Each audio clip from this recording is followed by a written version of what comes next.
Gabriel Tolliver. Prelude. Cephas, here is a letter for you, and it is from Shady Dale. I know you will be happy now. For several years, Sophia had listened calmly to my glowing descriptions of Shady Dale and the people there. She was patient, but I could see by the way she sometimes raised her eyebrows that she was a trifle suspicious of my judgment, and that she thought my opinions were unduly colored by my feelings. Once she went so far as to suggest that I was all the time looking at the home people through the eyes of boyhood eyes that do not always see accurately.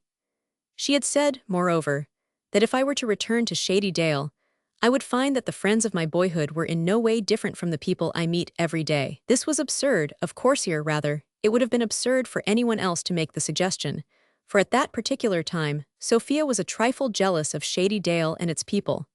Nevertheless, she was really patient. You know how exasperating a man can be when he has a hobby. Well, my hobby was Shady Dale, and I was not ashamed of it. The man or woman who cannot display as much of the homing instinct as a cat or a pigeon is a creature to be pitied or despised.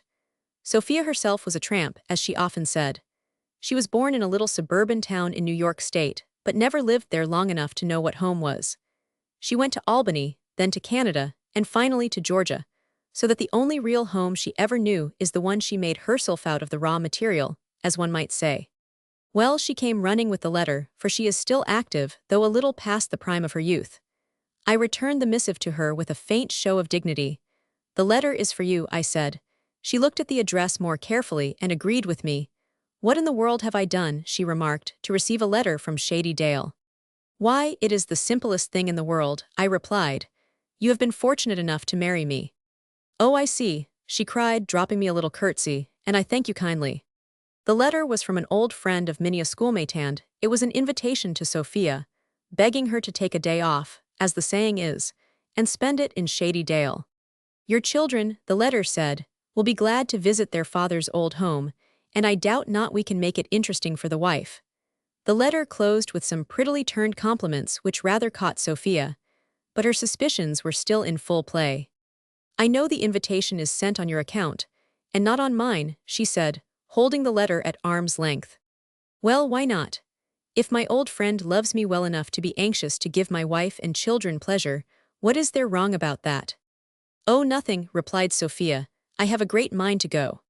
If you do, my dear, you will make a number of people happy yourself and the children, and many of my old friends.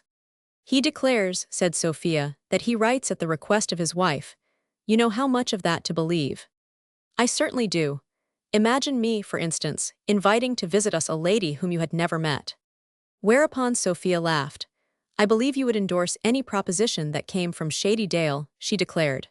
She accepted the invitation more out of curiosity than with any expectation of enjoying herself, but she stayed longer than she had intended, and when she came back her views and feelings had undergone a complete change. Cephas, you ought to be ashamed of yourself for not going to see those people, she declared. Why, they are the salt of the earth. I never expected to be treated as they treated me. If it was not for your business, I would beg you to go back there and live. They are just like the people you read about in the books, I mean the good people, the ideal characters, the men and women you would like to meet. Here she paused and sighed. Oh, I would not have missed that visit for anything. But what amazes me, Cephas, is that you have never put in your books characters such as you find in Shady Dale. The suggestion was a fertile one. It had in it the active principle of a germ, and it was not long before the ferment began to make itself felt. The past began to renew itself, the sun shone on the old days, and gave them an illumination which they lacked when they were new. Time's perspective gave them a mellower tone, and they possessed, at least for me, that element of mystery which seems to attach to whatever is venerable.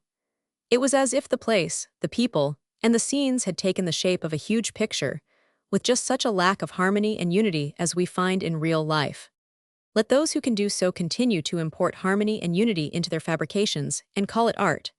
Whether it be art or artificiality, the trick is beyond my powers. I can only deal with things as they were. On many occasions they were far from what I would have had them to be. But as I was powerless to change them, so am I powerless to twist individuals and events to suit the demands or necessities of what is called art. Such a feat might be possible if I were to tell the simple story of Nan and Gabriel and Tasma, tid during the days when they roamed over the old Bermuda hills, and gazed, as it were, into the worlds that existed only in their dreams. For then the story would be both fine and beautiful. It would be a wonderful romance indeed, with just a touch of tragic mystery, gathered from the fragmentary history of Tasmatid, a childwoman from the heart of Africa, who had formed a part of the cargo of the yacht Wanderer, which landed 300 slaves on the coast of Georgia in the last months of 1858. You may find the particulars of the case of the Wanderer in the files of the Savannah newspapers and in the records of the United States Court for that district. But the tragic history of Tasmatid can be found neither in the newspapers nor in the court records.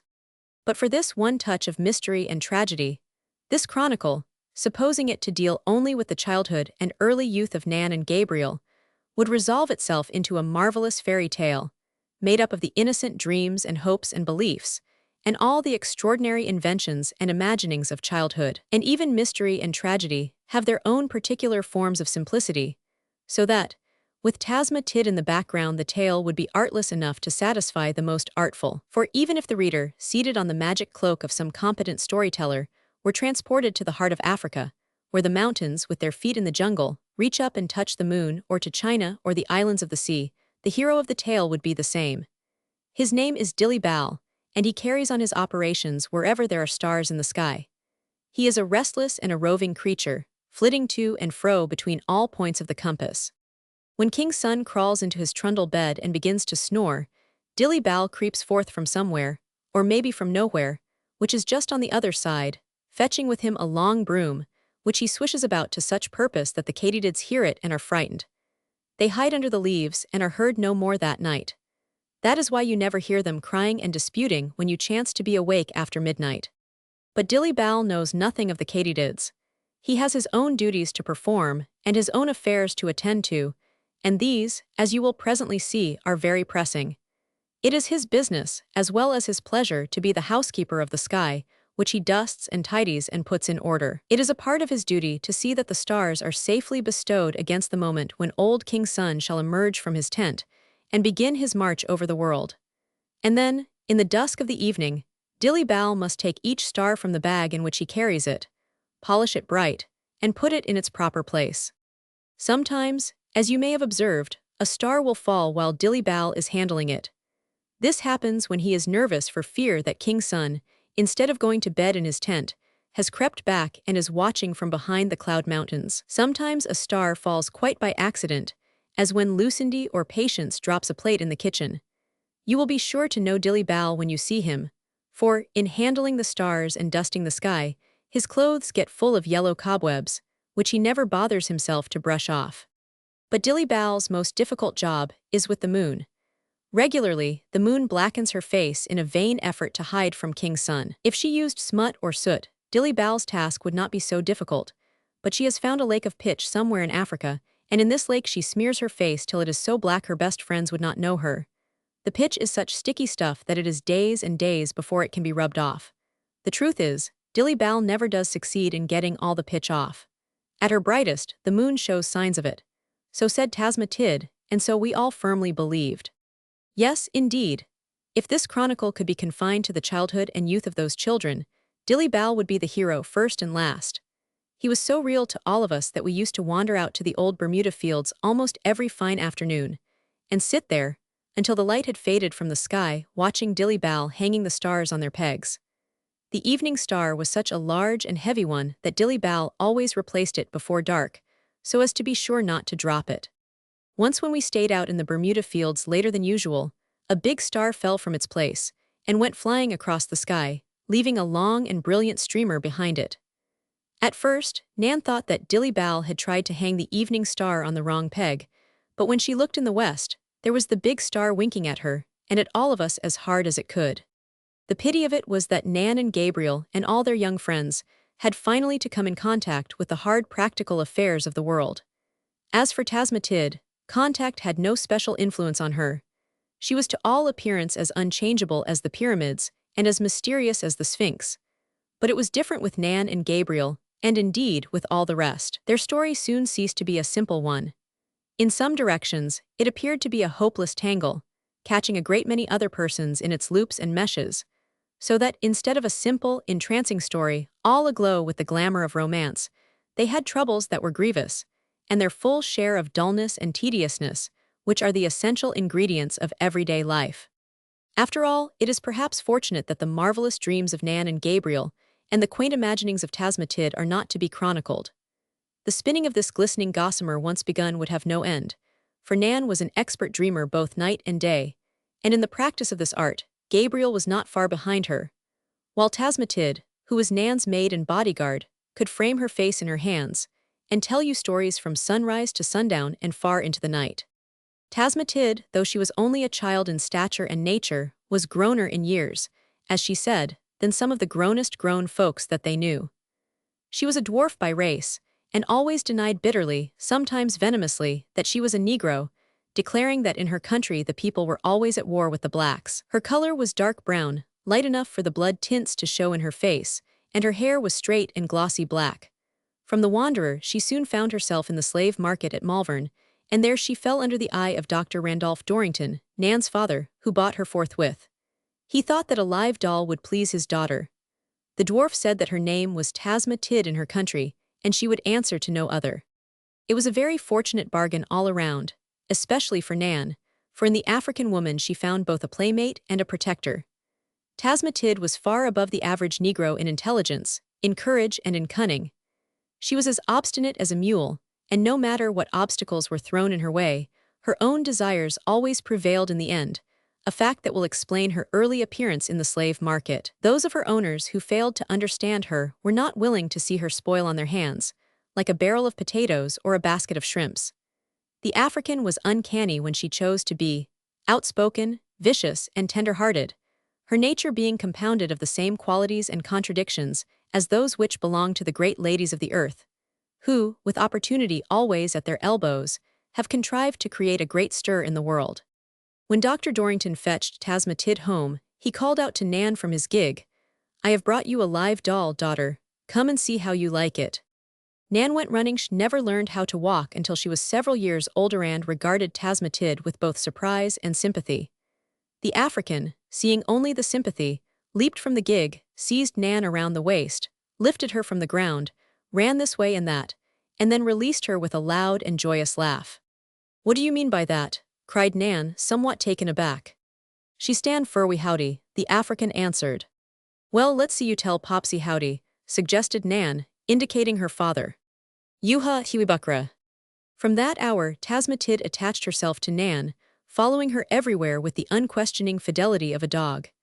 She sat on the floor of the dining room while Nan ate her meals, and slept on a pallet by the child's bed at night. If the African was sweeping the yard, a task she sometimes consented to perform, she would fling the brush broom away and go with Nan if the child started out at the gate. At first this constant attendance was somewhat annoying to Nan, for she was an independent lass. But presently, when she found that Tasmatid was a most accomplished and versatile playfellow, as well as the depositary of hundreds of curious fables and quaint tales of the wildwood, Nan's irritation disappeared. As for Gabriel Tolliver was almost as indispensable as the African woman. Children learn a good many things as they grow older, and I have heard that Nan and Gabriel were thought to be queer, and that all who were much in their company were also thought to be queer. No one knows why. It was a simple statement, and simple statements are readily believed, because no one takes the trouble to inquire into them. A man who has views different from those of the majority is called eccentric. If he insists on promulgating them, he is known as a crank. In the case of Nan and Gabriel, it may be said by one who knows, that, while they were different from the majority of children, they were neither queer nor eccentric. They and those whom they chose as companions were children at a time when the demoralization of war was about to begin, when it was already casting its long shadow before it, and when their elders were discussing as hard as ever they could the questions of state rights, the true interpretation of the Constitution, squatter sovereignty, the right of secession, every question, in short, except the one at issue.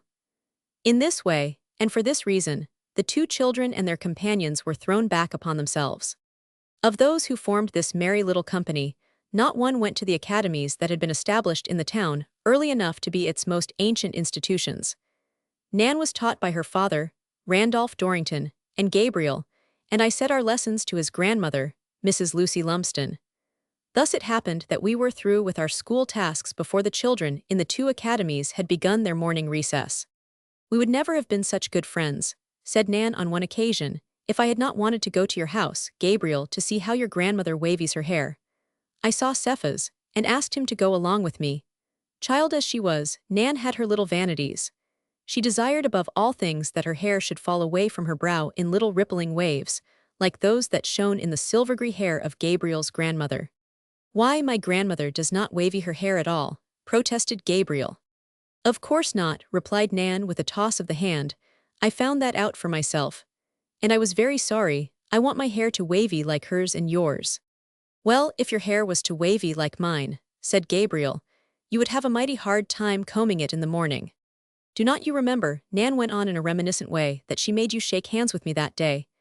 It was funny the way you came up and held out your arm. If I had jumped at you and said boo, I do not know what would have happened. Gabriel grew very red at this, but Nan ignored his embarrassment. You had syrup on your fingers, you know, and then we all had some in a saucer.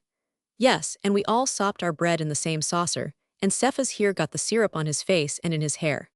It never occurred to me in those days that Nan was beautiful, or that Gabriel was handsome, but looking back in the light of experience, it is easy to remember that they had in their features all the promises that the long and slow-moving years were to fulfill. I was struck, however, by one peculiarity of Nan's face. When her countenance was at rest, it gave out a hint of melancholy, and there was an appealing look in her brown eyes. But when she smiled or laughed, the somber face broke up into numberless dimples. Apart from her countenance, there was a charm about her which I have never been able to trace to its source, and which of course is beyond description. And this charm remained, and made itself felt whether the appearance of melancholy had its dwelling place in her eyes, which were large and lustrous, and full of tenderness, or whether her face was brilliant with smiles. She had a deserved reputation as a tomboy, but she carried off her tricksy whims with a daintiness that preserved them from all hint of coarseness, and if sometimes she was rude, she had a way of righting herself that none could resist. As for Gabriel, he was always large for his age. He was strong and healthy, possessing every physical excuse for roughness and boisterousness, but association with his grandmother, who was one of the gentlest of gentlewomen, had toned him down and smoothed the rough edges. His hair was dark and curly, and his face gave promise of great strength of character, a promise which, it may be said here, was fulfilled to the letter. He was as whimsical as Nan, and in addition, had moods to which she was a stranger. These things did not occur to Cephas the child, but are the fruits of his memory and experience. He only knew at that time that Nan and Gabriel were both very good to him. He was considerably younger than either of them, and he often wondered then, and has wondered since, why they were such good friends of his, and why they were constantly hunting him up if he failed to make his appearance. Perhaps because he was so full of unadulterated mischief. Gabriel, with all his gravity, was full of a quaint humor, and Nan hunted for cause for laughter in everything, and she was never more beautiful than when this same laughter had shaken her tawny hair about her face. We had traveled widely. Nan had been to Malvern with her father, and had seen sights, railway trains, omnibuses, as she called them, a great big hotel, and oodles of crippled persons. Yes, and besides the crippled persons, there was a blind man standing on the corner with a big card hanging from his neck, and that very day she had eaten raisins until she never wanted him any more, as she said. Gabriel and Cephas had not gone so far, but once upon a time, they went to Halcyondale, and among other things, had seen Major Tomlin Purdue kill sparrows with a pistol. Nan had been anxious to go with them at the time, but when she heard about the slaughter of the sparrows, she was very glad she had stayed at home, for what did a grown man as old as Major Purdue want to kill the poor little brown sparrows for?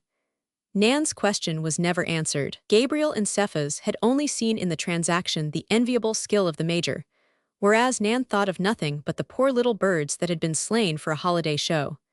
They may have been singing sparrows, or snowbirds, mourned Nan. True enough, but Gabriel and Cephas had thought of nothing but the skill of the marksman with his dueling pistols. Tasmatid also had her point of view. Way you know fetch a dem lil bud home fur we supper. She was hardly satisfied when she was told that the little birds, all put together, would have made hardly more than a mouthful. Chapter 1. Kettledrum and Fifes. The serene repose of Shady Dale no doubt stood for dullness and lack of progress in that day and time. In all ages of the world, and in all places, there are men of restless but superficial minds, who mistake repose and serenity for stagnation. No doubt then, as now, the most awful sentence to be passed on a community was to say that it was not progressive. But when you examine into the matter, What is called progress is nothing more nor less than the multiplication of the resources of those who, by means of dicker and barter, are trying all the time to overreach the public and their fellows, in one way and another. This sort of thing now has a double name. It is called civilization, as well as progress, and those who take things as they find them in their morning newspaper, without going to the trouble to reflect for themselves, are no doubt duly impressed by terms that are large enough to fill both the ear and mouth at one and the same time. Well, whatever serene repose stands for, Shady Dale possessed it in an eminent degree, and the people there had their full share of the sorrows and troubles of this world, as Madame Autry, or Miss Beulah Gillum, or Neighbor Tomlin, or even that cheerful philosopher, Mr. Billy Sanders, could have told you. But of these Nan and Gabriel and Cephas knew nothing except in a vague, indefinite way. They heard hints of rumors, and sometimes they saw their elders shaking their heads as they gossiped together. But the youngsters lived in a world of their own, a world apart, and the vague rumors were no more interesting to them than the reports of canals on Mars are to the average person today. He reads in his newspaper that the markings in Mars are supposed to be canals, whereat he smiles and reflects that these canals can do him no harm. Nan and Gabriel and Cephas were as far from contemporary troubles as we are from Mars. The most serious trouble they had was not greater than that which they discovered one day on the Bermuda Hill. As they were sitting on the warm grass, wondering how long before peaches would be ripe, they saw a field mouse cutting up some queer capers.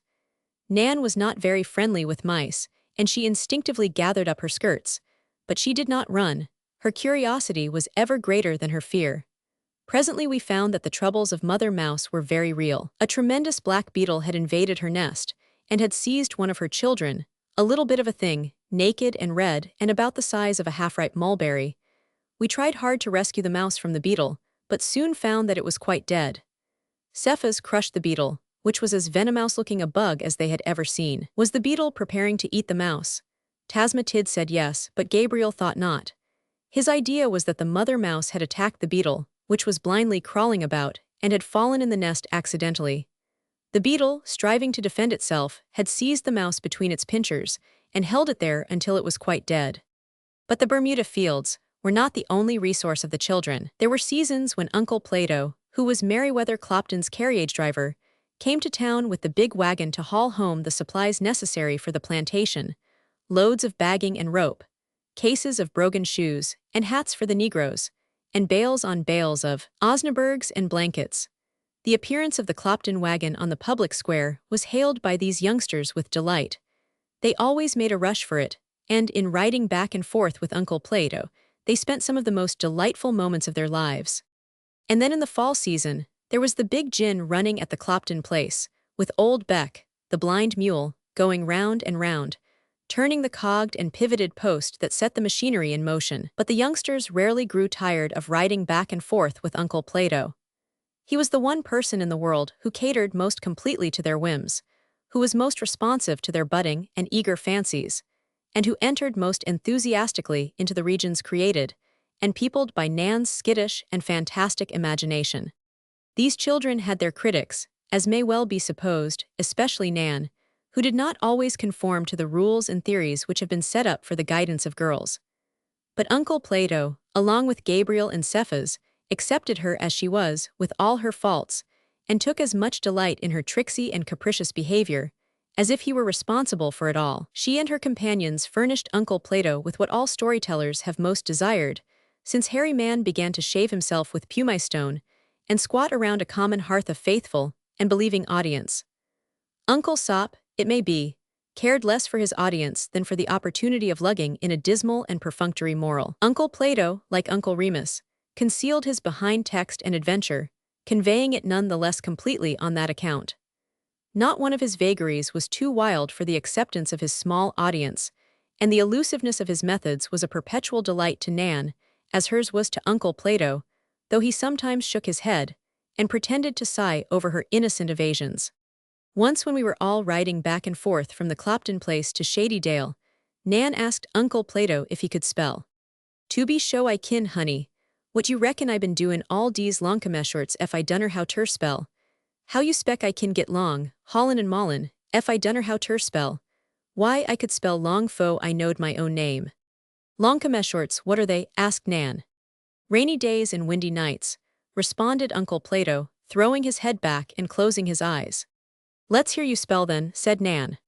Diog dog was the prompt response. Nan looked at Uncle Plato to see if he was joking, but he was solemnity itself. Ediblig egg, he continued. Now spell John A. Merle, said Nan. Merle, the land pirate, was one of her favorite heroes at this time. Uncle Plato pretended to be very much shocked.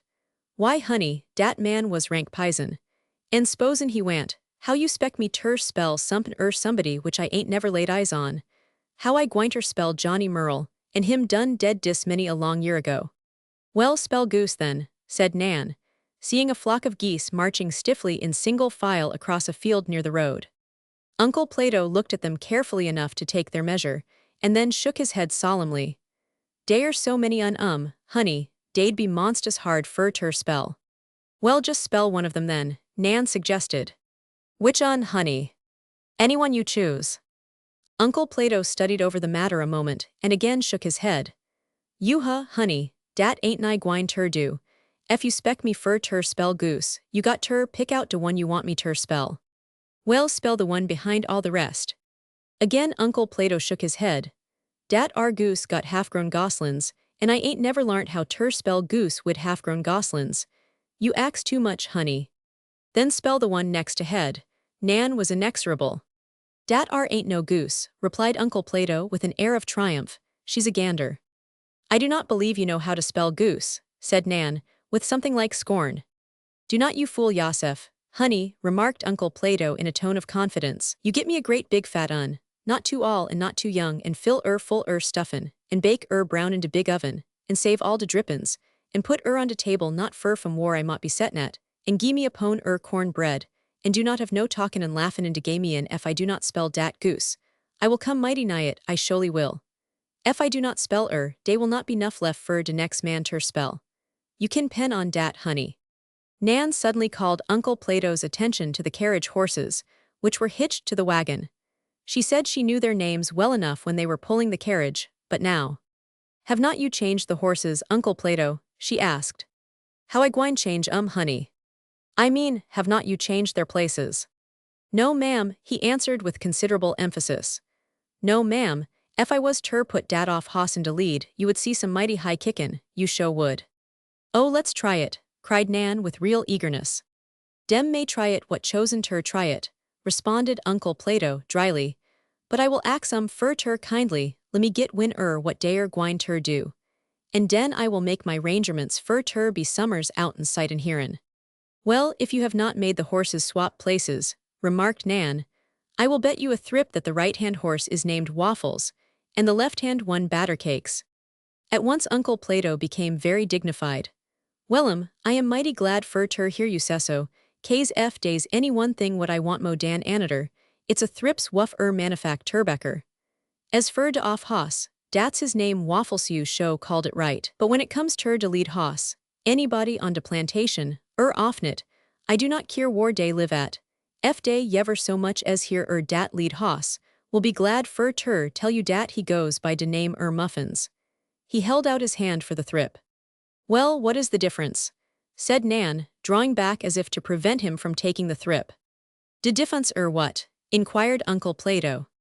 And you expect me to give you money you have not won, declared Nan. What's the difference between battercakes and muffins? A muffin is a battercake if you pour 3 big spoonfuls in a pan and spread it out, and a battercake is a muffin if you pen it up in a tin thing like a napkin ring. Anybody can tell you that, Uncle Platois, anybody. What reply the old Negro would have made to this bit of homemade casuistry will never be known. That it would have been reasonable, if not entirely adequate, may well be supposed. But just as he had given his head a preliminary shake, the rattle of a kettle drum was heard, and above the rattle a fife was shrilling. The shrilling fife, and the roll and rattle of the drums. These were sounds somewhat new to Shady Dale in 1860, but presently they were to be heard all over the land. I can see dem niggers right now, exclaimed Uncle Plato as we hustled out of his wagon. Riley playin' de fife, Green beatin' on de kittledrum, and Ike Varner bangin' on de big drum. Ef de white folks pay much tention ter dem niggers, dey will not be no livin' in de same county wid but dey better not come struttin' round me. The drums were beating the signal for calling together, the the men whose names had been signed to the roll of a company to be called the Shady Dale Scouts, and the meeting was for the purpose of organizing and electing officers. All this was accomplished in due time, but meanwhile Nan and Gabriel and Cephas, as well as Tasmatid and all the rest of the children in the town, went tagging after the fife and drums, listening to Riley play the beautiful marching tunes that set Nan's blood to tingling. Riley was a master hand with the fife, and we had never known it, had never even suspected it. Nan thought it was very mean in Riley not to tell somebody that he could play so beautifully. Well, in a very short time, the company was rigged out in the finest uniforms the children had even seen. All the men, even the privates, had plumes in their hats and epaulets of gold on their shoulders, and on their coats they wore stripes of glowing red and shiny brass buttons without number. And at least twice a week they marched through the streets and out into the Bermuda fields, where they had their drilling grounds. These were glorious days for the youngsters. Nan was so enthusiastic that she organized a company of little Negroes and insisted on being the captain. Gabriel was the first lieutenant, and Cephas was the second. When the company was ready to take the field, it was discovered that Nan would also have to be orderly sergeant and color-bearer. But she took on herself the duties and responsibilities of these positions without a murmur. She wore a paper hat of the true Napoleonic cut, and carried in one hand her famous sword-gun, and the colors in the other. The oldest private in Nan's company was 9, the youngest was 4, and had as much as he could do to keep up with the rest. The uniforms of these sun-seasoned troops was the regulation plantation, fatigue dress-a-shirt coming to the knees. 2 or 3 of the smaller privates had evidently fallen victims to the potlicker and buttermilk habits, for their bellies stuck out black and glistening from rents in their shirts. Their accoutrements prefigured in an absurd way the resources of the Confederacy at a later date. They were armed with broomsticks and whatnot. The file leader had an old pair of tongs, which he snapped viciously when Nan gave the word to fire. The famous sword-gun, with which Nan did such execution, had once seen service as an umbrella handle. One afternoon, as Nan was drilling her troops, she chanced to glance down the road and saw a wagon coming along. Deploying her company across the highway, she went forward in person to reconnoiter. She soon discovered that the wagon was driven by Uncle Plato. Running back to her veterans, she placed herself in front of them and calmly awaited events. Slowly the fat horses dragged the wagon along, when suddenly Nan cried halt. Whereupon the drummer, obeying previous instructions, began to belabor his tin pen, while Nan leveled her famous sword-gun at Uncle Plato. Bang, she exclaimed, and then, "Why did not you fall off the wagon?" she cried, as Uncle Plato remained immovable. "Why, you do not know any more about real war than a baby," she said scornfully. If the truth must be told, Uncle Plato had been dozing, and when he awoke, he viewed the scene before him with astonishment. There was no need to cry halt, or exclaim bang, for as soon as the drummer began to beat his tin pen, the horses stood still and craned their necks forward, with a warning snort, trying to see what this strange and unnatural proceeding meant. Uncle Plato had involuntarily tightened the reins when he was so rudely awakened, and the horses took this for a hint that they must avoid the danger. And, as the shortest way is the best way, they began to back, and had the wagon nearly turned around before Uncle Plato could tell them a different tale. "If I would have fell out into wagon, honey, who gwine ter pick me up?" he asked, laughing. "Why, no one is picked up in war. Is dis war, honey?" "Of course it is," Nan declared. "Does both sides have to take part in de ruckus?" asked Uncle Plato, making a terrible face at the little Negroes. "Why, of course," said Nan. Seeing the scowl, Nan's veteran troops began to edge slowly toward the nearest breach in the fence. Uncle Plato seized his whip and pretended to be clambering from the wagon. At this, a panic ensued, and Nan's army dispersed in a jiffy. The seasoned troops dropped their arms and fled. The 4-year-old became lost or entangled in a thick growth of Jimson weed, seeing which Uncle Plato cried out in terrible voice, "Catch dar, fetch here." Then and there ensued a wild scene of demoralization and anarchy. Loud shrieks and screams filled the air, the dogs barked, the hens cackled, and the neighbors began to put their heads out of the windows. Mrs. Absalom, who had charge of the Dorrington household, and who had raised Nan from a baby, came to the door. The defeat of the troops occurred right at Nan's own home, crying, "My goodness gracious! Has the yeth caved in?" Then, seeing the wagon crosswise the road, and mistaking Nan's shrieks of laughter for cries of pain, she bolted from the house with a white face.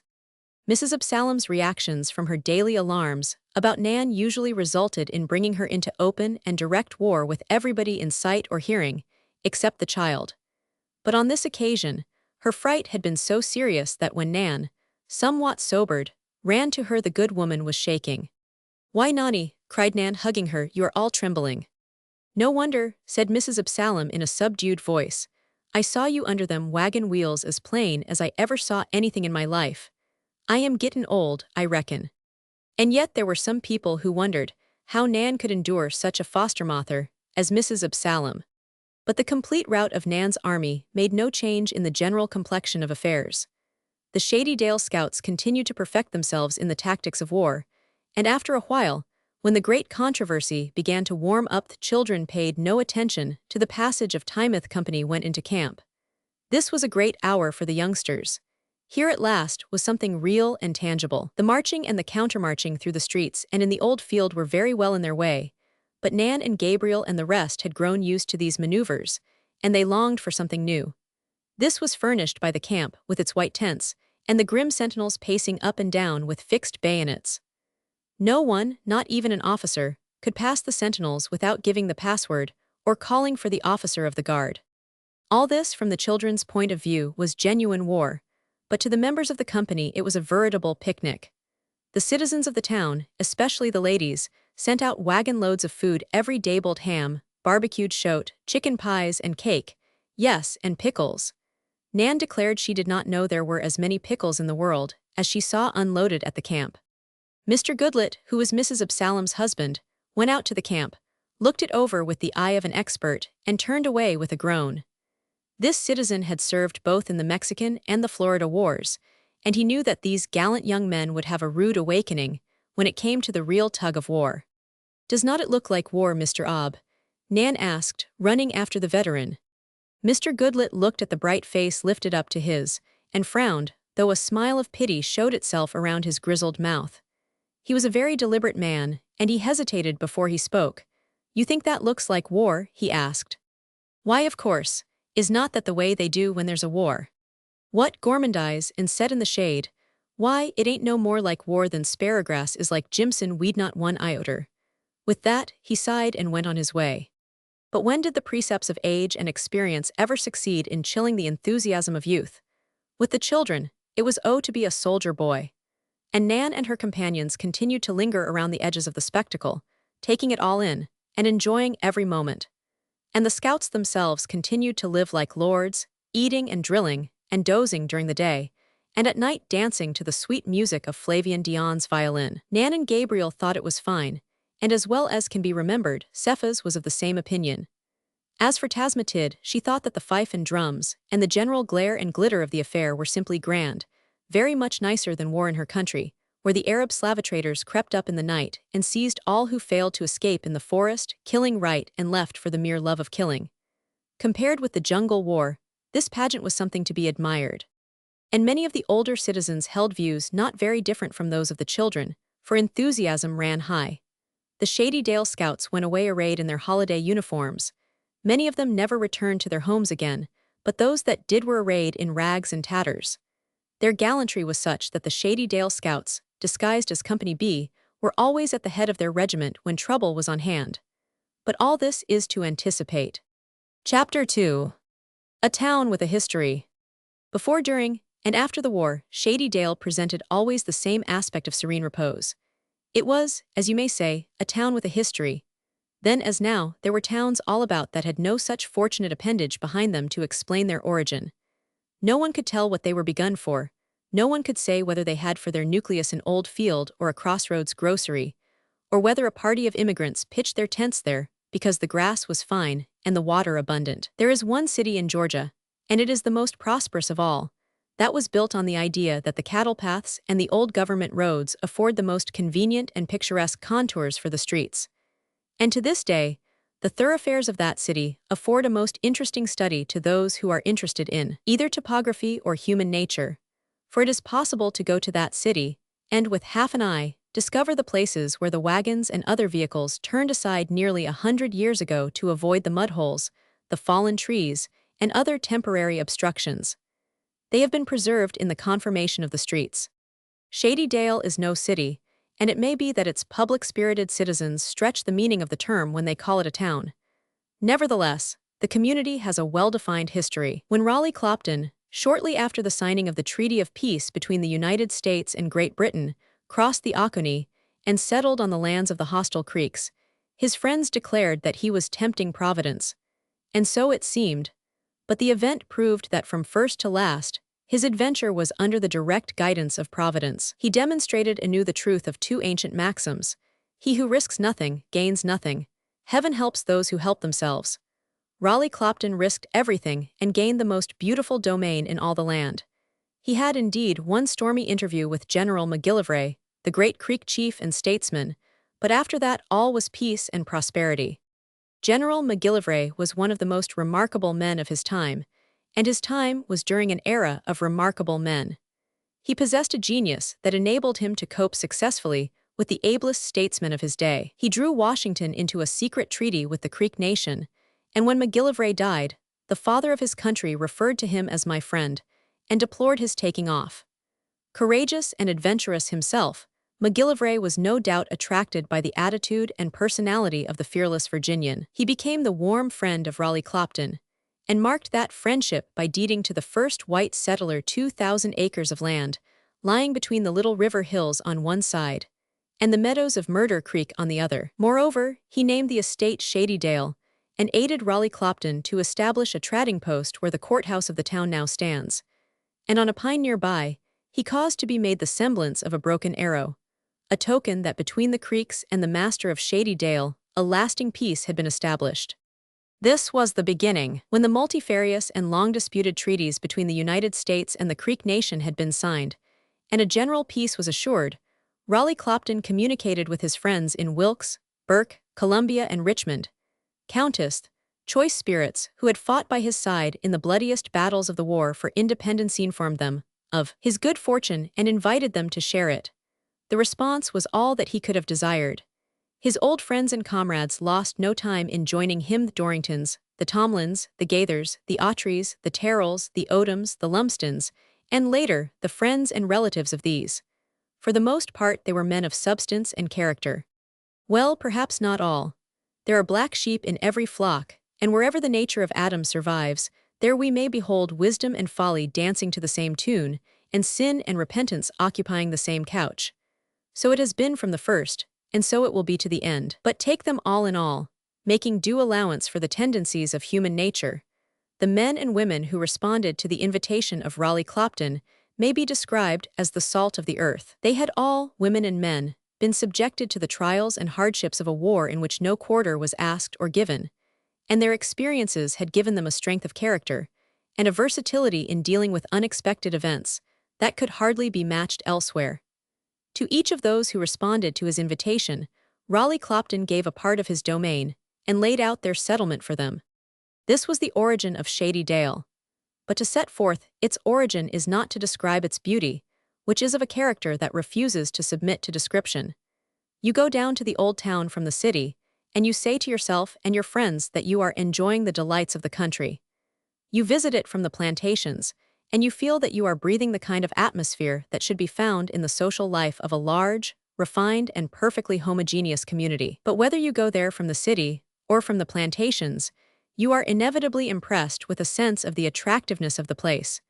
You fall under the spell of the old town. It was old even in the old times of the 60s. And yet, if you were called upon to define the nature of the spell, what could you say? What name could you give to the tremulous beauty that hovers about and around the place, when the fresh green leaves of the great trees are fluttering in the cool wind, and everything is touched and illumined by the tender colors of spring? Under what heading in the catalogue of things would you place the vivid richness which animates the town and the landscape all around when the summer is at its height? And how could you describe the harmony that time has brought about between the fine old houses and the setting in which they are grouped? All these things are elusive. They make themselves keenly felt, but they do not lend themselves to analysis. It is a pity that those who are interested in traditions that are truer than history could not have all the facts in regard to Shady Dale from the lips of Mr. Obadiah Tutwiler, who had constituted himself the oral historian of the community. Mr. Tutwiler was alive as late as 1869, and had at his fingertips all the essential facts relating to the origin and growth of the town, and he related the story with a fluency, an accuracy, and a relish quite surprising in so old a man. As was fitting, the old courthouse, the temple of justice, had been reared in the center of the town, and the square that surrounds it took the shape of a park of considerable dimensions. On two sides were some of the more pretentious dwellings. The tavern, with a few of the more modest houses, took up a third side, while the fourth side was taken up by the shops and stores. And so careful had the early settlers been with the trees, that it was possible to stand in a certain upper window of the courthouse and look out upon the town with not a house in sight. Naturally, the most interesting feature of Shady Dale was the Clopton place. It had been the home of the first settler, and in 1860, when Nan and Gabriel were enjoying their happiest days, it was owned and occupied by the son, Meriwether Clopton. From the time of the first settler, the Clopton place had been dedicated and set apart to the uses of hospitality. The deed in which General McGillivray, in the name of the Creek Nation, conveyed the domain to Raleigh Clopton, distinctly sets forth the condition that the Clopton place was to be an asylum and a place of refuge for the unfortunate, and for those who needed succor. During the long and bloody contests between the white settlers and the Creeks, it was the pleasure of the Creek chief to pay out of his own private fortune, which was a large one for those days, the ransoms which, under the rules of the tribal organizations, each Indian town demanded for the prisoners captured by its warriors. Such was the poverty of the whites in general that only occasionally was General McGillivray reimbursed for his expenditures in this direction. But no matter by whom the ransoms were paid, the prisoners were one and all forwarded to the Clopton place, where they were cared for until such time as they could be transferred to the white settlements. In this way hospitality became a habit at the place, and in the years that followed, no wayfarer was ever turned away from those wide doors. In the pleasant weather, it was a familiar spectacle to see Meriwether Clopton sitting on the wide lawn, reading Virgil and Horace, 2 volumes of which he never tired. His favorite seat was in the shade of a silver maple, through the branches of which a grapevine had been trained. This silver maple, with the vine running through it, and the seat in the shade, were a realization, he once told Gabriel and Cephas, of one of the most beautiful poems in one of the volumes, but whether Virgil or Horace, the aforesaid Cephas is unable to remember. There were days long to be remembered when the master of Clopton Place read aloud to the children, translating as he went along, and smacking his lips over the choice of words, as though he were tasting a fine quality of wine. And the children felt the charm of these ancient verses, and they soon came to understand why words written down centuries ago had power to take possession of the mind. They were charged with the qualities that brought them home to the modern hour, and for all that was foreign in them, they might have been composed at Shady Dale. It is no wonder that the common people in the Middle Ages clothed Virgil with the gift and power of a prophet or a magician. Something of the charm that dwelt all about the place had its origin and center in Meriwether Clopton himself. His years sat lightly upon him. He had led an active and a temperate life, and a hale and hearty old age was the fruit thereof. He had had his flings, and something more perhaps, for there were traditions of some very serious troubles in which he had been engaged shortly after reaching his majority. But Gabriel's grandmother, who knew none better, declared that these troubles were not of Meriwether Clopton's seeking. They were the results of a legacy of feuds which Raleigh Clopton, through no desire of his own, had left to his son. It was said of Raleigh Clopton that his sense of justice was as strong as his temper, which was a stormy one. He espoused the cause of young Eli Whitney, who had been despoiled of his rights in the cotton gin in Georgia, and this led him into a series of difficulties without parallel in the history of the state. Raleigh Clopton's attitude in this contest brought him in conflict with some of the most powerful men and interests in the Commonwealth. It was a contest in which knavery, fraud, and corruption, the courts, and considerable private capital were all combined against Whitney, who appeared to be without a strong friend until Raleigh Clopton became his champion. The collusion of the courts with this high-handed robbery was so ill-concealed that Raleigh Clopton soon discovered the fact, and his indignation rose to such a white heat that it drove him to excesses. He dragged one judge from a buggy and plied him with a rawhide. He slapped the face of another in a public house, and posted a dozen prominent men as thieves and corruptionists, with the result that the state fairly swarmed with his enemies, men who were able to keep him busy in the way of troubles and difficulties. It was the day of private feuds, and it was not surprising that some of these enemies should attack the father through the son. Thus it fell out that Meriwether Clopton's experience for half a score of years after he came of age was anything but peaceful. But he came out of all these difficulties with head erect, clean hands, and a clear conscience. He was neither hardened nor embittered by the violence with which he had to deal. On the contrary, his character was strengthened and his temper sweetened, so that when the lads who listened to his mellifluous translations from the Latin poets were old enough to appreciate the qualities that go to make up a good man and an influential citizen, the fact dawned upon their minds that Meriwether Clopton was the finest gentleman they had ever seen. Chapter 3. The Return of Two Warriors. When the great contest began, Nan was close to 13 and Gabriel was 14. Cephas was younger. He had lived hardly as many months as he had freckles on his face, otherwise he would have been an aged citizen. They wandered about together, always accompanied by Tasmatid, all of them being children in every sense of the word. Occasionally they were joined by some of the other boys and girls, but they were always happier when they were left to themselves. In the late afternoons they could always be found in the Bermuda fields, but at other times, especially on a warm day, their favorite playground was under the wide-spreading elms in front of the post office. Amusing themselves there in the fine weather, they could see the people come and go, many of them looking for letters that never came. When the conflict at the front became warm and serious, and when the very newspapers, as Mrs. Absalom said, smelt of blood, there was always a large crowd of men, old and young, gathered at the post office when the mail coach came from Malvern. As few of the people subscribed for a daily newspaper, Judge Odom, he was judge of the inferior court, now called the Court of Ordinary, took upon himself to mount a chair or a dry goods box, and read aloud the dispatches printed in the Malvern Recorder. This enterprising journal had a number of volunteer correspondents at the front, who made it a point to send with their letters the lists of the killed and wounded in the various Georgia regiments, and these lists grew ominously long as the days went by. And then, in the course of time, came the collapse of the Confederacy, an event that blew away with a breath, as it were, the hopes and dreams of those who had undertaken to build a new government in the South. And this march of time brought about a gradual change in the relations between Nan and Gabriel. It was almost as imperceptible in its growth as the movement of the shadow on the sundial. Somehow, and to her great disgust, Nan awoke one morning and was told that she was a young woman, or dreamt that she was told. Anyhow, she realized, all of a sudden, that she was now too tall for short dresses, and too old to be playing with the boys as if she were one of them. And the consciousness of this change gave her many a bad quarter of an hour, and sometimes made her a trifle irritable. For sweet as she was, she had a temper. She asked herself 1,000 times why she should now begin to feel shy of Gabriel, and why she should be so self-conscious, she who had never thought of herself with any degree of seriousness until now. It was all a puzzle to her. As it was with Nan, so it was with Gabriel. As Nan grew shy and shyer, so the newly awakened Gabriel grew more and more and more timid, and the two soon found themselves very far apart without knowing why. For a long time Cephas was the only connecting link between them.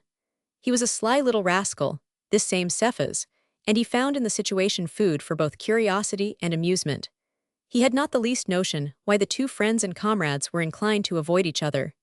He only knew that he was not having as pleasant a time as fell to his portion when they were all going about together with no serious notions of life or conduct. Cephas got no satisfaction from either Nan or Gabriel when he asked them what the trouble was. Nan tried to explain matters, but her explanation was a very lame one. I am getting old enough to be serious, Cephas, and I must begin to make myself useful. That's what Miss Polly Gaither says, and she's old enough to know. Oh, I hate it all, said Nan. Is Miss Polly Gaither useful? Inquired Cephas. I am sure I do not know, replied Nan, but that's what she told me, and then she held up her ear trumpet for me to talk in it. But I just could not, she looked so very much in earnest. It was all I could do to keep from laughing. Did you ever notice, Cephas, how funny people are when they are really in earnest? Alas, Cephas had often pinched himself in Sunday school to keep from laughing at old Mrs. Crafton, his teacher. She was so dreadfully in earnest that she kept her face in a pucker the whole time. Outside of the Sunday school, she was a very pleasant old lady. Gabriel had no explanation to make whatever. He simply told Cephas that Nan was becoming vain. This Cephas denied with great emphasis, but Gabriel only shook his head and looked wise, as much as to say that he knew what he knew, and would continue to know it for some time to come. The truth is, however, that Gabriel was as ignorant of the feminine nature as it is possible for a young fellow to be. Whereas, Nan, by means of the instinct or intuition which heaven has conferred on her sex for their protection, knew Gabriel a great deal better than she knew herself. When the war came to a close, Gabriel was nearly 18, and Nan was 17, though she appeared to be a year or two younger. She was still childish in her ways and tastes, and carried with her an atmosphere of simplicity and sweetness in which very few girls of her age are fortunate enough to move. Simplicity was a part of her nature, though some of her young lady friends used to whisper to one another that it was all assumed. She was even referred to as Miss Prissy, a term that was probably intended to be an abbreviation of Priscilla. Regularly, she used to hunt Cephas up and carry him home with her for the afternoon, and on the other hand, Gabriel manifested a great fondness for the little fellow, who enjoyed his enviable popularity with a clear conscience. It was years and years afterwards before the secret of his popularity dawned on him. If he had suspected it at the time, his pride, such as he had, would have had a terrible fall. One day it was the year of Appomattox, and the month was June. Cephas heard his name called, and answered very promptly, for the voice was the voice of Gabriel, and it was burdened with an invitation to visit the woods and fields that surrounded the town. The weather itself was burdened with the same invitation. The birds sang it, and it rustled in the leaves of the trees. And Cephas leaped from the house, glad of any excuse to escape from the domestic task at which he had been set. They wandered forth, and became a part and parcel of the wild things. The hermit thrush with his silver bell was their brother, and the catbird, distressed for the safety of her young, was their sister. Yea, and the gray squirrel was their playmate, a shy one, it is true, but none the less a genuine one for all that. They roamed about the greenwood, and over the hills and fields, and finally found themselves in the public highway that leads to Malvern. Cephas found a cornstalk, and with hardly an effort of his mind, changed it into a fine saddle horse. The contagion seized Gabriel, and though he was close upon his 18th birthday, he secured a cornstalk, which at once became a saddle horse at his bidding. The magical powers of youth are wonderful, and for a little while the cornstalk horses were as real as any horses could be. The steed that Cephas bestrode was comparatively gentle, but Gabriel's horse developed a desire to take fright at everything he saw. A creature more skittish and nervous was never seen, and his example was soon followed by the steed that Cephas rode. The two boys were so busily engaged in trying to control their perverse horses that they failed to see a big covered wagon that came creeping up the hill behind them. So while they were cutting up their queer capers, the big wagon, drawn by two large mules, was plumb upon them. As for Cephas, he did not care, being at an age when such capers are permissible, but Gabriel blushed when he discovered that his childish pranks had witnesses, and he turned a shade redder when he saw that the occupants of the wagon were, of all the persons in the world, Mr. Billy Sanders and Francis Bethune. Both of the boys would have passed on but for the compelling voice of Mr. Sanders. Why, it's little Gabe, and he's little Gabe no longer, and Cephas ain't growed a mite. Hello, Gabe, hello, Cephas, howdy, howdy. Francis Bethune's salutation was somewhat constrained, or if that be too large a word, was lacking in cordiality. What is the matter with Gabriel? He asked. It's 1,000 pities, Frank, remarked Mr. Sanders, that Sarah Clopton would not let you be a boy along with the other boys, but she coddled you up just like you was a gal. Be jigged if I do not believe you have got on pantalets right now. Bethune blushed hotly, while Gabriel and Cephas fairly yelled with laughter, and there was a little resentment in Gabriel's mirth. But I do not see what could possess Tolliver, Bethune insisted. Shucks, Frank, you would not know if he was to write it down for you, and Nan Dorrington would know wi'out any tellin'. You ain't a bit brighter about sech matters than you was the day Nan give you a thumpin'. At this Gabriel laughed again, for he had been an eyewitness to the episode to which Mr. Sanders referred. A boy has his prejudices, as older persons have theirs. Bethune had always had the appearance of being too fond of himself. When other boys of his age were playing and pranking, he would be primping, and in the afternoon, before he went off to the war, he would strut around town in the uniform of a cadet, and seem to think himself better than anyone else. These things count with boys as much as they do with older persons. Climb in the wagon, Gabe and Cephas, and tell us about everything and everybody. The Yanks did not take the town off, did they? The boys accepted the invitation without further pressing, for they were both fond of Mr. Sanders, and proceeded to give their old friend all the information he desired. Francis Bethune asked no questions, and Gabriel was very glad of it. At bottom, Bethune was a very clever fellow, but the boys are apt to make up their judgments from what is merely superficial. Francis had a very handsome face, and he could have made himself attractive to a youngster on the lookout for friends, but he had chosen a different line of conduct. And as a result, Gabriel had several scores against the young man, and so had Cephas. For, on one occasion, the latter had gone to the Clopton place for some wine for his mother, who was something of an invalid, and coming suddenly on Sarah Clopton, found her in tears. Cephas never had a greater shock than the sight gave him, for he had never connected this self-contained, gray-haired woman with any of the tenderer emotions. In the child's mind, she was simply a sort of superintendent of affairs on the Clopton place, who, in the early mornings, stood on the back porch of the big house, and, in a voice loud enough to be heard a considerable distance, gave orders to the domestics, and allotted to the field hands their tasks for the day. Sarah Clopton must have seen how shocked the child was, for she dried her eyes and tried to laugh, saying, "You never expected to see me crying, did you, little boy?" Cephas had no answer for this, but when she asked if he could guess why she was crying, the child remembered what he had heard Nan and Gabriel say, and he gave an answer that was both prompt and blunt. "I reckon Frank Bethune has been making a fool of himself again," said he. "But how did you know, child?" she asked, placing her soft white fingers under his chin and lifting his face toward the light. "You are a wise lad for your years," she said when he made no reply, "and I am sure you are sensible enough to do me a favor. Please say nothing about what you have seen. An old woman's tears amount to very little. And do not be too hard on Frank. He has simply been playing some college prank and they are sending him home." The most interesting piece of news that Gabriel had in his budget related to the hanging of Mr. Absalom Goodlet by some of Sherman's men, when that commander came marching through Georgia. It seems that a Negro had told the men that Mr. Goodlet knew where the Clopton silver had been concealed, and they took him in hand and tried to frighten him into giving them information which he did not possess. Threats failing, they secured a rope and strung him up to a tree. They strung him up 3 times, and the 3rd time, they went off and left him hanging. And but for the promptness of the Negro who was the cause of the trouble, and who had been an interested spectator of the proceedings, Mr. Goodlet would never have opened his eyes on the affairs of this world again. The Negro cut him down in the nick of time, and as soon as he recovered, he sent the darky with instructions to go after the men, and tell them where they could find the plate, indicating an isolated spot. Whereupon Mr. Goodlet took his gun, and went to the point indicated. The Negro carried out his instructions to the letter. He found the men who had not gone far, pointed out the spot from a safe distance, and then waited to see what would happen. If he saw anything unusual, he never told of it, but the men were never seen again.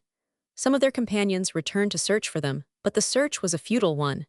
The Negro went about with a frightened face for several days, and then he settled down to work for Mr. Goodlet, in whom he seemed to have a strange interest. He showed this in every way. "You keep yo eye on I am," he used to say to his colored acquaintances, in speaking of Mr. Goodlet. "Keep yo eye on I am, and when you see his underjaw stickin' out, des turn you back, and put yo fingers in yo ears." "You never know," said Mr. Sanders, in commenting on the story, "what a man will do ontel he gets rank pisen mad, or starvin' hungry, or in love." "What would you do, Mr. Sanders, if you were in love?" Gabriel asked innocently enough. "Maybe I would do as Frank does," replied Mr. Sanders, smiling blandly. "Shed scalding tears 1 minute, and bite my fingernails the next. Maybe I would, but I do not believe it." "Now, I will swear you ought not to tell these boys such stuff as that," exclaimed Francis Bethune angrily. "I do not know about Cephas, but Tolliver does not like me anyway." "How do you know?" inquired Gabriel. "Because you used to make faces at me," replied Bethune, half laughing. "Why, so did Nan," Gabriel rejoined. "Mine must have been terrible ones for you to remember them so well." The reference to Nan struck Bethune, and he began to gnaw at the end of his thumb, whereupon Mr. Sanders smiled broadly. The young man reflected a moment and then remarked, his face a trifle redder than usual, "Is not the young lady old enough for you to call her Miss Dorrington?" "She is," replied Gabriel, "but if she permits me to call her Nan, why should anyone else object?" There was no answer to this, but presently Bethune turned to Gabriel and said, "Why do you dislike me, Tolliver?" For a little time the lad was silent. He was trying to formulate his prejudices into something substantial and sufficient, but the effort was a futile one.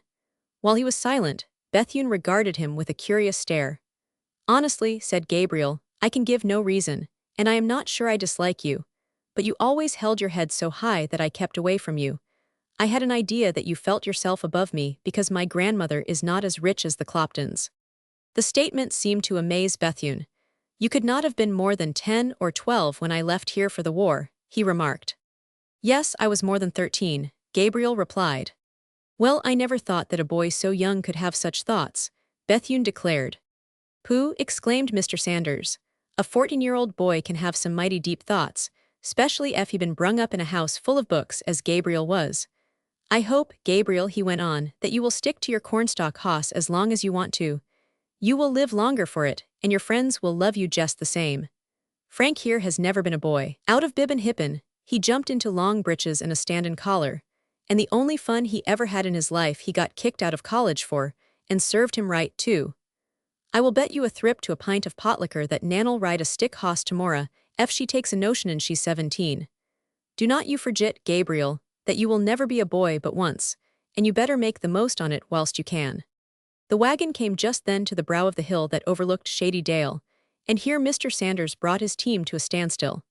It had been many long months since his eyes or Bethune's had gazed on the familiar scene. "I will tell you what's the fact, boys," he said, drawing in a long breath. "Purtiest place this side of paradise lies right yander before our eyes. Ef I had some un to give out the lines, I would cut loose and sing a hymn. Yes, sirs, you would see me break out and howl just like my old coon dog, Louder, used to do when he struck a hot track. The Lord has picked us out of the crowd, Frank, and help us along at every turn and crossin'. But before the week's out, we will forget to be thankful. Jayin' in the church would not do us a grain of good. By next Sunday week, Frank, you will be struttin' around as proud as a turkey gobbler, and you will get wuss and wuss less Nan takes a notion for to frail you out agin." Bethune relished the remark so little that he chirped to the mules, but Mr. Sanders seized the reins in his own hands. "We have fit and we have fout, and we have got knocked out," he went on, "and now here we are ready for to take a fresh start. The Lord send that it's the right start." He would have driven on, but at that moment, a shabby-looking vehicle drew up alongside the wagon. Gabriel and Cephas knew at once that the outfit belonged to Mr. Goodlet. His mismatched team consisted of a very large horse and a very small mule, both of them veterans of the war. They had been left by the Federals in a broken-down condition, and Mr. Goodlet found them grazing about, trying to pick up a living. He appropriated them, fed them well, and was now utilizing them not only for farm purposes, but for conveying stray travelers to and from Malvern, earning in this way many a dollar that would have gone elsewhere. Mr. Goodlet drew rein when he saw Mr. Sanders and Francis Bethune, and gave them as cordial a greeting as he could, for he was a very undemonstrative and reticent man. At that time, both Gabriel and Cephas thought he was both sour and surly, but in the course of events, their opinions in regard to that, and a great many other matters, underwent a considerable change. Chapter 4. Mr. Goodlet's Passengers. The vehicle that Mr. Goodlet was driving was an old hack that had been used for long years to ply between Shady Dale and Malvern. On this occasion, Mr. Goodlet had for his passengers a lady and a young woman apparently about Nan's age. There was such a contrast between the two that Gabriel became absorbed in contemplating them, so much so that he failed to hear the greetings that passed between Mr. Goodlet and Mr. Sanders, who were old-time friends. The elder of the two women was emaciated to a degree, and her face was pale to the point of ghastliness. But in spite of her apparent weakness, there was an ease and a refinement in her manner, a repose and a self-possession that reminded Gabriel of his grandmother, when she was receiving the fine ladies from a distance who sometimes called on her. The younger of the two women, on the other hand, was the picture of health. The buoyancy of youth possessed her. She had an eager, impatient way of handling her fan and handkerchief, and there was a twinkle in her eye that spoke of humor, but her glance never fell directly on the men in the wagon. All her attention was for the invalid. Mr. Goodlet, his greeting over, was for pushing on, but the voice of the invalid detained him. "Can you tell me," she said, turning to Mr. Sanders, "whether the Gaither place is occupied?" "Oh, but I forgot. You are just returning from that horrible, horrible war." She had lifted herself from a reclining position but fell back hopelessly. "Why, Obthar ought to be able to tell you that," responded Mr. Sanders, his voice full of sympathy. "Well, I just ain't," declared Mr. Goodlet, with some show of impatience. "I tell you, William, I been so worried and flurried, and so disqualified and mortified, and so head up why fussed one thing and then another, that I ain't scacely had time for to scratch myself on the eachin places, much less gettin' up all times or night for to see ef the gather places got folks or hants in it. When you have been through what I have, William, you will not come oxen me ef the gather house is war it mought be, or war it oughter be, or ef it's populated or dispopulated. The young lady stroked the invalid's hand and smiled. Something in the frowning face and fractious tone of the old man evidently appealed to her sense of humor. Do not you think it is absurd, said the pale lady, again appealing to Mr. Sanders, that a person should live in so small a town, and not know whether one of the largest houses in the place is occupied a house that belongs to a family that used to be one of the most prominent of the county? Why, of course it is absurd. There is something uncanny about it. I have not had such a shock in many a day. But mother, protested the young lady, why worry about it? A great many strange things have happened to us, and this is the least important of all. Why, dearest, this is the strangest of all strange things. The driver here says he lives at Dorrington's, and the Gaither house is not so very far from Dorrington's. Everybody knows, said Gabriel, that Miss Polly Gaither lives in the Gaither house. He spoke before he was aware, and began to blush. Whereupon the young lady gave him a very bright smile. Humph, grunted Mr. Goodlet, giving the lad a severe look. He started to climb into his seat but turned to Gabriel. Is she got a wen? He asked, with something like a scowl. Yes, she has a wen, replied the lad, blushing again, but this time for Mr. Goodlet. Well then, ef she's got a wen, ef Polly Gaithers is got a wen, she's livin' in that house, becausie, no longer'n last Satday, she come round for to borry some meal. And whatsomver she used to have, and whatsomver she mought have herearter, she's got a wen now, and I will tell you so on a stack of Bibles as high as the courthouse. The young lady laughed, but immediately controlled herself with a half-petulant oh dear. Laughter became her well, for it smoothed away a little frown of perplexity that had established itself between her eyebrows. Oh, we will take the young man's word for it, said the invalid, and we are very much obliged to him. What is your name? When Gabriel had told her, she repeated the name over again. I used to know your grandmother very well, she said. Tell her Margaret Brittlebin has returned home and would be delighted to see her. Then, ma'am, you must be Margaret Gaither, remarked Mr. Sanders. Yes, I was Margaret Gaither, replied the invalid. I used to know you very well, Mr. Sanders, and if I had changed as little as you have, I could still boast of my beauty. Yet nobody hears me braggin' of mine, Margaret, said Mr. Sanders with a smile that found its reflection in the daughter's face. But I hope from my heart that home and old friends will be a good physic for you, and get you to braggin' agin. Anyhow, if you do not brag on yourself, you can take up a good part of the time braggin' on your daughter. Oh, thank you, sir, for the clever joke. My mother has told me long ago how full of fun you are, said the young lady, blushing sufficiently to show that she did not regard the compliment as altogether a joke. You may drive on now, she remarked to Mr. Goodlet, whereupon that surly-looking veteran slapped his mismatched team with the loose ends of the reins, and the shabby old hack moved off towards Shady Dale. Mr. Sanders waited for the vehicle to get some distance ahead, and then he too urged his team forward. The word is home, he said. I reckon Margaret has had her share of trouble and a few slices more. She made her own bed, as the sayin' is, and now she's layin' on it. Well, well, well. When time and occasions take arter you, it ain't no use to run. You mought just as well set right flat on the ground and see what they have got agin you. The remark was not original, nor very deep, but it recurred to Gabriel when trouble plucked at his own sleeve, or when he saw disaster run through a family like a contagion. In no long time, the wagon reached the outskirts of the town, where the highway became a part of the wide street that ran through the center of Shady Dale, flowing around the old courthouse in the semblance of a wide river embracing a small island. Gabriel and Cephas were on the point of leaving the wagon here, but Mr. Sanders was of another mind. Ride on to Dorrington's Wyas, he said. I want to swap a joke or two why Mrs. Obb. She's sure to get the best of it, Gabriel warned him. Likely enough, but that will not spile the fun, responded Mr. Sanders. Mrs. Absalom, as she was called, was the wife of Mr. Goodlet, and was marked off from the great majority of her sex by her keen appreciation of humor. Her own contributions were spoiled for some, for the reason that she gave them the tone of quarrelsomeness, whereas it is to be doubted whether she ever gave way to real anger more than once or twice in her life. She was Dr. Randolph Dorrington's housekeeper, and was a real mother to Nan, who was motherless before she had drawn a dozen breaths of the poisonous air of this world. By the time the wagon reached Dorrington's, Gabriel, acting on the instructions of Mr. Sanders, had crawled under the cover of the wagon and was holding out a pair of old shoes, so that a passerby would imagine that someone was lying prone in the wagon with his feet sticking out. When the wagon reached the Dorrington place, Mr. Sanders drew rein and hailed the house, having signed to Cephas to make himself invisible. Evidently Mrs. Absalom was in the rear, or in the kitchen, which was a favorite resort of hers, for the hello had to be repeated a number of times before she made her appearance. She came wiping her face on her ample apron and brushing the hair from her eyes. She was always a busy housekeeper.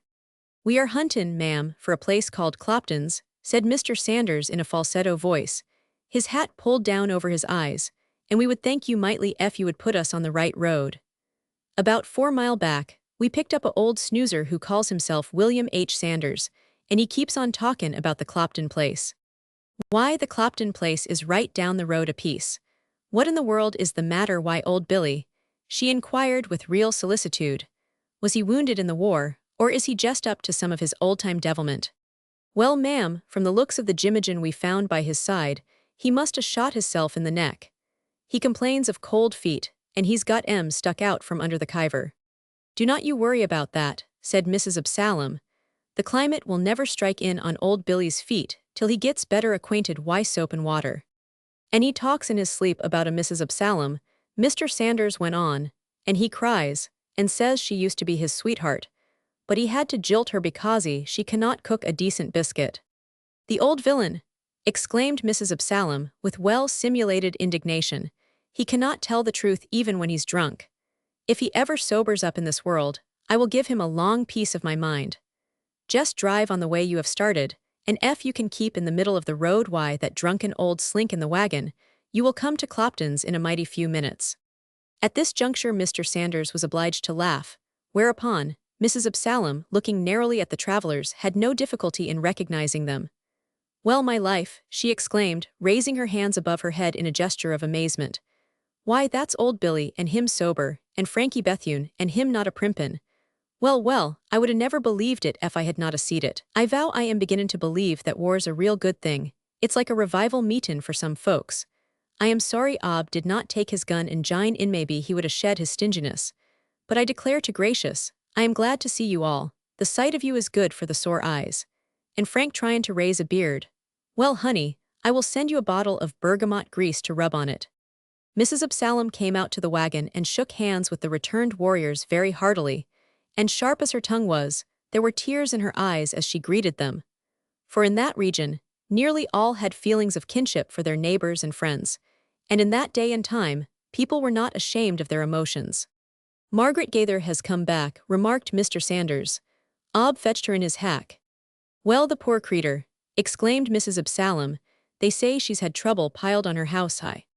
"She will not have much more in this world ef looks is any sign," Mr. Sanders replied. "She ain't nothin' but a livin' skeleton, but she's got a mighty lively gal."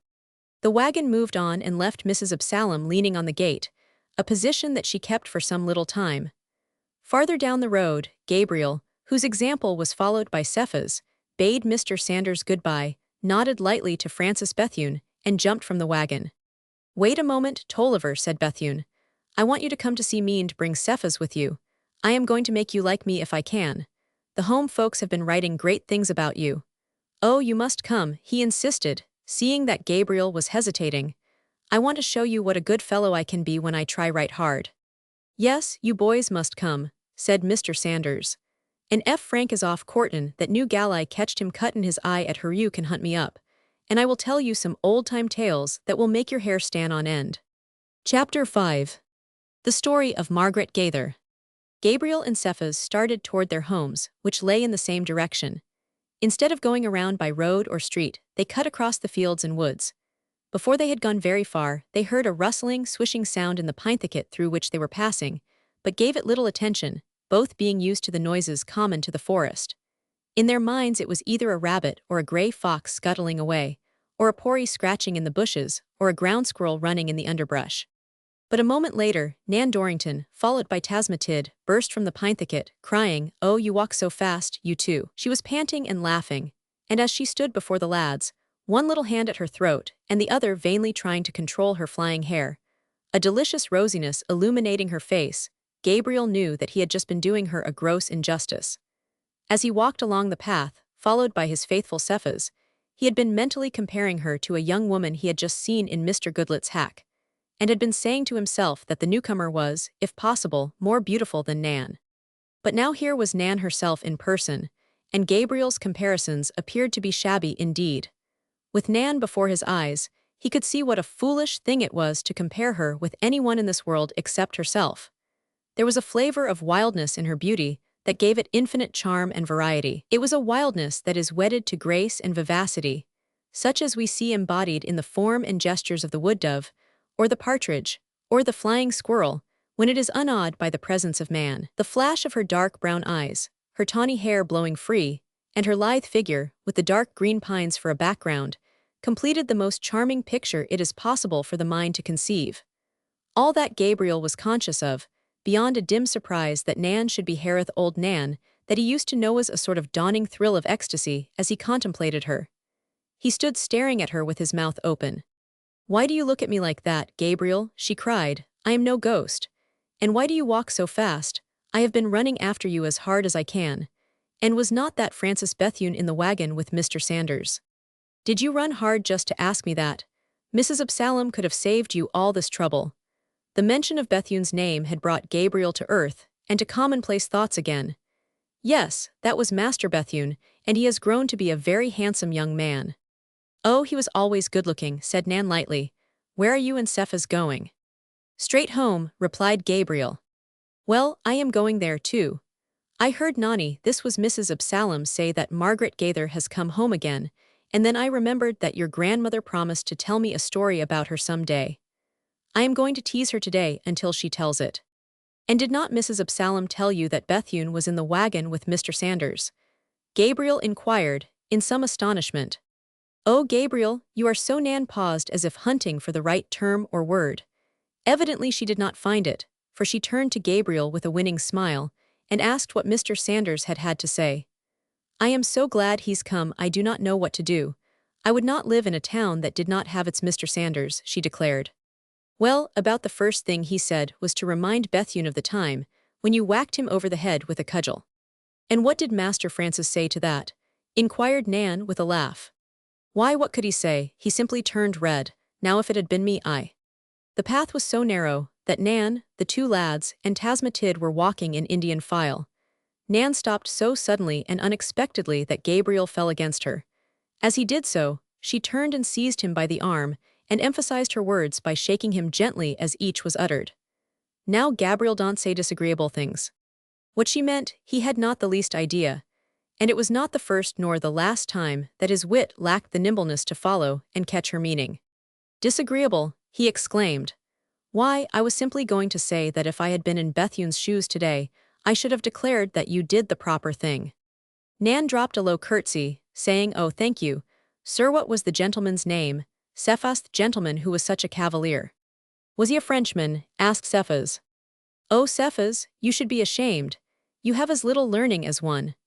With that she turned and went along the path at such a rapid pace that it was as much as the lads could do to keep up with her, without breaking into an undignified trot. Nan went home with Gabriel, was there before him indeed, for he paused a moment to say something to Cephas. She ran along the walk, took the steps two at a time, and as she ran skipping along the hallway she cried out, "Grandmother Lumsden, where are you? Oh, what do you think? Margaret Gaither has come home." When Gabriel entered the room, Nan had fetched a footstool and was already sitting at Mrs. Lumsden's feet, holding one of the old lady's frail but beautiful white hands. Here was another picture, the beauty of which dawned on Gabriel later youth and innocence sitting at the feet of sweet and wholesome old age. The lad was always proud of his grandmother, but never more so than at that moment, when her beauty and refinement were brought into high relief by her attitude toward Nan Dorrington. Gabriel was very happy to be near those two. Not for a weary time had Nan been so friendly and familiar as she was now, and he felt a kind of exaltation. Margaret Gaither, Margaret Gaither. Gabriel's grandmother repeated the name as if trying to summon up some memory of the past. "Poor girl, did you see her, Gabriel? And how did she look?" With a boy's bluntness, he described her physical condition, exaggerating, perhaps, its worst features, for these had made a deep impression on him. "Oh, I am so sorry for her, and she has a daughter," said Mrs. Lumsden softly. "I will call on them as soon as possible. And then if poor Margaret is unable to return the visit, the daughter will come. And you must be here, Nan, Gabriel will fetch you. And you, Gabriel, for once you must be polite and agreeable. Candace shall brush up your best suit, and if it is to be mended, I will mend it. Nan and Gabriel laughed at this. Both knew that this famous best suit would not reach to the lad's ankles, and that the sleeves of the coat would end a little way below the elbow. I cannot imagine what you are laughing at, said Mrs. Lumsden, with a faint smile. I am sure the suit is a very respectable one, especially when you have none better. No, Grandmother Lumsden. Gabriel will have to take his tea in the kitchen with Aunt Candace. However, the affair never came off. The dear old lady, in whom the social instinct was so strong, had no opportunity to send the invitation until long afterward. Nan was compelled to beg very hard for the story of Margaret Gaither. It was never the habit of Gabriel's grandmother to indulge in idle gossip. She could always find some excuse for the faults of those who were unfortunate, but Nan had the art of persuasion at her tongue's end. Whether it was this fact or the fact that Mrs. Lumsden believed that the story carried a moral that Nan would do well to digest, it would be impossible to say. At any rate, the youngsters soon had their desire. The story will hardly bear retelling. It can be compressed into a dozen lines and be made as uninteresting as a newspaper paragraph. But as told by Gabriel's grandmother, it had the charm which sympathy and pity never fail to impart to a narrative. When it came to an end, Nan was almost in tears, though she could never tell why. It happened, Nan, before you and Gabriel were born, said Mrs. Lumsden. Margaret Gaither was one of the most beautiful girls I have ever seen, and at that time Pulaski Tomlin was one of the handsomest young men in all this region. Naturally, these two were drawn together. They were in love with each other from the first, and finally, a day was set for the wedding. They were to have been married in November, but one night in October, the Tomlin place was found to be on fire. The flames had made considerable headway before they were discovered, and to me, it was a most horrible sight.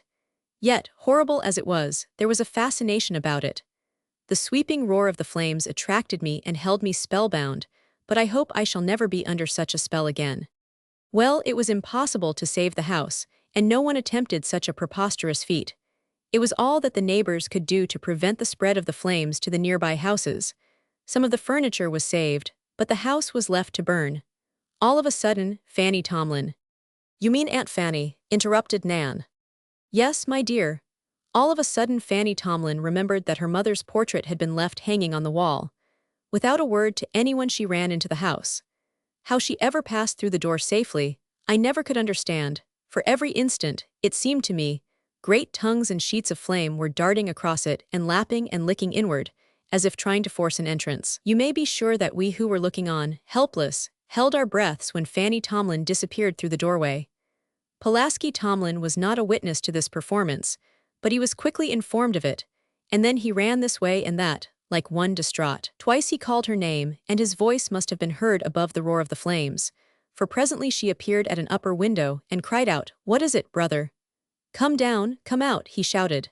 "I am afraid I cannot," she answered, and then she waved her hand and disappeared after trying vainly to close the blinds. But no sooner had Pulaski Tomlin caught a glimpse of his sister and heard her voice than he lowered his head like an angry bull and rushed through the flames that now had possession of the door. I, for one, never expected to see him again, and I stood there frightened, horrified, fascinated, utterly helpless. "Oh, when you go through a trial like that, my dear," said Mrs. Lumsden, stroking Nan's hair gently, "you will realize how small and weak and contemptible human beings are when they are engaged in a contest with the elements." There we stood, helpless and horror-stricken, with two of our friends in the burning house, which was now almost completely covered with the roaring flames. What thoughts I had I could never tell you, but I wondered afterward that I had not become suddenly gray. We waited an age, it seemed to me. Major Tomlin Purdue of Halcyondale, who happened to be here at the time, was walking about wringing his hands and crying like a child. Up to that moment, I had thought him to be a hard and cruel man, but we can never judge others, not even our closest acquaintances, until we see them put to the test.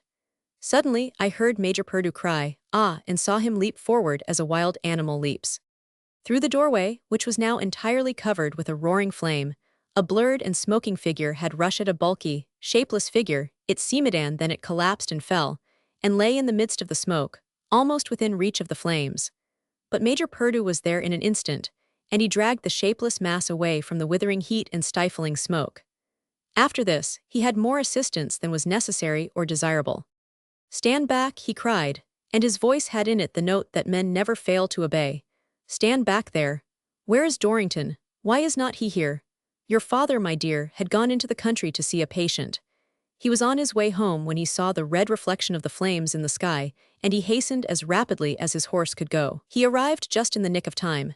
He heard his name called as he drove up and was prompt to answer. "Make way there," commanded Major Purdue, "make way for Dorrington. And you ladies go home. There's nothing you can do here."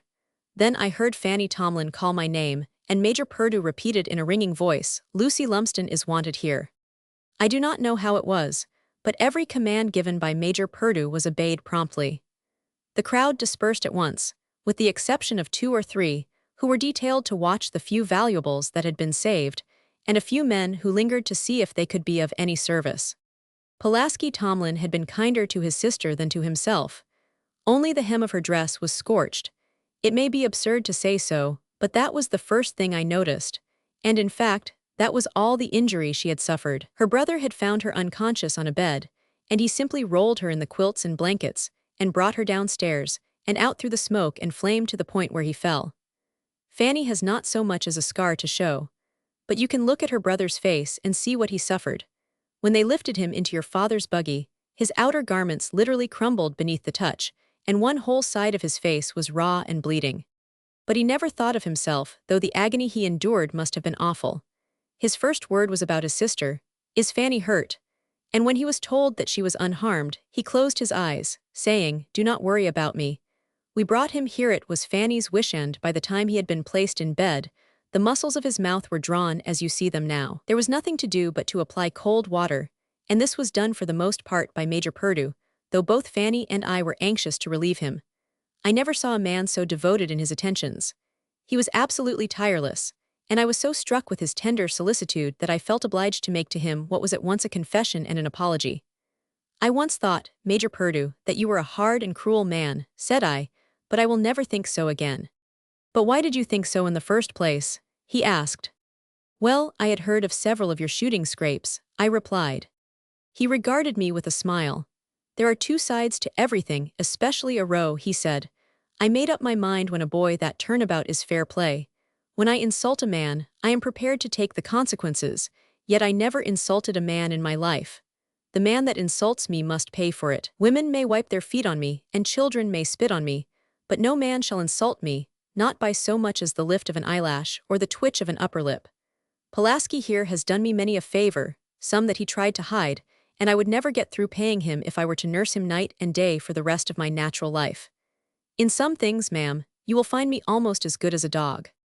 I must have given him a curious stare, continued Mrs. Lumsden, for he laughed softly, and remarked, "If you will think it over, ma'am, you will find that a dog has some mighty fine qualities." And it is true. "But what about Margaret Gaither?" inquired Nan, who was determined that the love story should not be lost in a wilderness of triflesses she judged them to be. "Poor Margaret," murmured Gabriel's grandmother, "I declare, I had almost forgotten her." Well, bright and early the next morning, Margaret came and asked to see Pulaski Tomlin. I left her in the parlor and carried her request to the sick room.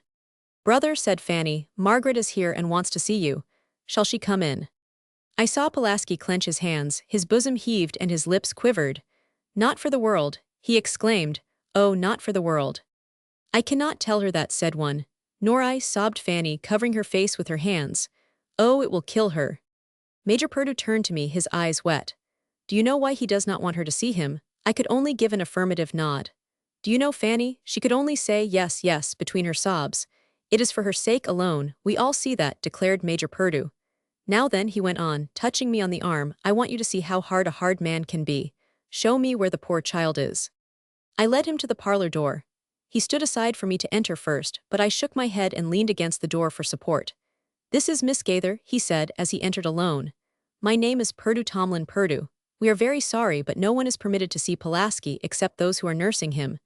"That is what I am here for," she said, "and no one has a better right. I am to be his wife. We are to be married next month. It is not a matter of right, Miss Gaither. Are you prepared to sustain a very severe shock? Why, what is the trouble? Can you not conceive a reason why you should not see him now at this time, and for many days to come?" "I cannot," she replied haughtily. "That, Miss Gaither, is precisely the reason why you are not to see him now," said Major Purdue. His tone was at once humble and tender. "I do not understand you at all," she exclaimed almost violently. "I tell you I will see him, I will beat upon the wall, I will lie across the door and compel you to open it. Oh, why am I treated so and by his friends?" She flung herself upon a sofa, weeping wildly, and there I found her, when, a moment later, I entered the room in response to a gesture from Major Purdue. Whether she glanced up and saw me, or whether she divined my presence, I could never guess. Gabriel's grandmother went on, but without raising her face, she began to speak to me. "This is your house, Miss Lucy," she said. She always called me Miss Lucy, and why cannot I, his future wife, go in and speak to Pulaski, or, at the very least, hold his hand, and help you and Fanny minister to his wants? I made her no answer, for I could not trust myself to speak. I simply sat on the edge of the sofa by her, and stroked her hair, trying in this mute way to demonstrate my sympathy. She seemed to take some comfort from this, and finally put her request in a different shape. Would I permit her to sit in a chair near the door of the room in which Pulaski lay, until such time as she could see him? "I will give you no trouble whatever," she said. "I am determined to see him," she declared. "He is mine, and I am his." I gave a cordial assent to this proposition, carried a comfortable chair and placed it near the door, and there she stationed herself. I went into the room where the others were, and was surprised to see Fanny Tomlin looking so cheerful. Even Major Purdue appeared to be relieved. Fanny asked me a question with her eyes, and I answered it aloud. "She is sitting by the door, and says she will remain there until she can see Pulaski." He beat his hand against the headboard of the bed. His mental agony was so great, and kept murmuring to himself. Major Purdue turned his back on his friend's writhings and went to the window. Presently he returned to the bedside, his watch in his hand. "Pulaski," he said, "if she's there 15 minutes from now, I shall invite her in." Pulaski Tomlin made no reply, and we continued our ministrations in perfect silence. A few minutes later, I had occasion to go into my own room for a strip of linen, and to my utter amazement, the chair I had placed for Margaret Gaither was empty. Had she gone for a drink of water or for a book? I went from room to room, calling her name, but she had gone, and I have never laid eyes on her from that day to this. She went away to Malvern on a visit, and while there eloped with a Louisiana man named Brittlebin, whose reputation was none too savory, and we never heard of her again. Even her Aunt Polly lost all trace of her. "What did Mr. Tomlin say when you told him she was gone?" Nan inquired. "We never told him. I think he understood that she was gone almost as soon as she went, for his spiritual faculties are very keen. I remember on one occasion, and that not so very long ago, when he refused to retire at night, because he had a feeling that he would be called for, and his intuitions were correct. He was summoned to the bedside of one of his friends in the country, and as he went along he carried your father with him. Margaret Gaither, such as she was the sum and the substance of his first and last romance. He suffered, but his suffering has made him strong. Yes, Mrs. Lumsden went on, it has made him strong and great in the highest sense. Do you know why he is called Neighbor Tomlin? It is because he loves his neighbors as he loves himself.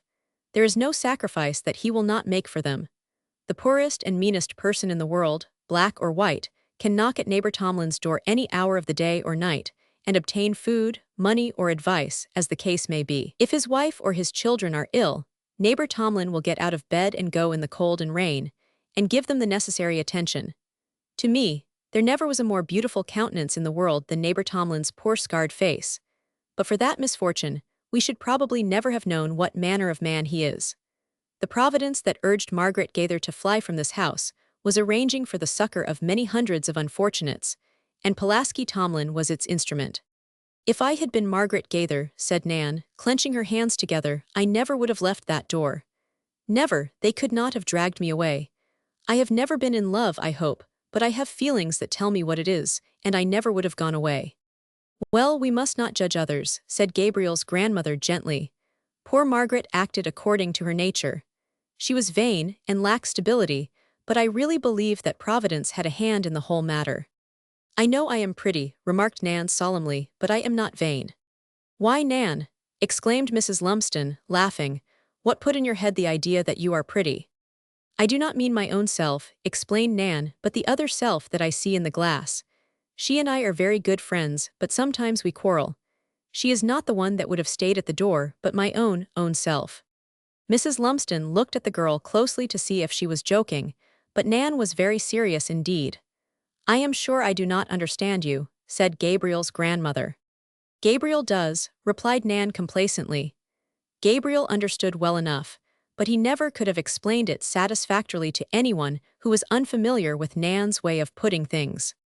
Well, you are certainly a pretty girl, Nan, Gabriel's grandmother admitted, and when you and Francis Bethune are married, you will make a handsome pair.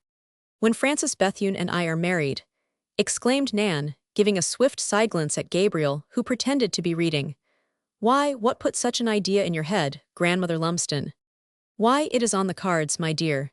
It is what, in my young days, they used to call the proper caper. Well, when Frank and I are to be married, I will send you a card of invitation so large that you will be unable to get it in the front door. She rose from the footstool, saying, I must go home. Goodbye, everybody, and send me word when you have chocolate cake. This was so much like the Nan who had been his comrade for so long that Gabriel felt a little thrill of exultation. A little later, he asked his grandmother what she meant by saying that it was on the cards for Nan to marry Bethune. Why, I have an idea that the matter has already been arranged, she answered with a knowing smile. It would be so natural and appropriate. You are too young to appreciate the wisdom of such arrangements, Gabriel, but you will understand it when you are older. Nan is not related in any way to the Cloptons, though a great many people think so. Her grandmother was captured by the Creeks when only a year or two old. She was the only survivor of a party of 7, which had been ambushed by the Indians. She was too young to give any information about herself. She could say a few words, and she knew that her name was Rosalind, but that was all. She was ransomed by General McGillivray and sent to Shady Dale. Under the circumstances, there was nothing for Raleigh Clopton to do but adopt her. Thus she became Rosalind Clopton. She married Benir Odom when, as well as could be judged, she was more than 40 years old. Randolph Dorrington married her daughter, who died when Nan was born. Marriage, Gabriel, is not what young people think it is, and I do hope that when you take a wife, it will be someone you have known all your life. I hope so too, Gabriel responded with great heartiness. Chapter 6. The Passing of Margaret. The day after the return of Mr. Sanders and Francis Bethune from the war, Gabriel's grandmother had an early caller in the person of Miss Fanny Tomlin. For a maiden lady, Miss Fanny was very plump and good-looking. Her hair was gray, and she still wore it in short curls, just as she had worn it when a girl.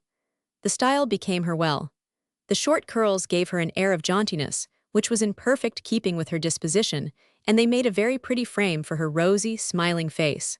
Socially, she was the most popular person in the town, with both young and old. A children's party was a dull affair in Shady Dale without Miss Fanny to give it shape and form, to suggest games, and to make it certain that the timid ones should have their fair share of the enjoyment. Indeed, the community would have been a very dull one but for Miss Fanny, in return for which the young people conferred the distinction of kinship on her by calling her Aunt Fanny. She had remained single because her youngest brother, Pulaski, was unmarried, and needed someone to take care of him, so she said.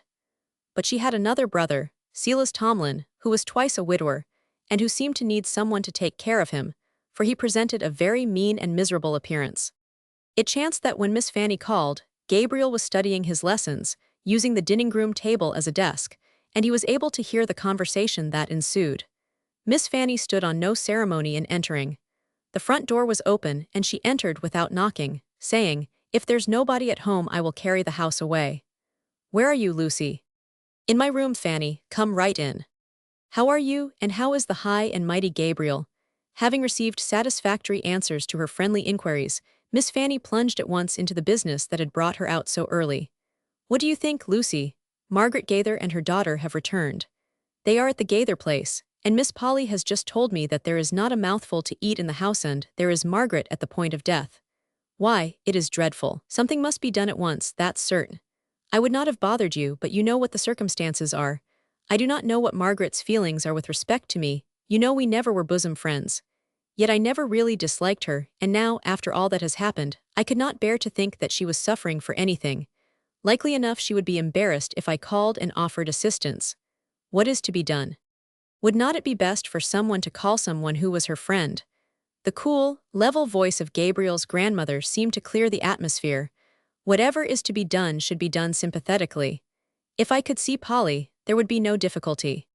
"Well, I saw Miss Polly," said Miss Fanny, "and she told me the whole situation, and I was on the point of saying that I would run back home and send something over, when an upper window was opened, and Margaret Gaither's daughter stood there gazing at me. She's a beauty, Lucy. There's a chance for Gabriel there. Well, you know how deaf Miss Polly is. If I had said what I wanted to say, that child would have heard every word, and there was something in her face that held me dumb. Miss Polly talked, and I nodded my head, and that was all. The old soul must have thought the cat had my tongue. Miss Fanny laughed uneasily as she made the last remark. If Margaret is ill, she should have attention. I will go there this morning. This was Mrs. Lumsden's decision. I will send the carriage for you as soon as I can run home, said Miss Fanny. With that she rose to go, and hustled out of the room, but in the hallway she turned and remarked, "Tell Gabriel that he will have to lengthen his suspenders, now that Nan has put on long dresses." "Oh no," protested Mrs. Lumsden. "We must not put any such nonsense in Gabriel's head. Nan is for Francis Bethune. If it is not all arranged, it ought to be. Why, the land of Dorrington joins the land that Bethune will fall heir to some day, and it seems natural that the two estates should become one." Gabriel's grandmother had old-fashioned ideas about marriage. "Oh, I see," replied Miss Fanny with a laugh. "You are so intent on joining the two estates in wedlock that you take no account of the individuals. But Brother Pulaski says that for many years to come, the more land a man has the poorer he will become."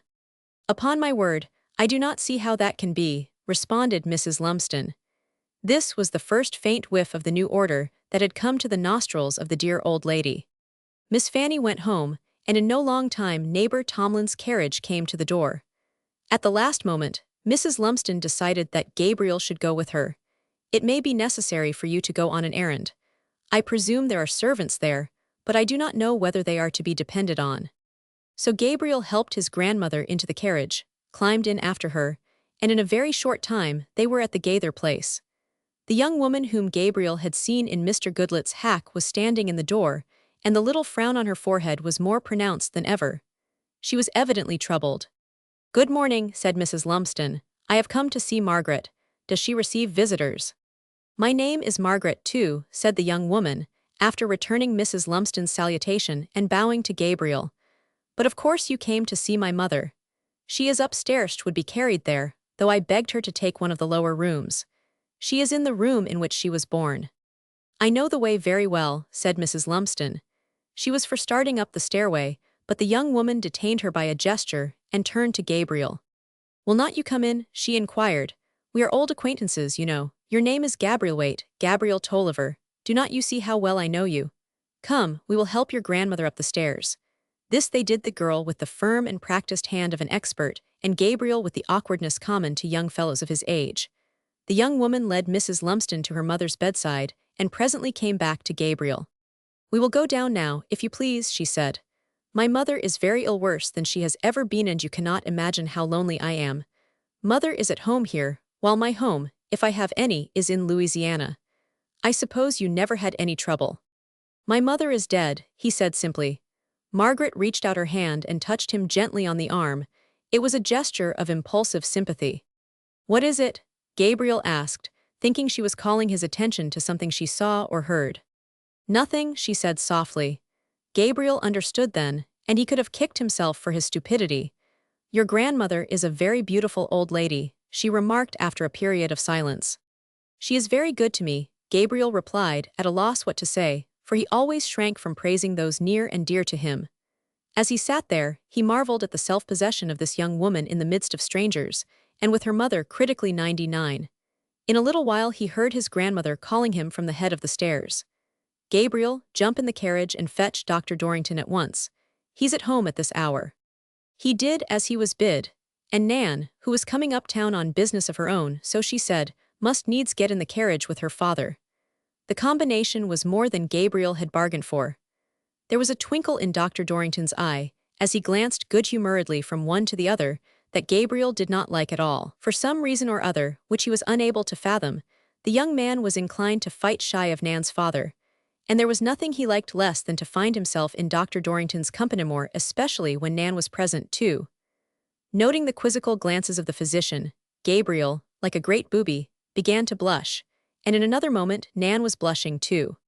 Now, father only called him father when she was angry, or dreadfully in earnest. "Now, father, if you begin your teasing, I will jump from the carriage. I will not ride with a grown man who does not know how to behave in his daughter's company."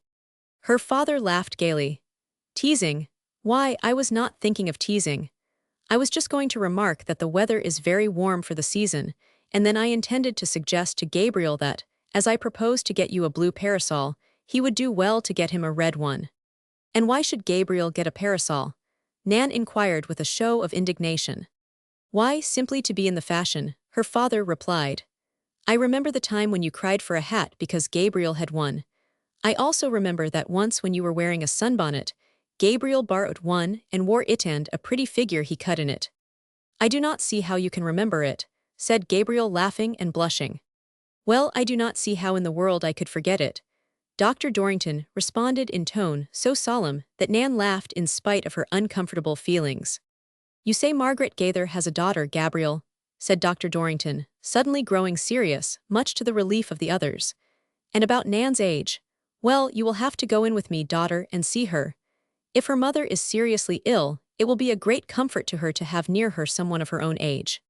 Nan made a pretty little mouth at this command, to show that she did not relish it, but otherwise she made no objection.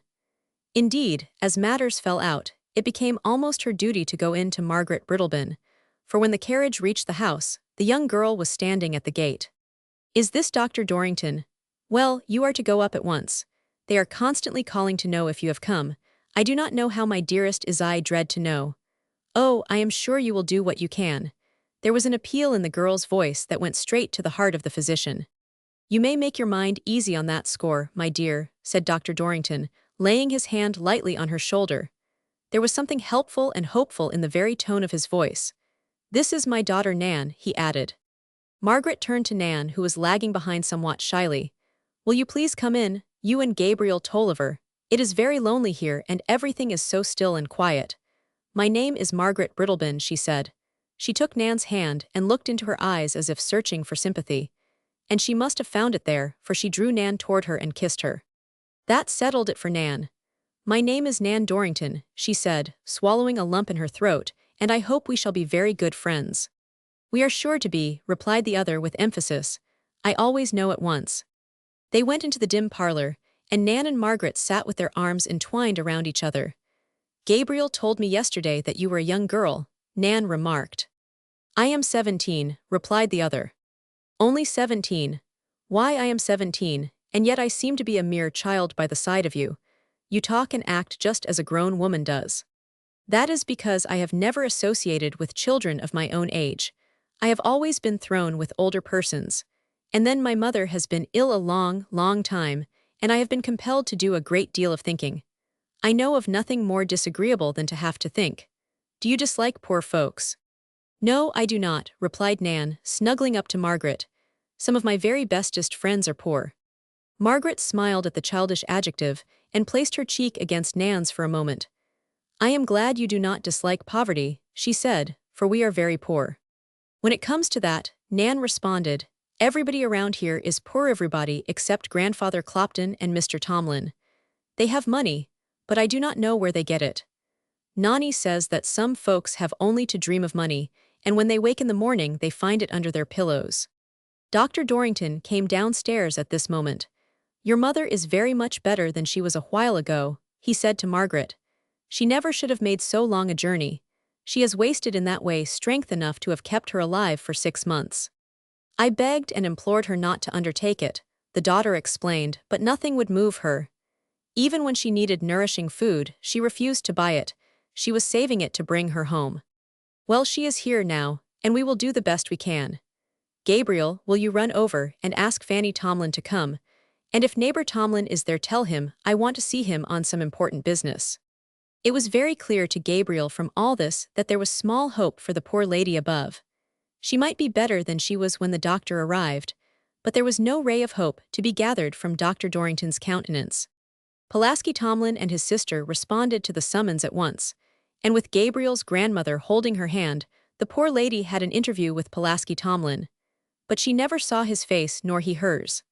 The large screen was carried upstairs from the dining room and placed in front of the bed, and near the door a chair was placed for Pulaski Tomlin. It was the heart's desire of the dying lady that neighbor Tomlin should become the guardian of her daughter. He was deeply affected when told of her wishes, but before consenting to accept the responsibility, asked to see the daughter, and went to the parlor, where she was sitting with Nan and Gabriel. When he came in, Nan ran and kissed him as she never failed to do, for though his face on one side was so scarred and drawn that the sight of it sometimes shocked strangers, those who knew him well found his wounded countenance singularly attractive. "This is Margaret," he said, taking the girl's hand.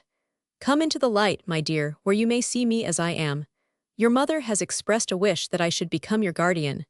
As an old and very dear friend of mine, she has the right to make the request. I am willing and more than willing to meet her wishes, but first I must have your consent." They went into the hallway, which was flooded with light. "Are you the Mr. Tomlin of whom I have heard my mother speak?" Margaret asked, fixing her clear eyes on his face, and when he had answered in the affirmative, "I wonder that she asked you, after what she has told me. She certainly has no claims on you." "Ah, my dear, that is where you are wrong," he insisted. "I feel that everyone in this world has claims on me, especially those who were my friends in old times.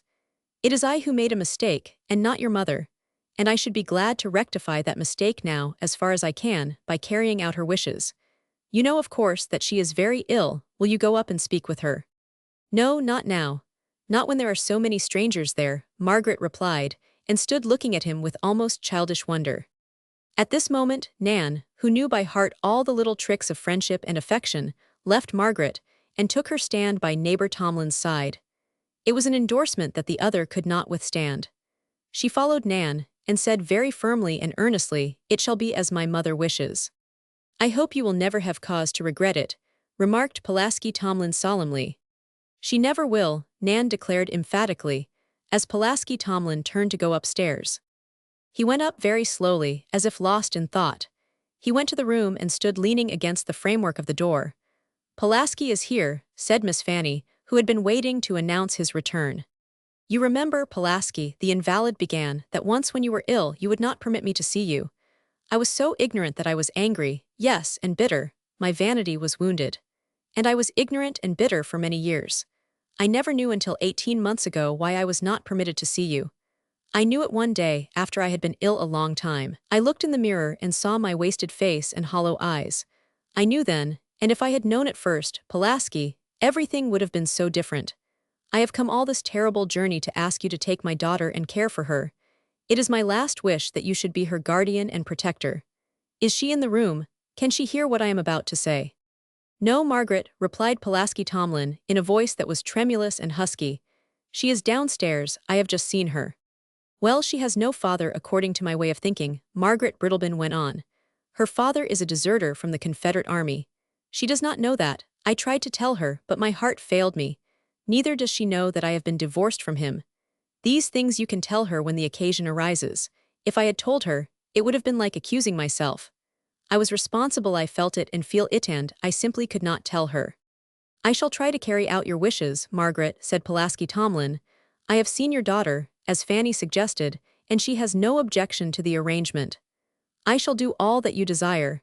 She shall be to me a most sacred charge. If you knew how happy you are making me, Pulaskio, I am grateful. There should be no talk of gratitude between you and me, Margaret." At a signal from Pulaski Tomlin, Judge Odom cleared his throat and read the document that he had drawn up, and his strong, businesslike voice went far toward relieving the strain that had been put on those who heard the conversation between the dying woman and the man who had formerly been her lover. Everything was arranged as she desired, every wish she expressed had been carried out. And then, as if there was nothing else to be done, the poor lady closed her eyes with a sigh and opened them no more in this world. It seemed that nothing had sustained her but the hope of placing her daughter in charge of Pulaski Tomlin. Chapter 7. Silas Tomlin Goes A-Calling. When the solemn funeral ceremonies were over, it was arranged that Nan should spend a few days with her new friend. Margaret Gaithersh was never called by the name of her father after her mother Deedon Gabriel took advantage of Nan's temporary absence to pay a visit to Mrs. Absalom. He was very fond of that strong-minded woman, but since Nan had grown to be such a young lady, he had not called as often as he had been in the habit of doing. He was afraid, indeed, that someone would accuse him of a sneaking desire to see Nan, and he was also afraid of the quizzing which Nan's father was always eager to apply. But with Nan, away, her absence being notorious, as you may say, Gabriel felt that he could afford to call on the genial housekeeper. Mrs. Absalom had for years been the manager of the Dorrington household, and she retained her place even after Randolph Dorrington had taken for his second wife Zephyrine Dion, who had been known as Miss Johns, and who was now called Mrs. Johnny Dorrington. In that household, indeed, Mrs. Absalom was indispensable, and it was very fortunate that she and Mrs. Johnny were very fond of each other. Her maiden name was Margaret Rorick, and she came of a family that had long been attached to the Dorringtons. In another clime, and under a different system, the Roricks would have been described as retainers. They were that and much more. They served without fee or reward. They were retainers in the highest and best sense, for in following the bent of their affections, they retained their independence, their simple dignity and their self-respect. And in that region, which was then, and is now, the most democratic in the world, they were as well thought of as the Cloptons or the Dorringtons. It came to pass, in the order of events, that Margaret Rorick married Mr. Absalom Goodlet, who was the manager of the Dorrington plantation. Though she was no chicken, as she said herself, Mr. Goodlet was her senior by several years.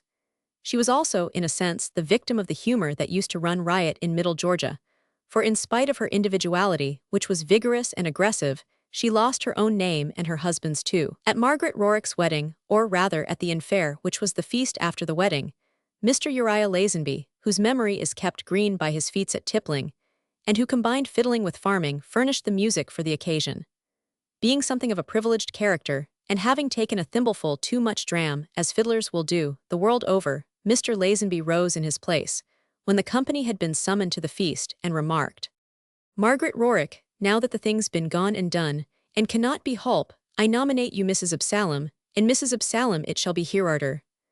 Ob Goodlet, you ought to be mighty proud when you can fling your bridle on a filly like that, and lead her home just for the bar sassa." The loud laughter that followed placed the bride at a temporary disadvantage. She joined in, however, and then exclaimed, "My goodness! Old Uriah's drunk agon, you cannot pull a stopper out in a jug in the same house why him, but what he will dribble at the mouth and git shaky in the legs." But drunk or sober, Uriah had nominated Mrs. Absalom for good and all. One reason why this nomination was seized on so eagerly was the sudden change that had taken place in Miss Rorick's views in regard to matrimony. She was more than 30 years old when she consented to become Mrs. Absalom. Up to that time she had declared over and over again that there was not a man in the world she would look at, much less marry. Now many a woman has said the same thing and changed her mind without attracting attention, but Mrs. Absalom's views on matrimony and her pithy criticisms of the male sex in general had flown about on the wings of her humor, and in that way had come to have wide advertisement. But her nomination interfered neither with her individuality, nor with her ability to indulge in pithy comments on matters and things in general. Of Mr. Lazenby, she said later, "What's the use of choosin' betwixt a fool and a fiddler, when you can get both in the same package?" She made no bad bargain when she married Mr. Goodlet. His irritability was all on the surface. At bottom, he was the best-natured and most patient of Mina philosopher, who was so thoroughly contented with the ways of the world and the order of Providence, that he had no desire to change Etherans so comfortable in his own views, and opinions that he was not anxious to convert others to his way of thinking. If anything went wrong, it was like a garment turned inside out. It would come out all right in the wash-in. Mrs. Absalom's explanation of her change of views in the subject of matrimony was very simple and reasonable. "Why, a single oman," she said, "cannot cut no caper at all.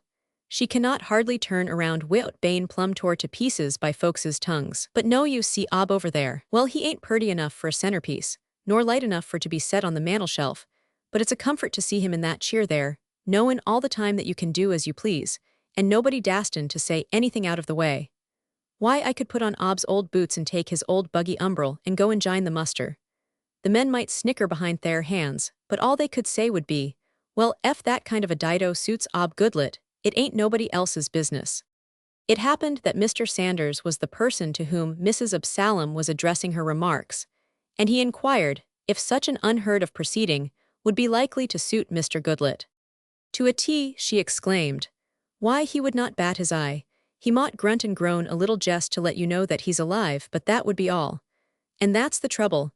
If Ob has any fault in the world that you can put your finger on, it's in bane too good. You know, William anyhow, you would know it if you belonged to my sect that there's lots of times and occasions when it would make the women folks feel lots better ef they had something or other to rip and rare about. My old cat goes about purrin', the very spit and image of innocence, but she would die ef she did not show her claws sometimes.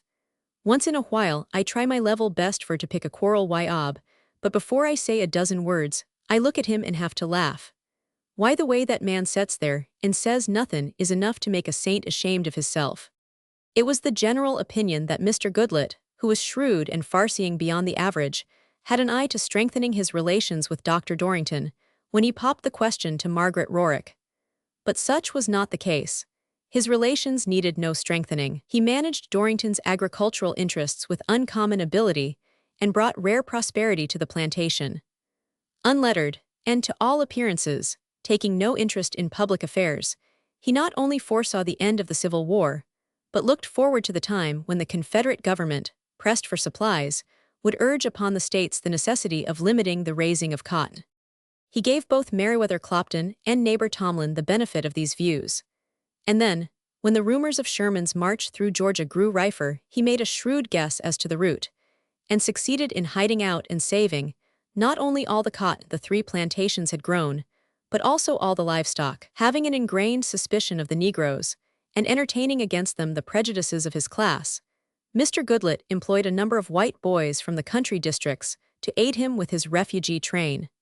And he left them in charge of the camp he had selected, knowing full well that they would be glad to remain in hiding as long as the Federal soldiers were about. The window of the dining room at Dorrington's commanded a view of the street for a considerable distance toward town, and it was at this window that Mrs. Absalom had her favorite seat. She explained her preference for it by saying that she wanted to know what was going on in the world. She looked out from this window one day while she was talking to Gabriel Tolliver, whose visits to Dorrington's had come to be coincident with Nan's absence, and suddenly exclaimed, "Well, my gracious, ef yonder ain't old Picayune Popper. I wonder what we have done out this way that old Picayune should be sneakin' around here. I will tell you what, ef Ob has borried a rye thrip from old Silas Tomlin, I will quit him. I will not live why a man that will have anything to do why that old scamp. As I am a livin' human, he's common here." Now, Silas Tomlin was neighbor Tomlin's elder brother, but the 2 men were as different in character and disposition as a warm, bright day is different from a bitter black night. Pulaski Tomlin gave his services freely to all who needed them, and he was happy and prosperous, whereas Silas was a miserly moneylender and note-shaver, and always appeared to be in the clutches of adversity. To parsimony he added the stingies, and the stain-off a peevish and an irritable temper. It was as Mrs. Absalom had sighed, "A Picayunish man is a pauper, I do not care how much money he's got." "I will go see if Johnny is in the house," said Mrs. Absalom. Johnny was Mrs. Dorrington, who, in turn, called Mrs. Absalom Nonny, which was Nan's pet name for the woman who had raised her. "I'll go see, but I lay she's gone to see Nan.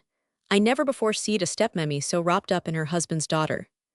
Nan, as has been said, was spending a few days with poor Margaret Brittlebin, whose mother had just been buried. Mrs. Absalom called Mrs. Dorrington, and then looked for her, but she was not to be found at the moment. "I reckon you will have to go to the door, Gabe," said Mrs. Absalom, as the knocker sounded.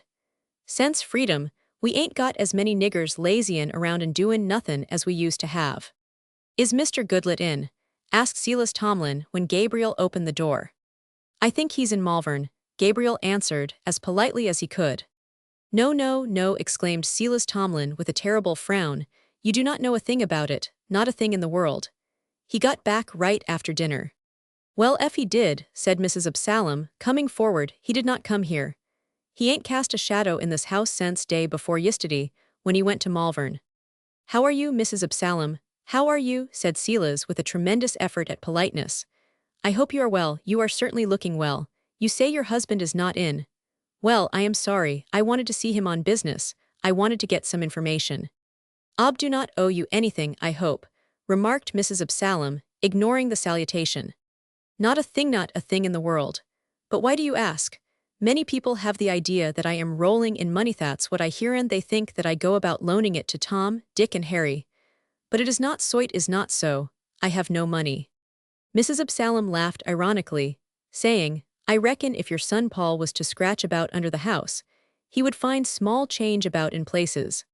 Silas Tomlin looked hard at Mrs. Absalom, his little black eyes glistening under his coarse, heavy eyebrows like those of some wild animal. He was not a prepossessing man. He was so bald that he was compelled to wear a skullcap, and the edge of this showed beneath the brim of his chimney-pot hat. His face needed a razor, and the gray beard coming through the cuticle gave a ghastly bluish tint to the pallor of his countenance. His broadcloth coat Mrs. Absalom called it a shadbelly was greasy at the collar and worn at the seams, and his waistcoat was stained with amber. His trousers, which were much too large for him, bagged at the knees, and his boots were run down at the heels. Though he was temperate to the last degree, he had the appearance of a man who is the victim of some artificial stimulant. "What put that idea in your head, Mrs. Goodlet?" he asked, after looking long and searchingly at Mrs. Absalom. "Well, I allowed that when you was countin' out your cash. A thrip or two might have slipped through the cracks in the floor," she replied. "Sech things have happened before now." He wiped his thin lips with his lean forefinger and stood hesitating, whereupon Mrs. Absalom remarked, "It shan't cost you a cent ef you will come in. Ab'll be here purty soon ef somebody ain't been fool enough to give him his dinner. His health'll fail him long before his appetite does. Show Mr. Tomlin in the parlor, Gabriel, and I will see about Ob's dinner. I do not want it to burn to a cracklin' before he gets it." Silas Tomlin went into the parlor and sat down, while Gabriel stood hesitating, not knowing what to do or say. He was embarrassed, and Silas Tomlin saw it. "Oh, take a seat," he said, with a show of impatience. "What are you doing for yourself, Tolliver? You are a big boy now, and you ought to be making good money. We will all have to work now, we will have to buckle right down to it. The way I look at it, the man who is doing nothing is throwing money away. Yes, sir, throwing it away. What does Adam Smith say? Why, he says—" Gabriel never found out what particular statement of Adam Smith was to be thrown at his head, for at that moment, Mr. Goodlet called out from the dining room, "See Tomlin in there, Gabriel. Well, fetch him out here where I live at. I ain't got no parlors for company." By the time that Gabriel had led Mr. Silas Tomlin into the dining room, Mr. Goodlet had a plate of victuals carrying it to the kitchen, and he remarked as he went along, "I got nother parlors nor dinner rooms. Fetch him out here to the kitchen where we both belong at." If Silas Tomlin objected to this arrangement, he gave no sign. He followed without a word. Mr. Goodlet placed his plate on the table where the dishes were washed, and dropped his hat on the floor beside him, and began to attack his dinner most vigorously. Believing, evidently, that ordinary politeness would be wasted here, Silas entered at once on the business that had brought him to Dorrington's. "Sorry to trouble you, Goodlet," he said by way of making a beginning. "I notice you ain't cryin' none to hurt," remarked Mr. Goodlet placidly. "And ef you was, you would be cryin' for nothin'. You ain't troublin' me a mite. 40 and 4 like you cannot trouble me." "You will have to excuse Ob," said Mrs. Goodlet, who had preceded Gabriel and Silas to the kitchen. "He's lost his cud, and he will not be right well till he finds it agin." She placed her hand over her mouth to hide her smiles. Silas Tomlin paid no attention to this byplay. He stood like a man who is waiting an opportunity to get in a word. "Goodlet, who were the ladies you brought from Malvern today?" His face was very serious. "You know lots better'n I do. The oldest seed you out in the field, and she asked me who you mought be. I told her, becausie I ain't got no secrets from my passengers, specially when they are good-lookin' and plank down their money before they start. Arter I told him who you was, the oldest made you a mighty purty bow, but you weren't polite enough for to take off your hat. I dunno as I blame you much, all things considered.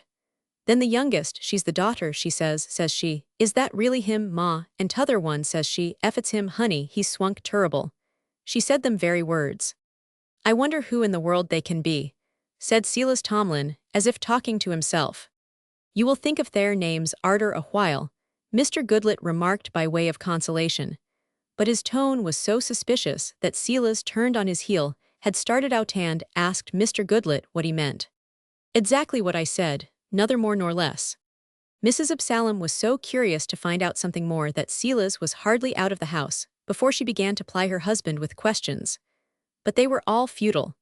Mr. Goodlet knew no more than that he had brought the women from Malvern, that they had chanced to spy old Silas Tomlin in a field by the side of the road, and that when the elder of the two women found out what his name was, she made him a bow, which Silas was not polite enough to return. "That's all I know," remarked Mr. Goodlet. "Dog take the women anyhow," he exclaimed indignantly. "Ef they would stay at home they would be all right. But here they go, atrapsin' and atrolopin' all over creation, and agivin' trouble wherever they go. They get me so muddled and befuddled why they're wickerin' and snickerin' that I dunner which een I am a-standin' on half the time. Next time they want to ride why me I will say walk, by jacks, I will not haul 'em.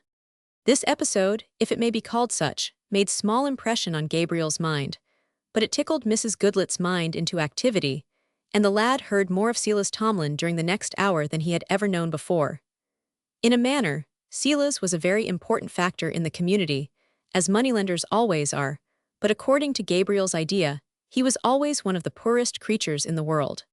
When he was a young man, Silas joined the tide of emigration that was flowing westward. He went to Mississippi, where he married his first wife. In a year's time, he returned to his old home. When asked about his wife, he returned alone, curtly answered that she was well enough off. Mrs. Absalom was among those who made the inquiry, and her prompt comment was, "She's well off if she's dead. I will say that much." But there was a persistent rumor, coming from no one knew where, that when a child was born to Silas, the wife was seized with such a horror of the father that the bare sight of him would cause her to scream, and she constantly implored her people to send him away.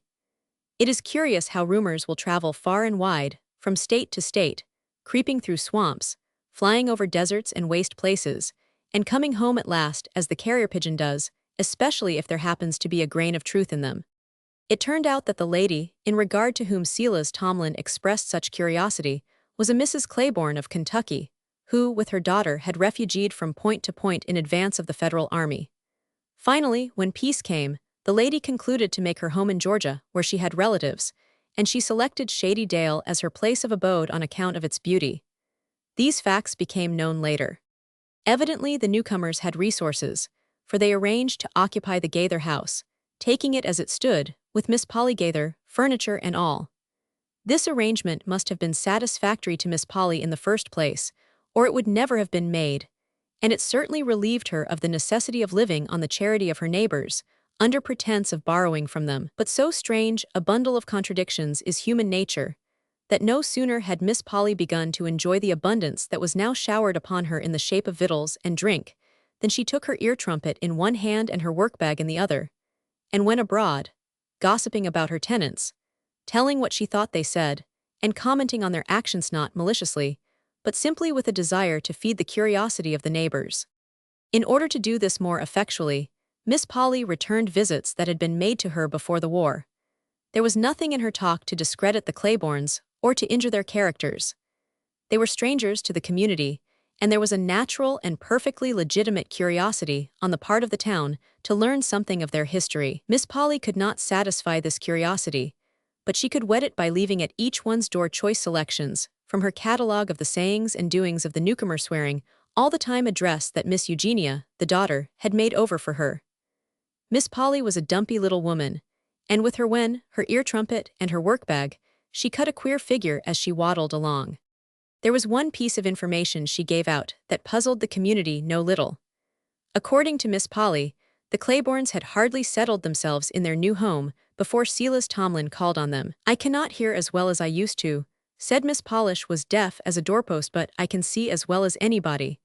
Yes, indeed, as well as anybody in the world. And I tell you, Lucy Lumstench was talking to Gabriel's grandmother as soon as old Silas darkened the door. I knew he was worried. I never saw a grown person so fidgety and nervous, unless it was Micajah Clemens, and he's got the rickets, poor man. So I says to myself, I will watch you, and watch I 999. Well, when Mrs. Claiborne came into the parlor, she bowed very politely to old Silas, but I could see that she could hardly keep from laughing in his face.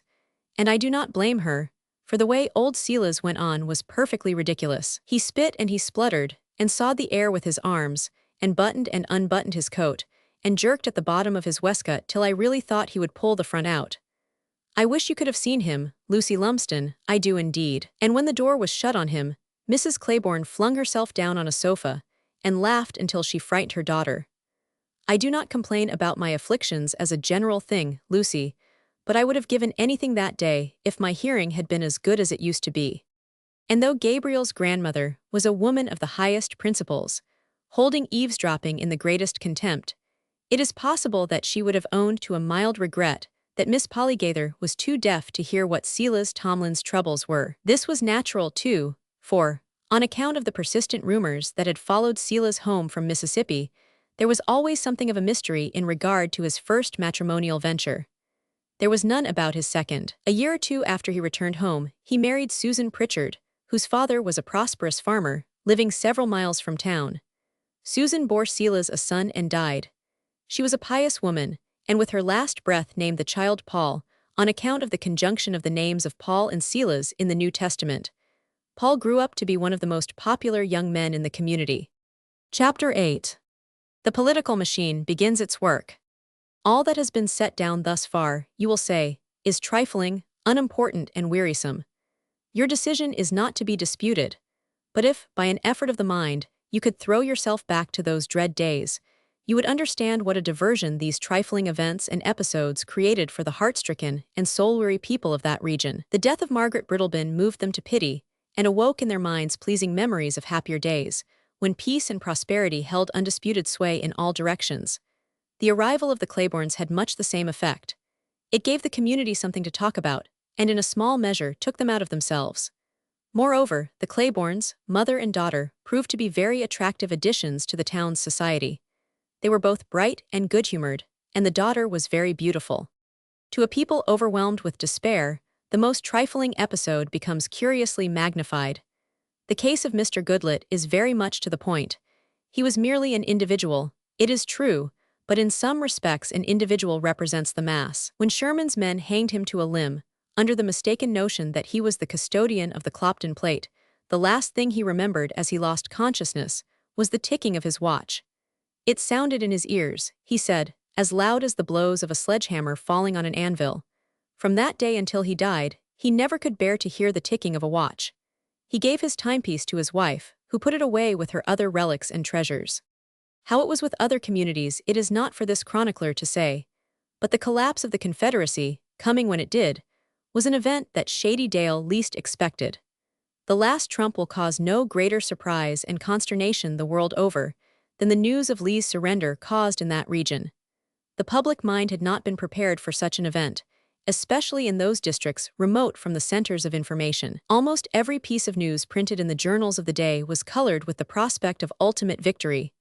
And when the curtains suddenly came down and the lights went out, no language can describe the grief, the despair, and the feeling of abject humiliation that fell upon the white population in the small towns and village communities.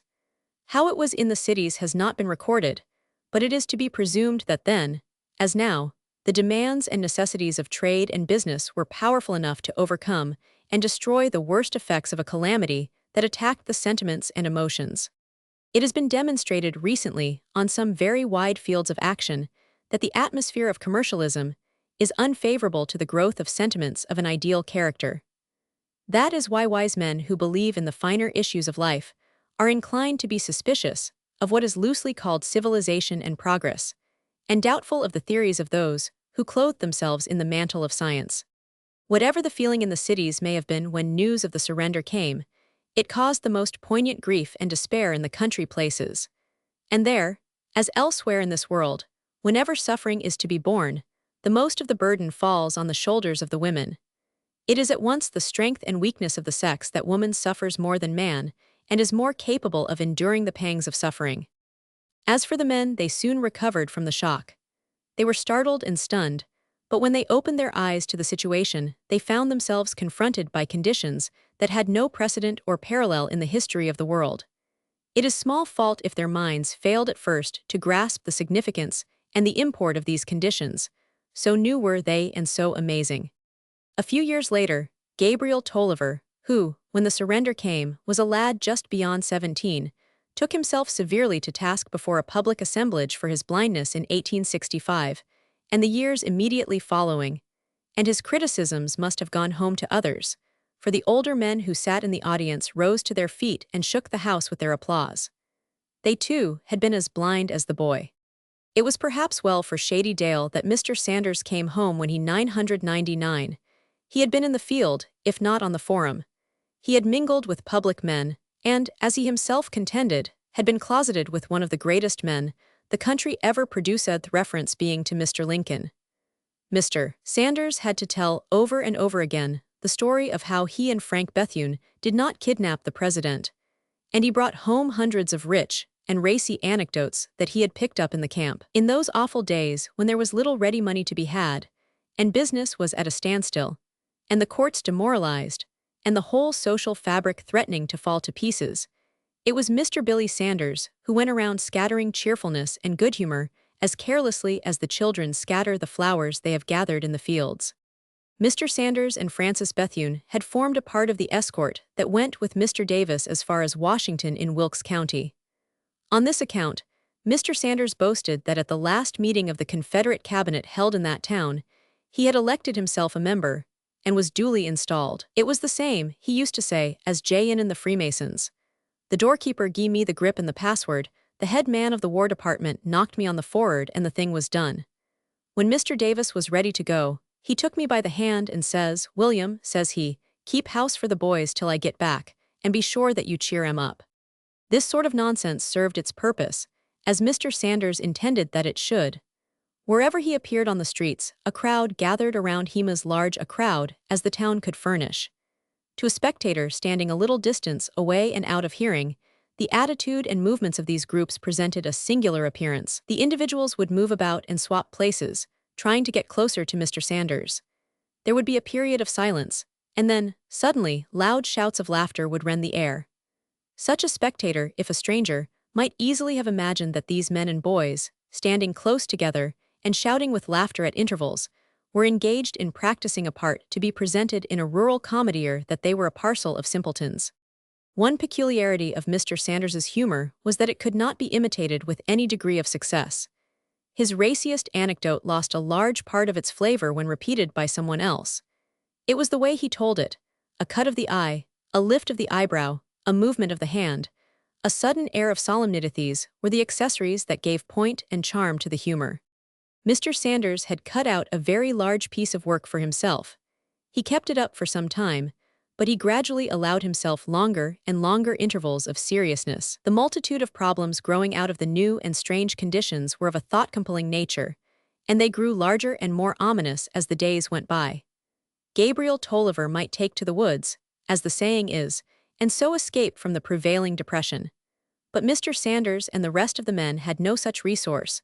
Responsibility sat on their shoulders, and they were compelled to face the conditions and study them. Gabriel could sit on the fence by the roadside and see neither portent nor peril in the groups and gangs of Negroes passing and repassing, and moving restlessly to and fro, some with bundles and some with none.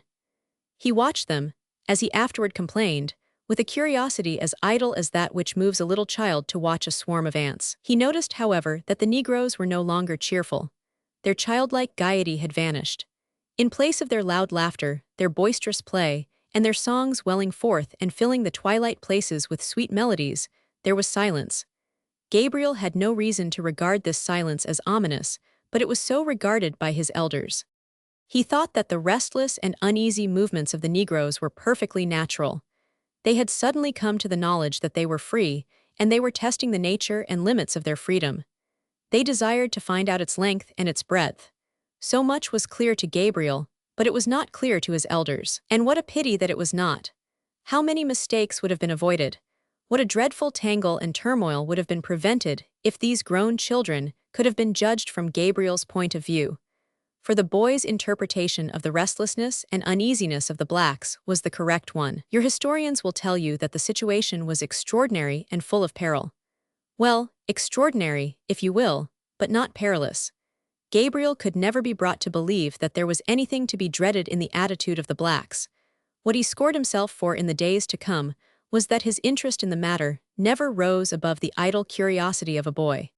And yet there were some developments calculated to pique curiosity. A few years before the war, one of Madame Autry's nephews from Massachusetts came into the neighborhood preaching freedom to the Negroes. As a result, a large body of the Clopton Negroes gathered around the house one morning with many breathings and mutterings. Uncle Plato, the carriage driver, went to his master with a very grave face and announced that the hands, instead of going to work, had come in a body to the house. "Well, go and see what they want, Plato," said the master of the Clopton place. "I done ax 'em dat, suh," replied Uncle Plato, "and dey say pientedly dat dey want ter see you." "Very well, where is Mr. Sanders?" "He out dar, suh, makin' fun un."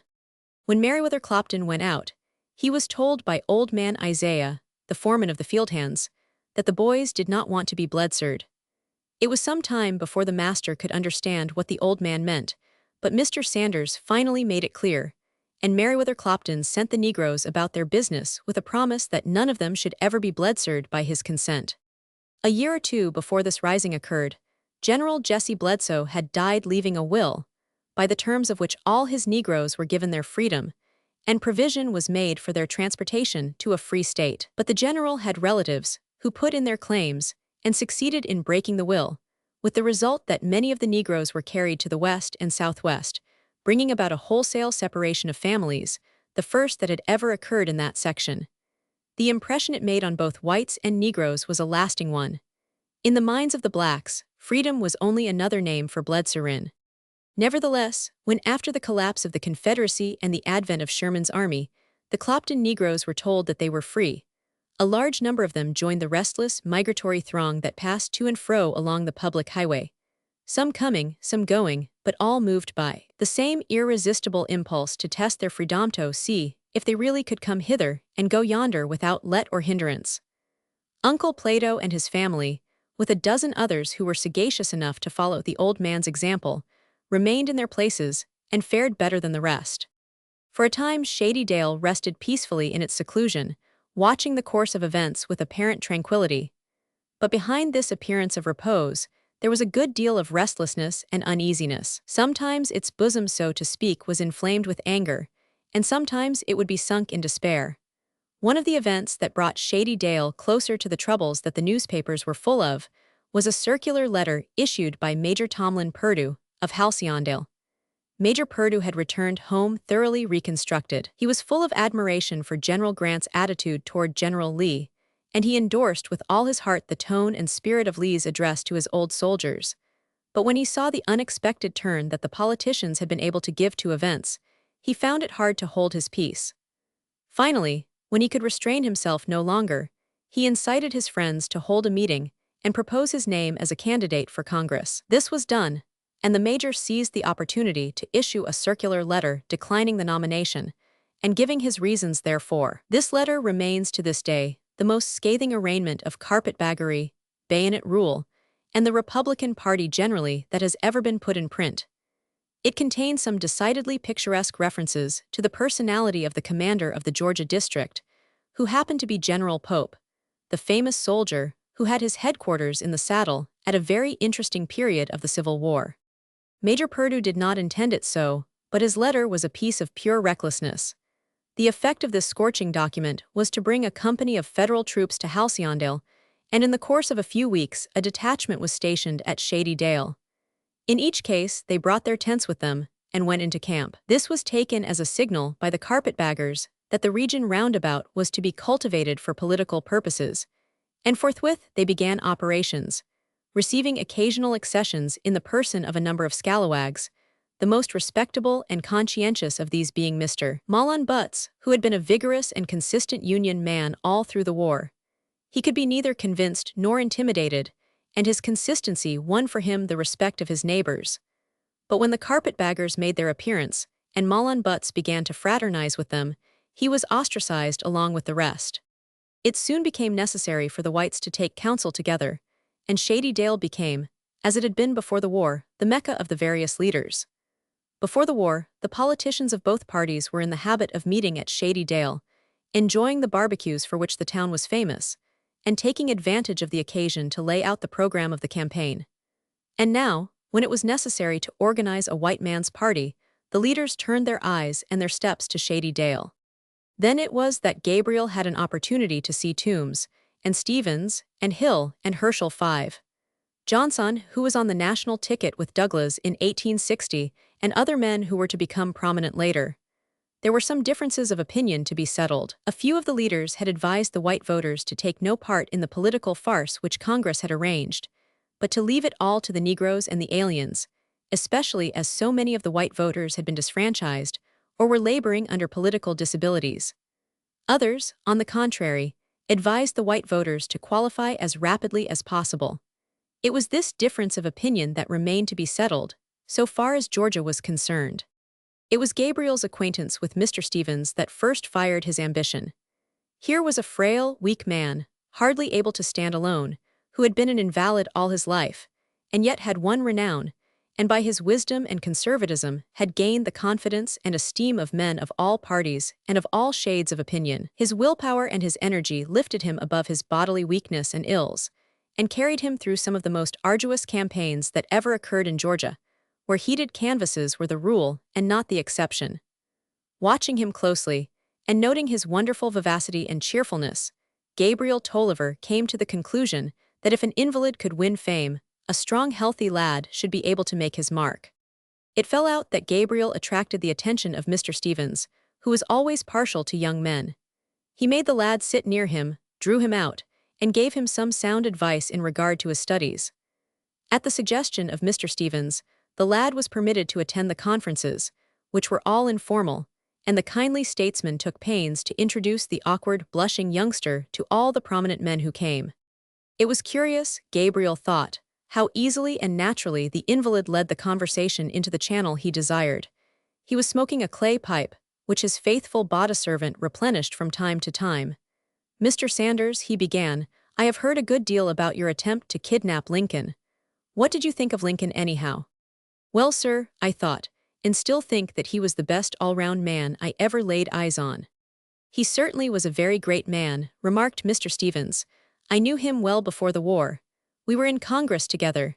It is odd that he showed no remarkable traits at that time." "Well," replied Mr. Sanders, "arter the Democrats elected him president, he found himself in a corner, and he just had to be a big man." "You mean after the Republicans elected him?" someone suggested. "Not a bit of it, not a bit of it," exclaimed Mr. Sanders. "Why, the Republicans did not have enough votes to elect 3 governors, much less a president. But the Democrats, being perlite by nature and not troubled by any surplus common sense, divided up their votes, and the Republicans walked in and took the cake. If you ever hear of me votin' the Democrat ticketin', I reckon I will have to do it. You may just put it down that it ain't becase I want to, but becase I am able-edged to. The party ain't hardly got life left in it, and yet here you big men are wranglin' and jowerin' as to whether you will set down and let a drove of mules run over you, or whether you will stand up to the rack, fodder or no fodder." "This brings us to the very point we are to discuss," said Mr. Stevens, laughing. "I may say in the beginning that I am much of Mr. Sanders's opinion. Some very able men insist that if we take no part in this Reconstruction business, we will not be responsible for it. That is true, but we will have to endure the consequences just the same. Radicalism has majorities at present, but these will disappear after a time. I reckon some of us can be trusted to wear away a few majorities," said Mr. Sanders, dryly, and it was his last contribution to the discussion. As might be supposed, no definite policy was hit upon. The conditions were so new to those who had to deal with them, that, after an interchange of views, the company separated, feeling that the policy proper to be pursued would arise naturally out of the immediate necessities of the occasion, or the special character of the situation.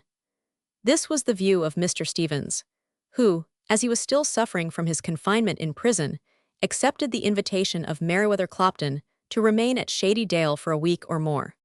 During that week, there was hardly a day that Gabriel did not go to the Clopton place. He went because he could see that his presence was agreeable to Mr. Stevens, as well as to Meriwether Clopton. He was led along to join in the conversation which the older men were carrying on, and in that way, he gained more substantial information about political principles and policies than he could have found in the books and the newspapers. Moreover, Gabriel came in closer contact with Francis Bethune. That young gentleman seized the opportunity to invite Gabriel to his room, where they had several familiar and pleasant talks. Bethune told Gabriel much that was interesting about the war, and about the men he had met in Richmond and Washington. He also related many interesting incidents and stories of adventure in which he had taken part, but he never once put himself forward as the hero of an exploit. On the contrary, he was always in the background. Invariably, it was someone else to whom he gave the credit of success, taking upon himself the responsibility of the failures.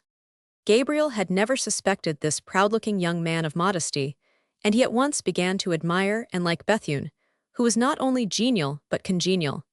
He seemed to take a real interest in Gabriel, and gave him a good deal of sober advice which he should have taken himself. I will never be anything but plain Bethune, he said to Gabriel. I would like to do something or be something for the sake of those who have had the care of me, but it is not in me. I do not know why, but the other fellow gets there first when there's something to be won. And when I am first, it leads to trouble. Take my college scrape. You have heard about it, no doubt. Well, the boys there have been playing poker ever since there was a college, and they will play it as long as the college remains. But the first game I was inveigled into, the Chancellor walked in upon us while I was shuffling the cards, and stood at my back and heard me cursing the others because they had suddenly turned to their books. That will do, Mr. Bethune, said the Chancellor. We have had enough profanity for tonight. Well, that has been the way all through. I wanted to win rank in the army and I did. I ranked everybody as the king bee of insubordination. That is not all. Take my gait the way I walk. Everybody thinks I hold my head up and swagger because I am vain. But look at the matter with clear eyes, Tolliver. I walk that way because it is natural to me. As for vanity, what on earth have I to be vain of? Well, you are young, you know, said Gabriel, almost as young as I am.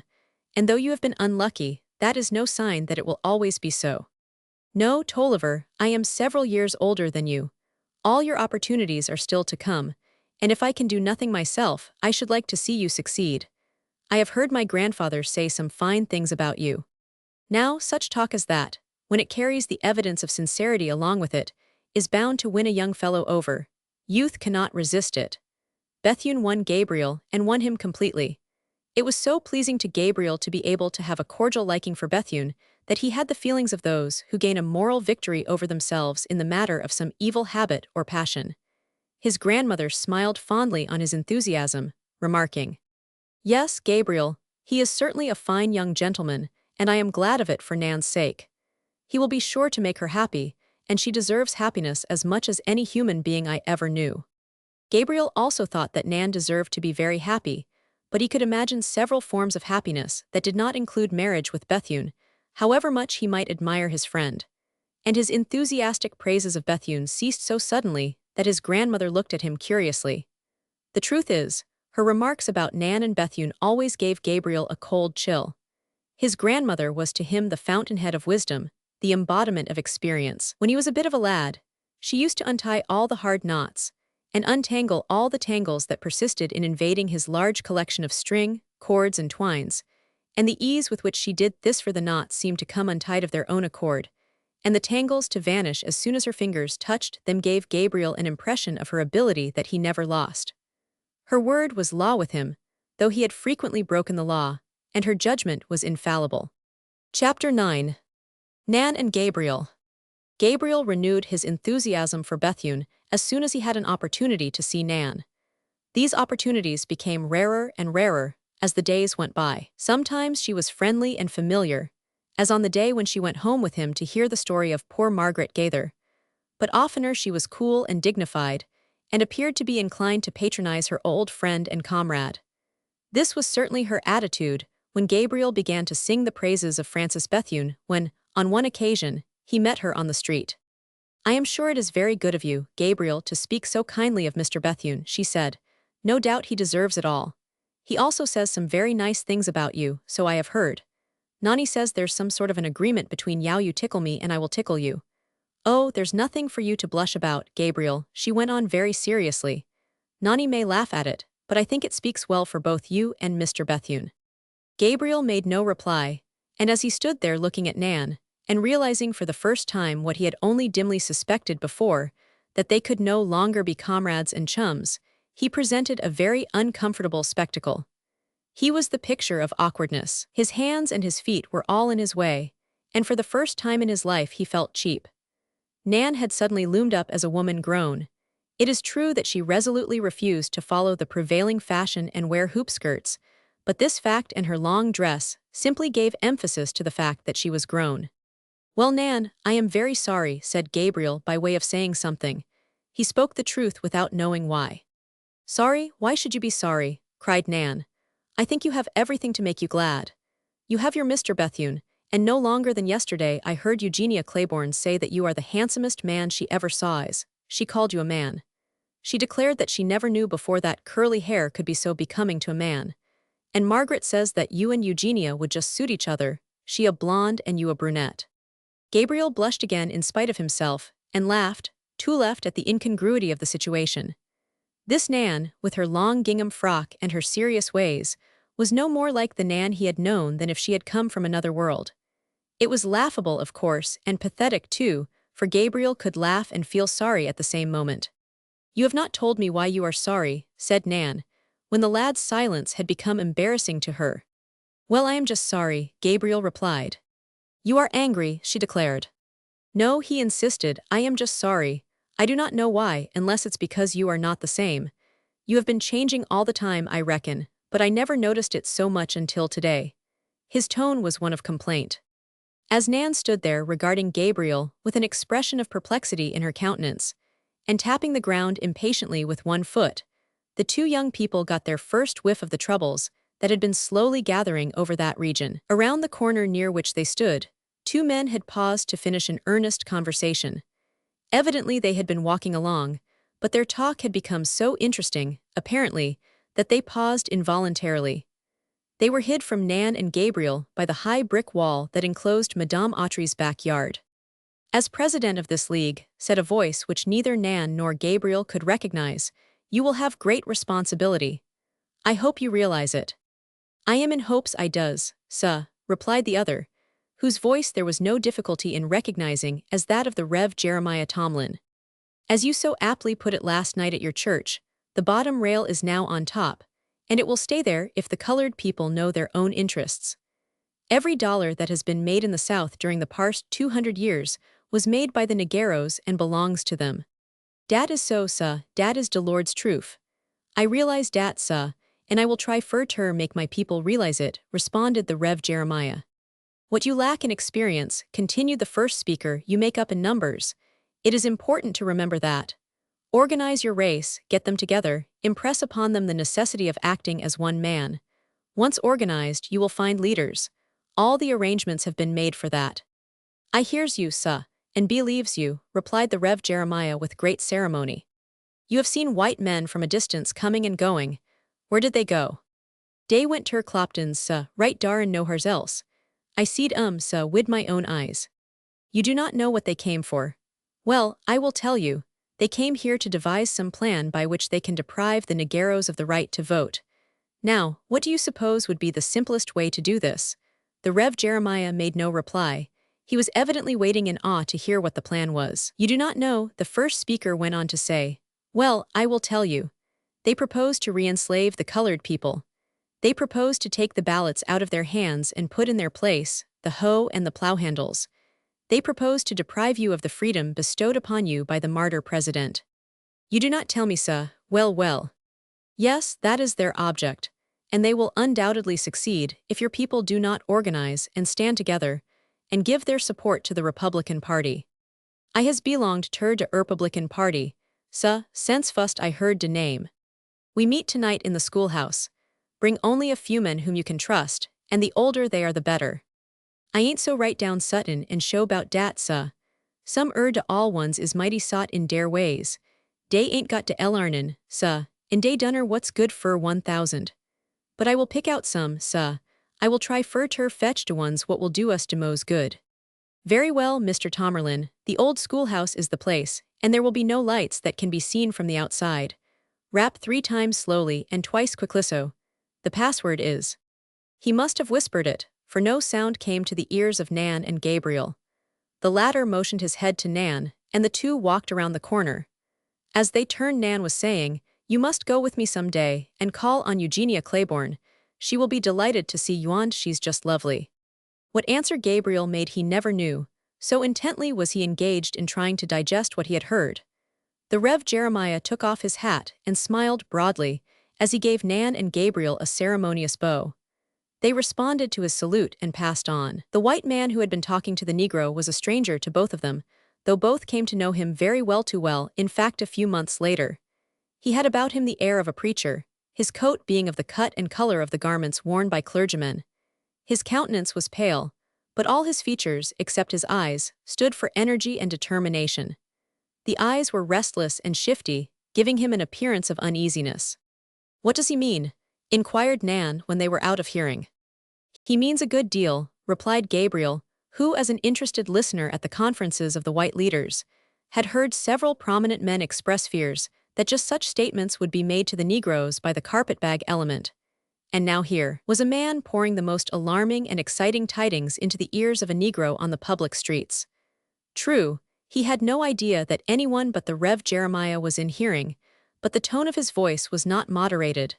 What he said right out. "But what do you mean by a good deal?" Nan asked. "You heard what he said," Gabriel answered, "and you must see what he is trying to do. Suppose he should convince the Negroes that the whites are trying to put them back in slavery, and they should rise and kill the whites and burn all the houses." "Now, Gabriel, you know that is all nonsense," replied Nan, trying to laugh. In spite of her effort to smile at Gabriel's explanation, her face was very serious indeed. "Yonder comes Miss Claiborne," said Gabriel. "Goodbye, Nan, I am still sorry you are not as you used to be. I must go and see Mr. Sanders." With that, he turned out of the main street and went running across the square. "That child worries me," said Nan, uttering her thought aloud, and unconsciously using an expression she had often heard on Mrs. Absalom's tongue. "Did you see that great gawk of a boy?" she went on, as Eugenia Claiborne came up. "He has not the least dignity." "Well, you should be glad of that, Nan," Eugenia suggested. Well, please excuse me. If there is anything I admire in other people, it is dignity." She straightened herself up and assumed such a serious attitude that Eugenia became convulsed with laughter. "What did you do to Gabriel, Nan, that he should be running away from you at such a rate? Or did he run because he saw me coming?" Before Nan could make any reply, Eugenia seized her by both elbows and, "Oh, Nan, you know the Yankee captain who is in command of the Yankee soldiers here? Well, his name is Falconer, and Mother says he is our cousin. And would you believe it, she wanted to ask him to tea. I cried when she told me. I never was so angry in my life. Why, I would not stay in the same house nor eat at the same table with one who is an enemy of my country." "Nor I either," said Nan with emphasis, "but he's very handsome." "I do not care if he is," cried the other impulsively. "He has been killing our gallant young men, and depriving us of our liberties, and he's here now to help the Negroes lord it over us." "Oh, now I know what Gabriel intends to do," exclaimed Nan, but she refused to satisfy Eugenia's curiosity, much to that young lady's discomfort. "I must go," said Nan, kissing her friend goodbye. Eugenia stood watching her until she was out of sight, and wondered why she was in such a hurry. Nan had changed greatly in the course of 2 years, and in some directions, not for the better, as some of the older ones thought and said. They remembered how charming she was in the days when she threw all conventions to the winds, and was simply a wild, sweet little rascal, engaged in performing the most unheard-of pranks, and cutting up the most impossible capers. Until Margaret Gaither and Eugenia Claiborne came to Shady Dale, Nan had no girlfriends. All the others were either ages too old or ages too young, or disagreeable, and Nan had to find her amusements the best way she could.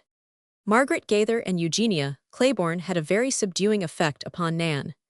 They had been brought up with the greatest respect for all the small formalities and conventions, and the attention they paid to these really odd Nan. The young ladies were free and unconventional enough when there was no other eye to mark their movements, but at table, or in company, they held their heads in a certain way, and they had rules by which to seat themselves in a chair or to rise therefrom. They had been taught how to enter a room, how to bow, and how to walk gracefully, as was supposed, from one side of a room to the other. Nan tried hard to learn a few of these conventions, but she never succeeded. She never could conform to the rules. She always failed to remember them at the proper time, and it was very fortunate that this was so. The native grace with which she moved about could never have been imparted by rule, but there were long moments when her failure to conform weighed upon her mind and subdued her. This was a part of the change that Gabriel found in her. She could no longer, in justice to the rules of etiquette, seize Gabriel by the lapels of his coat and give him a good shaking when he happened to displease her, and she could no longer switch him across the face with her braided hair, that wonderful tawny hair, so fine, so abundant, so soft, and so warm-looking. No, indeed, the day for that was over, and very sorry she was for herself and for Gabriel too. And while she was going home, following in the footsteps of that young man for Dorrington's was on the way to Clopton's, a thought struck her, and it seemed to be so important that she stopped still and clapped the palms of her hands together with an energy unusual to young ladies. Then she gathered her skirt firmly, drew it up a little, and went running along the road as rapidly as Gabriel had run. Fortunately, a knowledge of the rules of etiquette had not had the effect of paralyzing Nan's legs. She ran so fast that she was well-nigh breathless when she reached home. She rushed into the house and fell in a chair, crying. Oh, Nani! Chapter 10. The Troubles of Nan. Why, what on earth ails the child? Exclaimed Mrs. Absalom. Nan was leaning back in the chair, her face very red, making an effort to fan herself with one little hand and panting wildly. Melindy, Mrs. Absalom yelled to the cook, run here and fetch the camphor as you come. Ain't you common, the law's a massy on us. The child'll be cold and stiff before you start. Honey, what on earth ails you? Tell your nonny. Has anybody pestered you? If they have, just tell me their name and I will foller 'em to the jumpin' off place but what I will frail 'em out. You Melindy, why'n't you come on? You will go faster'n that to your own funeral. But when Melindy came with the camphor and a dose of salts in a tumbler, Nan waved her away. I do not want any physic, Nani, she said, still panting, for her run had been a long one. I am just tired from running. And oh, Nani, I have something to tell you. Well, my life, exclaimed Mrs. Absalom indignantly, withdrawing her arms from around Nan and rising to her feet. A little more, and you would 'a' had me ready for my coolin' board. I ain't had such a turnout since the day a nigger boy run in the gate and tol me the Yankees was ahingin ob. And all because you have hatched out some rigmarole that nobody on the green earth would have thought of but you. She fussed around a little, and was forgoing about the various unnecessary duties she imposed on herself, but Nan protested. Please, Nani, wait until I tell you. Thereupon Nan told as well as she could of the conversation she and Gabriel had overheard in town, and the recital gave Mrs. Absalom a more serious feeling than she had had in many a day. Her muscular arms, bare to the elbow, were folded across her ample bosom, and she seemed to be glaring at Nan with a frown on her face, but she was thinking. Well, she said with a sigh, I knowed there was gwine to be trouble of some kind. Old Billy Sanders went by here this mornin' as drunk as a lord. Drunk, cried Nan with blanched face. Well, sorter tolerable, how come I also? The last time old Billy was drunk was when cessation was fetched on. Every time he runs a straw in a jimmijon, he fishes up trouble. And my dream's out. I dreamt last night that a wooden-leg man come to the door and asked me for a pair of shoes. I asked him what on earth he wanted, why a pair, banes he had but one foot. He said that the foot he did not have was constant affilin like it was cold, and he allowed maybe it would feel better ef it knowed that he had a shoe ready for it agin colder weather. Oh, I hate him, I just naturally despise him, cried Nan. When she was angry her face was pale, and it was very pale now. Why do you hate the wooden-leg man, honey? It was all in a dream, said Mrs. Absalom soothingly. Oh, I do not know what you are talking about, Nani, exclaimed Nan, ready to cry. I mean old Billy Sanders. And if I do not give him a piece of my mind when I see him. Now Gabriel will go to that place tonight, and he's nothing but a boy. A boy? Well, I dunner where you will find your men ef Gabriel ain't nothin' but a boy. Where's anybody in these diggins that's any bigger or stouter? I wish you would show 'em to me, remarked Mrs. Absalom. I do not care, Nan persisted. I know just what Gabriel will do. He will go to that place tonight, and I'd rather go there myself. Well, my life, exclaimed Mrs. Absalom with lifted eyebrows. The pallor of Nan's face was gradually replaced by a warmer glow. Now, Nani, do not say a word don't tease me about Gabriel. If you do, I will never tell you anything more for ever and ever. All this is brand new to me, Mrs. Absalom declared. You make me feel, Nan, like I was in some strange place, talkin' why some I never seed before. You ain't no more like yourself, you ain't no more like you used to. Bethan day is like night, and I am just as sorry as I can be. That's what Gabriel says, sighed Nan. He said he was sorry, and now you say you are sorry. Oh, Nani, I do not want anyone to be sorry for me. Well then behave yourself, and be like you used to be, and stop trollopin' around why them highfalutin gals downtown. They look like they know too much. All they talk about is boys, boys, boys, from mornin' till night, and I noticed when they was spendin' a part of their time here that you was just as bad. It was 6 of one and twice 3 of the rest. Now you know that ain't a sign of good health for gals to be eternally talkin' about boys, specially sech ganglin', lopsided creeters as we have got around here. Where's Johnny? Asked Nan, who evidently had no notion of getting in a controversy with Mrs. Absalom on the subject of boys. Johnny was her name for her stepmother, whose surname of Dion had been changed to Johns the day after she arrived at Shady Dale. The story of Little Miss Johns has been told in another place, and all that is necessary to add to the record is the fact that she had managed to endear herself to the critical, officious, and somewhat jealous Mrs. Absalom.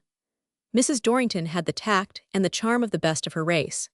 She was Nan's dearest friend and only confidant, and though she was not many years the girl's senior, she had an influence over her that saved Nan from many a bad quarter of an hour. Mrs. Dorrington was in her own room when Nan found her, sewing and singing softly to herself, the picture of happiness and content. Nan dropped on her knees beside her chair and threw her arms impulsively around the little woman's neck. "Tell me ever what it is, Nan, before you smothercate me," said Mrs. Dorrington, smoothing the girl's hair. The two had a language of their own, which the elder had learned from the younger. "It is the most miserable misery, Johnny. Do you remember what I told you about those people?" "How could I forget, Nan?" "Well, those people are going head foremost into trouble, and whatever happens, I want to be there." "Oh, is that so? Well, it is too bad," said the little woman sympathetically. "Perhaps if you would say something about it, not too much, but just enough for me to get it through my thick numbskull." Whereupon Nan told of all the fears by which she was beset, and of all the troubles that racked her mind, and the two had quite a consultation. "You are not afraid for yourself. Why should you be afraid for those people?" inquired Mrs. Dorrington, laying great stress on those people, the name that Gabriel went by when Nan and Johnny were referring to him. "Oh, I do not know," replied Nan helplessly. "It is not because of what you would guess if you knew no better. I have a very great friendship for those people, but it is not the other feeling kind that you were telling me about. If it is I shall never forgive myself. In times, it is quite easy to forgive yourself on account of those people. I found it so." "Oh, do not. You make me feel as if I ought never to speak to myself." "Then do not," said Mrs. Dorrington calmly. "You can speak to me instead of to that ignorant girl." "Oh, you sweetest," cried Nan, hugging her stepmother, "I am going to have you for my doll." "Very well then," said Mrs. Dorrington, shrugging her shoulders. "But you will have some trouble on your handsies, more than those people give you.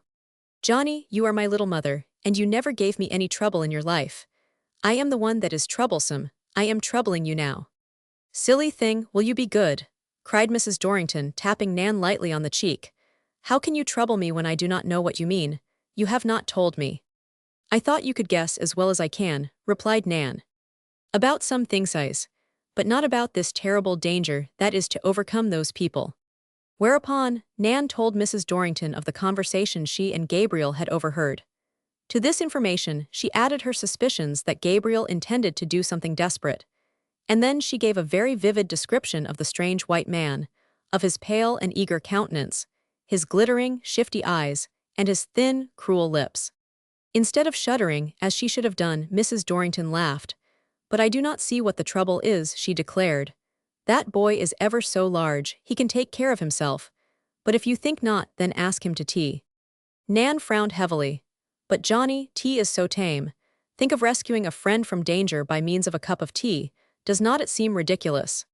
"Of course it is," responded Mrs. Dorrington, "but it is not half so ridiculous as your make-believe. Oh, Nan, when will you come down from your clouds?" Now, Nan's world of make-believe was as natural to her as the persons and things all about her.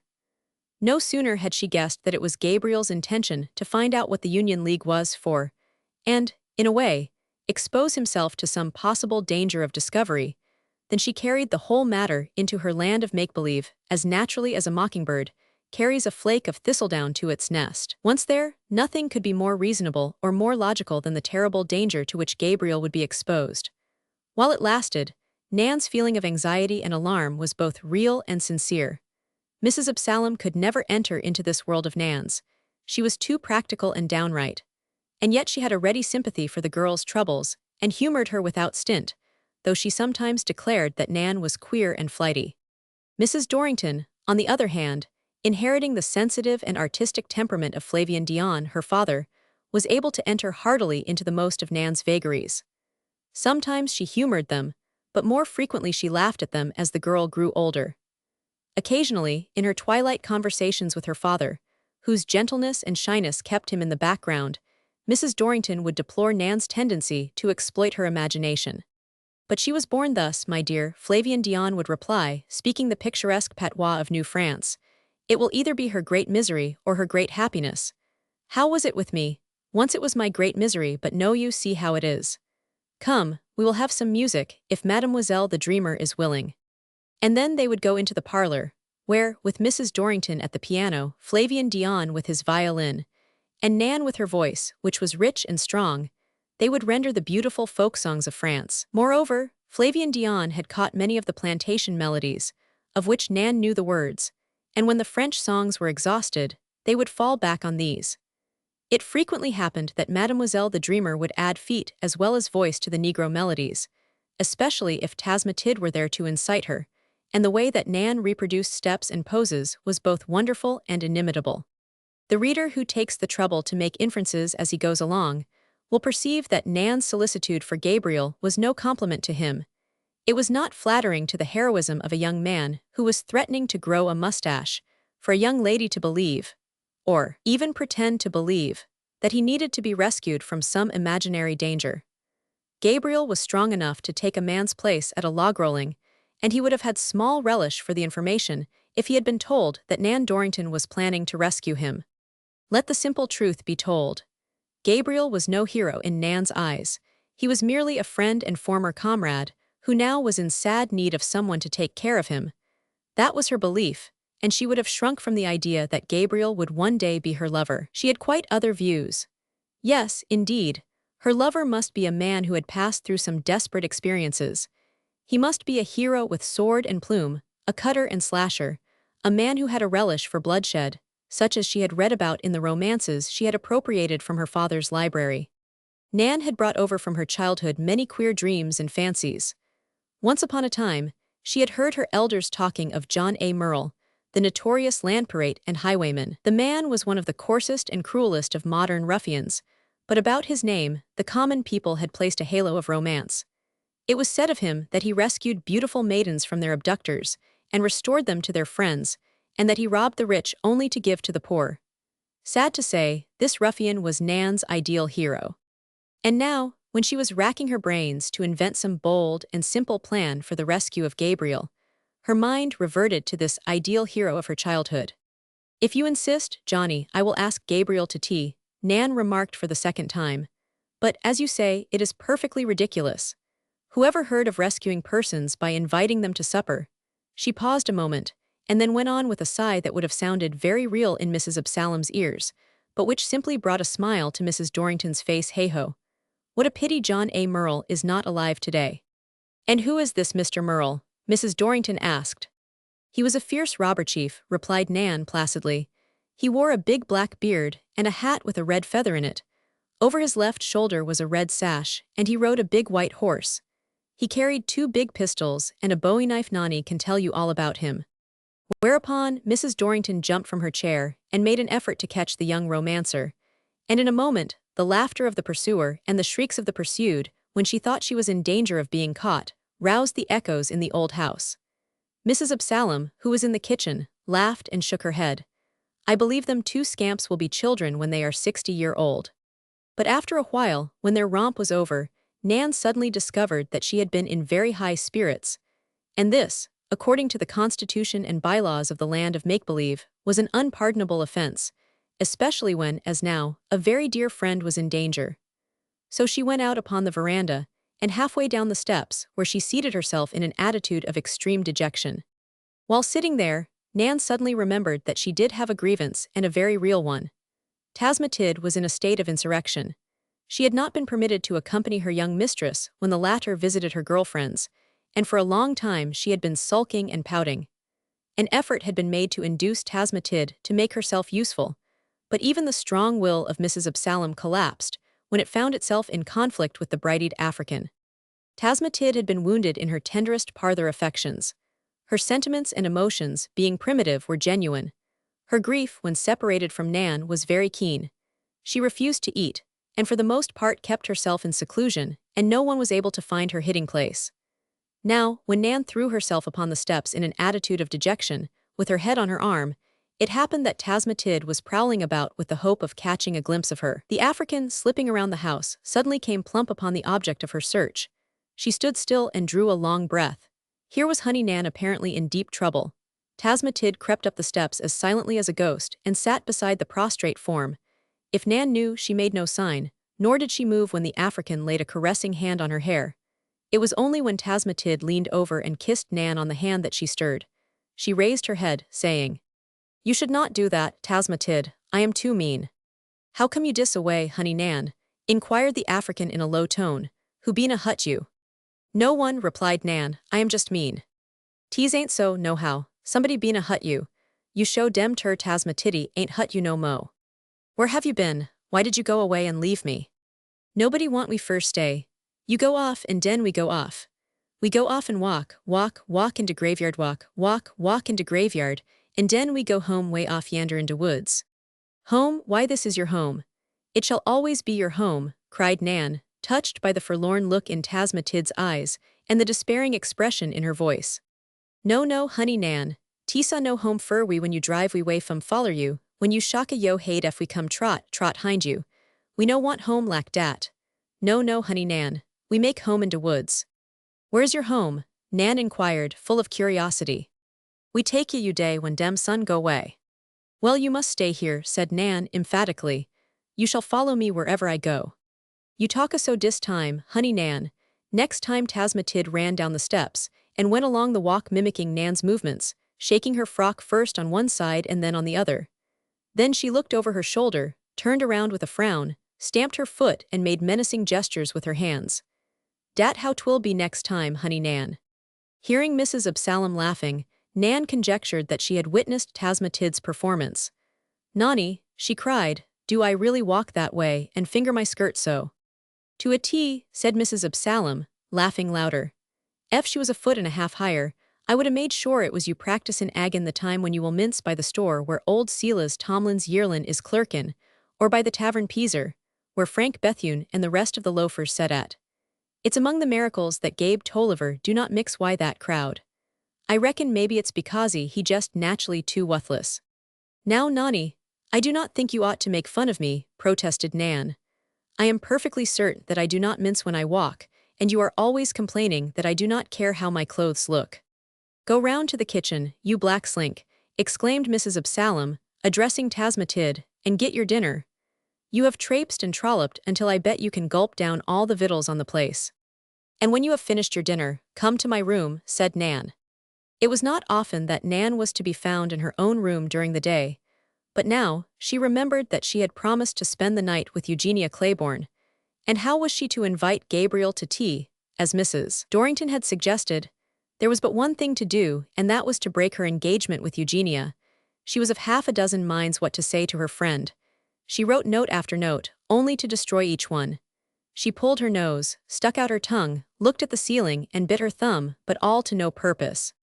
Tasmatid, who had finished her dinner, sat on the floor eyeing Nan as an intelligent dog eyes its master, ready to respond to look, word, or gesture. Finally, the African, seeing Nan's perplexity, made a suggestion. "Make dem cuss words come," she said. Tasmatid had heard men use profane language when fretted or irritated, and she supposed that it was a remedy for troubles both small and large. "Be jigged if I have not a mind to," cried Nan, laughing at the African's earnestness. But at last she flung her pen down, seized her hat, and with an unspoken invitation to Tasmatid, went out into the street, determined to go to the Gaither place, where Eugenia lived, and present her excuses in person. Chapter 11. Mr. Sanders and His Cups. When Nan came in sight of the courthouse, she saw a crowd of men and boys gazing at some spectacle on the side opposite her. Some were laughing, while others had serious faces. Among them she noticed Francis Bethune, and she also saw Gabriel, who was standing apart from the rest with a very gloomy countenance.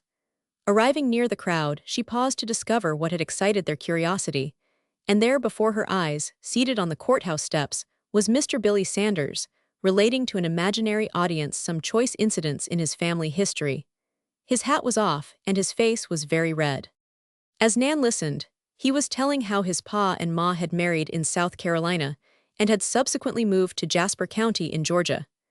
In coming away, according to Mr. Sanders's version, they had fetched a half-dozen hogs too many, and maybe a cow or two that did not belong to them. By and by the owners of the stock appeared in the neighborhood where Mr. Sanders S.R. had settled, found the missing property and carried him away with them. They had, or claimed to have, a warrant, and they hustled the pioneer off to South Carolina and put him in jail.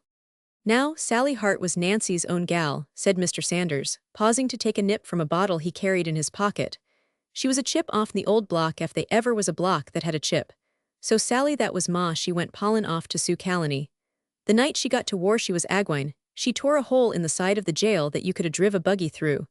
Then she took poor pa by one ear and fetched him home. And that ain't all. Arter she got him home, she took a rawhide and literally wore pa out. She said arterwards that she did not larrup him for fetchin' the stock off, but for layin' up there in jail and lettin' his crap spile. Well, that Fralin made a good Christian of pa. He jined the church and would have been a preacher, but ma would not let him. She allowed they would be too much gaddin' about, and maybe a little too much honeyin' up why the sisterin'. No, says she, ef you want to do good prayin', pray whilst you are plowin'.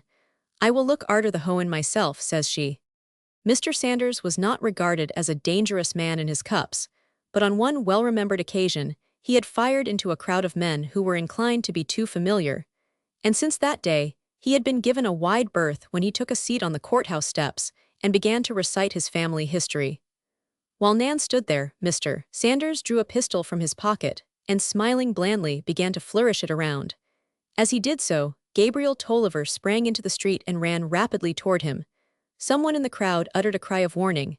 Seized by some blind impulse, Nan ran after Gabriel. Frances Bethune caught her arm as she ran by him, but she wrenched herself from his grasp and ran faster than ever. "Stand back there!" exclaimed Mr. Sanders in an angry voice, raising his pistol. For one brief moment, the spectators thought that Gabriel was doomed, for he went on without wavering. But he was really in no danger. Mr. Sanders had mistaken him for some of the young men who had been taunting him as they stood at a safe distance. But when he saw who it was, he replaced the pistol in his pocket, remarking, "You ought to hang out your sign, Gabe. Ef I had not a had on my Fursian specs, I am afeard I would a plugged you." At that moment Nan arrived on the scene, her anger at white heat. She caught her breath, and then stood looking at Mr. Sanders, with eyes that fairly blazed with scorn and anger. "Ef looks burn, honey, they would not be a cinder left of me," said Mr. Sanders, moving uneasily. "Arter she's through why me, Gabriel, plant me in a shady place, and make old tar baby thar," indicating Tasmatid, who had followed Nan, "make old tar baby thar set on my grave, and warm it up once in a while. I leave you my Sunday shirts why the frills on 'em, Gabriel, and my Sunday boots why the red tops, and have a piece put in the Malvern paper, statin' that I was one of the most populous and public-spirited citizens of the county. And tell how I went about killin' Jimson weeds and kirklibers for my neighbors by blowin' my breath on 'em." What Nan had intended to say, she left unsaid. Her feelings reacted while Mr. Sanders was talking, and she turned her back on him and began to cry. Under the circumstances, it was the very thing to do. Mr. Sanders's face fell. "I will tell you the honest truth, Gabriel, I never knowed that anybody in the round world cared a continental whether I was drunk or sober, alive or dead, and I would lots rather some undie stick a knife through my gizzard than to see that child cryin'." He rose and went to Nant, was not too tipsy to walk, and tried to lay his hand on her arm, but she whirled away from him. "Honey," he said, "what must I do? I will do anything in the world you say." "Go home and try to be decent," she answered. "I will, honey, ef you and Gabriel will go why me. I need some for to keep the boogers off. You get on the lead side, honey, and Gabriel, you be the off hoss. Now, hitch on here," held out both elbows, so that each could take him by an armin. "When you are ready to start, give the word." Nan dried her eyes as quickly as she could, but before she would consent to go with Mr. Sanders, insisted on searching him. She found a flask of apple brandy and hurled it against the side of the courthouse. "Nan," he said ruefully, "that's twice you have broke my heart in a quarter of an hour. Ain't there some way you can break Gabriel's?" He paused and sniffed the fumes of the apple brandy. "It's a mighty good thing court ain't in session," he remarked, "because the judge and jury and all the lawyers would come pourin' out for to smell at that wall there. You say they ain't no way for you to break Gabriel's heart, too?" he asked again, turning to Nan. "I just know my eyes are a sight," she said in reply. "Are they red and swollen, Gabriel?" "They are somewhat red, but—" "But what?" she asked as Gabriel paused. "They are just as pretty as ever. Mr. Sanders, that is the first compliment he ever paid me in his life." "You will remember it longer on that account," said Mr. Sanders. "Gabriel is lazy-minded, but he will brighten up arter a while. Speakin' of fust and last, and things of that kind," he went on, I reckon this is the fust time I ever come betwixt you children. I hope no harm's done. Well, sir, said Nan, addressing Gabriel with a pretty formality, since you are kind enough to pay me a compliment, I will be bold enough to ask you to take tea with me this evening, and I will have no refusal. Gabriel found himself in an awkward predicament. He felt bound to discover what part the Union League was playing. He had read of its sinister influence in other parts of the South, and he judged that the hour of its organization at Shady Dale was the aptest time for such a discovery. He could not tell Nan what his plans, where he had no idea that she had already guessed theme end. He hardly knew what to say. He was thoroughly uncomfortable. He was silent so long that Mr. Sanders had an opportunity to ask Nan if she had not made a remark to Gabriel. Yes, I asked him to tea, she replied in a low voice. He has forgotten it by this time. But Nan well knew why Gabriel was silent. She was neither vexed nor surprised at his hesitation. Nevertheless, she must play her part. Give him time, Nan, give him time, said Mr. Sanders consolingly. Gabriel comes of a stuttering family. They say it took his grandma-een about 7 year to tell Dick Lumsden she would have him. I lay Gabriel is compossin' in his mind a flowery piece sorter like, here's my heart, and here's my hand. Ef you ax me to tea, I am yourn to command. I am sorry I cannot come, Nan, but I cannot. And it's just my luck that you should invite me today, said Gabriel finally. You have another engagement, asked Nan. No, not an engagement, he replied. Well, you are going to do something very unnecessary and improper, said Nan, with the air and tone of a mature woman. You are sure to get into trouble. Why do not you ask your Mr. Bethune to take your place, or at least go with you? Why, you talk as if you knew what I am going to do, remarked Gabriel, but you could not guess in a week. At this point, Mr. Sanders tried to stop in order to deliver an address. I bet you a 7pence agin a speckled hen, that Nan knows precisely what you are up to. But Nan and Gabriel pulled him along in spite of his frequently expressed desire to lay down in the road and take a nap. It's a shame, he said, for a great big gal and a great big boy to be harryin' a man as old as me. Why do not you catch hands and run to play? No, nothin' will do, but you must worry William H. Sanders, late of said county. He received no reply to this and continued, I am glad I took too much, Gabriel, F only for one thing. You know what I told you about Nan's temper, well, you have seed it for yourself. She's frailed Frank, she would have frailed me just now if you had not a been on hand, and she will frail you out before long. She's just terrible. Mr. Sanders kept up his good humor all the way home, and when he had been placed in charge of Uncle Plato, who knew how to deal with him, he said, Now, fellers, I had a mighty good reason for restin' my mind. You cried becase old Billy Sanders was drunk, did not you, Nan? Well, I am mighty glad you 999. I never knowed before that a sob or two would make a son of temperance of a man, but that's what they will do for me. Nobody in this world will ever see me drunk agin. So long. It may be said here that Mr. Sanders kept his promise. The events which followed required clear heads and steady hands for their shaping, but each crisis, as it arose, found Mr. Sanders and a few others who acted with him fully prepared to meet it, though there were times and occasions when he, as well as the rest, was overtaken by a profound sense of his helplessness. Some fell into melancholy, and some were overtaken by dejection, but Mr. Sanders never for a moment forgot to be cheerful. I do not suppose there is another girl in the country who would make such a spectacle of herself as I made today, said Nan, as she and Gabriel walked slowly in the direction of town. What do you mean? Inquired Gabriel. You know well enough, replied Nan. Why, think of a young woman rushing across the public square in the face of a crowd, and doing as I did. I will be the talk of the town. What is your opinion? Well, considering who the man was, and everything, I think it was very becoming in you, replied Gabriel. Oh, thank you, said Nan. Under the circumstances, you could say no less. You have changed greatly, Gabriel, since Eugenia Claiborne began to make eyes at you. You seem to think it is a mark of politeness to pay compliments right and left, and to agree with everybody. No doubt, if an invitation to tea had come from further up the street, you would have found some excuse for accepting. Nan's logic was quite feminine, but Gabriel took no advantage of that fact. I am sorry I cannot come, Nan, and I hope you will not be angry. Angry? Why should I be angry? Nan exclaimed.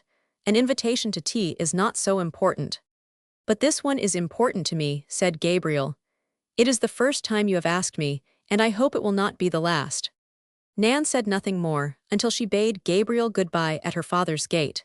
He thought she was angry, while she was wondering if he considered her bold. Chapter 12. Caught in a corners. It was no difficult matter for Nan Dorrington to infer what course of action Gabriel intended to pursue.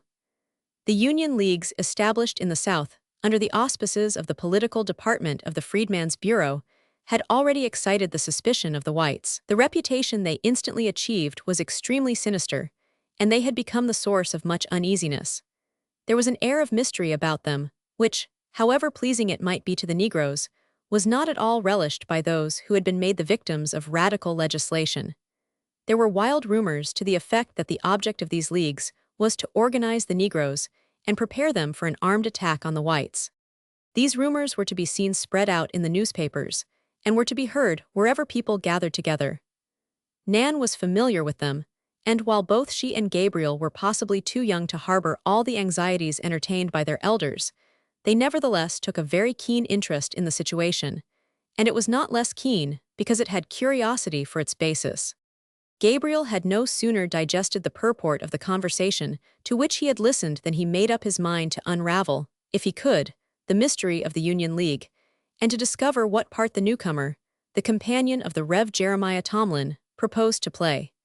It was characteristic of the lad that he should act promptly. When he left Nan so unceremoniously, he ran to the Clopton place to report what he had heard to Mr. Sanders, but he found that worthy citizen in no condition to give him aid, or even advice.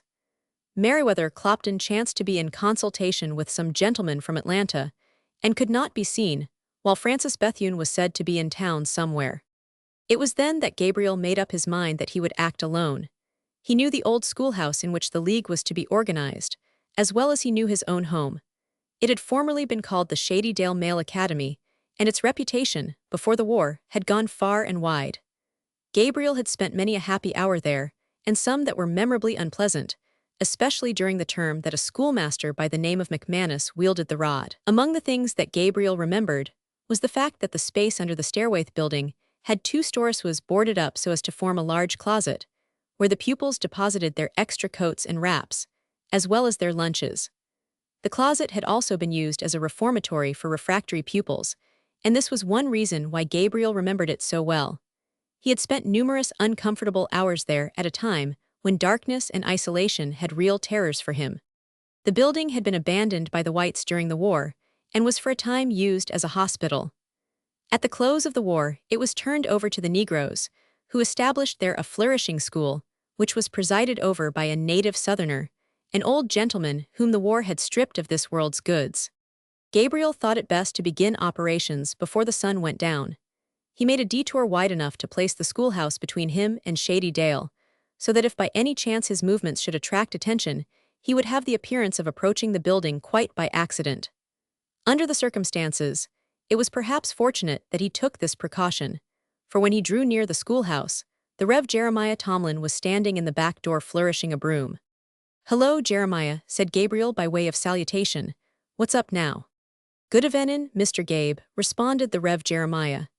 "Dey been havin' some plasterin' done in my chutch, suh, and we lowed we would haul prayer meetin' here ternight. And I will tell you why, suh. You know mighty well how we colored folks dose we ain't got nothin' fur ter hide, and we could not hide it ef we did sompin'. Well, suh, dem mongst us what got any erligion is bleased ter show it. When de spirit move dey bleased ter let one anner know it, and in dat way, suh, dey do a heap movin' bout. Dey wrastles wid Satan, as you may say, when dey gets in a weavin' way, and I was feared, suh, dat dey mought shake de damp plasterin' down."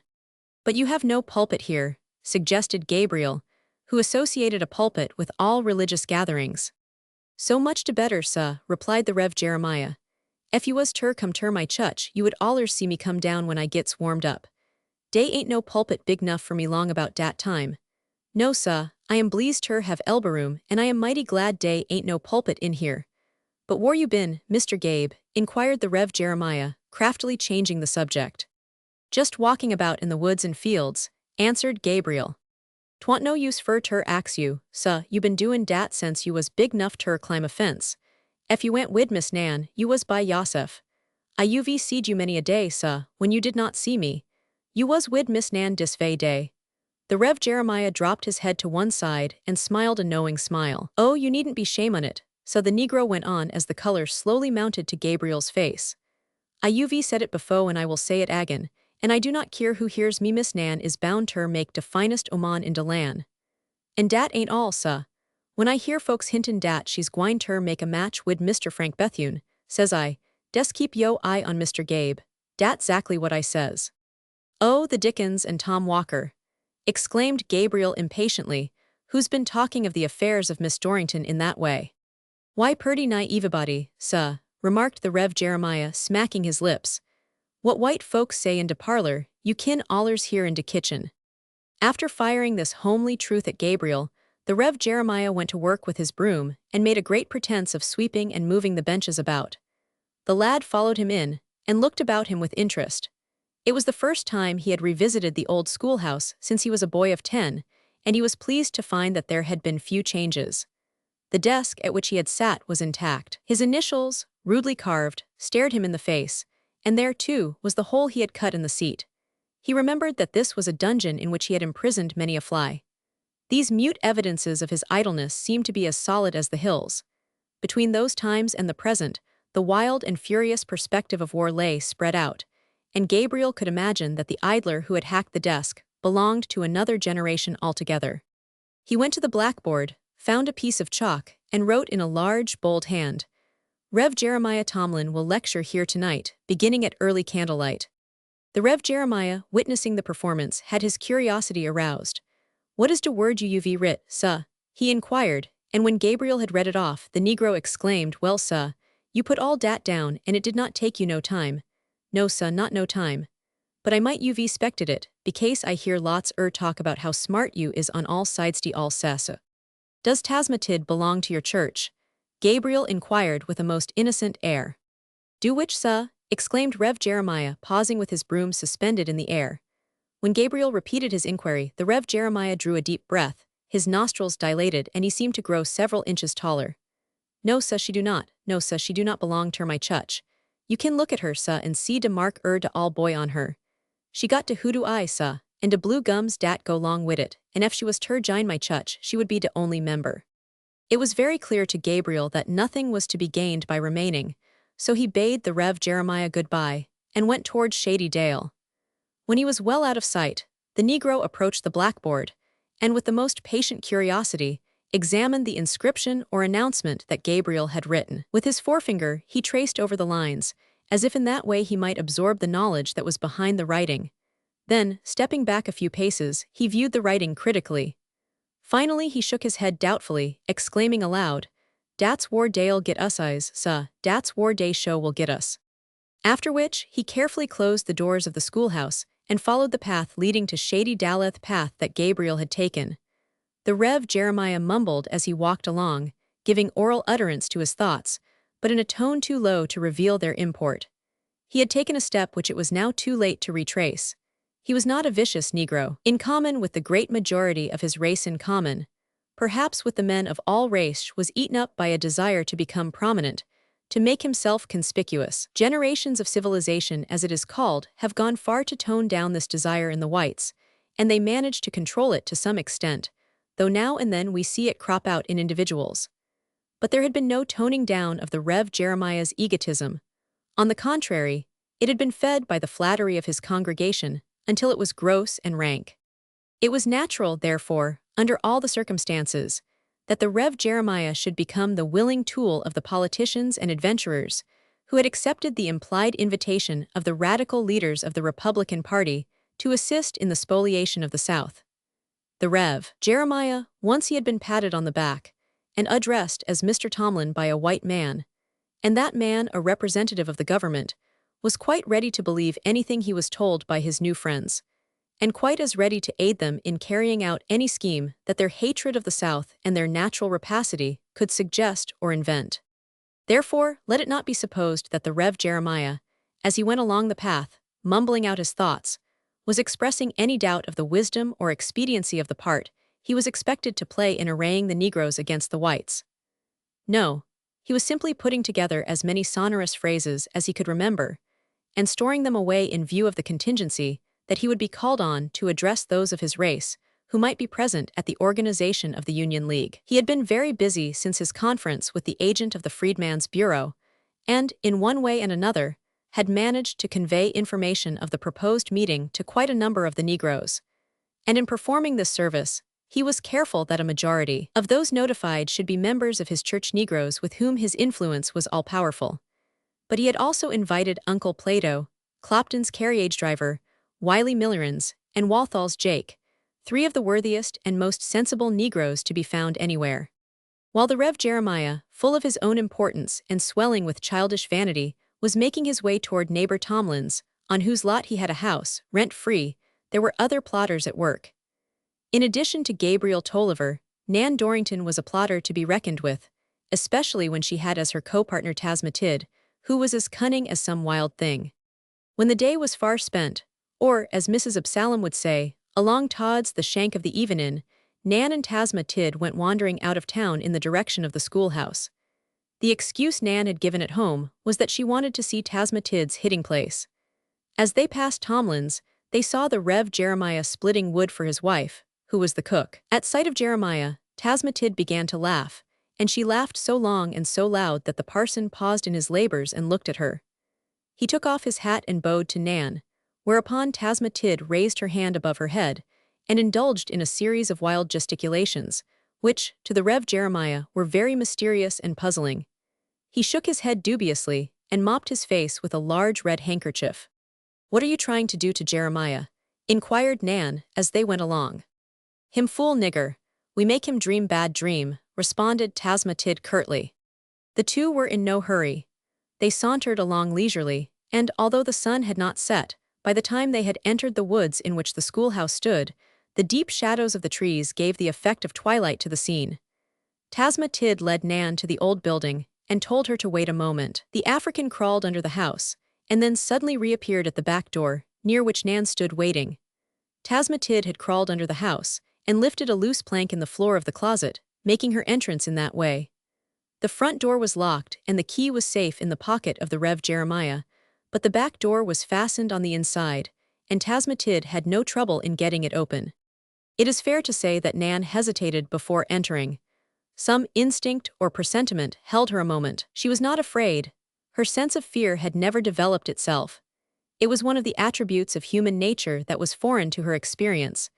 And this was why some of her actions, when she was younger, and likewise when she was older, were inexplicable to the rest of her sex, and made her the object of criticism, which seemed to have good ground to go upon. Nan hesitated with her foot on the step, but it was not her way to draw back, and she went in. Tasmatid refastened the door very carefully, and then turned and led the way toward the closet. The room was not wholly dark, one or two of the shutters had fallen off, and in this way a little light filtered in. Nan followed Tasmatid to the closet, the door of which was open. "Dis a we house," said Tasmatid. "Dis a place way we live at." "Why did you come here?" Nan asked. "We had no nearer place. Alla we freen gone, dis why." What further comment Nan may have made cannot even be guessed, for at that moment there was a noise at one of the windows. Someone was trying to raise the sash. Nan and Tasmatid held their breath while they listened. And then, when they were sure that someone was preparing to enter the building, the African closed the closet door noiselessly and pulled Nan after her to the narrowest and most uncomfortable part of the musty and dusty plaza space next the stairway, where it was so low that they were compelled to sit flat on the floor. The intruder, whoever he might be, crawled cautiously through the window. He could hear the buttons of his coat strike against the cylinder, leaped lightly to the floor. He lowered the window again, and then, after tiptoeing about among the benches, came straight to the closet. As Tasmatid had not taken time to fasten it on the inside, the door was easily opened. Dark as it was, Nan and the African could see that the intruder was a man, but beyond this, they could distinguish nothing. Nan and her companion would have breathed freer if recognition had been possible, for the newcomer was Gabriel, who had determined to take this method of discovering the aim and object of the Union League. Once in the closet, Gabriel took pains to make the inside fastenings secure. It was one of the whims of Mr. McManus, the schoolmaster, who had so often caused Gabriel's head and the blackboard to meet, that the fastenings of this closet should be upon the inside. It tickled his humor to feel that a refractory boy should be his own jailer, able, and yet not daring, to release himself until the master should rap sharply on the door. Gabriel was less familiar with these fastenings than he had formerly been, and he fumbled about in the dark for some moments before he could adjust them to his satisfaction. He made no effort to explore the closet, taking for granted that it could have no other occupant. This was fortunate for Nan, for if he had moved about to any extent, he would inevitably have stumbled over the African and her young mistress, who were crouched and huddled as far under the stairway as they could get. Gabriel stood still a moment, as if listening, and then he sat flat on the floor and stretched out his legs with a sigh of relief. After that there was a long period of silence, during which Nan had a fine opportunity to be very sorry that she had ever ventured out on such a fool's errand. If I get out of this scrape, she thought over and over again, I will never be a tomboy. I will never be a harum-scarum girl anymore. She had no physical fear, but she realized that she was placed in a very awkward position. She was devoured with curiosity to know whether the intruder really was Gabriel. She hoped it was, and the hope caused her to blush in the dark. She knew she was blushing. She felt her ears burn for what would Gabriel think if he knew that she was crouching on the floor, not more than an arm's length from him. Why, naturally, he would have no respect for her. How could he? She asked herself. As for Gabriel, he was sublimely unconscious of the fact that he was not alone. Once or twice he fancied he heard someone breathing, but he was a lad who was very close to nature, and he knew how many strange and varied sounds rise mysteriously out of the most profound silence. And so, instead of becoming suspicious, he became drowsy. He made himself as comfortable as he could, and leaned against the wall, pitting his patience against the loneliness of the place and the slow passage of time. Being a healthy lad, Gabriel would have gone to sleep then and there, but for a mysterious splutter and explosion, so to speak, which went off right at his elbow as he supposed. He was in that neutral territory between sleeping and waking, and he was unable to recognize the sound that had startled him. And it would have remained a mystery, but for the fact that a sneeze is usually accompanied by its twin. Nan had for some time felt an inclination to sneeze, and the more she tried to resist it, the greater the inclination grew, until finally, it culminated in the spluttering explosion that had aroused Gabriel. This was followed by a sneeze, which he had no difficulty in recognizing. The fact that some unknown person was a joint occupant of the closet upset him so little that he was surprised at himself. He remained perfectly quiet for a while, endeavoring to map out a course of action, little knowing that Nan Dorrington was chewing her nails with anger a few feet from where he sat. "Who are you?" he asked finally. He spoke in a firm, low tone. In another moment, Nan's impulsiveness would have betrayed her, but Tasma Tid came to her rescue. "Huccum you in we house, waffer you come day, how you call you name?" "Oh shucks, is that you Tiddy me Tass?" This was the way Gabriel sometimes twisted her name. "I thought you were the boogerman. You would better run along home to your Miss Nan. She says she wants to see you. What are you hiding out here for anyway?" "We no hide, Mr. Gable, Tisa we house dis. Honey Nan no want we, she no want nobody. She talkin' by dat Mr. Frank what livia down day at Clopton. Dee got cake, dee got wine, dee got all de biddle dee want." Tasma Tid told this whopper, in spite of the fact that Nan was giving her warning nudges and pinches. "Yes, I reckon they are having a good time," said Gabriel gloomily. "Miss Nan gave me an invitation, but I could not go." It was something new in Nan's experience to hear Gabriel call her Miss Nan, and she rather relished the sensation it gave her. She was now ready to believe that she was really and truly a young lady. "Waffer you ain't gone down day?" inquired Tasma Tid. "Ef you kin come to Sow way, you kin go down day." "I was obliged to come here," responded Gabriel. "Shoo, dem fib roll out lak day bin had grease on top exclaimed Tasma Tid derisively. "Who bin ax you fur come by dis way? Tisa we house dis. You better go, Mr. Gable, go by dat place way Honey Nan live, and look into Blin way you see dat Mr. Frank, and dat Mr. Paul Tomlin, and watch how dee kin make love. Maybe you kin fin out how fur make love yousef." Gabriel laughed uneasily. "No, Tiddy me tass no love making for me. I am either too old or too young, I forget which." They ceased talking, for they heard footsteps outside and the sound of voices. Presently someone opened the door, and it seemed from the noise that was made, the shuffling of feet, and the repressed tones of conversation, that a considerable number of Negroes had responded to the Rev. Jeremiah's invitation. The first comers evidently lit a candle, for a phantom-like shadow of light trickled through a small crack in the closet door, and a faint, but unmistakable, odor of a sulfur match readied Gabriel's nostrils. There were whispered consultations, and a good deal of muffled and subdued conversation, but every word that was distinctly enunciated was clearly heard in the soundbox of a closet. But suddenly all conversation ceased, and complete silence took possession of those present. Chapter 13. The Union League organizes. The silence was presently broken by a very clear and distinct voice, which both Nan and Gabriel recognized as that of the stranger, whom they had overheard talking to the Rev. Jeremiah. "Before we proceed to the business that has called us together," said the voice, "it is best that we should come to some clear understanding. I am not here in my own behalf. I have nothing to lose except my life, and nothing to gain but the betterment of those who have been released from the horrors of slavery. Very few of you know even my name, but the very fact that I am here with you tonight should go far to reassure you. It is sufficient to say that I represent the great party that has given you your freedom. That fact constitutes my credentials." "Bless God!" exclaimed the Rev. Jeremiah piously. He rolled the word credentials under his tongue and resolved to remember it and bring it out in one of his sermons. The stranger had a very smooth and pleasing delivery. There was a sort of Sunday school cadence to his voice, well calculated to impress his audience. The language he employed was far above the heads of those to whom he spoke, but his persuasive tone and his engaging manner carried conviction. The great majority of the Negroes present were ready to believe what he said whether they understood it or not. "My name," he went on, "is Gilbert Hotchkiss, and I belong to a family that has been striving for more than a generation to bring about the emancipation of the Negroes. My father worked until the day of his death for the abolition of slavery, and now that slavery has been abolished, I, with thousands of devoted women and men whom you have never seen and doubtless never will see, have begun the work of uplifting the colored people in order that they may be placed in a position to appreciate the benefits that have been conferred on them and enable them to enjoy the fruits of freedom. It is a great work, a grand work, and all we ask is the active cooperation and assistance of the colored people themselves." These were the words of Mr. Hotchkiss, the philanthropist, but now Mr. Hotchkiss, the politician, took his place, and there was an indefinable change in the tone of his voice. "There is no need to ask," he said, "why we do not, in this great work of uplifting the colored race, ask the assistance of those who were lately in rebellion against the best and the greatest government on which the sun ever shone. It would be foolish and unreasonable to expect their assistance. They fought to destroy the Union, and they were defeated.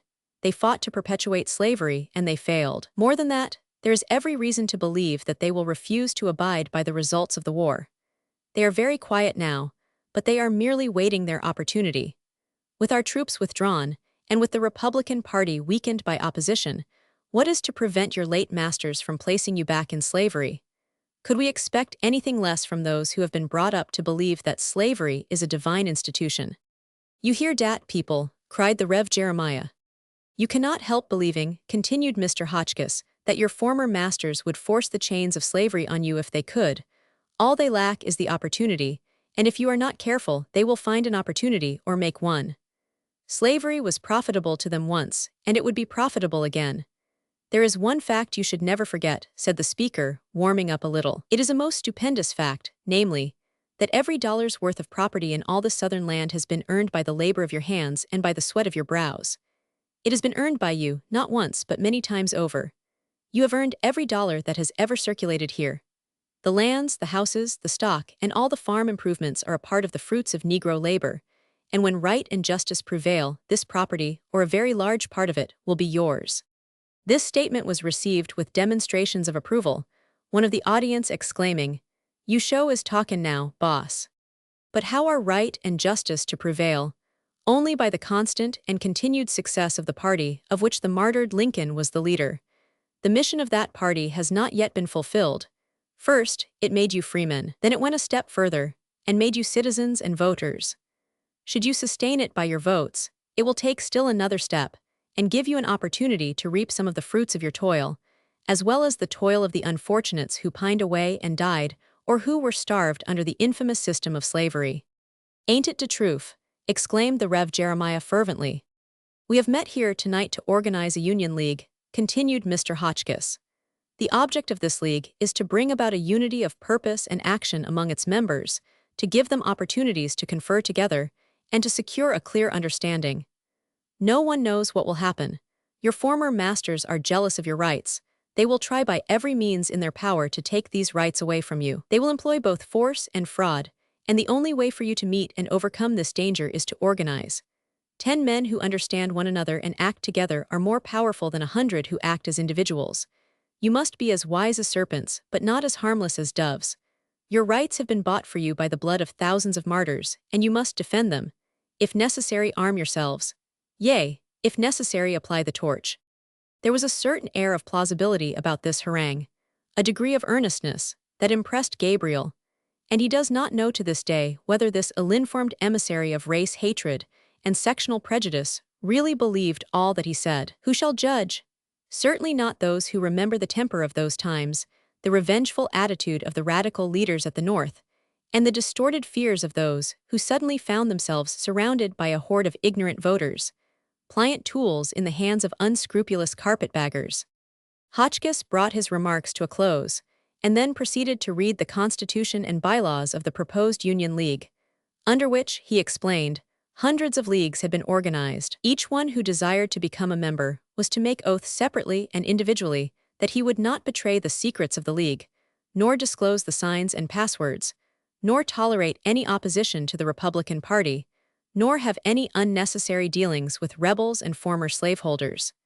He was to keep eyes and ears open and report all important developments to the League. "We are now ready, I presume, for the ceremonies to begin," remarked Mr. Hotchkiss. "First we will elect officers of the League, and I suggest that the Honorable Jeremiah Tomlin be made president." "Dat's right, he show is de man.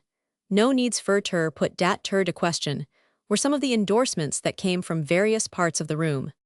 The Rev. Jeremiah was immensely tickled by the title of honorable that had been so unexpectedly bestowed on him. He hung his head with as much modesty as he could summon, and bearing in mind his calling, one might have been pardoned for suspecting that he was offering up a brief prayer of thanksgiving. He rose in his place, however, passed the back of his hand across his mouth, paused a moment, and then began. "Mr. Cheer, I thank you indees friends mightly fur de renomination my name, and de general endorsements de balance dees genermen. So fur, so good. But Mr. Cheer, fo we gets right spang down ter business, I moves dat some de bearers be axed fur ter give der itty dis plan which have been laid befo us by our honbul freen. I moves dot we hear from bearer Plato Clopton, if so be disparate is on him fur ter gi us his sassa." Uncle Plato, taken somewhat by surprise, was slow in responding, but when he rose, he presented a striking figure. He was taller than the average Negro, and there was a simple dignity and air of gentility and serene affability his attitude and bearing that attracted the attention of Mr. Hotchkiss. The Rev. Jeremiah was still standing, and Uncle Plato, after bowing gracefully to Mr. Hotchkiss, turned with a smile to the Negro who had called on him. "You know mighty well, bearer Jerry, dat I ain't sech a talker as ter get up and say my say des dry so, and let it go at dat. Howsomever I laid off ter say sompt, and I ain't sorry you called my name. In what's been said days a heap dat I gree wid. I believe dat de culled folks oughter work terjder, and stand terjder fur ter heap and be holped. But when you call on me fur ter turn my back on my marster, and go to Hayden I am, you will hatter scusin me. You show will. He ain't yo marster now, bearer Plato, and you know it," said the Rev. Jeremiah. "I know dat mighty well," replied Uncle Plato, "but ef it do not hurt my feelin's fur ter call him dat it oughtn't ter pester you ther people. How it may be wid you all, I dunno, but me and my marster woos boys terjder. We use it or play wid one anner, and fall out and fight, and I have whipped him des as many times as he ever whipped me, and he will tell you de same. But all this," suggested Mr. Hotchkiss coldly, "has nothing to do with the matter in hand. The colored race is facing conditions that amount to a crisis that has no parallel in the world's history." "Dat is certainly so," the Rev. Jeremiah ejaculated, though he had but a dim notion of what Hotchkiss was talking about. "They have been made citizens," pursued the organizer, "and it is their duty to demand all their rights and to be satisfied with nothing less. The best men of our party believe that the rebels are still rebellious, and that they will seize the first opportunity to re-enslave the colored people." "Ahi," exclaimed the Rev. Jeremiah triumphantly. "Does you really believe, bearer Jerry, dat Pulaski Tomlin will ever try ter put you back in slavery?" asked Uncle Plato. The inquiry was a poser, and the Rev. Jeremiah was unable to make any satisfactory reply. Perceiving this, Mr. Hotchkiss came to the rescue.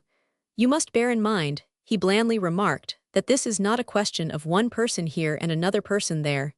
It concerns a whole race. Should all the former slave owners of the South succeed in reclaiming their slaves, Mr. Tomlin and Mr. Clopton would be compelled by public sentiment to reclaim theirs. If they refused to do so, their former slaves would fall into the hands of new masters. It is not a question of individuals at all. Well, sir, we will fin out atter a while dat, we will hatter do like de white folks. Evie Tubble hatter stand on its own bottom. I am des as free now as I was 20 year ago. I can well believe that, after what you have said, Mr. Hotchkiss interrupted. The tone of his voice was as smooth as velvet, but his words carried the sting of an imputation, and Uncle Plato felt it and resented it. Yes, sah, and I was des as free 20 year ago as you all will ever be. My marster has been good ter me fum to work go. I ain't stayin' wid I am because he got money. Ef him and Miss Sad dinna have $1 in de whirl, and no way ter get it, I would work my arms off fur 1,000. And ef I fused ter do it, my wife'd quit me, and my chillun would not look at me. But I will tell you what I will do. When my marster tuns his back on me, I will tun my back on him. I am really sorry that you persist in making this question a personal one, when it affects all the Negroes now living and millions yet to be born, said Mr. Hotchkiss. Well, sah, let's look at it dat away, Uncle Plato insisted. Spa's new band turgeder like dis, and try ter tun de white folks agen you, and dey see what you up ter and tun dare backs, den what you gwine ter do. You got ter live here and you got ter make yo livin' here. Is you gwine ter cripple de cow dat gives de cream? Uncle Plato paused and looked around. He saw at once that he was in a hopeless minority, and so he reached for his hat. I am mighty glad ter know you, sah, he said to Mr. Hotchkiss, with a bow that Chesterfield might have envied, but I will hatter bid you good night. With that he went out, followed by Wiley Millerans and Walthall's Jake, much to the relief of the Rev. Jeremiah, who proceeded to denounce white folks niggers, and to utter some very violent threats. Then, in no long time, the Union League was organized. Those in the closet failed to hear the words that constituted the ceremony of initiation. Only low mutterings came to their ears, but the ceremony consisted of a lot of mummery well calculated to impress the simple-minded Negroes. After a time the meeting adjourned, the solitary candle was blown out, and the last Negro departed. Gabriel waited until all sounds had died away, and then, with a brief good night to Tasmatid, he opened the closet door, slipped out, and was soon on his way home. But before he was out of the dark grove, someone went flitting by him. In fact, he thought he saw two figures dimly outlined in the darkness. Yet he was not sure, and presently, he thought he heard a mocking laugh, which sounded very much as if it had issued from the lips of Nan Dorrington. But he was not sure that he heard the laugh, and how, he asked himself, could he imagine that it was Nan Dorrington's even if he had heard it? He told himself confidentially, the news to go no further, that he was a driveling idiot. As Gabriel went along, he soon forgot his momentary impressions as to the two figures in the dark and the laugh that had seemed to come floating back to him. The suave and well-modulated voice of Mr. Hotchkiss rang in his ears. He had but one fault to find with the delivery. Mr. Hotchkiss dwelt on his R's until they were as long as a fishing pole and as sharp as a shoemaker's awl. Though these magnified R's made Gabriel's flesh crawl, he had been very much impressed by the address, only part of which has been reported here. Boylike, he never paused to consider the motives or the ulterior purpose of the speaker. Gabriel knew, of course, that there was no intention on the part of the whites to re-enslave the Negroes. He knew that there was not even a desire to do so. He knew, too, that there were many incendiary hints in the addressants that were illuminated and emphasized more by the inflections of the speaker's voice than by the words in which they were conveyed. In spite of the fact that he resented these hints as keenly as possible, he could see the plausibility of the speaker's argument in so far as it appealed to the childish fears and doubts and uneasiness of the Negroes. If anything could be depended on, he thought, to promote a spirit of incendiarism among the Negroes, such an address would be that thing. If Gabriel had attended some of the later meetings of the League, he would have discovered that the address he had heard was a milk-and-waiter affair, compared with some of the harangues that were made to the Negroes in the old schoolhouse. All that Gabriel had heard was duly reported to Meriwether Clopton and to Mr. Sanders, and in a very short time all the whites in the community became aware of the fact that the Negroes were taking lessons in race hatred and incendiarism, and as a natural result, Hotchkiss became a marked man. His comings and goings were all noted, so much so that he soon found it convenient as well as comfortable to make his headquarters in the country, at the home of Judge Mahlon Butts, whose Union principles had carried him into the Republican Party. The judge lived a mile and a half from the corporation line, and Mr. Hotchkiss's explanation for moving there was that the exercise to be found in walking back and forth was necessary to his health. Uncle Plato was very much surprised the next day to be called into the house, where Mr. Sanders was sitting with Meriwether Clopton and Miss Sarah, in order that they might shake hands with him. "I want to shake your hand, Plato," said his old master. "I have always thought a great deal of you, but I think more of you today than ever before." "And you must shake hands with me, Plato," remarked Sarah Clopton.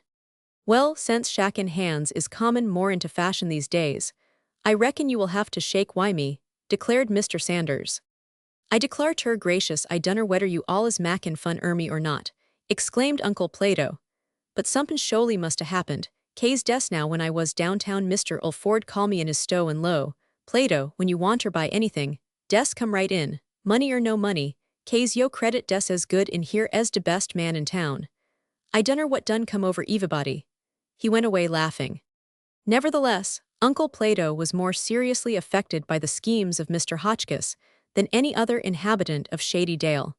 He had been a leader in the Rev. Jeremiah's church, and up to the day of the organization of the Union League, had wielded an influence among the Negroes second only to that of the Rev. Jeremiah himself. But now all was changed. He soon found that he would have to resign his deaconship, for those whom he had regarded as his spiritual brethren were now his enemies. At any rate they were no longer his friends. But Uncle Plato had one consolation in his troubles, and that was the strong endorsement and support of Aunt Charity, his wife, who was the cook at Clopton's, famous from one end of the state to the other for her biscuits and waffles. Uncle Plato had been somewhat dubious about her attitude, for the Negro women had developed the most intense partisanship, and some of them were loud in their threats, going much further than the men. No doubt Aunt Charity would have taken a different course had she been in her husband's place, if only for the sake of her color, as she called her race. She was very fond of her own white folks, but she had her prejudices against the rest. When Uncle Plato reached home and told his wife what he had said and done, she drew a long breath and looked at him hard for some time. Then she took up her pipe from the chimney corner, remarking, "Well, what you done, dar's yo supper."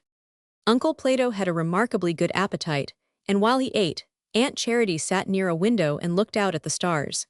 She was getting together in her mind a supply of personal reminiscences, of which she had a goodly store. Presently, she began to shake with laughter, which she tried to suppress. Uncle Plato mistook the sound he heard for an evidence of grief, and he spoke up promptly. "I declare ef I would 'a knowed I was gwine ter hurt yo feelings, I would 'a jayined in wid den and dar. And 'tain't too late yit. I kin go ter Br Jerry and tell him, whilst I ain't changed my own min, I will jayin in wid druther, damn be offish and mule-headed." "No you will not, no you will not, no you will not," exclaimed Aunt Charity. "I mought 'a done diffunt and I mought 'a done wrong. We will hatter get outen de church ef you kin call it a church, but dat ain't so mighty hard ter do. Yit, fo we does get out I am gwine ter preach all Jerry's funeral one time. Dat what make me laugh des now. I was runnin' over in my min how I kin raise his hide. Some folks got de itty dat case I am fat I am bleased ter be longsiferin, but you know better'n dat, do not you?" "Well, I know dis," said Uncle Plato, wiping his mouth with the back of his hand. "When you get yo dander up you kin talk loud and long. Miss Sa done tol me dat when I get mad, I kin keep up a conversation as long as de next one," remarked Aunt Charity with real pride. "And den dar's dat hat Miss Sa gi me. I laid off ter wr at ter church next Sunday, but no well, I spec I better des wr my head hankcher, 'case days show gwine ter be trouble ef any look at me cross-eyed." "You gwine, is you?" Uncle Plato asked. "Ef I live," replied Aunt Charity, "I am des as good as dar right now. And mo dan dat, you will go too. 'Tain't gwinter be said dat de Clopton niggers hung dare heads because dey stood by dare own white folks. Ef it said, it will hatter be said 'bout some de youthers." "I will go," said Uncle Plato, "but I hope I will not hatter frail Br Jerry out." "Now dat's right war we gets crossways," Aunt Charity declared. "I hope you will hatter frail I am out." Fortunately, Uncle Plato had no excuse for using his walking cane on the Rev. Jeremiah when Sunday came. None of the church members made any active show of animosity. they simply held themselves aloof. Aunt Charity had her innings, however. When services were over, and the congregation was slowly filing out of the building, followed by the Rev. Jeremiah, she remarked loud enough for all to hear her. "Br Jerry, de next time you want me ter cook pullets fur dat ar Lizzie Gaither, des fetch long. I will be glad ter oblige you." As the Rev. Jeremiah's wife was close at hand, the closing scenes can be better imagined than described. In this chronicle, the veil of silence must be thrown over them. It may be said, nevertheless, that Uncle Plato and his wife felt very keenly the awkward position in which they were placed by the increasing prejudice of the rest of the Negroes. They were both sociable in their natures, but now they were practically cut off from all association with those who had been their very good friends. It was a real sacrifice they had to make. On the other hand, who shall say that their firmness in this matter was not the means of preventing, at least in Shady Dale, many of the misfortunes that fell to the lot of the Negroes elsewhere? There can hardly be a doubt that their attitude, firm and yet modest, had a restraining influence on some of the more reckless Negroes, who, under the earnest but dangerous teachings of Hotchkiss and his fellow workers, would otherwise have been led into excesses which would have called for bloody reprisals. Chapter 14. Nan and her young lady friends. Nan Dorrington found a pretty howditto at her house when she reached home the night the Union League was organized. The members of the household were all panic-stricken when the hours passed, and Nan failed to return. Ordinarily, there would have been no alarm whatever, but a little after dark, Eugenia Claiborne, accompanied by a little Negro girl, came to Dorrington's to find out why Nan had failed to keep her engagement. She had promised to take supper with Eugenia and to spend the night. It will be remembered that Nan was on her way to present her excuses to Eugenia when the spectacle of Mr. Sanders, tipsy and talkative, had attracted her attention. She thought no more of her engagement, and for the time being Eugenia was to Nan as if she had never existed. Meanwhile, the members of the Dorrington household, if they thought of Nan at all, concluded that she had gone to the Gaither place, where Eugenia lived. But when Miss Claiborne came seeking her, why that put another face on affairs. Eugenia decided to wait for her, but when the long minutes, and the half-hours and the hours passed, and Nan failed to make her appearance, Mrs. Absalom began to grow nervous, and Mrs. Dorrington went from room to room with a very long face. She could have made a very shrewd guess as to Nan's whereabouts, but she did not dare to admit, even to herself, that the girl had been so indiscreet as to go in person to the rescue of Gabriel. They waited and waited, until at last Mrs. Dorrington suggested that something should be done. "I do not know what," she said, "but something. That would be better than sitting here waiting." Mrs. Absalom insisted on keeping up an air of bravado. "The child's safe wherever she is. She's been a rippetin' round all day tryin' to get old Billy Sanders sober, and more'n likely she's sot down summers and fell asleep. Ef folks could sleep off their sins, Nan'd be a saint. But wherever she is not here," remarked Mrs. Dorrington, tearfully, "and here is where she should be.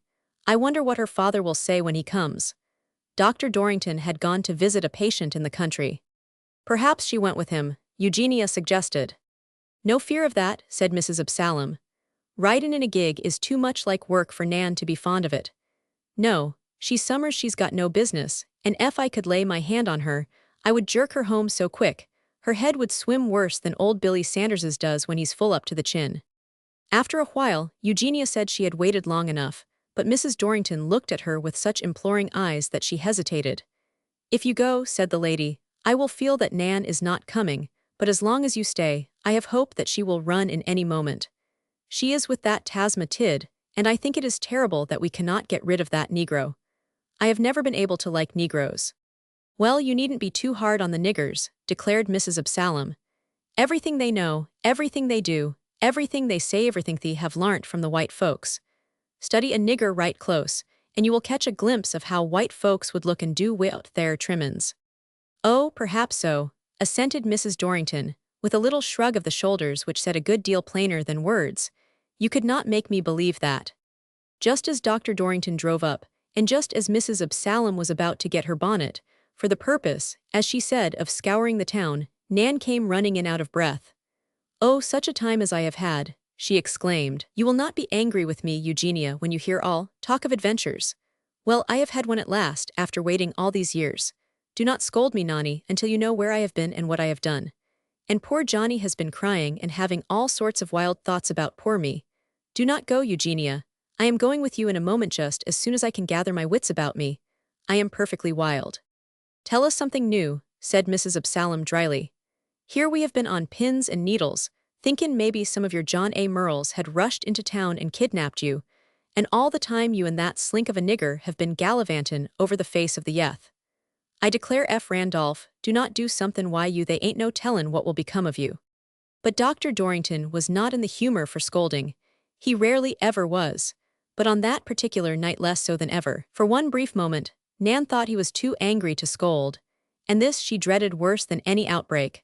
For when he was silent over some of her capers, she took it for granted that his feelings were hurt, and this thought was sufficient to give her more misery than anything else. But she soon discovered that his gravity, which was unusual, had its origin elsewhere. She saw him take a tiny tin wagon, all painted red, from his pocket and place it on the mantelpiece, and both she and Mrs. Dorrington went to him. "Oh, Popsy, I am so sorry about everything. He did not need it, did he?" "No, the little fellow has no more use for toys. He sent you his love, Nan. He was talking about you with his last breath. He remembered everything you said and did when you went with me to see him. He said you must be good."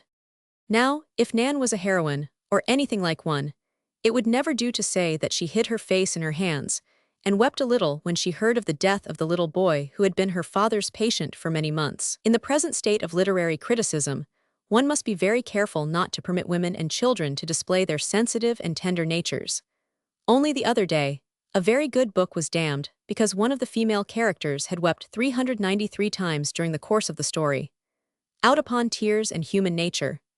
Let us go out and reform someone, and leave tears to the kindergarten, where steps are taking even now to dry up the fountains of youth. Nevertheless, Nan cried a little, and so did Eugenia Claiborne, when she heard the story of the little boy who had suffered so long and so patiently. The news of his death tended to quiet Nan's excitement, but she told her story, and though the child's death took the edge off Nan's excitement, the story of her adventure attracted as much attention as she thought it would. She said nothing about Gabriel, and it was supposed that only she and Tasma Tidd were in the closet. But the next morning, when Dr. Dorrington drove over to Clopton's to carry the information, he was met by the statement that Gabriel had told of it the night before. A little inquiry developed the fact that Gabriel had concealed himself in the closet in order to discover the mysteries of the Union League. Dorrington decided that the matter was either very serious or very amusing, and he took occasion to question Nan about it.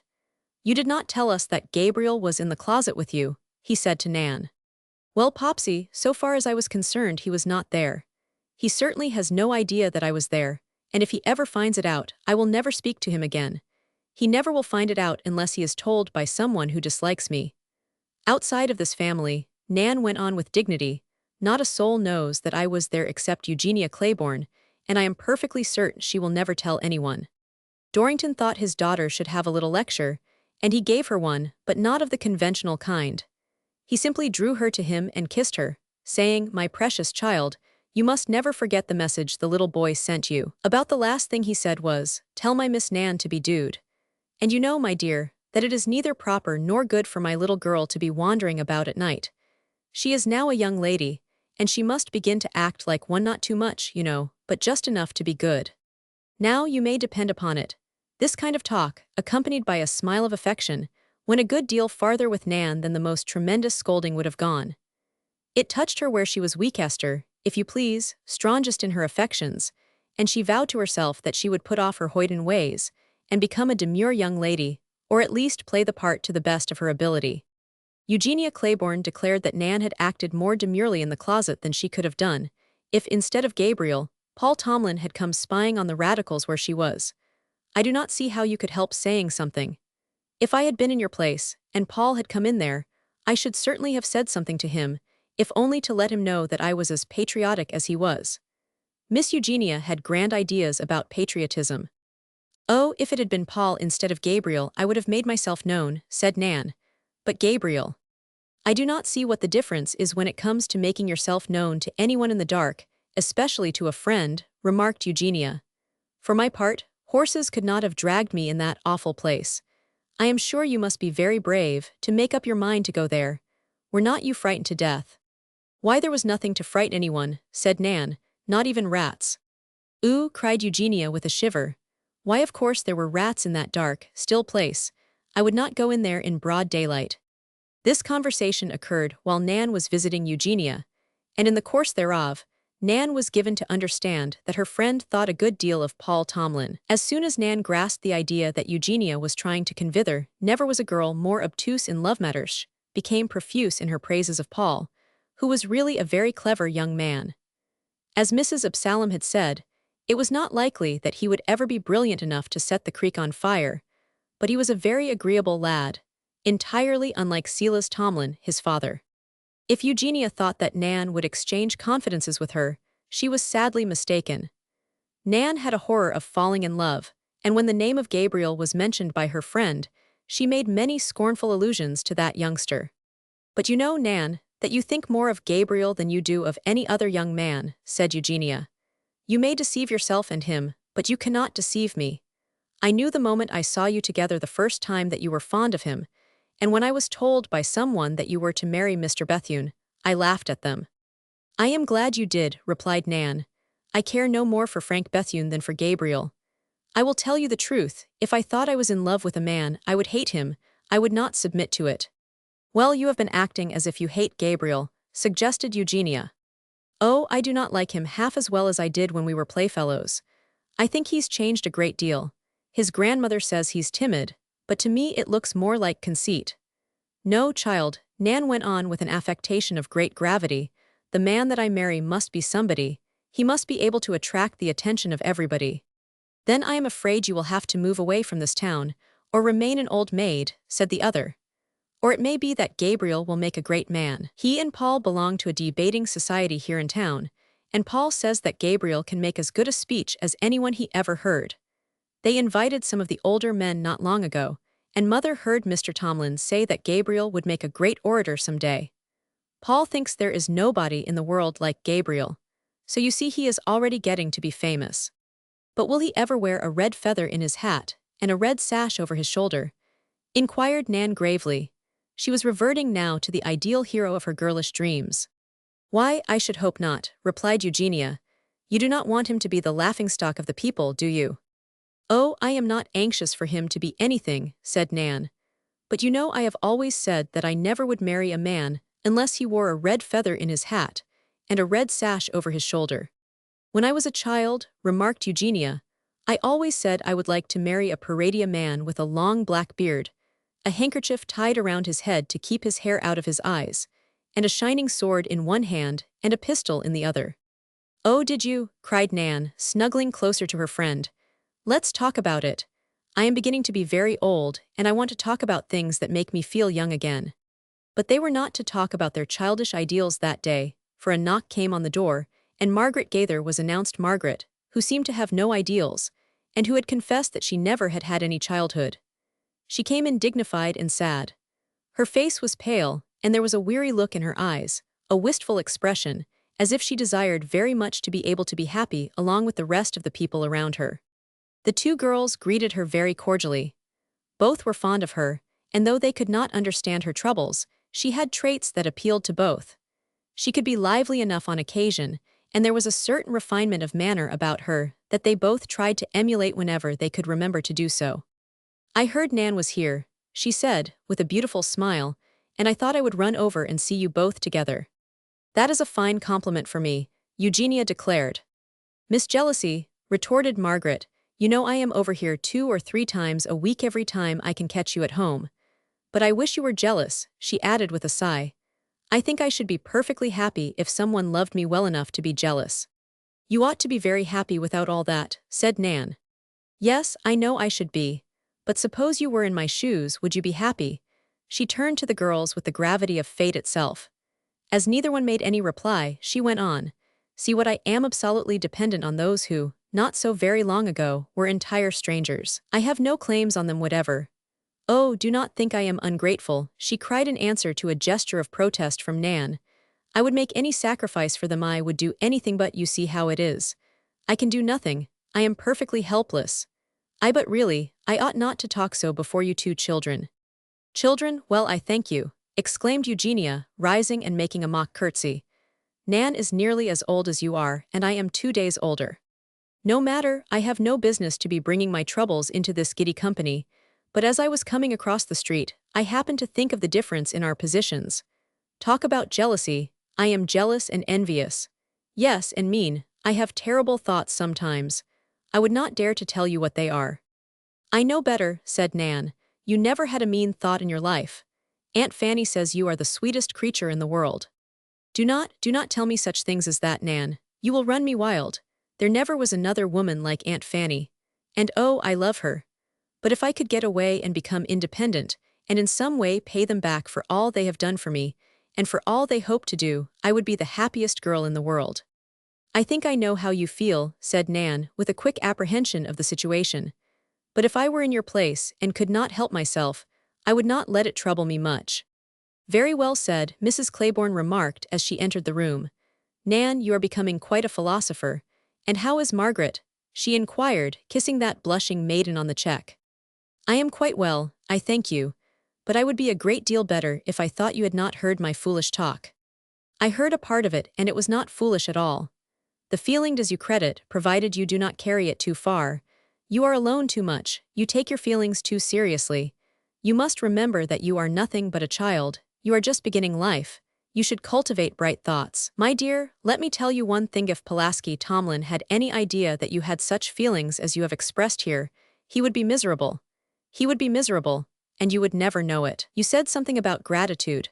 Well, if you want to show any gratitude and make those two people happy, be happy yourself, and if you cannot really be happy, pretend that you are happy. And the first thing you know, it will be a reality. Now, I have had worse troubles than ever fell to your portion, and if I had brooded over them, I should have been miserable. Your lot is a very fortunate one, as you will discover when you are older. This advice was very good, though it may have a familiar sound to the reader, and Margaret tried hard for the time being to follow it.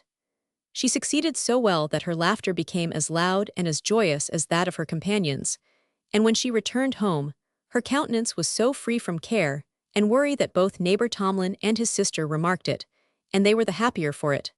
Chapter 15. Silas Tomlin Scents Trouble. One day it was a warm Saturday, giving promise of a long hot Sunday to follow. Mr. Sanders was on his way home, feeling very blue indeed. He had been to town on no particular business day, was a half-holiday with the Fieldham sand. He had wandered about aimlessly, making several unsuccessful efforts to crack a joke or two with such acquaintances as he chanced to meet. He had concluded that his liver was out of order, and he wondered, as he went along, if he would create much public comment and dissatisfaction if he should break his promise to Nan Dorrington by purchasing a jug of liquor and crawling into the nearest shuckbin. It was on this warm Saturday, the least promising of all days, as he thought, that he stumbled upon an adventure which, for a season, proved to be both interesting and amusing. He was walking along, as has been said, feeling very blue and uncomfortable, when he heard his name called, and turning around, saw a Negro girl running after him. She came up panting and grinning. "Miss Rita say she wish you would come dar right now," said the girl. "I been runnin' and haulin' atter you tell I was feared de dogs de take atter me. Miss Rita say she want to see you right now." The girl was small and very slim, bare-legged and good-humored. Mr. Sanders looked at her hard but failed to recognize her, nor had he the faintest idea as to the identity of Miss Rita. The girl bore his scrutiny very well, betraying a tendency to dance. As Mr. Sanders tried in vain to place her in his memory, she slapped her hands together and whirled quickly on her heel more than once. "You are away yander ahead of me," he remarked, after reflecting a while. "I reckon I have slipped a cog summers in my machinery. What is your name?" "I am name Larceny. Do not you know me, Marse Billy? I used ter belong ter de Clopton Cadets when Miss Nan was de captain, but I wa'n't as big den as I is now. I been knowin' you most sense I was born." "What is your mammy's name?"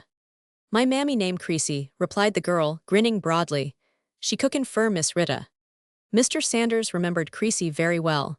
She had belonged to the Gaither family before the war. "Where do you stay?" he inquired. He was not disposed to admit, even indirectly, that he did not know every human being in the town. "I stays dar wid Miss Rita," replied Larceny. "I goes ter de do, and waits on Miss Nugeny." "Ah," exclaimed Mr. Sanders with a smile of satisfaction. Here was a clue. Miss Nugeny must be Eugenia Claiborne, and Miss Rita was probably her mother. "Miss Rita say she wanter see you right now," insisted Larceny. When she seed you on de street, you was so fur, she could not holla at you, and time she call me outer de jardin, you was done gone. I was at de fur de jardin, pickin' raspberries, and I had drap everything. Do you pick raspberries with your mouth? Inquired Mr. Sanders, with a very solemn air. Is my moof dat red? Inquired Larceny with an alarmed expression on her face. She seized her gingham apron by the hem, and using the underside, proceeded to remove the incriminating stains, remarking, I am mighty glad you tol me, K's f all Miss Polly had seed dat well, she done preach my funeral once, and I do not want her hear it no mo. Mr. Sanders, following Larceny, proceeded to the Gaither place, and was ushered into the parlor, where to his surprise he found Judge Vardaman of Rockville, one of the most distinguished lawyers of the state. Mr. Sanders knew the judge very well, and admired him not only on account of his great ability as a lawyer, but because of the genial simplicity of his character. They greeted each other very cordially, and were beginning to discuss the situation. It was the one topic that never grew stale during that sad time when Mrs. Claiborne came in. She had evidently been out to attend to some household affairs.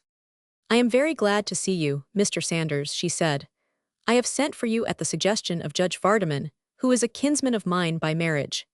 He is surprised that you and I are not well acquainted, but I tell him that in such sad times as these, it is a wonder that one knows one's next-door neighbors. Mr. Sanders made some fitting response, and as soon as he could do so without rudeness, closely studied the countenance of the lady. There was a vivacity, a gaiety, an archness in her manner that he found very charming. Her features were not regular, but when she laughed or smiled, her face was beautiful.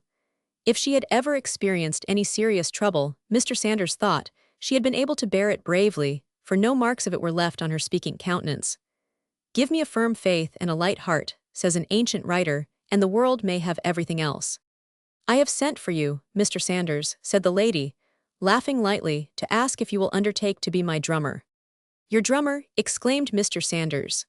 Well, I have been told that I have a way of blowin' my own horn, when the weather is fine and the spring sap is runnin', but as for drummin', I really hain't got the knack on it.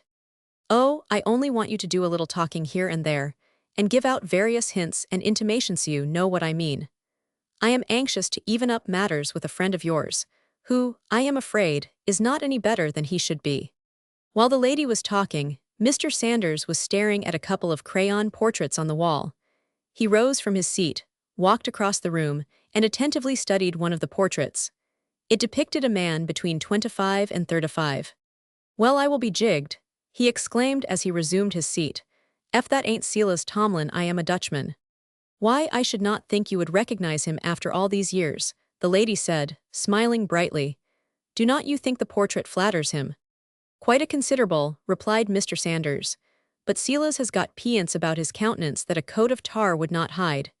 Trim his eyebrows, and give him a clean, close shave, and he's e'en about the same as he was then. And if I ain't mighty much mistaken, the picture by his side was intended to be took for you. The feller that took it forgot to put the right kind of a sparkle in the eye, and he did not catch the laugh that oughter be hoverin' round the mouth, like a butterfly tryin' to light on a pink rose. But all in all, it's a mighty good likeness. Now do not you think I should thank Mr. Sanders, said the lady, turning to Judge Vardaman. It has been many a day since I have had such a compliment. Actually, I believe I am blushing, and she was. It was not much of a compliment to the artist, the judge suggested. Well, when it comes to paintin' a purty oman, remarked Mr. Sanders, it's powerful hard for to get in all the pience. A feller could paint our pictures in short order, Judge. A couple of cags of pink paint, a whitewash brush, and 2 or 3 strokes, bold and free, would do the business. The judge's eye twinkled merrily, and Mrs. Claiborne laughingly exclaimed, Why, you would make quite an artist. You certainly have an eye for color. Thereupon Judge Vardaman suggested to Mrs. Claiborne that she begin at the beginning, and place Mr. Sanders in possession of all the facts necessary to the successful carrying out of the plan she had in view. It was a plan, the judge went on to say, that he did not wholly endorse, bordering as it did on frivolity, but as the lady was determined on it, he would not advise against it, as the results bade fair to be harmless. It must have been quite a story the lady had to tell Mr. Sanders, for the sun was nearly down when he came from the house, and it must have been somewhat amusing too, for he came down the steps laughing heartily.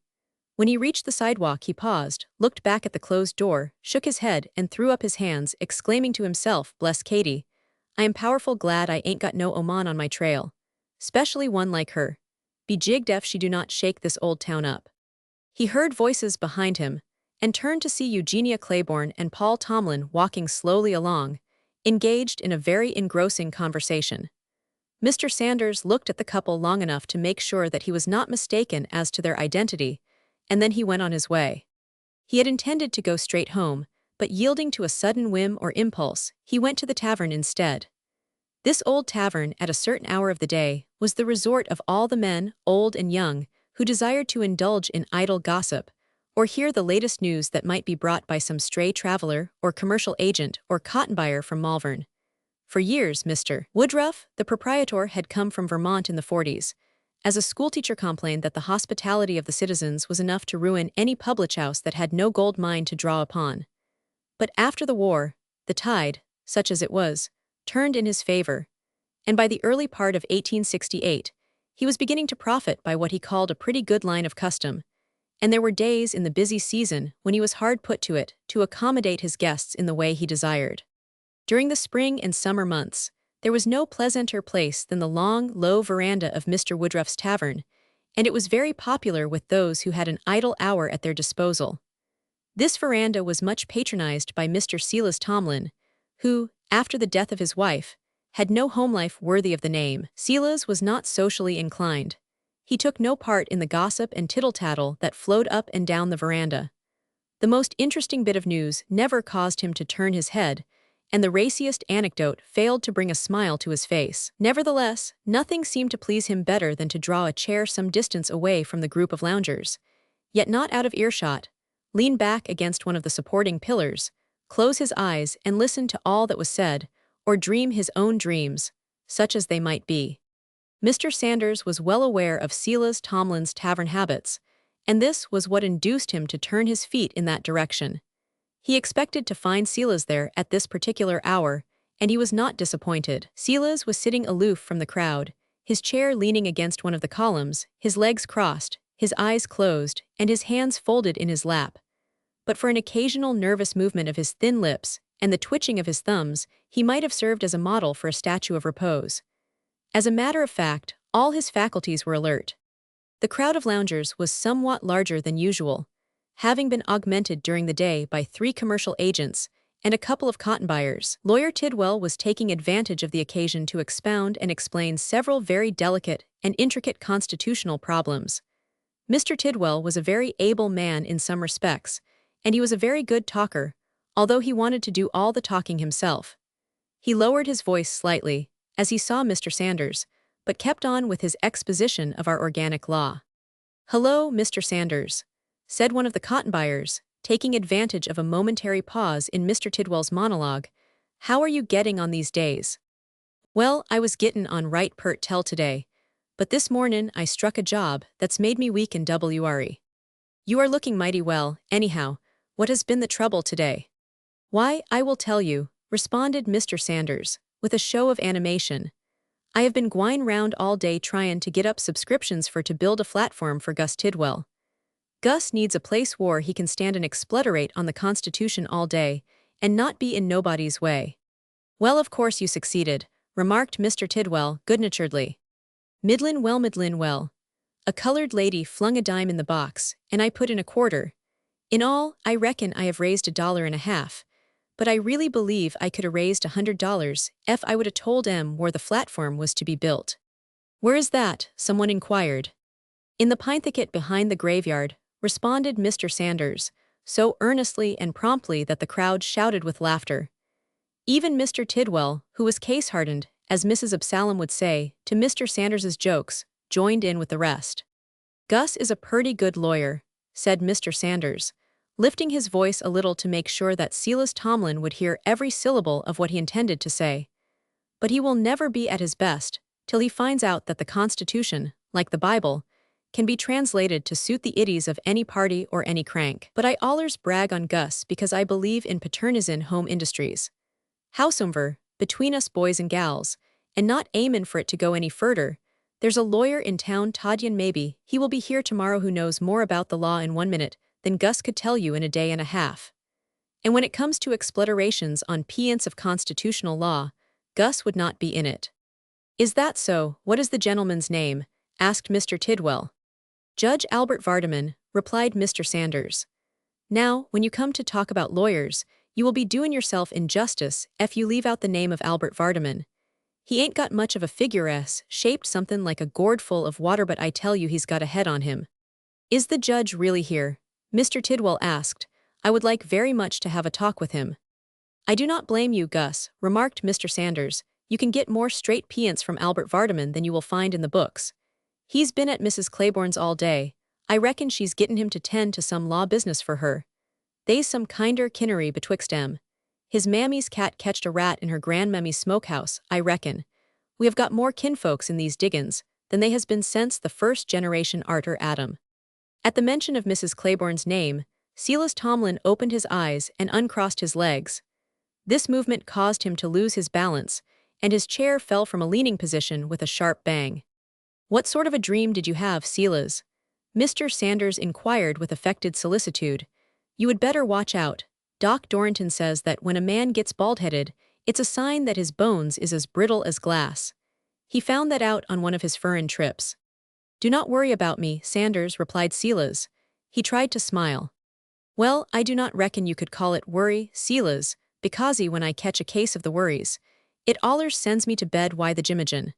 I can be neighborly wi'out worryin', I hope.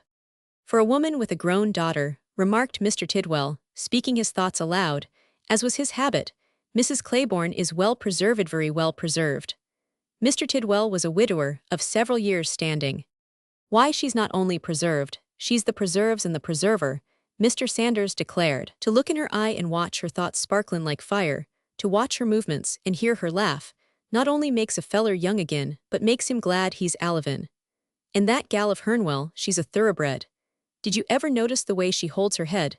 I never see her and Nan Dorrington together, but what I am sorry I never got married. I would put up why all the tribulation for to have a gal like a rye one on 'em. Mr. Sanders paused a moment, and then turned to Silas Tomlin. Silas, I think Paul is fixin' for to do you proud. As I come along just now, him and Ginny Claiborne was walkin' mighty close together. They must have been swappin' some mighty sweet secrets, becausie they hardly spoke above a whisper, and they did not look like they was in much of a hurry. While Mr. Sanders was describing the scene he had witnessed, exaggerating the facts to suit his whimsical humor, Silas Tomlin sat bolt upright in his chair, his eyes half shut, and his thin lips working nervously. Paul knows which side his bread is buttered on, he snapped out. Bread, exclaimed Mr. Sanders, pretending to become tremendously excited. Bread? Surely you must mean pound cake, Silas. And whoever heard of putting butter on pound cake? When the loungers began to disperse, some of them going home, and others going in to supper in response to the tavern bell, Mr. Silas Tomlin called to Lawyer Tidwell, and the two walked along together, their homes lying in the same direction. Gus, said Silas, somewhat nervously, I want to put a case to you. It's purely imaginary and has probably never happened in the history of the world. You mean what we lawyers call a hypothetical case, remarked Mr. Tidwell, in a tone that suggested a spacious and a tolerant mind. Precisely, replied Mr. Silas Tomlin, with some eagerness. I was readin' a tale in an old copy of Blackwood's magazine the other day, and the whole business turned on just such a case. The sum and substance of it was about this. A man marries a woman, and they get along together all right for a while. Then, all of a sudden she takes a mortal dislike to the man, screams like mad when he goes about her, and kicks up generally when his name is mentioned. He, being a man of some spirit, and rather touchy at best, finally leaves her in disgust. Finally her folks send him word that she is dead. On the strength of that information, he marries again after so long a time. All goes well for 18 or 20 years, and then suddenly the first wife turns up. Now what in law is the man's status? Where does he stand? Is this woman really his wife? Why, certainly, replied Mr. Tidwell. His second marriage is no marriage at all. The issue of such a marriage is illegitimate. That's just what I thought, commented Silas Tomlin. But in the tale, when the woman comes back and puts in her claim, the judge flings her case out of court. That was in England, Mr. Tidwell suggested. Or Scotland, I forget which. Silas Tomlin replied. Well, it is not the law over here, Mr. Tidwell declared confidently. They walked on a little way when the lawyer suddenly turned to Silas and said, Mr. Tomlin, will you fetch that magazine in tomorrow? I want to see the ground on which the woman's case was thrown out. It's interesting, even if it is all fiction. Perhaps there was some technicality. All right, Gus, I will fetch it in tomorrow. Chapter 16. Silas Tomlin finds trouble. When Silas Tomlin reached home, he found his son reading a book. No word of salutation passed between them. Paul simply changed his position in the chair and Silas grunted. They had no confidences and they seemed to have nothing in common. As a matter of fact, however, Silas was very fond of this son, proud of his appearance. The lad was as neat as a pin, and fairly well-favored, and proud of his love for books. Unhappily, Silas was never able to show his affection, and his fair-haired son never knew to his dying day how large a place he occupied in his father's heart. Miserly Silas was with money, but his love for his son was boundless. It destroyed or excluded every other sentiment or emotion that was in conflict with it. His miserliness was for his son's sake, and he never put away a dollar without a feeling of exultation. He rejoiced in the fact that it would enable his son to live more comfortably than his father had cared to live. Silas loved money, not for its own sake, but for the sake of his son. Mrs. Absalom would have laughed at such a statement. The social structure of the Southern people, and the habits and traditions based thereon, were of such a character that a great majority could not be brought to believe that it was possible for parsimony to exist side by side with any of the finer feelings. All the conditions and circumstances, the ability to command leisure, the very climate itself, promoted hospitality, generosity, open-handedness, and that fine spirit of lavishness that seeks at any cost to give pleasure to others. Popular opinion, therefore, looked with a cold and suspicious eye on all manifestations of selfishness. But Silas Tomlin's parsimony, his stinginess, had no selfish basis. He was saving not for himself, but for his son, in whom all his affections and all his ambitions were centered. He had reared Paul tenderly, without displaying any tenderness. And if the son had speculated at all in regard to the various liberties he had been allowed, or the indulgent methods that had been employed in his bringing up, he would have traced them to the carelessness and indifference of his father, rather than to the ardent affection that burned unseen and unmarked in Silas's bosom. He had never, by word or act, intentionally wounded the feelings of his son. He had never thrown himself in the path of Paul's wishes.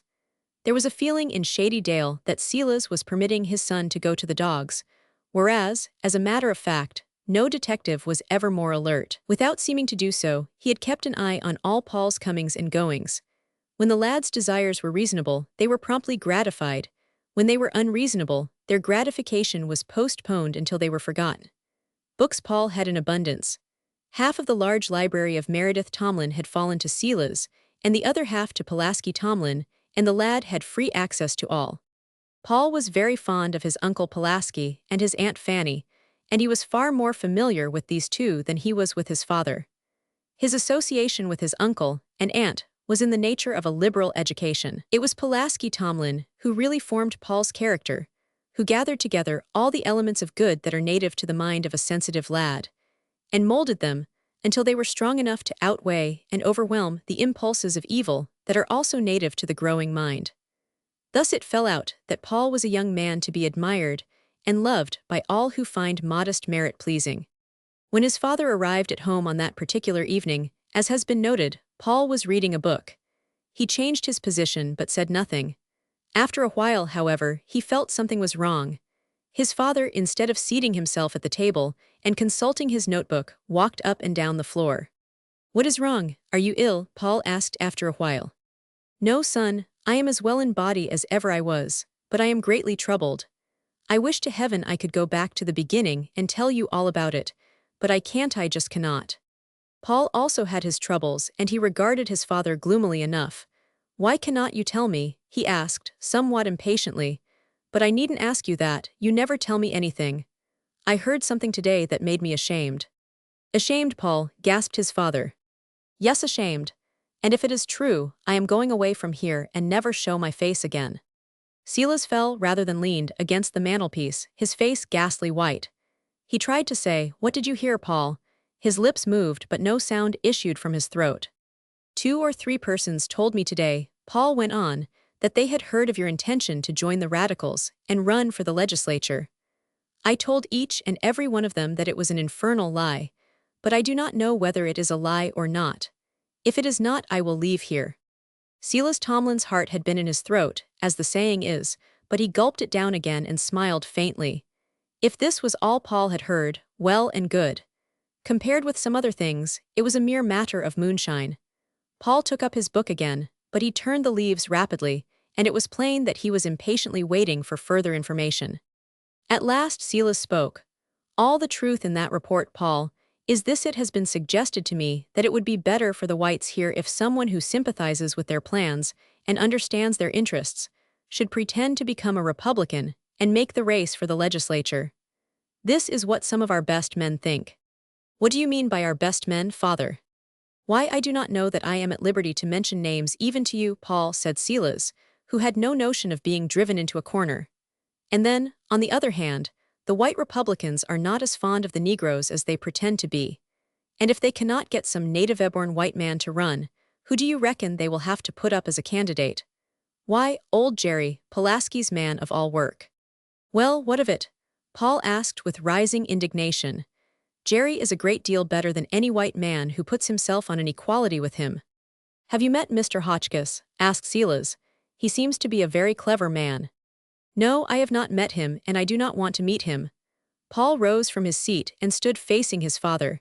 He was a likely-looking young man, tall and slim, but broad-shouldered. He had the delicate pink complexion that belongs to fair-haired persons. "This is a question, father, that cannot be discussed between us. You beat about the bush in such a way as to compel me to believe the reports I have heard are true. Well, you can do as you like. I will not presume to dictate to you. You may disgrace yourself, but you shan't disgrace me." With that, the high-strung young fellow seized his hat and flung out of the house, carrying his book with him. He shut the door after him with a bang as he went out, demonstrating that he was full of the heroic indignation that only young blood can kindle. Silas Tomlin sank into a chair as he heard the street door slammed. "Disgrace him? My God, I have already disgraced him, and when he finds it out he will hate me. Oh Lord, if the man's fountain of tears had not been dried up years before, he would have wept scalding ones." An inner door opened and a Negro woman peeped in. Seeing no one but Silas, she cried out indignantly, "Who dat slammin' dat front do? You will break Evie glass into house, and half de crockerware into dinner room, and den you will say I done it." It was Paul, Rhodey. He was angry about something. The Negro woman gave an indignant snort. "I do not blame 'im, I do not blame I am, not one bit. Ain't I been tellin' you how 'twould be? Ain't I been tellin' you dat you would run I am off wid yo scrimpin' and pinchin'? But 'tain't dat runned I am off. It's somethin' wuss'n dat. He ain't never done dat away befo. Ef dat boy ain't had de patience job, he would have been gone from here long ago." Rhodey came into the room where she could look Silas in the eyes. He regarded her with curiosity, which appeared to be the only emotion left him. Certainly, he had never seen his cook and a four-time slave in such a tantrum. What would she say and do next? "Home," she exclaimed in a loud voice. Then she turned around and deliberately inspected the room as if she had never seen it before. "And so dis is what you call home, you, wid all yo money hid away in holes in de ground. Dis de kinder place you fix up fur dat boy, and him de onlyest one you got." Well, Rhodey's indignation could only be accounted for on the ground that she had overheard the whole conversation between father and son. "Why, you never said anything about it before," remarked Silas Tomlin. "No, I did not, and I would not say it now, ef dat boy had not a found out fur hisself what kinder daddy he got." "Blast your black hide, I will knock your brains out if you talk that way to me," exclaimed Silas Tomlin, white with anger. "Well, I bet you nobody do not knock yo brains out," remarked Rhodey undismayed. "And while I am 'bout it, I will tell you dis. Yo suppers in dar in de pots and pans. Ef you want it you go get it and put on de table, set flat on de chath and eat it. Dat chili's gone, and I am gwine." "You dratted fool," Silas exclaimed. "You know Paul has not gone for good. He will come back when he gets hungry, and be glad to come. Is you ever seed him do dis away befo since he been born?" Rhodey paused and waited for a reply, but none was forthcoming. "No, you ain't. No, you ain't. You do not know no mo' bout dat chili dan ef he want yon. But in me all, Rhodey, I know 999. I kin look at I am sideways and tell ef he feelin' good bad diff'ent. What you done tur dat chili, tell me dat." But Silas Tomlin answered never a word. He sat glowering at Rhodey in a way that would have subdued and frightened a Negro unused to his ways. Rhodey started toward the kitchen, but at the door leading to the dining room, she paused and turned around. "Oh, you got a heap ter answer fear a mighty heap. And a day will come when you will bar in mind evy word I been tellin' you 'bout dat chilly from de time he could wobble round and call me mammy." With that she went out. Silas heard her moving about in the back part of the house, but after a while all was silence. He sat for some time communing with himself and trying in vain to map out some consistent course of action. What a blessing it would be, he thought, if Paul would make good his threat and go away. It would be like tearing his father's heartstrings out, but better that than that he should remain and be a witness to his own disgrace and to the bitter humiliation of his father. Silas had intended to warn his son that he was throwing away his time by going with Eugenia Claiborne, that marriage with her was utterly impossible. But it was a very delicate subject, and once embarked in it, he would have been unable to give his son any adequate or satisfactory reason for the interdiction. Many wild and whirling thoughts passed through the mind of Silas Tomlin, but at the end, he asked himself why he should cross the creek before he came to it. The reflection was soothing enough to bring home to his mind the fact that he had had no supper. Unconsciously, and through force of habit, he had been waiting for Rhodey to set the small bell to tinkling, as a signal that the meal was ready, but no sound had come to his ears. He rose to investigate. A solitary candle was flaring on the dining table. He went to the door leading to the kitchen and called Rhodey, but he received no answer. "Blast your impudent hide," he exclaimed, "what are you doing out there? Why do not you put supper on the table?" He would have had silence for an answer, but for the barking of a nearby neighbor's dog. He went into the kitchen and found the fire nearly out, whereupon he made dire threats against his cook, but in the end, he was compelled to fish his supper from the pans as best he could. When he had finished, he looked at the clock, and was surprised to find that it was only a little after 8. During the course of an hour and a half, he seemed to have lived and suffered a year and a half. The early hour gave him an opportunity to display one of his characteristic traits. It had never been his way to run from trouble. When a small boy, if his nurse told him the boogerman was behind a bush, he always insisted on investigating. The same impulse seized him now. If this Mrs. Claiborne proposed to make any move against Hemas, he inferred from the hints which the jovial Mr. Sanders had flung at his head would beard the lioness in her den, and find out what she meant, and what she wanted. Silas was prompt to act on the impulse, and as soon as he could make the house secure, he proceeded to the Gaither place. His knock, after some delay, was answered by Eugenia. The girl involuntarily drew back when she saw who the visitor was.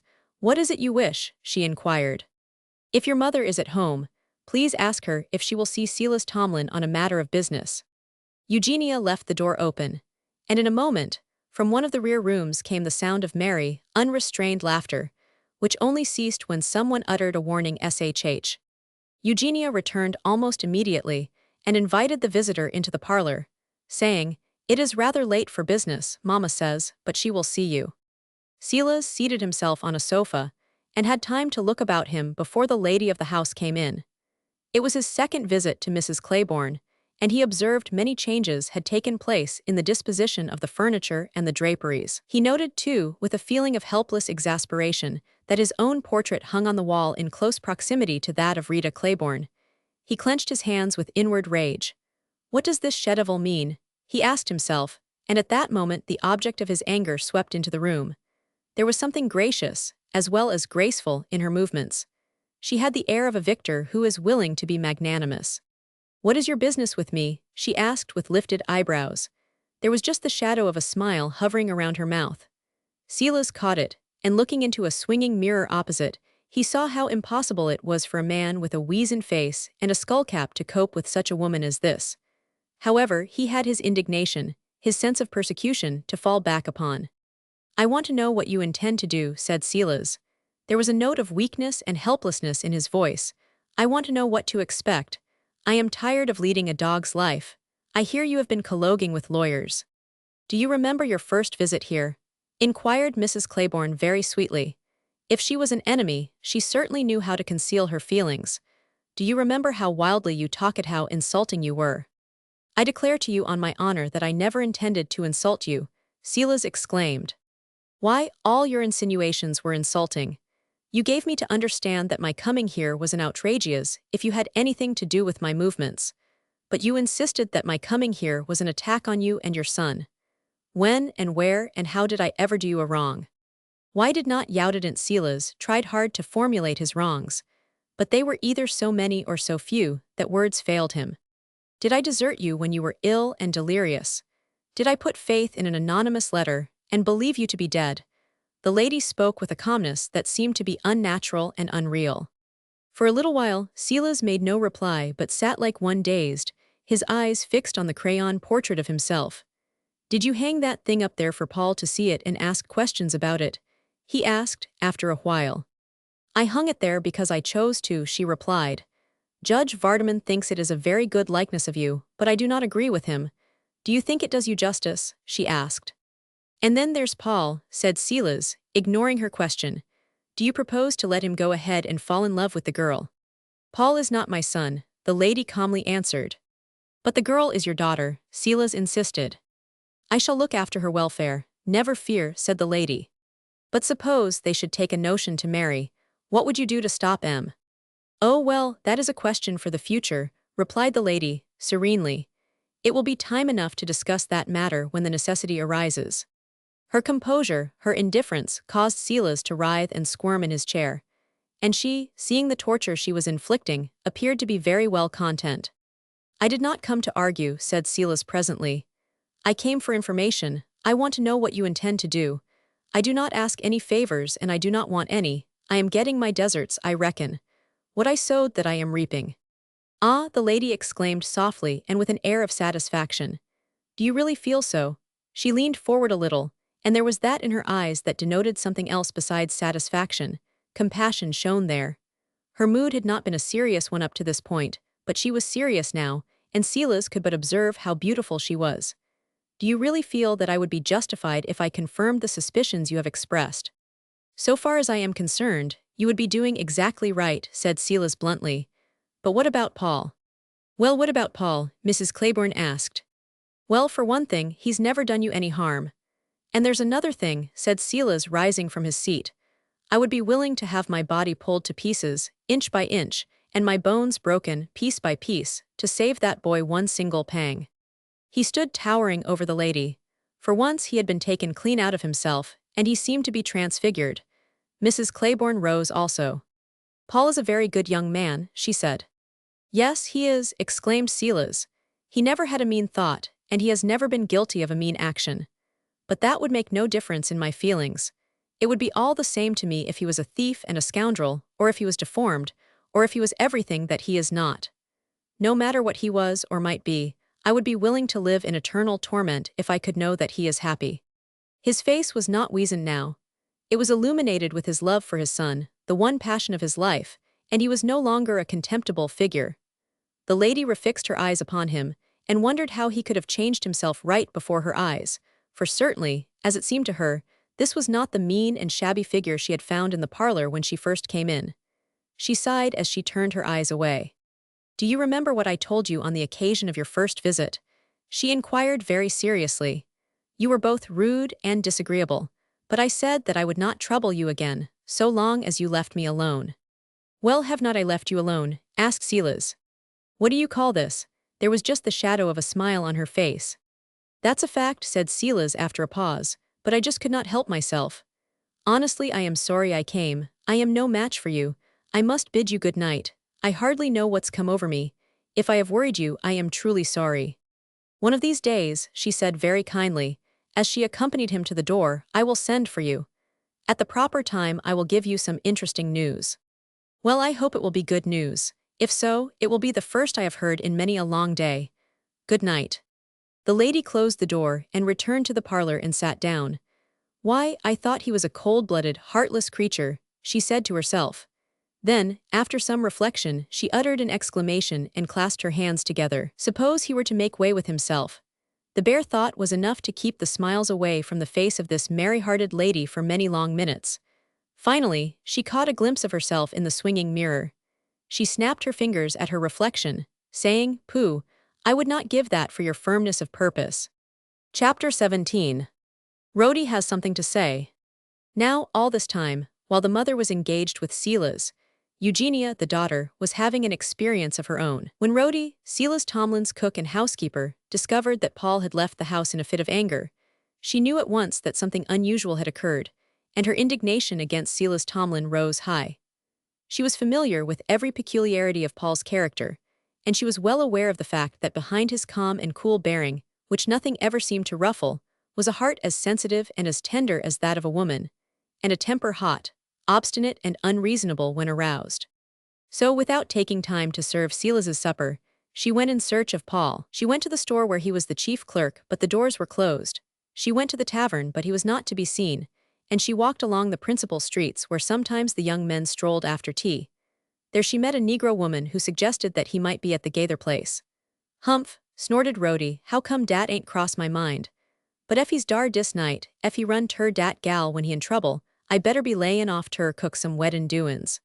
There was not a backyard in the town that Rhodey did not know as well as she knew her own, and she stood on no ceremony in entering any of them.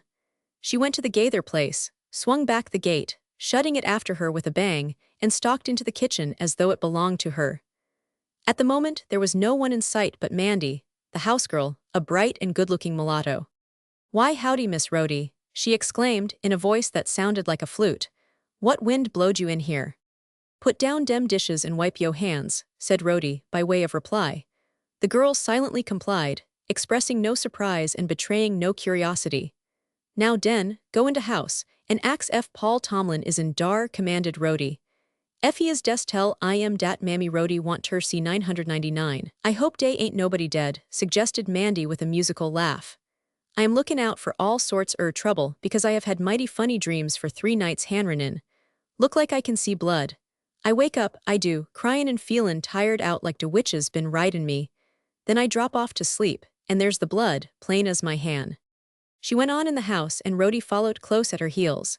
She was determined to see Paul if she could. She was very willing for Silas Tomlin to be drawn through a hackle. She was willing to see murder done if the whites were to be the victims. But Paul, well, according to her view, Paul was one of 1,000. She had given him suck. She had fretted and worried about him for 20 years, and she could not break off her old habits all at once. She had listened to and endorsed the incendiary doctrines of the radical emissary who pretended to be representing the government. She had wept and shouted over the strenuous pleadings of the Rev. Jeremiah. But all these things were wholly apart from Paul. And if she had had the remotest idea that they affected his interests or his future, she would have risen in the church and denounced the carpetbagger and his scalawag associates, and likewise the Rev. Jeremiah.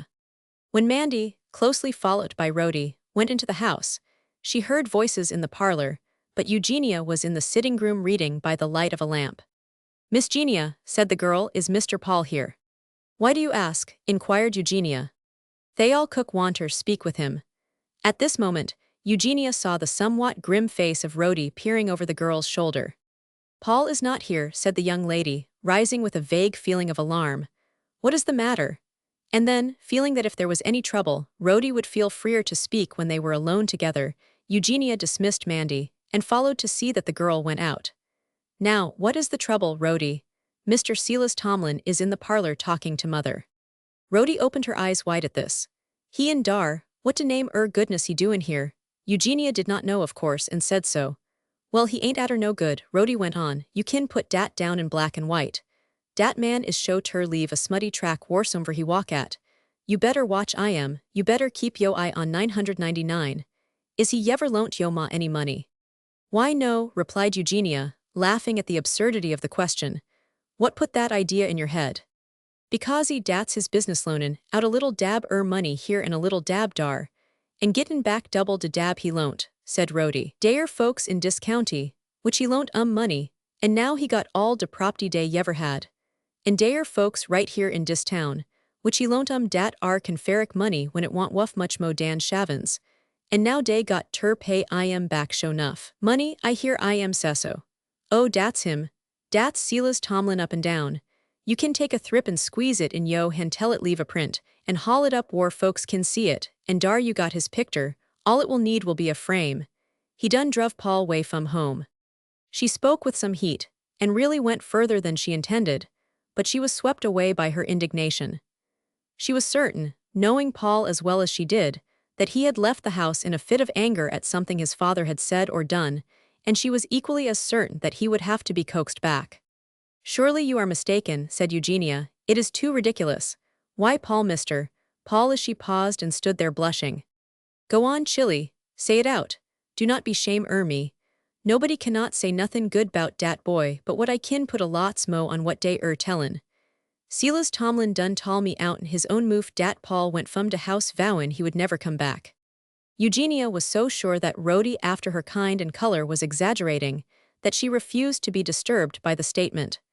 "Why did you come here hunting for Paul?" the young lady asked. "Oh, go away, Miss Genia," exclaimed Rhodey, laughing. "'Tain't no needs my answerin' dat, 'case you know lots better'n I does." "Are you very fond of him?" Eugenia inquired. "Whom? Why, honey, I raised 999. Sicker well, I am for long years. I helt I am in dese arms nights and nights, when all he had ter do fur ter leave dis vale was ter fetch one gasp and go. Ef his daddy had done all dat, he would not a druv de boy from home." Alas, how could Rhodey, in her ignorance and blindness, probe the recesses of a soul as reticent as that of Silas Tomlin?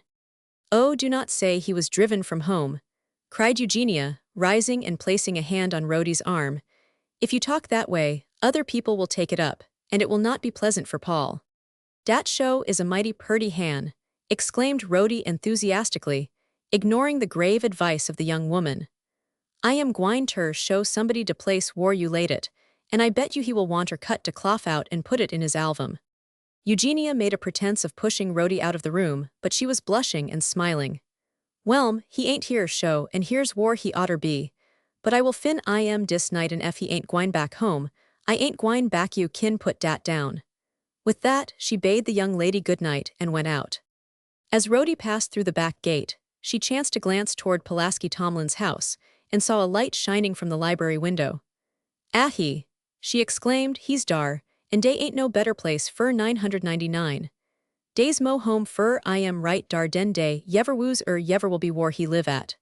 So saying, she turned her steps in the direction of neighbor Tomlin's. In the kitchen, she asked if Paul was in the house. The cook did not know, but when the housegirl came out, she said that Mr. Paul was there, and had been for some time. "Dayer holden a reglar experience meetin' in dar," she said. "Miss Fanny show is a plum sight." The housegirl went in again to say that Rhodey would like to speak with him, and Rhodey, as was her custom, followed at her heels. "Come in, Rhodey," said Miss Fanny. "I know you are there. You always send a message, and then go along with it to see if it is delivered correctly. 'Twould save a great deal of trouble if the rest of us were to adopt your plan." "I hope you all is well," remarked Rhodey, as she made her appearance. "I declare, Miss Fanny, you look good enough to eat." "Well, I do eat," responded Miss Fanny teasingly. "I mean you look good enough ter be eated," said Rhodey, correcting herself. "Now, that is what I call a nice compliment," Miss Fanny observed complacently. "Brother Pulaski, if I am ever eated, you will not have to raise a monument to my memory." "No wonder you look young," laughed Rhodey. "Anybody what kin get fun out in a graveyard is pleased ter look young." Paul was lying on the wide lounge that was one of the features of the library. His eyes were closed, and his Aunt Fanny was gently stroking his hair. Pulaski Tomlin leaned back in an easy chair, lazily enjoying a cigar, the delicate flavor of which filled the room. There was something serene and restful in the group, in the furniture, in all the accessories and surroundings. The Negro woman turned around and looked at everything in the room, as if trying to discover what produced the effect of perfect repose. It is the rule that everything beautiful and precious in this world should have mystery attached to it. There is the enduring mystery of art, the mystery that endows plain flesh and blood with genius. A little child draws you by its beauty. There is mystery unfathomable in its eyes. You enter a home, no matter how fine, no matter how humble. It may be built of logs and its furnishings may be of the poorest. But if it is a home, a real home, you will know it unmistakably the moment you step across the threshold. Some subtle essence, as mysterious as thought itself, will find its way to your mind and enlighten your instinct. You will know, however fine the dwelling, whether the spirit of home dwells there.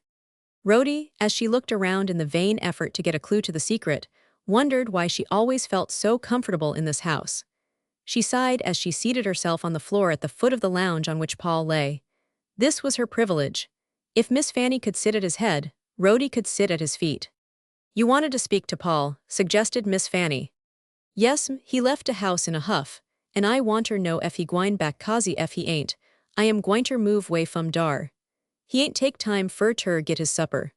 Why, Paul, exclaimed Miss Fanny. I could not eat a mouthful to save my life, said Paul. War Miss Margaret? Rhodey inquired, and she seemed pleased to hear that the young lady was spending the night with Nan Dorrington. Honey, she said to Paul, how come yo pa went ter to Gather Place ternight? What business he got dar? This was news to Paul, and he could make no reply to Rhodey's question. He reflected over the matter a little while. Was he really there? He asked finally. I hear I am talkin' in de parlor, and Miss Genia say it's him. What were you doing there? Inquired Miss Fanny, pushing her jaunty gray curls behind her ears. A colored oman recommon me ter go dar f, I want ter fin dat chili. Why, Paul, and is the wind really blowing in that quarter? Cried Miss Fanny, leaning over and kissing him on the forehead. Now, Mammy Rhodey, why did you do that? Paul asked with considerable irritation. What will Miss Eugenia and her mother think? He sat bolt upright on the sofa. Well, her ma ain't see me, and Miss Genia looked like she was sorry I could not fin you dar. Miss Fanny laughed, but Rhodey was perfectly serious. Miss Fanny, she said, turning to the lady, how come dat chili left home? Shall I tell her, Paul? I may as well. Whereupon she told the Negro woman the cause of Paul's anger, and ended by saying that she did not blame him for showing the spirit of a Southern gentleman. Well, he will never join de Publican Party in dis county, Rhodey declared emphatically. He will if he has made up his mind to do so.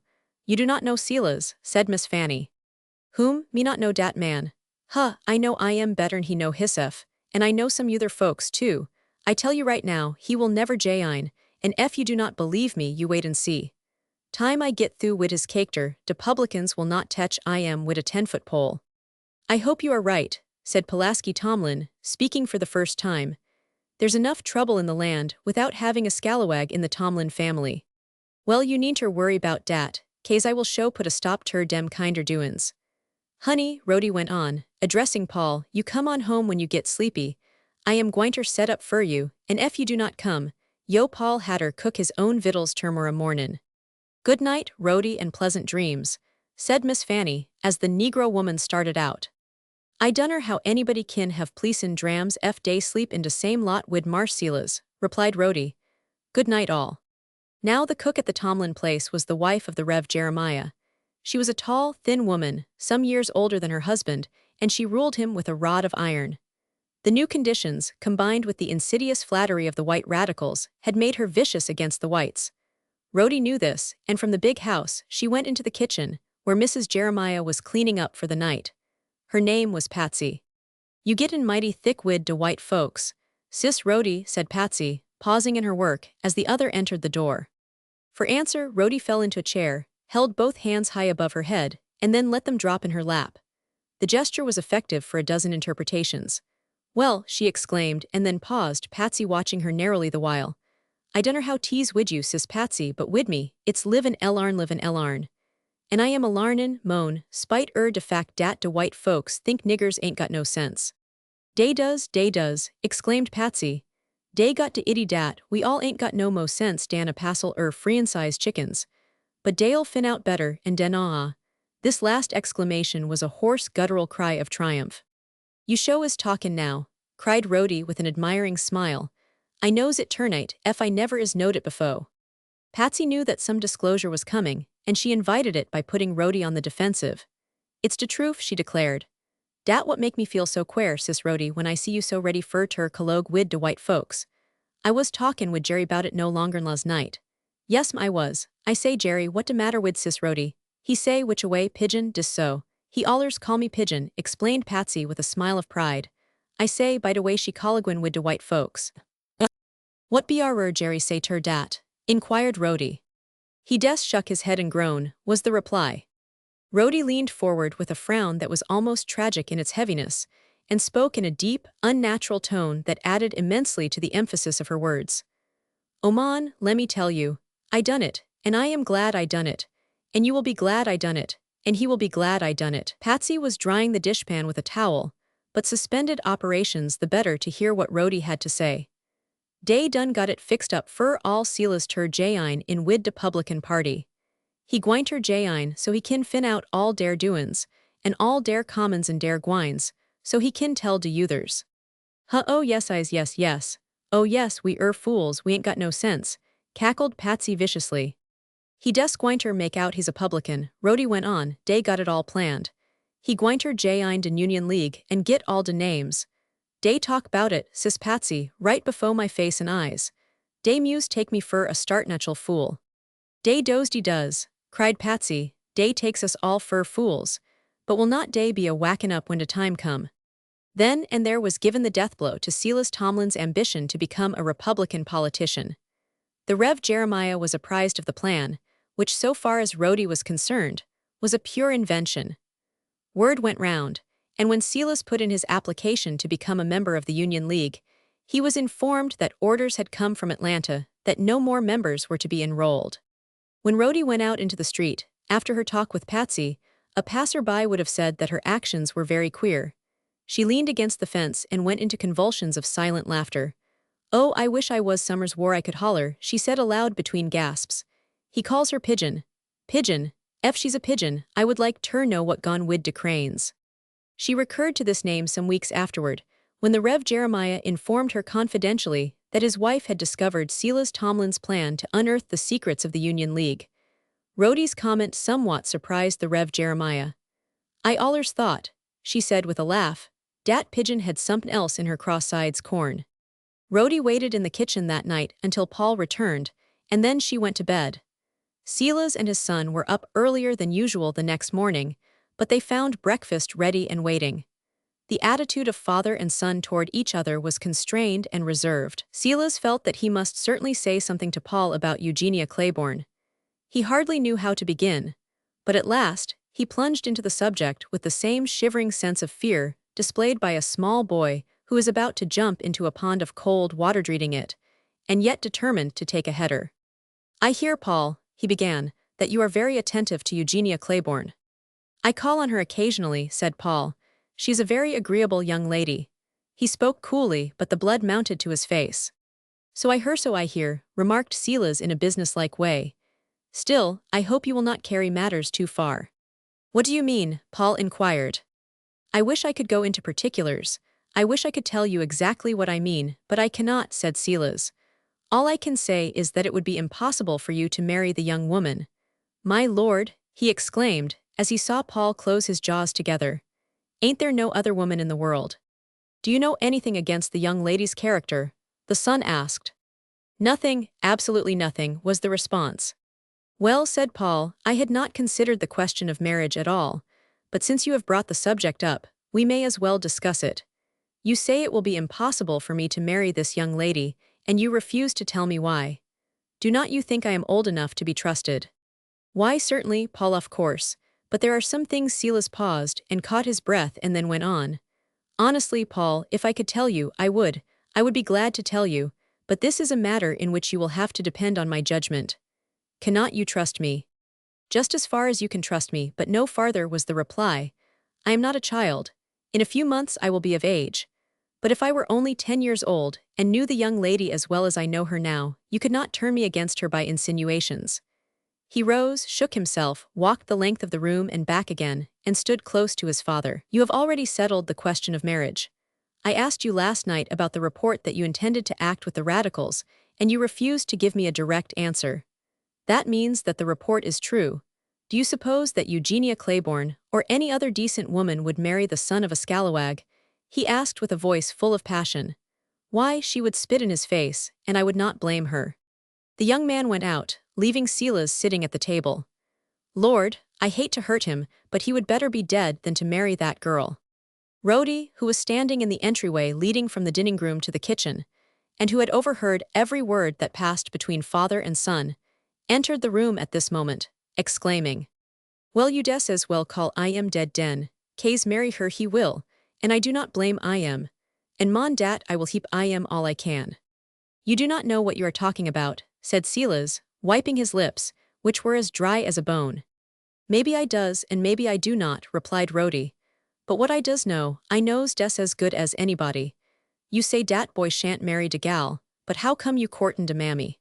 Doing what? cried Silas, pushing his chair back from the table. "Courtin' de mammy," answered Rhodey in a loud voice. "You was dar las night, and fur all I know you was dar de night befo' and de night fo' dat. You may fool some folks, but you cannot fool me." "Courting, why you blasted idiot. I went to see her on business." Rhodey laughed so heartily that few would have detected the mockery in it. "Business? Yasser, it's business and mighty funny business. Well, ef you can get her you take her. Ef she do not lead you a dance, I ain't name Rhodey." "I believe you have lost what little sense you used to have," said Silas with angry contempt. "I noticed dat nobody round here ain't found it," remarked Rhodey, retiring to the kitchen with a waiter full of dishes. Chapter 18. The Knights of the White Camellia. Matters have changed greatly since those days, and all for the better. The people of the whole country understand one another, and there is no longer any sectional prejudice for the politicians to feed and grow fat upon. But in the days of Reconstruction, everything was at white heat, and every episode and every development appeared to be calculated to add to the excitement. In all this, Shady Dale had as large a share as any other community.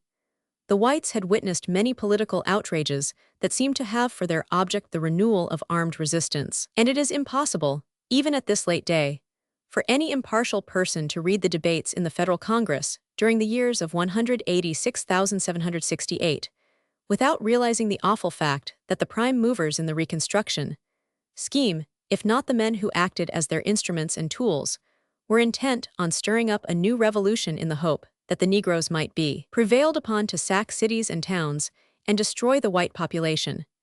This is the only reasonable inference. No other conceivable conclusion can explain the wild and whirling words that were uttered in these debates. Unless, indeed, some charitable investigator shall establish the fact that the radical leaders were suffering from a sort of contagious dementia. It is all over and gone, but it is necessary to recall the facts in order to explain the passionate and blind resistance of the whites of the South and their hatred of everything that bore the name or earmarks of republicanism. Shady Dale, in common with other communities, had witnessed the assembling of a convention to frame a new constitution for the state. This body was well named the Mongrel Convention. It was made up of political adventurers from Maine, Vermont, and other northern states, and boasted of a majority composed of ignorant Negroes and criminals. One of the most prominent members had served a term in a northern penitentiary. The real leaders, the men in whose wisdom and conservatism the whites had confidence, were disqualified from holding office by the terms of the Reconstruction Acts, and the convention emphasized and adopted the policy of the radical leaders in Washington, a policy that was deliberately conceived for the purpose of placing the governments of the southern states in the hands of ignorant Negroes, controlled by men who had no interest whatever in the welfare of the people. But this was not all, nor half. When the military commandant who had charge of affairs in Georgia found that the state government established under the terms of Mr. Lincoln's plan of Reconstruction had no idea of paying the expenses of the Mongrel Convention out of the state's funds, he issued an order removing the governor and treasurer, and detailed for duty as governor of Georgia one of the members of his staff.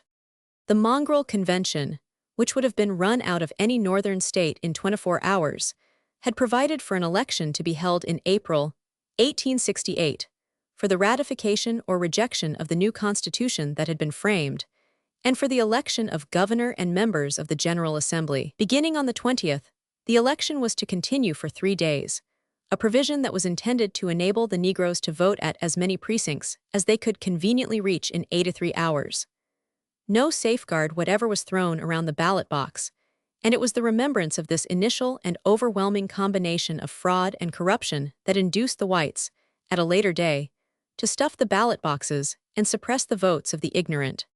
These things, with the hundreds of irritating incidents and episodes belonging to the unprecedented conditions, gradually worked up the feelings of the whites to a very high pitch of exasperation. The worst fears of the most timid bade fair to be realized, for the Negroes, certain of their political supremacy, sure of the sympathy and support of Congress and the War Department, and filled with the conceit produced by the flattery and cajolery of the carpetbag sycophants, were beginning to assume an attitude which would have been threatening and offensive if their skins had been white as snow.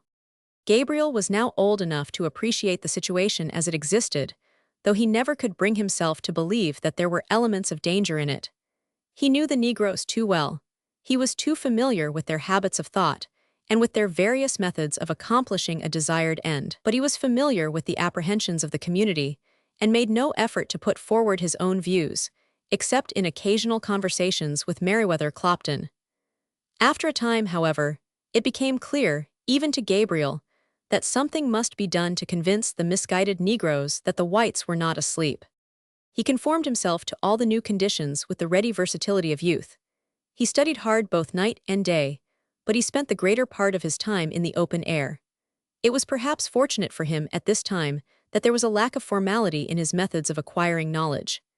He had no tutor, but his line of study was mapped out for him by Meriwether Clopton, who was astonished at the growing appetite of the lad for knowledge, an appetite that seemed to be insatiable. What he most desired to know, however, he made no inquiries about. He ached, as Mrs. Absalom would have said, to know why he had suddenly come to be afraid of Nan Dorrington. He had been somewhat shy of her before, but now, in these latter days, he was absolutely afraid of her. He liked her as well as ever, but somehow he became panic-stricken whenever he found himself in her company, which was not often. It was impossible that his desire to avoid her should fail to be observed by Nan, and she found a reason for it in the belief that Gabriel had discovered in some way that she was in the closet with Tasma, tid the night the Union League had been organized. Nan would never have known what a crimethize was, the name she gave the escapade, what a crime she had committed, but for the shock it gave her stepmother. This lady had been trained and educated in a convent, where every rule of propriety was emphasized and magnified, and most rigidly insisted upon. One day, when Nan was returning home from the village, she saw Gabriel coming directly toward her. She studied the ground at her feet for a considerable distance, and when she looked up again, Gabriel was gone. He had disappeared.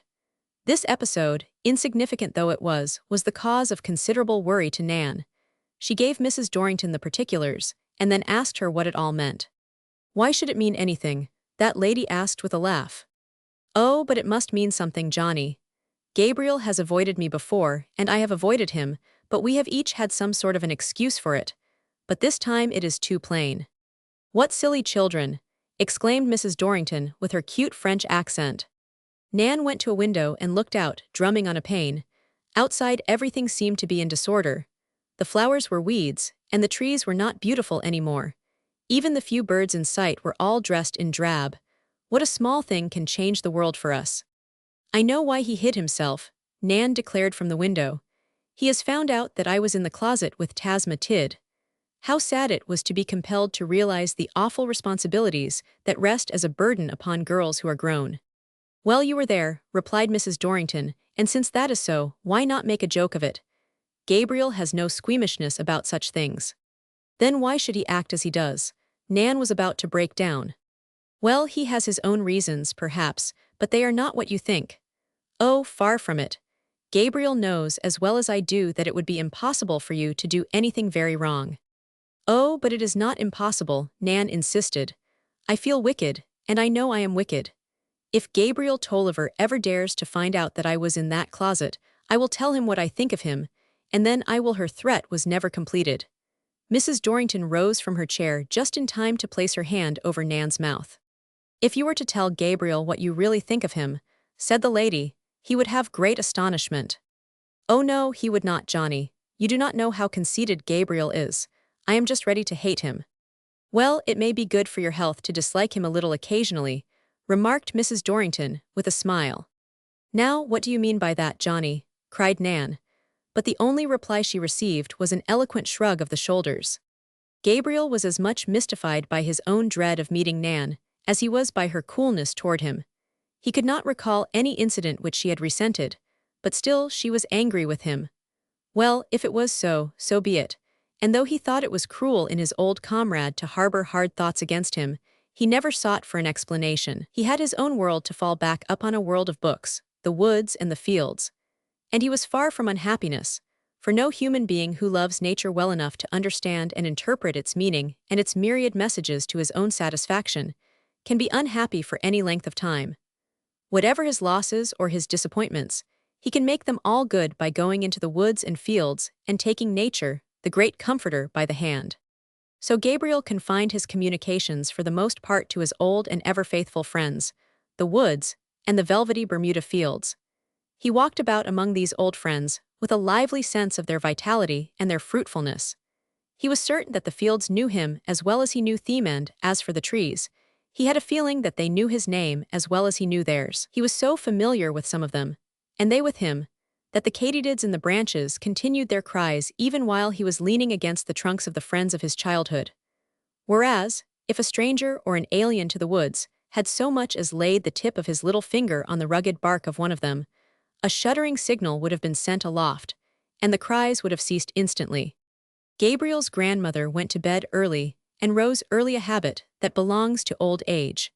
But it was only after the darkness and silence of night had descended upon the world that all of Gabriel's faculties were alert. It was his favorite time for studying and reading, and for walking about in the woods and fields, especially when the weather was too warm for study.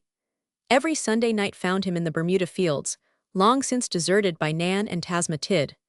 To think of the old days sometimes brought a lump in his throat, but the skies and the constellations in their season remained, and were as fresh and as beautiful as when they looked down in pity on the sufferings of Job. Gabriel's favorite Bermuda field was crowned by a hill, which, gradually sloping upward, commanded a fine view of the surrounding country, and though it was close to Shady Dale, it was a lonely place.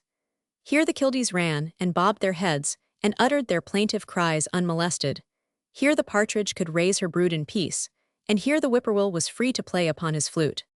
Many and many a time, while sitting on this hill, Gabriel had watched the village lights go out one by one till all was dark, and the silence seemed to float heavenward and fall again, and shift and move in vast undulations, keeping time to a grand melody which the soul could feel and respond to, but which the ear could not hear. And at such time, Gabriel believed that in the slow-moving constellations, with their glittering trains, could be read the great secrets that philosophers and scientists are searching for.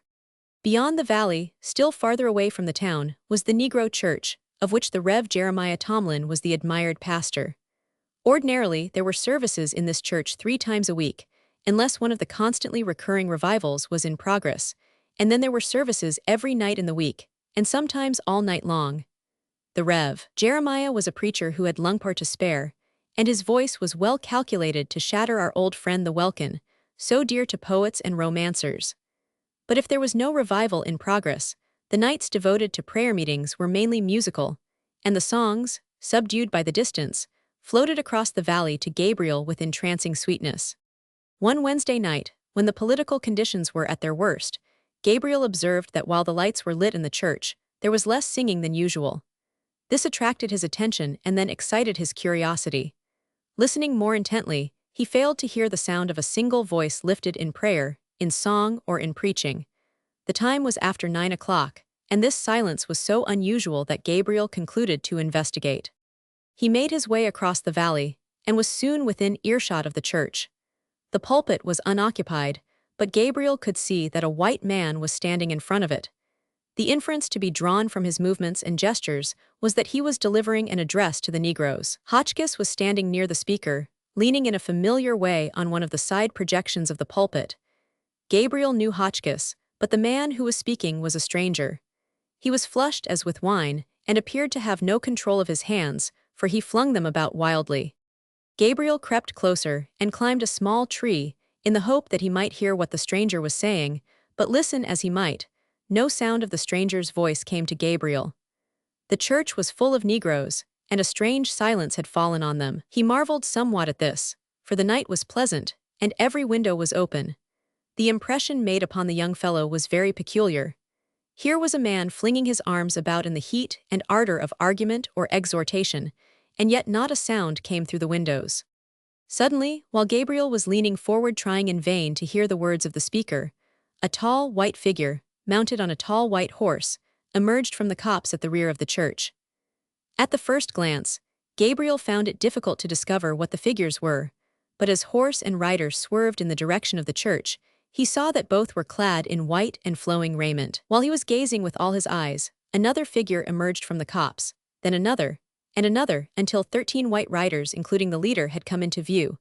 Following one another at intervals, they marched around the church, observing the most profound silence.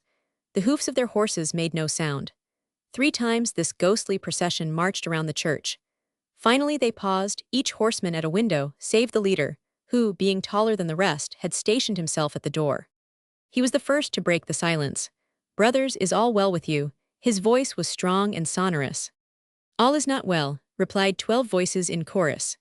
"What do you see?" the impressive voice of the leader asked. "Trouble, misery, blood," came the answering chorus. "Blood," cried the leader. "Yes, blood," was the reply. "Then all is well." "So mote it be, all is well," answered 12 voices in chorus.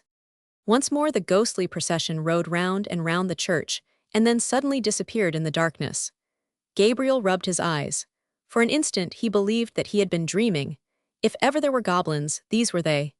The figures on horseback were so closely draped in white that they had no shape but height, and their heads and hands were not in view. It may well be believed that the sudden appearance and disappearance of these apparitions produced consternation in the Rev. Jeremiah's congregation. The stranger who had been addressing them was left in a state of collapse.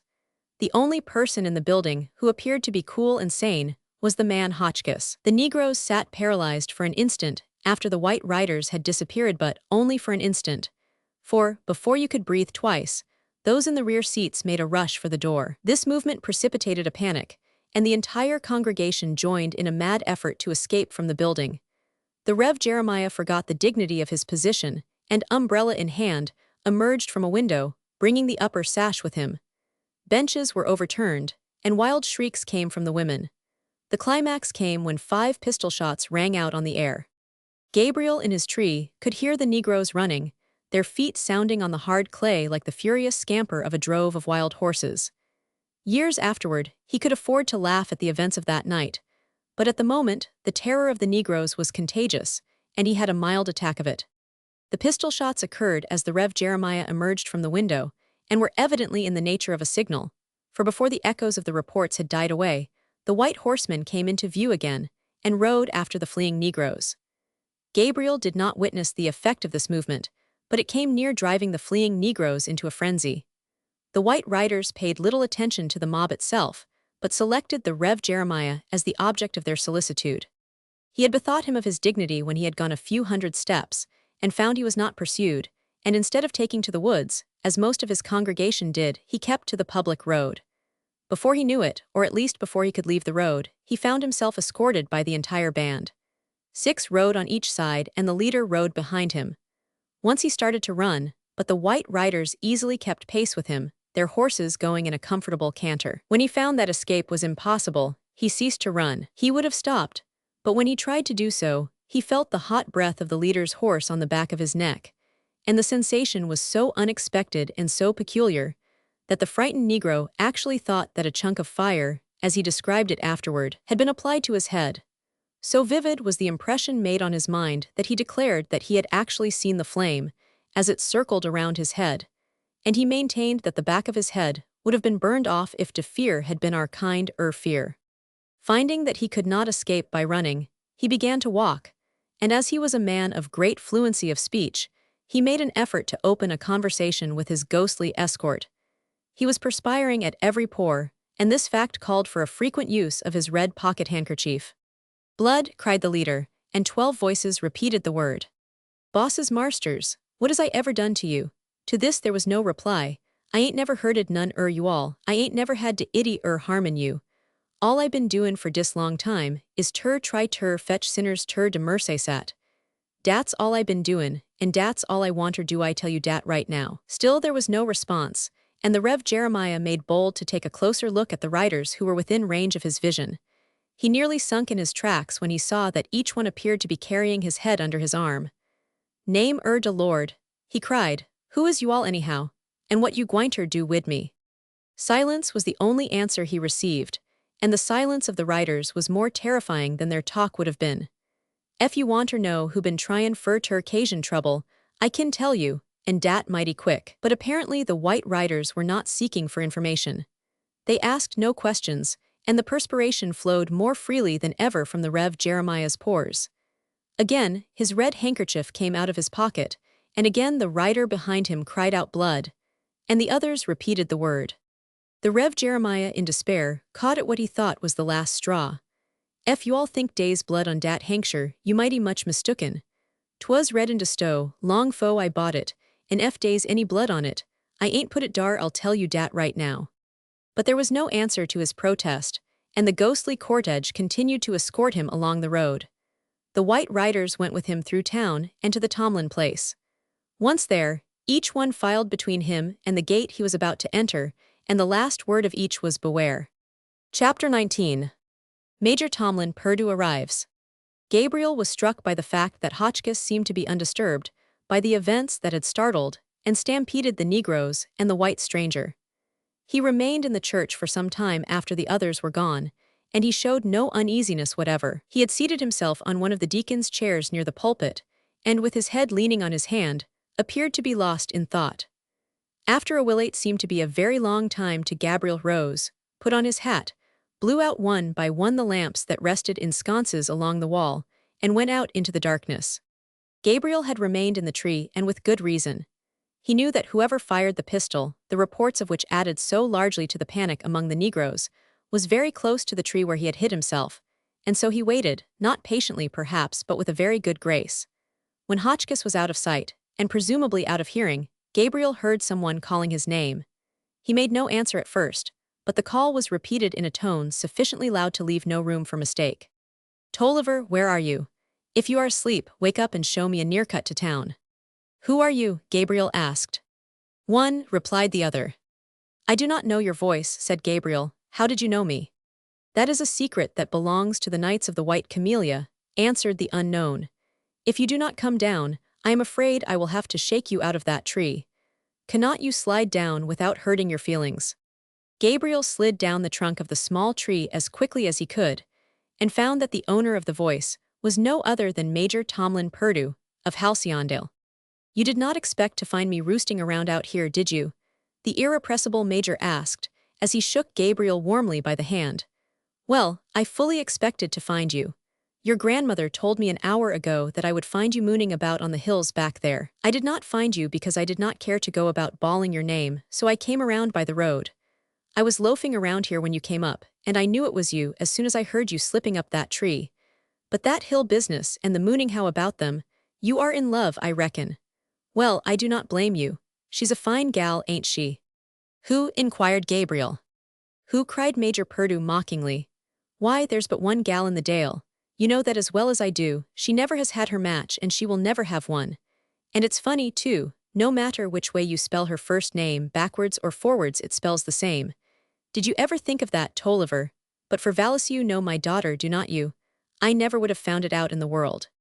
Gabriel laughed, somewhat sheepishly, wondering all the time how Major Purdue could think and talk of such trivial matters, in the face of the spectacle they had just witnessed. "Well, you deserve good luck, my boy," the Major went on. "Everybody that knows you is singing your praises, some for your book learning, some for your modesty, and some for the way you ferreted out the designs of that fellow who was last to leave the church." "I am sure I do not deserve any praise," protested Gabriel. "Continue to feel that way, and you will get all the more," observed the Major sententiously. "But for you these dirty thieves might have got the best of us. Why, we did not know, even at Halcyondale, what was up till we got word of your discovery. Well, sir, as soon as we found out what was going on, we got together and wiped 'em up. Why, you have got the pokiest crowd over here I ever heard of. They just sit and sun themselves, and let these white devils do as they please. When they do wake up, the white rascals will be gone, and then they will take their spite out of the niggersand. The niggers ain't no more to blame for all this trouble than a parcel of 2-year-old children. You mark my words. The niggers will suffer, and these white rascals will go scot-free. Why do not the folks here wake up? They cannot be afraid of the Yankee soldiers, can they? Why, the captain here is a rank Democrat in politics, and a right-down clever fellow." "He is a clever gentleman," Gabriel assented. "I have met him walking about in the woods, and I like him very much. He is a Kentuckian, and he's not fond of these carpetbaggers and scalawags at all. But I never told anybody before that he is a good friend of mine. You know how they are, especially the women. They hate everything that's clothed in blue.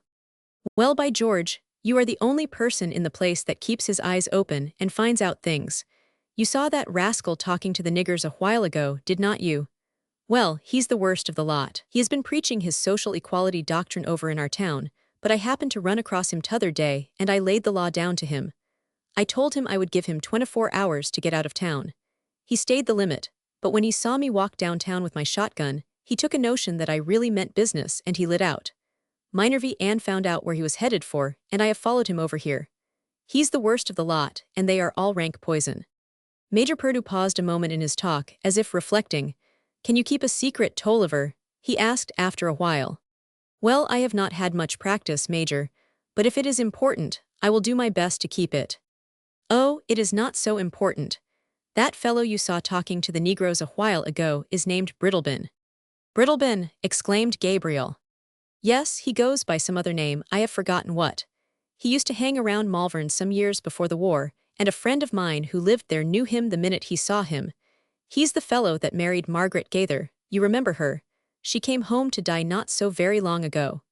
Pulaski Tomlin adopted her daughter, or became the girl's guardian. Now, Tolliver, whatever you do not breathe a word about this Brittlebine. Don't mention his name to a soul, not even to your grandmother.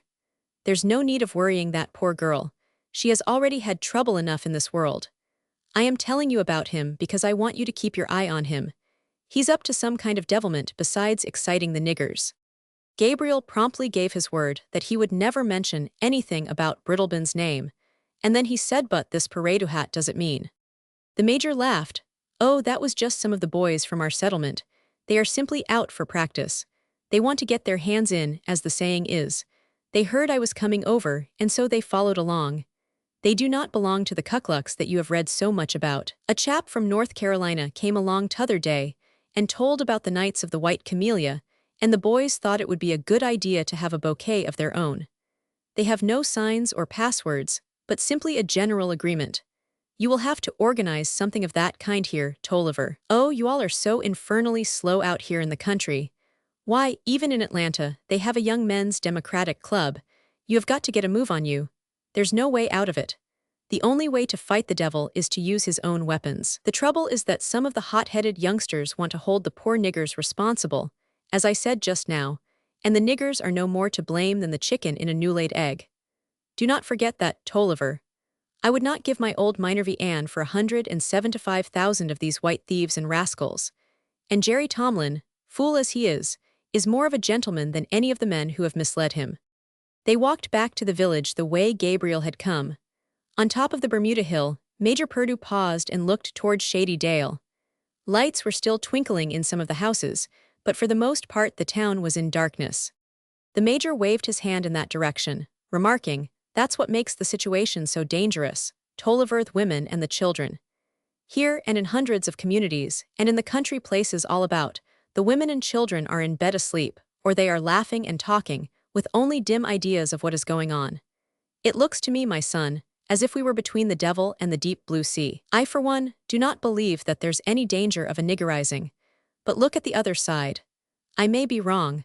I may be a crazy old fool too fond of the niggers to believe they are really mean at heart. Suppose that such men as thissa, now I remember. This boring that is what Brittlebin calls himself. No, suppose that such men as he were to succeed in what they are trying to do. I do not believe they will, even if we took no steps to prevent it. But then there's the possibility, and we cannot afford to take any chances." Gabriel agreed with all this very heartily. He was glad to feel that his own views were also those of this keen, practical, hard-headed man of the world. "But men of my sort will be misjudged," Tolliver pursued the Major.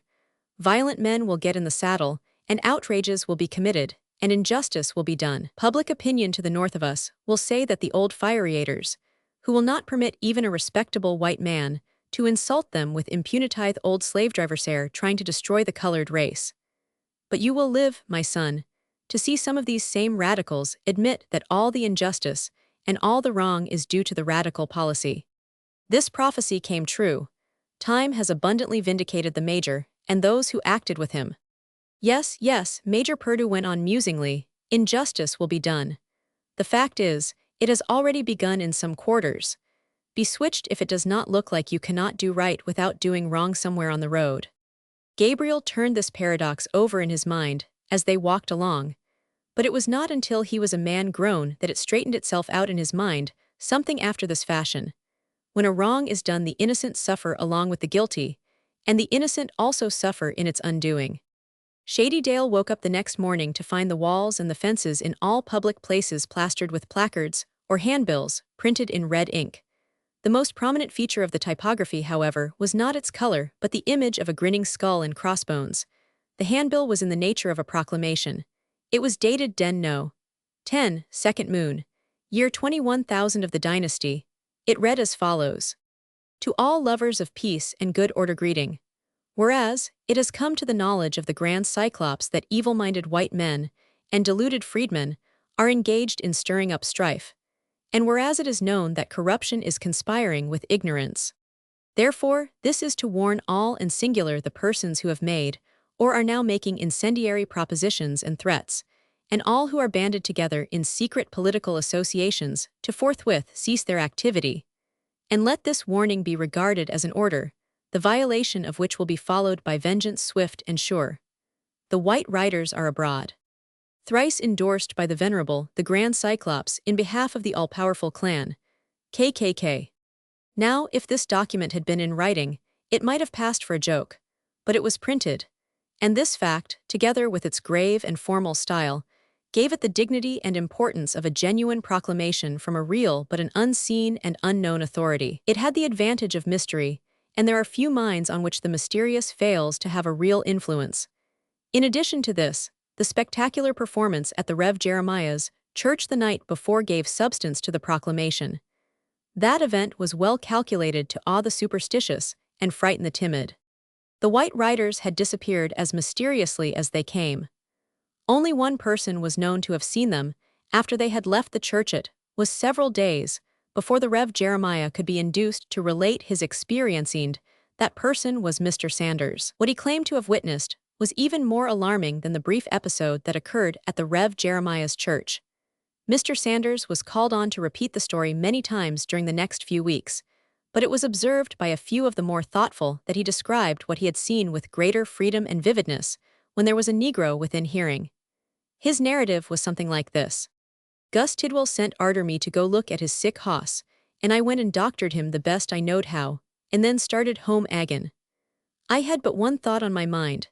Gus had offered to pay me for my trouble such as it was, and I was tryin' for to figure out in my mind what in the name of goodness had come over Gus. I come mighty nigh whirlin' round in my tracks, and walkin' all the way back just to see ef he did not need a little physic. He was cold sober at the time, and all of a sudden, when he seed that I had fetched his hoss through a mighty bad case of the mollygrubs, he says to me, Mr. Sanders, says he, you have saved me a mighty fine hoss, and I want to pay you for it. You have had mighty hard work. What is it all wuth? Gus, says I, just gimme me a drink of cold water for to keep me from faintin', and we will say no more about it. Well, I did not turn back, though I was much of a mind to. I moseyed along wondering what had come over Gus. I had got as fur on my way home as the big simmon tree wall no wore that when all of a sudden, I felt the wind in. It puffed in my face, and felt warm, sorter like when the wind blows down the chimbley in the winter time. Then I heard a purrin' sound, and I looked up, and right at me was a gang of white hosses and riders. They was right on me before I seed 'em, and I could not 'a got out'n there way ef I would 'a had the wings of a hummin' bird. So I just catched my breath, and bowed my head, and tried to say, now I lay me down to sleep. I could not think of the rest, and it would not 'a done no good nohow. I cast my eye around, findin' that I was not trompled, and the whole caboodle was gone. I did not feel nothin' but the wind they raised, as they went over me and up into the elements. Did you ever pass along by a pasture at night, and hear a cow fetch alongside? Well, that's just the kind of fuss they made as they passed out in sight. This story made a striking climax to the performances that the Negroes themselves had witnessed, and for a time they were subdued in their demeanor. They even betrayed a tendency to renew their old familiar relations with the whites. The situation was not without its pathetic side, and if Mr. Sanders professed to find it simply humorous, it was only because of the effort which men make an effort that is only too successful to hide the tenderer side of their natures. But the episode of the White Riders soon became a piece of history. The alarm that it had engendered grew cold, and Hotchkiss, aided by Brittlebin, who called himself Boring, soon had the breach between the two races wider than ever. Chapter 20. Gabriel at the Big Poplar. Late one afternoon, at a date when the tension between the two races was at its worst, Gabriel chanced to be sitting under the great poplar which was for years, and no doubt is yet, one of the natural curiosities of Shady Dale, on account of its size and height.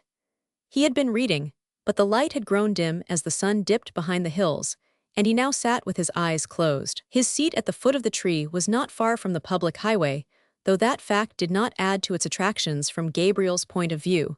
He preferred the seat for sentimental reasons. He had played there when a little lad, and likewise Nan had played there, and they had both played there together. The old poplar was hollow, and on one side the bark and a part of the trunk had slewed away. Here Gabriel and Nan had played housekeeping, many and many a day before the girl had grown tired of her dolls. The hollow formed a comfortable playhouse, and the youngsters, in addition to housekeeping, had enjoyed little make-believe parties and picnics there. As Gabriel sat leaning against the old poplar, his back to the road and his eyes closed, he heard the sound of men's voices. The conversation was evidently between country folk who had been spending a part of the day in town. Turning his head, Gabriel saw that there were 3 persons, 1 riding and 2 walking. Directly opposite the tree where Gabriel sat, they met an acquaintance who was apparently making a belated visit to town. "Hello, boys," said the belated one by way of salutation. "I lowed I would find you in town, and have company on my way home." "What's the matter, Sam?" asked one of the others. "This ain't no time of day to be gwine away from home." "Well, I am just obliged to get some ammunition," replied Sam. "I have been off to mill mighty nigh all day, and this evenin' about 4 o'clock, whilst my wife was out in the yard, a big buck nigger stopped at the gate and looked at her. She took no notice of him one way or another, and presently he ups and says, 'Hello, sissy, cannot you tell a feller howdy?'" "He did," cried the others. Gabriel could hear their gasps of astonishment and indignation from where he sat. "He said them very words," replied Sam. "Hello, sissy, cannot you tell a feller howdy?" "Did you leave anybody at home?" inquired one of the others. "You bet your sweet life," replied Sam in the slang of the day. "Johnny Bivens is there, and he ain't no slouch, Johnny ain't. I says to Molly, says I, Johnny will camp here till I can run to town and get me some powder and buckshot." "We have some," one of the others suggested. "Better let I go on and get it," said another. "We cannot have too much in our neck of the woods when things look like they do now. We will wait for you, Sam, if you will hurry up." "Good as wheat," responded Sam, who went rapidly toward town. "I tell you what, boys, we did not make up our minds about this business a single minute too soon," remarked one of the 3 who were waiting for the return of their neighbor. "Something's got to be done, and the sooner it's done, the sooner it will be over with." "You are talking now with both hands and tongue," declared one of the others, in a tone of admiration. "You will see," remarked the one who had proposed to wait, "that Sam is just as ripe as we are. We know what we know, and Sam knows what he knows. I do not know as I blame the niggers much. Look at it from their side of the fence. They see these d white hellions goin' round, snortin' and preachin' aggin the whites, and they see us settin' down, hands folded and eyes shet, and they just naturally think we are whipped and cowed. Can you blame 'em? I hate 'em all right enough, but I do not blame 'em." Gabriel knew that the man who was speaking was George Rivers, a small farmer living a short distance in the country.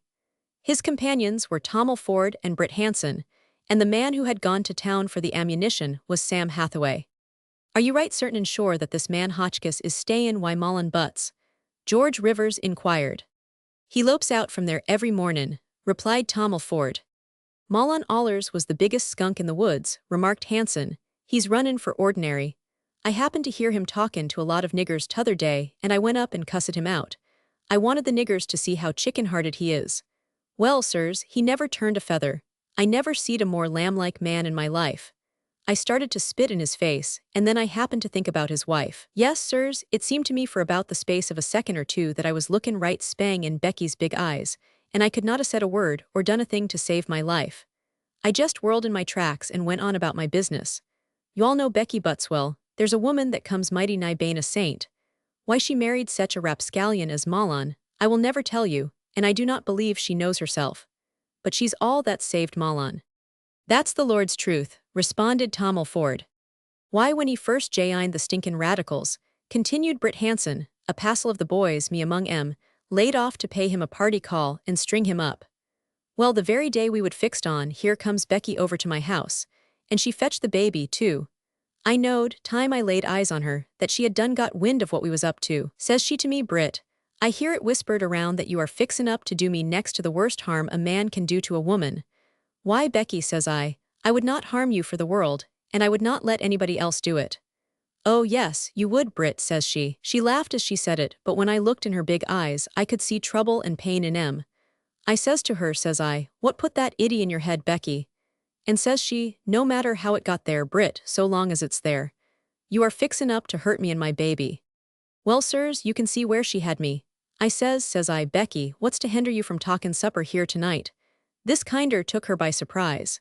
She says, I would like it the best in the world, Brit. But do not you think I would better be at home tonight? No, says I, a passel of the boys'll be here directly after supper, and I reckon maybe they would like to see you. You know yourself that they are almighty fond of you, Becky, says one. She sorter studied a while, and then she says, I will tell you what I will do, Brit, I'll come over after supper and set a while. You ain't afeard to come, says one. No, Brit, says she, I ain't afeard of nothin' in this world except my friends.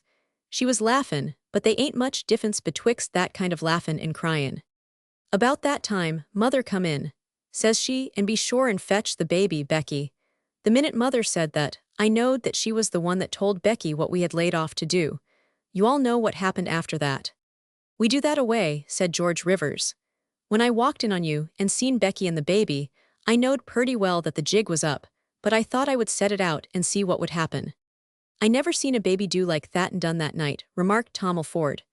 It laughed and it crowed, and held out its hands to go to ever-blessed feller in the crowd, and Becky looked like she was the happiest creetur in the world.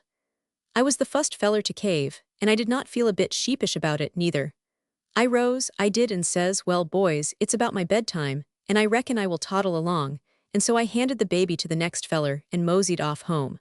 You did, said Britt Hanson, and by the time the boys got through passin' the baby to the next feller, there wa'n't any feller left but me. And then the funniest thing happened that you ever seed. You know how Becky was gwine on, laughin' and talkin'. Well, the last man had not hardly shet the door behind him, when Becky flopped down and put her head in mother's lap and cried like a baby. I am mighty glad I ain't married, Britt Hanson went on. There ain't a man in the world that knows a woman's mind. Why, Becky was runnin' on and laughin' jest like a gal at picnic up to the minute the last man slammed the door, and then, down she went and began to boo-hoo. Now, what do you think of that? I know one thing, remarked George Rivers, the meaner a man is, the quicker he gets the pick of the flock. The biggest fool in the world allers gets the best or the purtiest gal. Then there was a pause, as if the men were listening. Well, said Tom Ford, after a while, we ain't after the gals now. That Hotchkiss feller goes out to Mullins by fust one road and then the other. You know where Ike Varner lives. Well, Ike's wife is a mighty good-lookin' yaller gal, and when Hotchkiss knows that Ike ain't at home, he goes by that road. I got all that from a nigger that works for me. If Ike ain't at home, he goes in for a drink of water, and then he tells the yaller gal how to convert Ike into bane a radical Ike. You know, do not flock with that crowd. That's what the gal tells my nigger. Well, I put a flea in Ike's ear t'other day, and night before last, Ike comes to me to borry my pistol. You know that short, single-barrel shebang? Well, I loaned it to him on the express understandin' that he was not to shoot any spring doves nor wild peafowls. The men laughed, and then sat or stood silent, each occupied with his own reflections, until Sam Hathaway returned. Whereupon, they moved on, one of them singing in a surprisingly sweet tenor the ballad of Nellie Gray.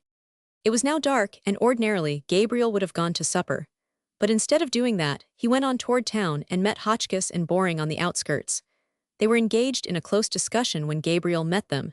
It would have been a great deal better for him and his friends if he had passed on without a word, but Gabriel was Gabriel, and he was compelled to act according to Gabriel's nature. So, without hesitation, he walked up to the two men. "Is this Mr. Hotchkiss?" he inquired. "That is my name," replied Hotchkiss in his smoothest tone. "Are you going out to Butz's tonight?" "Now that is a queer question," remarked Hotchkiss, after a pause. "A very queer question. What is your name?" "Tolliver, Gabriel Tolliver." "Gabriel Tolliver Mize. Well, Mr. Tolliver, why are you so desirous of knowing whether I go to Butz's tonight?" "Honestly," replied Gabriel, a little nettled at the man's airs, "I do not want to know at all. I simply wanted to advise you not to go there tonight." "Oh, you wanted to advise me not to go. Now then, let's go a little further into the matter. Why do you want to advise me?" Hotchkiss was a man who was not only ripe for a discussion at all times, and upon any subject, but made it a point to emphasize all the most trifling details. "Have you any special interest in my welfare?" "I think not," replied Gabriel bluntly. "I simply wanted to drop you a hint. You can take it or not, just as you choose."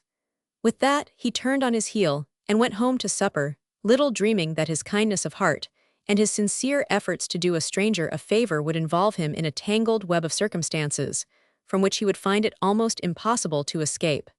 Gabriel heard Hotchkiss laugh, but he did not hear the remark that followed.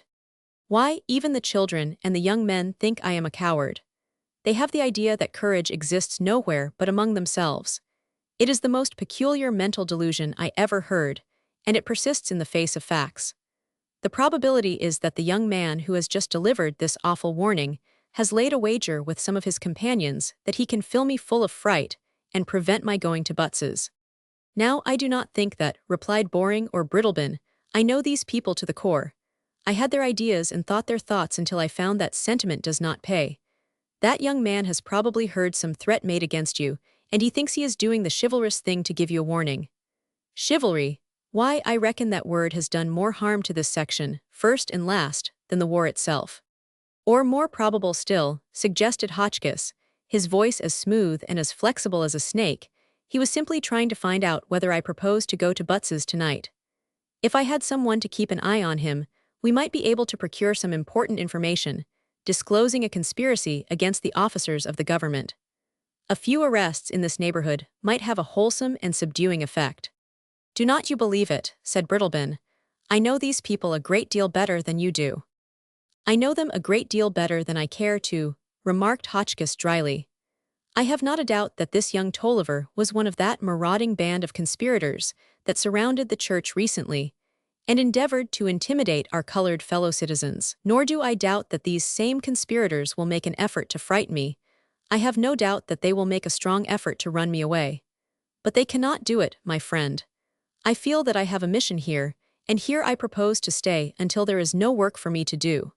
Well, I can keep an eye on Tolliver if you think it best, Brittlebin suggested somewhat doubtfully. I know where he lives. Do that, Boring, exclaimed Hotchkiss with grateful enthusiasm. Come to the lodge about 9 or 1:30 and report. The lodge was the new name for the old schoolhouse, and in that direction Hotchkiss turned his steps. Chapter 21. Brittlebin follows Gabriel.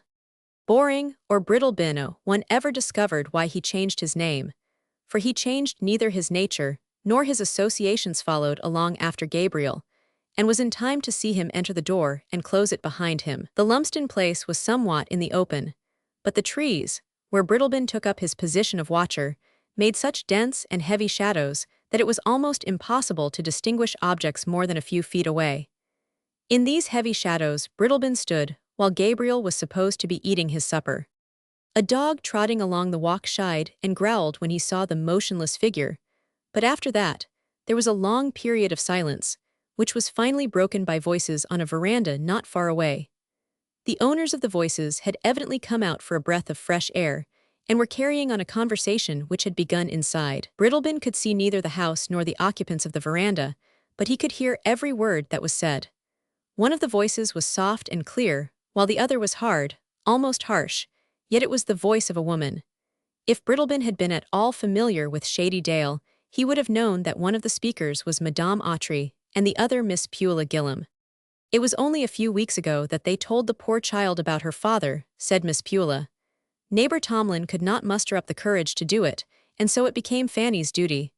I know it nearly broke her heart. Why did they tell her at all? Why did they think it was necessary? Inquired Madame Autry.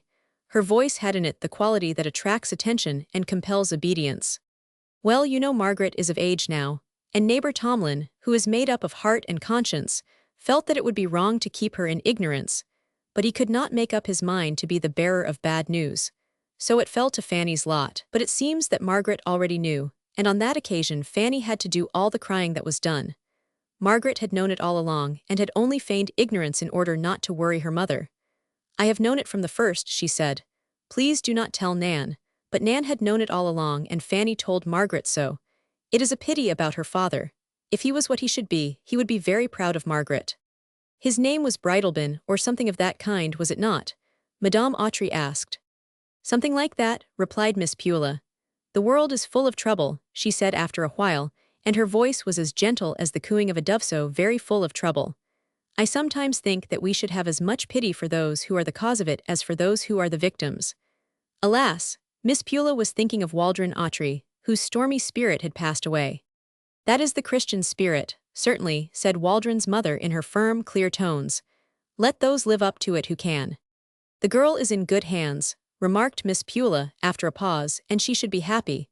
Neighbor Tomlin and Fanny fairly worship her. Yes, she's in good hands, responded Madame Autry, yet when she comes here, which she is kind enough to do sometimes, it seems to me that I can see trouble in her eyes. It is hard to describe, but it's such an expression as you or I would have if we were dependent, and something was wrong or going wrong with those on whom we depended. But it may be merely my imagination. It certainly must be, Miss Pula declared, for there is nothing wrong or going wrong with neighbor Tomlin and Fanny. At this point the conversation ceased, and the two women sat silent, each occupied with her own thoughts. Miss Pula wondered that Madame Autry could even imagine trouble at the Tomlin place, while the Madame was smiling grimly to herself and pitying Miss Pula because she could not perceive what the trouble really was. What a world it is! What a world! Madame Autry said to herself with a sigh. And Brittlebin stood wondering at the freak of chance or circumstance that had enabled him to hear two persons unknown to him discussing the dependence of his daughter. Dependent was the word that grated on his ear. He never thought of providence how few of us do. He never dreamed that his presence at that particular place at that particular moment was to be the means of providing a sure remedy for the most serious trouble, short of bereavement, that his daughter would ever be called on to face. Brittlebin walked slowly in the direction of the Lumsden place, which having fewer trees around it could be dimly seen in the starlight. Before he emerged from the denser shadows, he heard the door open and close, and then Gabriel came down the steps whistling, and was soon in the thoroughfare. But instead of going toward town, he turned and went toward the fields. Following the road for 100 yards or more, he soon came to the bars, which formed a sort of gateway to the rich pastures of Bermuda, and vaulting lightly over these, he was soon lost to view, though the stars were shining as brightly as they could. He was making his way toward his favorite Bermuda hill. Now, Brittlebin knew enough about the topography of Shady Dale to know that the path or roadway, leading from the bars across the Bermuda fields, was a short cut to one of the highways that led from town past the door of Malon Butts. He paused a moment and then, more sedate than Gabriel, climbed the bars and followed the path across the field. He walked rapidly, for he was anxious to discover what course Gabriel had taken. He crossed the fields and saw no one. He reached the highway and followed it for a quarter of a mile or more, but he could see no sign of Gabriel. And for a very good reason. That young man had followed the field path only a short distance. He had turned sharply to the right, making for the Bermuda Hill, where, with no fear of the dewy dampness to disturb him, he flung himself at full length on the velvety grass and gulped down great draughts of the cool, sweet air. He heard the sound of Brittlebin's footsteps, as that worthy went rapidly along the path, and he had a boy's mischievous impulse to hail the passer-by. But he was so fond of the hill, and so jealous of his possession of the silence, the night, and the remote stars, that he suppressed the impulse, and Brittlebin went on his way, firm in the belief that Gabriel had crossed the field to the public highway, and was now going in the direction of Malon Butts's home. He believed it, and continued to believe it to his dying day, though the only evidence he had was the hint conveyed in the surmises of Hotchkiss. Brittlebin finally abandoned his wild-goose chase, and returned to the neighborhood of Gabriel's home, where he waited and watched until his engagement with Hotchkiss compelled him to abandon his post. The business of the Union League was not very pressing that night, or it had been dispatched with unusual celerity, for when Brittlebin reached the old schoolhouse, the Rev. Jeremiah, who had taken upon himself the duties of janitor, was in the act of closing the doors. "I been waitin' fer you, Mr. Boren," said the Rev. Jeremiah, after he had responded to Brittlebin's salutation. "De honorable Mr. Hotchkiss tell me ter tell you in case I seed you dat he gwine on home, and he say pianedly dat dey's no need fer ter worry bout him, kase everything's all right. Es he gun it ter me so I jinnit ter you. You oughter been here ternight. Me and Mr. Hotchkiss took and put all de business through fo you kin bat yo eye. Yes, so we did fer a fac." "I am very sorry he did not wait for me," said Brittlebin. As for Gabriel, he lay out on the Bermuda Hill, contemplating himself and the rest of the world. The stars rode overhead, all moving together like some vast fleet of far-off ships. In the northwest, while Gabriel was watching, a huge star seemed to break away from its companions and rush hurtling toward the west, leaving a trail of white vapor behind it. The illumination was but momentary. The night was quick to snuff out all lights but its own. Whatever might be taking place on the other side of the world, night had possession here, and proposed to maintain it as long as possible. A bird might scream when Brother Fox seized it. A mouse might squeak when Cousin Screech Owl swooped down on noiseless wing and seized it. Uncle Wind might rustle the green grass in search of Brother Dust. Nevertheless, the order of the hour was silence, and night was prompt to enforce it. It is a fine night, Gabriel thought, and the silence might have answered, yes, a fine night and a fateful. It was a night that was to leave its mark on many lives. At supper, Gabriel's grandmother had informed him that 3 of his friends had come by to invite him to accompany them to a country dance on the further side of Murder Creek, a dance following a neighboring barbecue. These friends, his grandmother said, were Francis Bethune, Paul Tomlin, and Jessie Tidwell. They had searched the town over for Gabriel and were disappointed at not finding him at home. "Where do you hide yourself, Gabriel?" his grandmother had asked him. "And why do you hide? This is not the first time by a dozen that your friends have been unable to find you." Gabriel shook his curly head and laughed. "Let me see, grandmother. Directly after dinner, I said my Latin and Greek lessons to Mr. Clopton. Bethune was upstairs in his own room, for I heard him singing. After that, I went into the library and read for an hour or more. Then I selected a book and went over the hill to the big poplar, you know where it is, and there I stayed until dark." "It is all very well to read and study, Gabriel, and I am sure I am glad to know that you are doing both," said his grandmother with a smile, "but you must remember that there are social obligations which cannot be ignored. You will have to go out into the world after a while, and you should begin to get in the habit of it now. You should not avoid your friends. I do not mean, of course, that you should run after them or fling yourself at their heads. I would not have you do that for the world, but you should not make a hermit of yourself. To be popular, you should mix and mingle freely with your equals. I know how it was in my day. I was not fond of society myself, but my mother always insisted that I should sacrifice my own inclinations for the pleasure of others, and in this way, earn the only kind of popularity that is really gratifying. And I really believe I was the most popular of all the girls." The dear old lady tossed her head triumphantly. "That's what Mr. Clopton says," remarked Gabriel. "But you know, grandmother, your time was different from our time-o. These youngsters who persist in reminding us of our Fagius men, you were a girl in those days, while I am a boy in these. I am lazy, I know. I can loaf with a book all day long. But for the life of me, I cannot do as Bethune does. He does not read, and he does not study. He just dawdles around and calls on the girls and talks with them by the hour. He used to be in love with Nan, so Mr. Sanders says, and now he's in love with Margaret Brittlebin. He's just crazy about her." "Now I am not in love with anybody, oh, Gabriel," protested a still small voice in his bosom, "and if I were, I would not dawdle around and whittle on dry goods boxes and go and sit for hours at a time with Sally and Susie and Bessie and Molly." Decidedly, Gabriel was coming out. Here he was with strong views of his own. His grandmother laughed aloud at this, saying, "You are very much like your grandfather, Gabriel. He was a very serious and masterful man. He detested small talk and tittle-tattle, and I was the only girl he ever went with. But Frances Bethune is very foolish not to stick to Nan. She is such a delightful girl. It would be very unfortunate indeed if those two were not to marry."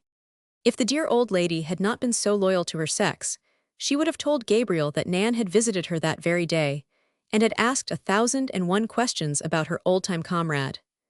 Indeed, Nan, with that delightful spirit of unconventionality that became her so well, had made bold to rummage through Gabriel's books and papers. She found one sheet on which he had evidently begun a letter. It started out well and then stopped suddenly. "Dear Nan, I hardly know." Then the attempt was abandoned in despair, and on the lower part of the sheet was scrawled, "Dearest Nan, I hardly know, in fact I do not know, and you will never know till Gabriel blows his horn." This sheet the fair forager promptly appropriated, saying to herself, "Boys are such funny creatures." The conversation between Gabriel and his grandmother, as has been said, took place while they were eating their supper. The youngster was not sorry that he was absent when his friends called for him. It was a long ride to the Samples plantation, where the dance was to be, and a long, long ride back home, when the fiddles were in their bags, the dancers fagged out, and the fun and excitement all over and done with. The Bermuda Hill was good enough for Gabriel, unless he could arrange his own dances, and have one partner, just one, from early candlelight till the gray dawn of morning. It was late when Gabriel returned from the Bermuda Hill, later than he thought, for he had completely lost himself in the solemn imaginings that overtake and overwhelm a young man who is just waking up to the serious side of existence, and on whose mind are beginning to dawn the possibilities and responsibilities of manhood. Ah, these young men. How lovable they are when they are true to themselves when they try boldly to live up to their own ideals. Once in his room, Gabriel looked about for the book he had been reading during the afternoon. It was his habit to read a quarter of an hour at least, sometimes longer, before going to bed. But the book was not to be found. This was surprising, until he remembered that he had not entered his bedroom since the dinner hour, and then it suddenly dawned on his mind that he had left the book at the foot of the big poplar. Well, that was a pretty coming off for a young man who was inclined to be proud of his careful and systematic methods. And the book was a borrowed one, and very valuable one of the early editions of Franklin's autobiography, bound in leather. What would Meriwether Clopton think if, through Gabriel's carelessness, the dampness and the dew had injured the volume, which, after Horace and Virgil, was one of Mr. Clopton's favorites? There was but one thing to be done, and that Gabriel was prompt to do. He went softly downstairs, so as not to disturb his grandmother, and made his way to the big poplar, where he was fortunate enough to find the book. Thanks to the sheltering arms of the tree and the leaf-covered ground, the volume had sustained no damage. As Gabriel recovered the book, and while he was examining it, he heard a chorus of whistlers coming along the road. Mingled with the whistling chorus were the various sounds made by a wagon drawn by horses. Gabriel judged that the wagon contained the young men who had been to the dance at the Samples plantation, and in this, his judgment turned out to be correct. The young men were in a double-seated spring wagon, drawn by 2 horses. They drew up in response to Gabriel's holla, and he climbed into the wagon.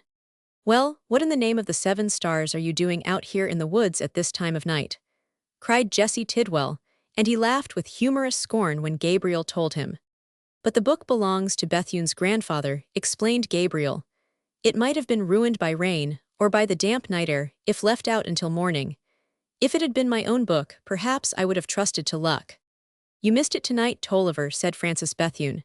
"Phil Sampleshy's name was Felix was considerably put out because you did not come. And the girls, Tolliver, when did you get acquainted with them? They all know you." Nellie Kendrick tossed her head and turned up her nose, and said that a dance was not a dance unless Mr. Tolliver was present. Tidwell, who was the red-headed girl that raved so about Tolliver's curls. "Oh, yes," exclaimed Jessie Tidwell, "that was Amy Rowland. If she was not the belle of the ball, I will never want any more money in this world. It's no use for Gabriel to blow his horn when he has all the girls in that part of the country to blow it for him. My son, when and where did you come to know all these young ladies?" "Why, I used to go out there to church with Mr. Sanders, and sometimes with Mrs. Absalom. There are some fine people in that settlement." "Fine," exclaimed Jessie Tidwell with real enthusiasm. "Why, split silk is as coarse as gunnybagging by the side of those girls. I told him I was coming back. You must," they declared, "and be sure and bring Mr. Tolliver." Young Tidwell mimicked a girl's voice with such ridiculous completeness that his companions shouted with laughter. "There's another thing you missed, Tolliver," he went on. "Phil Samples has a cow that gives apple brandy, and old Burl Bohannon, the one-legged fiddler, must have milked her dry." For along about 10:30 he kind of rolled his eyes, and fetched a gasp, and wobbled out of his chair, and lay on the floor just as if he was stone dead.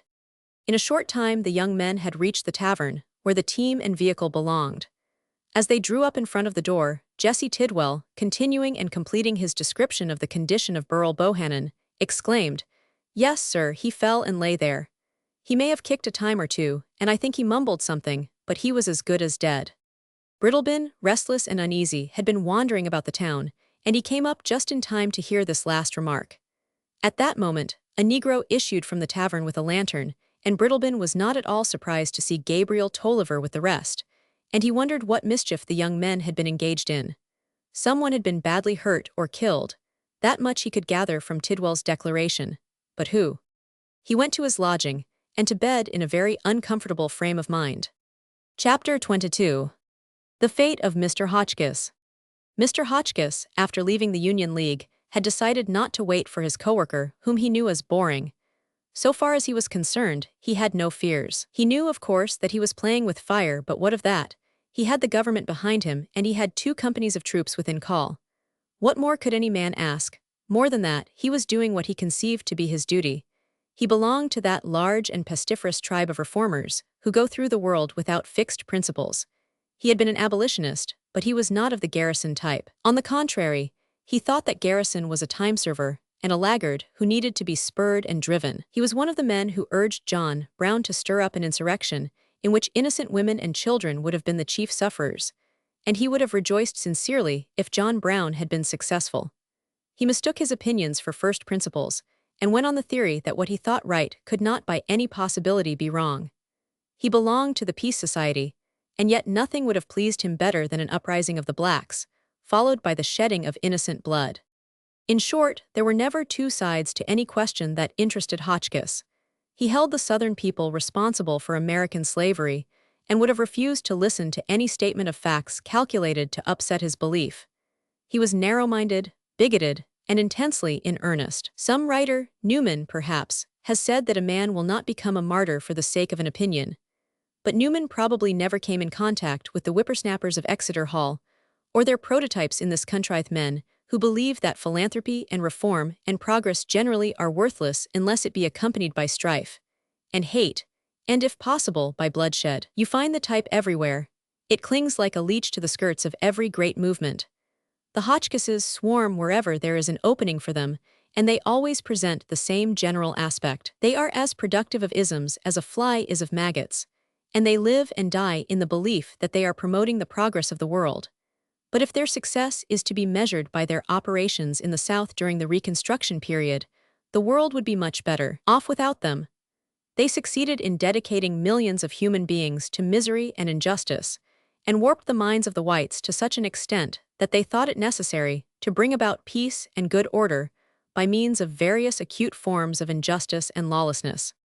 Mr. Hotchkiss was absolutely sincere in believing that the generation of Southern whites, who were his contemporaries, were personally responsible for slavery in this country, and for all the wrongs that he supposed had been the result of that institution. He felt it in every fiber of his cultivated but narrow mind, and he went about elated at the idea that he was able to contribute his mite of information to the Negroes, and breed in their minds hatred of the people among whom they were compelled to live.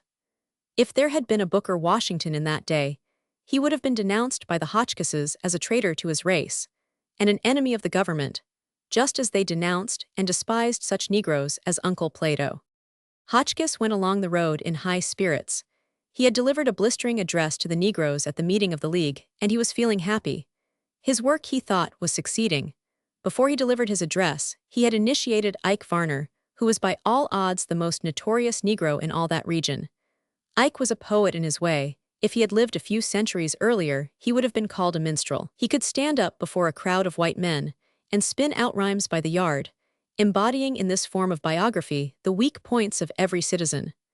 Some of his rhymes were very apt, and there are men living today who can repeat some of the extemporaneous satires composed by this Negro. He had the reputation among the blacks of being an uncompromising friend of the whites. In the town, he was a privileged character. He could do and say what he pleased. He was a fine cook, and provided possum suppers for those who sat up late at night, and ice cream for those who went to bed early. He tidied up the rooms of the young bachelors. He sold chicken peas and ginger cakes on public days.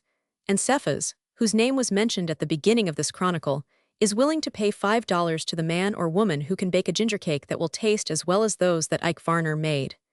He was a happy-go-lucky Negro, and spent his money as fast as he made it, not on himself, but on Eddie, his wife, who was young and bright and handsome. She was almost white, and her face reminded you somehow of the old paintings of the Magdalene, with her large eyes and the melancholy droop of her mouth.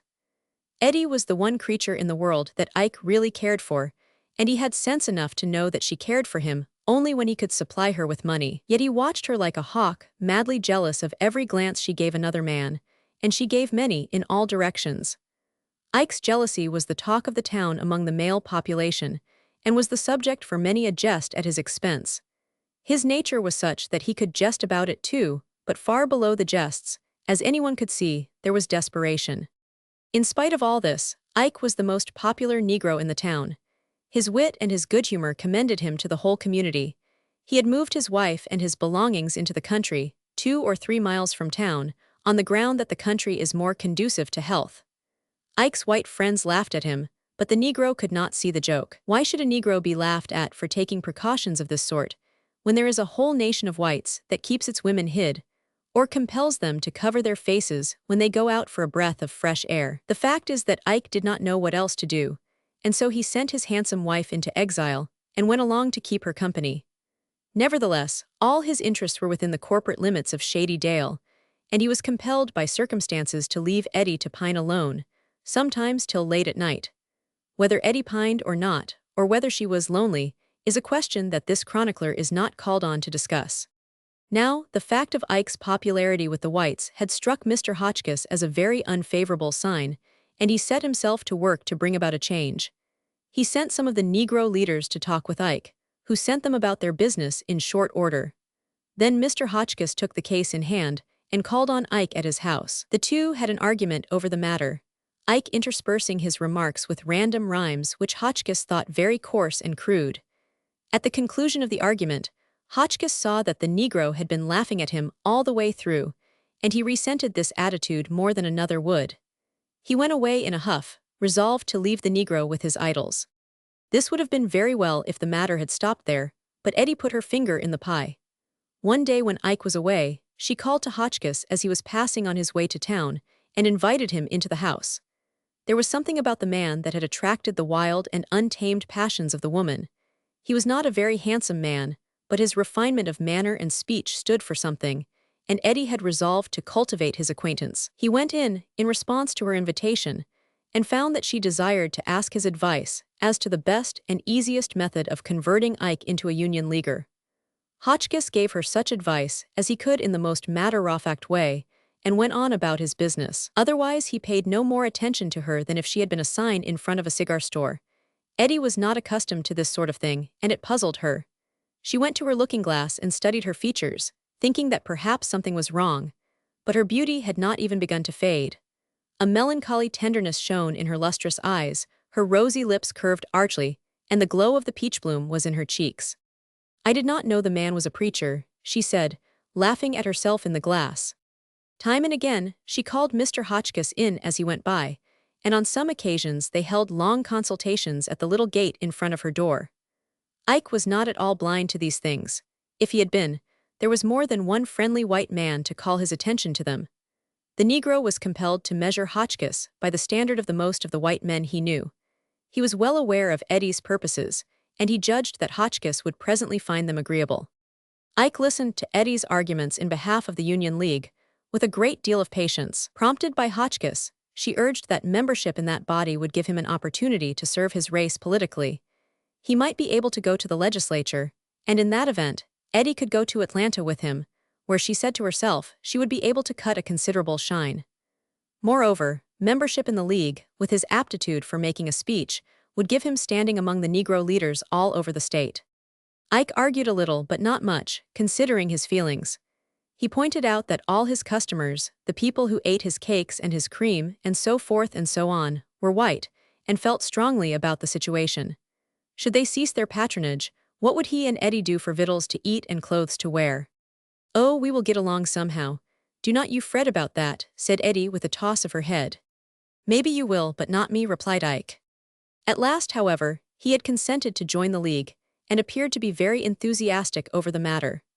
As Mr. Hotchkiss went along home that ninth night on which the young men had gone to the country dance, was feeling quite exultant over Ike's conversion, and the enthusiasm he had displayed over the proceedings.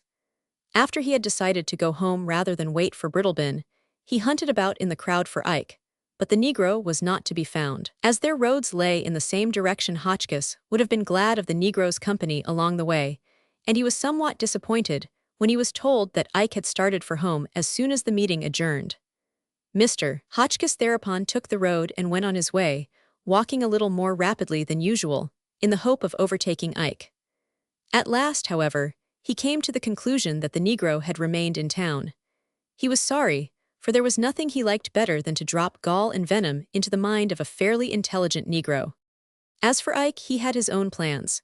He had told Eddie that in all probability he would not come home that night, and advised her to get a nearby Negro woman to stay all night with her. This Eddie promised to do. When the League adjourned, Ike lost no time in taking to the road, and for fear someone might overtake him, he went in a dog trot for the first mile, and walked rapidly the rest of the way. Before he came to the house, He stopped and pulled off his shoes, hiding them in a fence corner. He then left the road and slipped through the woods until he was close to the rear of the house. Here his wariness was redoubled. He wormed himself along like a snake and crept and crawled until he was close enough to see Eddie sitting on the front step. There was but one off their little cabin. He was close enough to see that she had on her Sunday clothes, and he thought he could smell the faint odor of cologne. He had brought her a bottle home the night before. He lay concealed for some time, but finally he heard footsteps on the road, and he rose warily to a standing position. Eddie heard the footsteps too, for she rose and shook out her pink frock and went to the gate. The lonely pedestrian came leisurely along the road, having no need for haste. When he found that it was impossible to overtake Ike, Mr. Hotchkiss ceased to walk rapidly and regulated his pace by the serenity of the hour and the deliberate movements of nature. The hour was rapidly approaching when solitude would be at its meridian on this side of the world, and a mockingbird not far away was singing it in. Mr. Hotchkiss would have passed Ike's gate without turning his head, but he heard a voice softly call his name. He paused and looked around, and at the gate he saw the figure of Eddie. "Is that you, Mr. Hotchkiss? What you do with Ike? Is not he at home? He started before I-999. He ain't comin' home tonight, and I was so lonesome that I had to set on the step here to keep myself company," said Eddie. "Will not you come in and rest? I know you must be tired. I got some cold water in here, fresh from the well." "No, I will not stop," replied Mr. Hotchkiss. "It is late, and I must be up early in the morning." "Well, tell me 'bout Ike," said Eddie. "You got I am in the league all right, I hope." She came out of the gate as she said this and moved nearer to Hotchkiss. In her hand she held a flower of some kind, and with this she toyed in a shamefaced sort of way. "Mr. Varner is now a member in good standing," replied Hotchkiss, "and I think he will do good work for his race and for the party." Eddie moved a step or two nearer to him, toying with her flower. Now, Mr. Hotchkiss was a genuine reformer of the most approved type, and as such, he was entitled to as many personal and private fads as he chose to have. He was a vegetarian, holding to the theory that meat is a poison, though he was not averse to pie for breakfast. His pet aversion, leaving alcohol out of the question, was all forms of commercial perfumes. As Eddie came close to him, he caught a whiff of her colignescented clothes, and his anger rose. "Why will you ladies," he said, "persist in putting that sort of stuff on you?" "I dunno what you mean," replied Eddie, edging still closer to Hotchkiss. "Why that infernal—" He never finished the sentence. A pistol shot rang out, and Hotchkiss fell like a log. Eddie, fearing a similar fate for herself, ran screaming down the road, and never paused until she had reached the dwelling of Mahlon Butts. She fell in the door when it was opened and lay on the floor, moaning and groaning. When she could be persuaded to talk, her voice could have been heard a mile.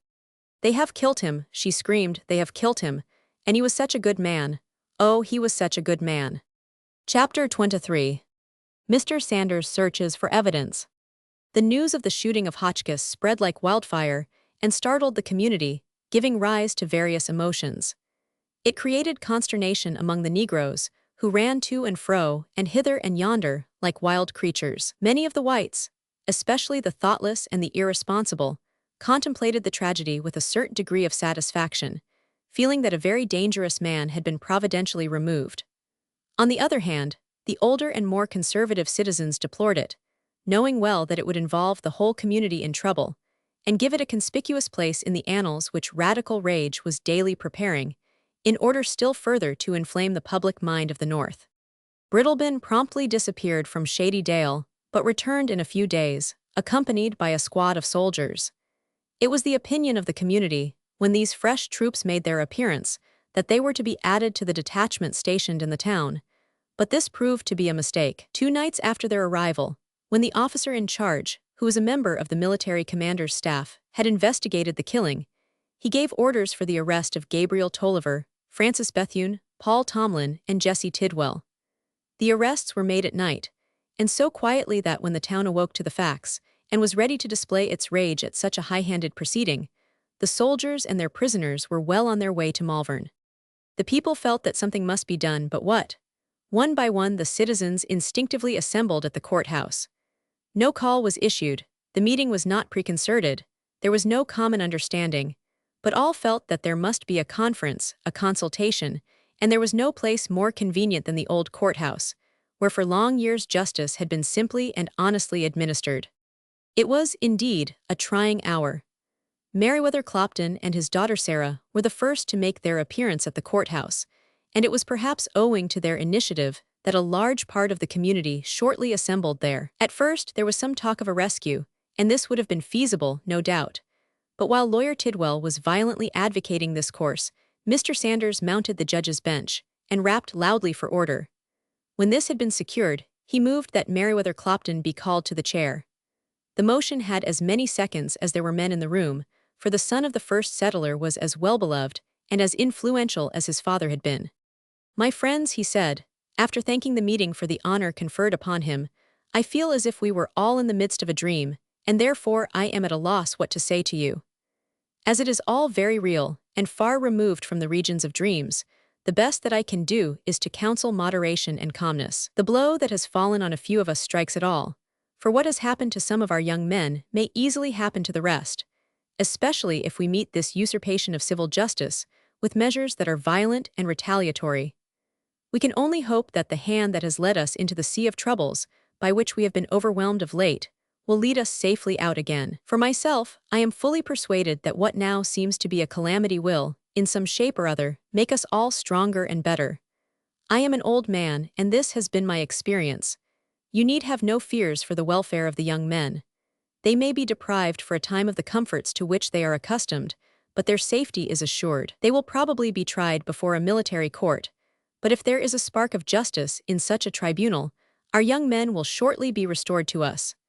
We all know that these lads never dreamed of assassination, and this is what the killing of this unfortunate man amounts to. We have met here today, not to discuss measures of vengeance and retaliation, but to consult together as to the best means of securing evidence of the innocence of the young men.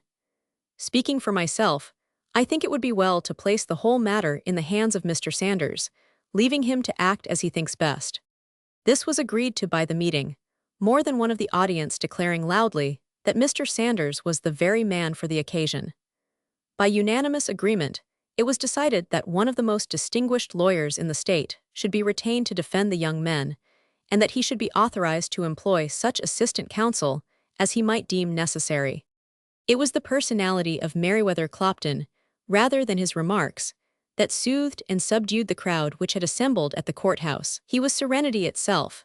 His attitude breathed hope and courage, and in the tones of his voice, in his very gestures, there was a certainty that the young men would not be made the victims of political necessity. In his own mind, however, he was not at all sure that the radical leaders at Washington would not be driven by their outrageous rancor to do the worst that could be done. As may be supposed, Mr. Sanders did not allow the grass to grow under his feet. He was the first to leave the courtroom, but he was followed and overtaken by Silas Tomlin. "Be jigged, Silas, if you do not look like you have seed a ghost," exclaimed Mr. Sanders, whose good humor had been restored by the prospect of prompt action. "Worse than that, Sanders, Paul has been carried off. If you will fetch him back, you may show me an army of ghosts. But I wanted to see you, Sanders, about this business. You will need money, and if you cannot get it anywhere else, come to me. I will take it as a favor." Mr. Sanders frowned and pursed his lips as if he were about to whistle. "You mean, Silas, that if I need money, and cannot beg, nor borrow, nor steal it, maybe you will loan me a handful of shinplasters. Why, man, I would not give you the roppins of my little finger for all the money you ever seed or saved. Do you think that I am trying to make money? But there will be expenses, William, and money's none too plentiful among our people." Silas spoke in a pleading tone, and his lips were trembling from grief or excitement. Noticing this, Mr. Sanders relented a little in his attitude toward the man. "Well, Silas, when I really need money, I will call on you. But do not lose any sleep on account of that promise, for it will be many a long day before I call on you." With that, Mr. Sanders mounted his horse known far and wide, as the racking roan end was soon out of sight. His destination was the residence of Mahlon Butts, and in no long time his horse had covered the distance. Although the murder of Hotchkiss was more than a week old, a considerable number of Negroes were lounging about the premises of Judge Butch had once been a justice of the peace end in the road nearby, drawn to the spot by that curious fascination which murder or death exerts on the ignorant. They moved about with something like awe, talking in low tones or in whispers. Mr. Sanders tied his horse to a swinging limb and went in. he was met at the door by Mahlon himself. "Why, come in, William. Come in and make yourself welcome. You've heard of the trouble, I make no doubt, or you would not be here. It's terrible, William, terrible, for a man to be overcome in this offhand way. Why, no time for to say his prose or even so much as to be sorry for his misdeeds." Judge Butts's dignity was of the heavy and oppressive kind. His enunciation was slow and deliberate, and he had a way of looking over his spectacles and nodding his head to give emphasis to his words. This dignity, which was fortified in ignorance, had received a considerable reinforcement from the fact that he was a candidate for a county office on the Republican ticket.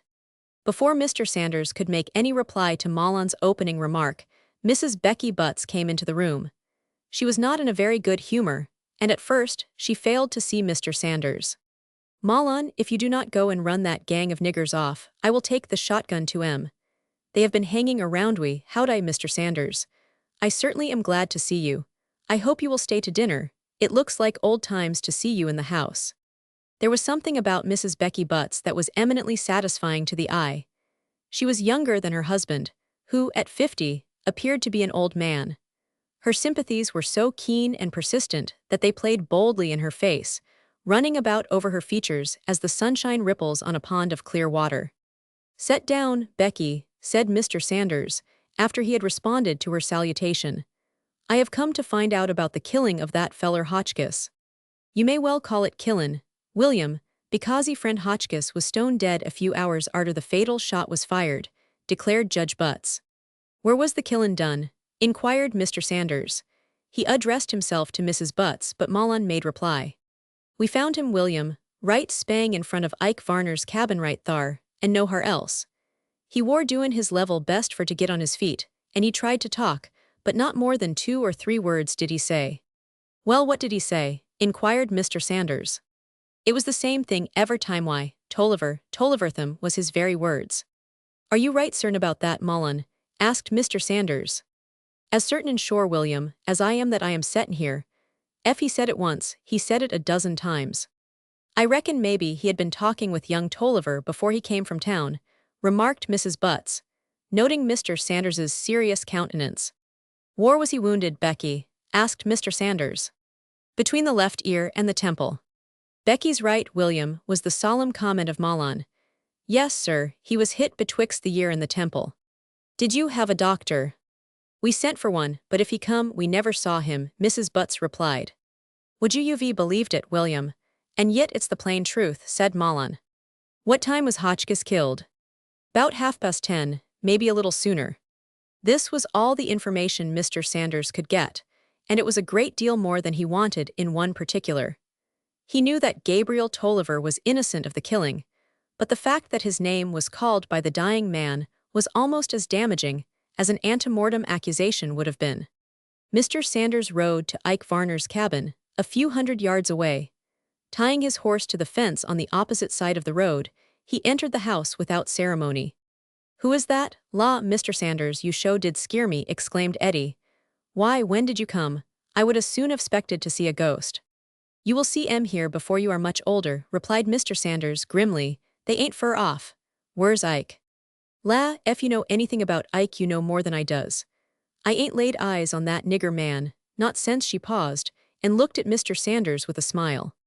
"Not since the night Hotchkiss was killed," said Mr. Sanders, completing her sentence for her. "La, Mr. Sanders, how would you know that? But it's the truth, I ain't never seen Ike since that night." "I know a heap more'n you think I do," Mr. Sanders remarked. "Hotchkiss was talkin' to you at the gate thar when he was shot. What was he sayin'?" The woman was a bright mulatto, and remembering her own designs and desires so far as Hotchkiss was concerned, her face flushed and she turned her eyes away. "Why, he wa'n't sayin' a word, hardly. I was doin' all the talkin'. I was settin' on the step there, and I seen him passin' and hollered at him. I asked him if he would not have a drink of cold water, and he said he would, and I took it out to the gate, and while I was talkin', they shot him.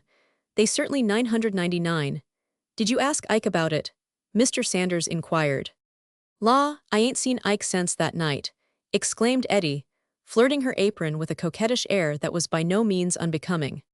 "Now, Eddie," said Mr. Sanders, with a frown to match the severity of his voice, "you know as well as I do that when you heard the pistol go off and saw what had happened, You run in the house and flung your apron over your head.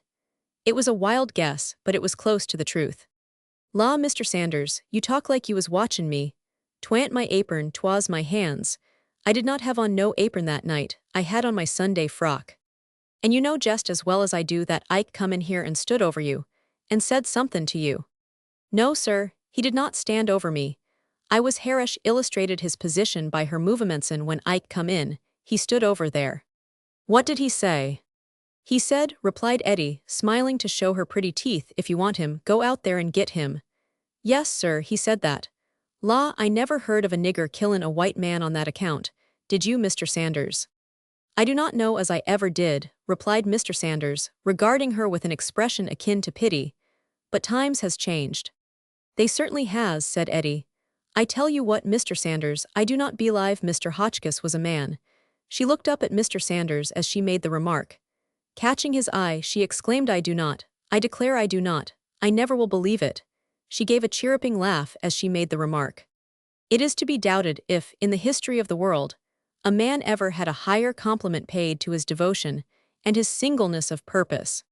As Mr. Sanders mounted his horse, Eddie watched him, and as she stood with her arms extended, each hand grasping a side of the doorway, smiling and showing her white teeth, she presented a picture of wild and irresponsible beauty that an artist would have admired. Finally, she turned away with a laugh, saying, I declare that Mr. Sanders is a sight. In due time, the racking roan carried Mr. Sanders across Murder Creek to the plantation of Felix Samples, where the news of the arrest of the young men occasioned both grief and indignation. They had arrived at the dance about 9 o'clock and had started home between 11 and 12. Gabriel, Mr. Samples said, was not one of the party. Indeed, he remembered very well that when some of the young people asked for Gabriel, Francis Bethune had said that the town had been searched for Gabriel, and he was not to be found. Evidently, there was no case against the 3 young men who had gone to the dance. They could prove an alibi by 50 persons. Be jigged if I do not believe Gabriel is in for it, said Mr. Sanders to himself as he was going back to Shady Dale. And that's what comes of moonin' around and loafin' about in the woods why the wild creeters. Mr. Sanders went straight to the Lumsden place to consult with Gabriel's grandmother.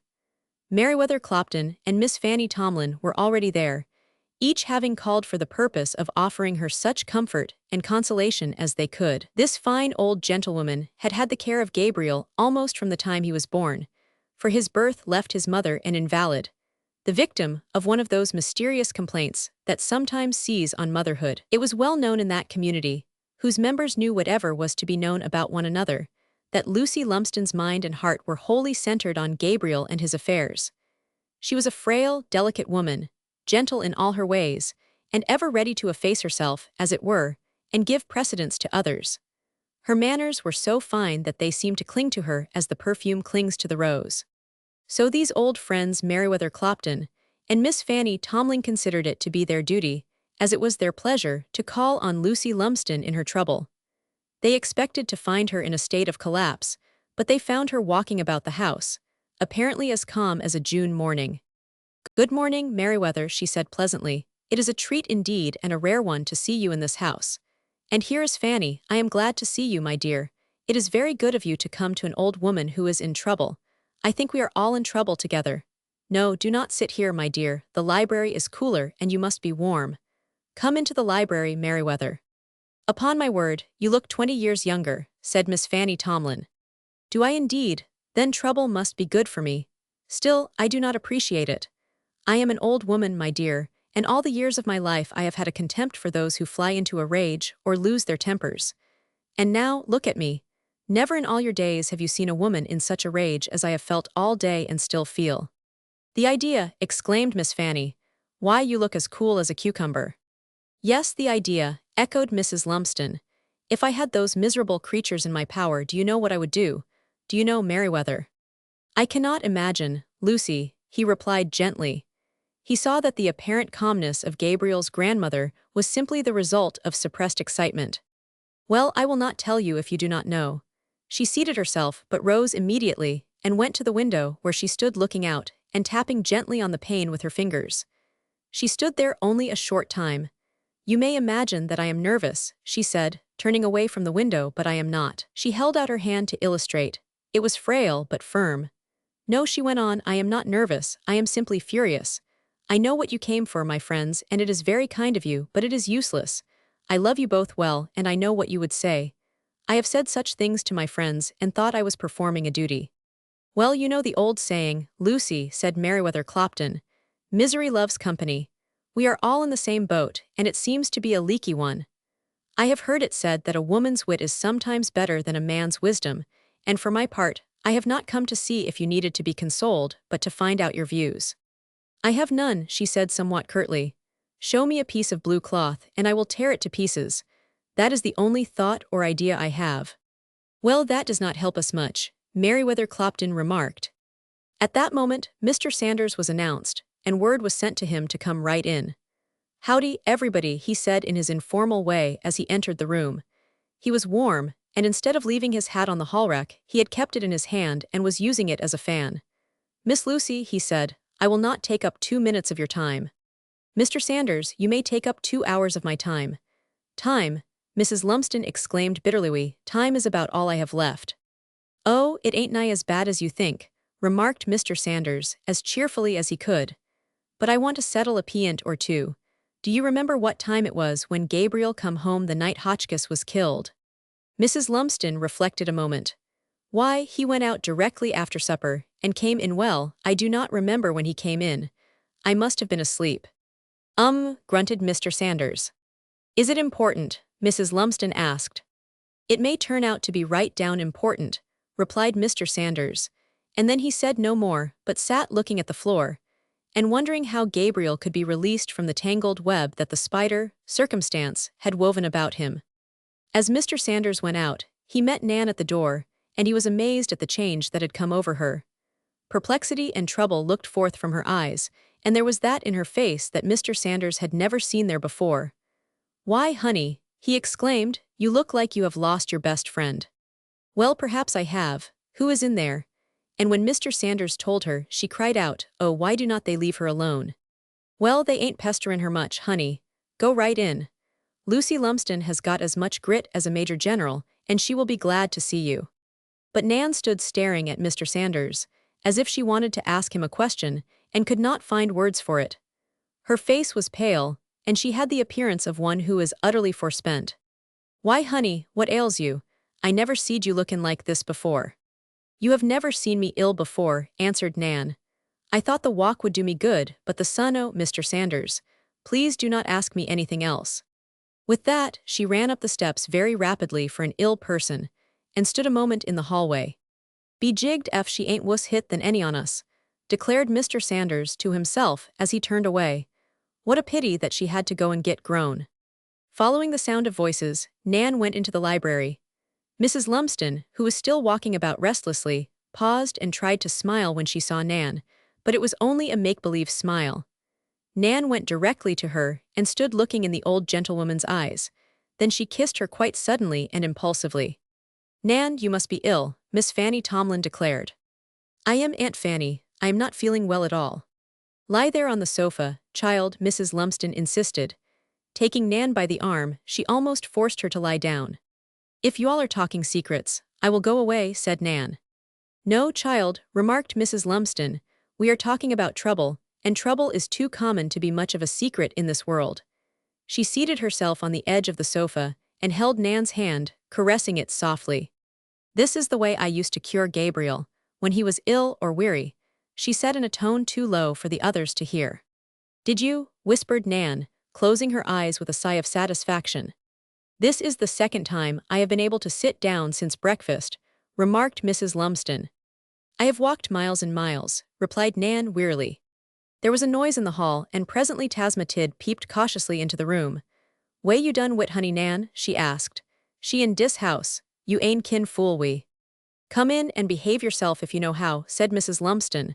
Come in, Tid. How come we name Tid? How come we ain't named Tasmatid? No one thought it worthwhile to make any reply to this, and the African came into the room, acting as if she were afraid someone would jump at her. Sit in the corner, there at the foot of the sofa, said Mrs. Lumsden. Tasmatid complied very readily with this command, since it enabled her to be near Nan. The African squatted on the floor and sat there motionless. Meriwether Clopton and Miss Fanny went away after a while, but Mrs. Lumsden continued to sit by Nan, caressing her hand. Not a word was said for a long time, but the silence was finally broken by Nan, who spoke to the African. "Tasma Tid, I want you to go home and tell Miss Johnny that I will spend the rest of the day and the night with Grandmother Lumsden." "Do not care, we common back," said Tasma Tid. "Yes, come back," said Mrs. Lumsden, whereupon the African whisked out of the room as quick as a flash. After Tasma Tid had gone, a silence fell on the house, a silence so profound that Nan could hear the great clock ticking in the front hall, and the bookshelves cracked just as they do in the middle of the night. "If I had known what was going to happen when Gabriel came and kissed me goodbye," said Mrs. Lumsden, after a while, "I would have gone out there where those men were, and well, I do not know what I would not have done." "Did not Gabriel tell you?" Why, Nan paused. "Not he, not Gabriel," cried Mrs. Lumsden in a voice full of pride. "He wanted to spare his grandmother one night's worry, and he 999. Did not you know when he kissed you good night that something was wrong?" Nan inquired. "How should I? Why, he sometimes comes and kisses me in the middle of the night, even after he has gone to bed. He says he sleeps better afterwards." What was there in this simple statement to cause Nan to catch her breath and seize the hand that was caressing her? For one thing, it presented the tender side of Gabriel's nature in a new light, and for the rest, well, who shall pretend to fathom a young woman's heart? "Yes, he was always doing something of that kind," remarked the grandmother proudly, "and I have often thought that he should have been a girl." "A girl," cried Nan. "Yes, he will marry some woman who does not appreciate his finer qualities, tenderness and affection that he tries to hide from everybody but his grandmother, and he will go about with a hungry heart, and his wife will never suspect it. I am afraid I dislike her already." "Oh, do not say that," Nan implored. "But if he was a girl," the grandmother went on, "he would be better prepared to endure coldness and neglect. This is partly what we were born for, my dear, as you will find out one day for yourself." Chapter 24. Captain Falconer makes suggestions. It was not often that Mr. Sanders had a surprise, but he found one awaiting him when he left the Lumsden place and started in the direction of home.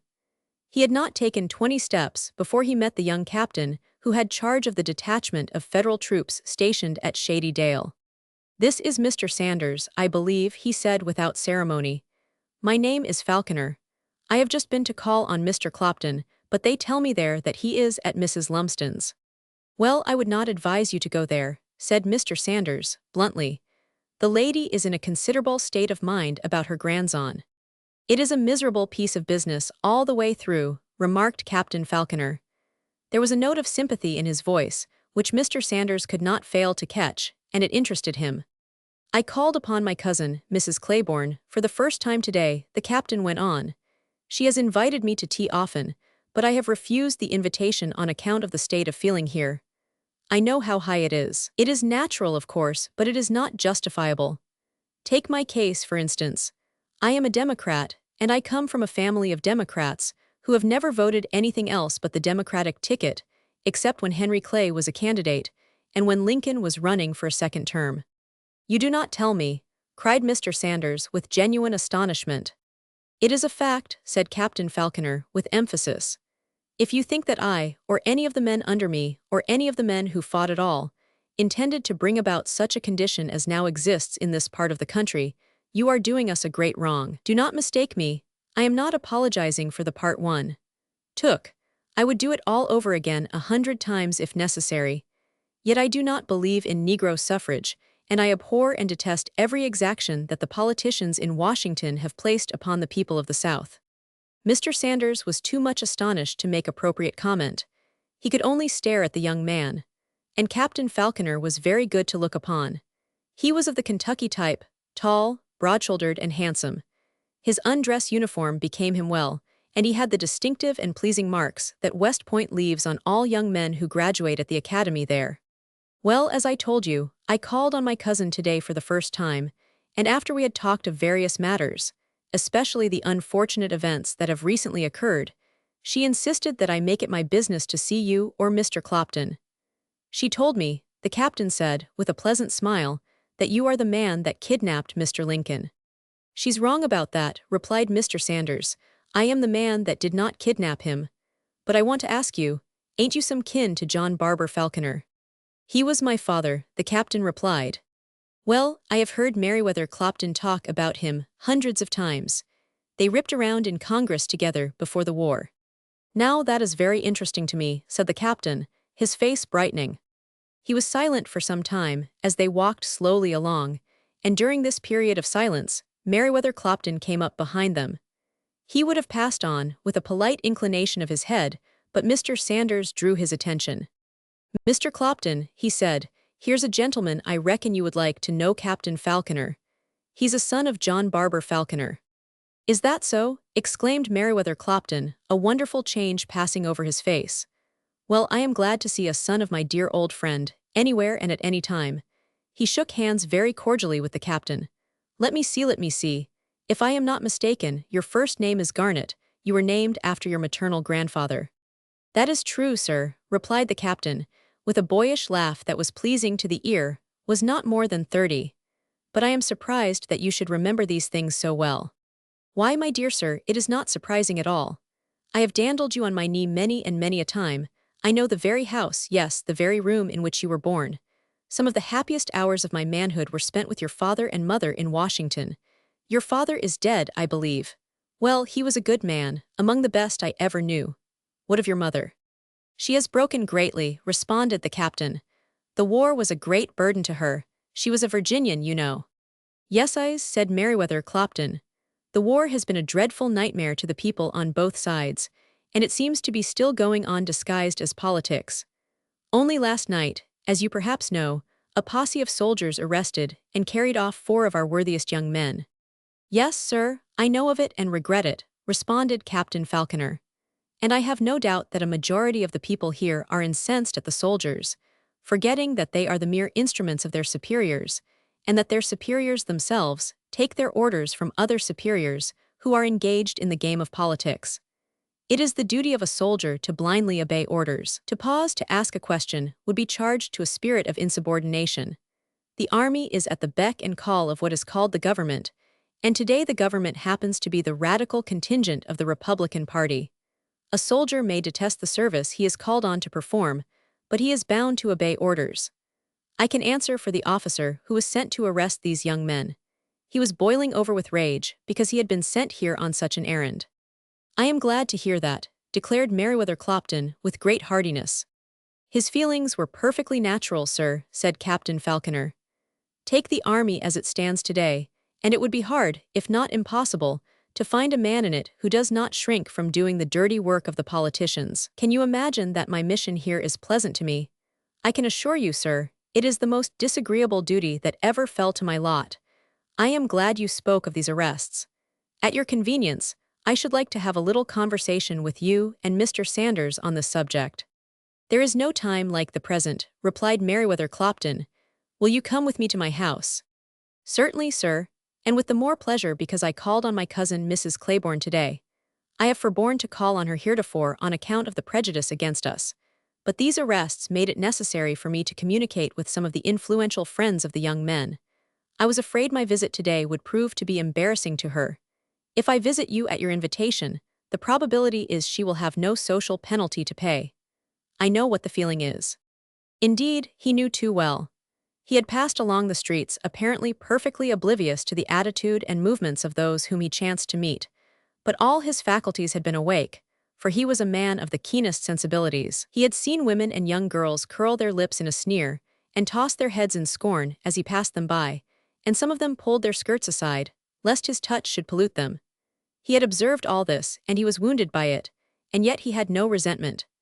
Being a Southerner himself, he knew that the feelings which prompted such actions were perfectly natural, the fitting accompaniment of the humiliation which the radical element compelled the whites to endure. In the course of his long and frequent walks in the countryside, Captain Falconer had made the acquaintance of Gabriel Tolliver, in whose nature the spirit of a gypsy vagrant seemed to have full sway. And Gabriel was the only person native to Shady Dale, except the ancient postmaster, with whom the young officer had held communication. He seemed to be cut off not only from all social intercourse, but even from acquaintanceship. You may rest assured, declared Meriwether Clopton, that if I had known you were the son of my old friend, I would have sought you out. much as I detest the motives and purposes of those who have inaugurated this era of bayonet rule. And you may be sure, too, that in my house you will be a welcome guest. I appreciate your kindness, sir, and I shall remember it, said Captain Falconer. That portion of Shady Dale which was moving about the streets with its eyes open was surprised and shocked, nay, well-nigh paralyzed to see the Yankee captain on parade, as it were, with Meriwether Clopton on one side of him, and Mr. Sanders on the other. Yes, and the hand of the son of the first settler, could their eyes deceive them, was resting familiarly on the shoulder of the Yankee. Surely, here was food for thought. Were Meriwether Clopton and Mr. Sanders about to join the radicals? Well, well, well.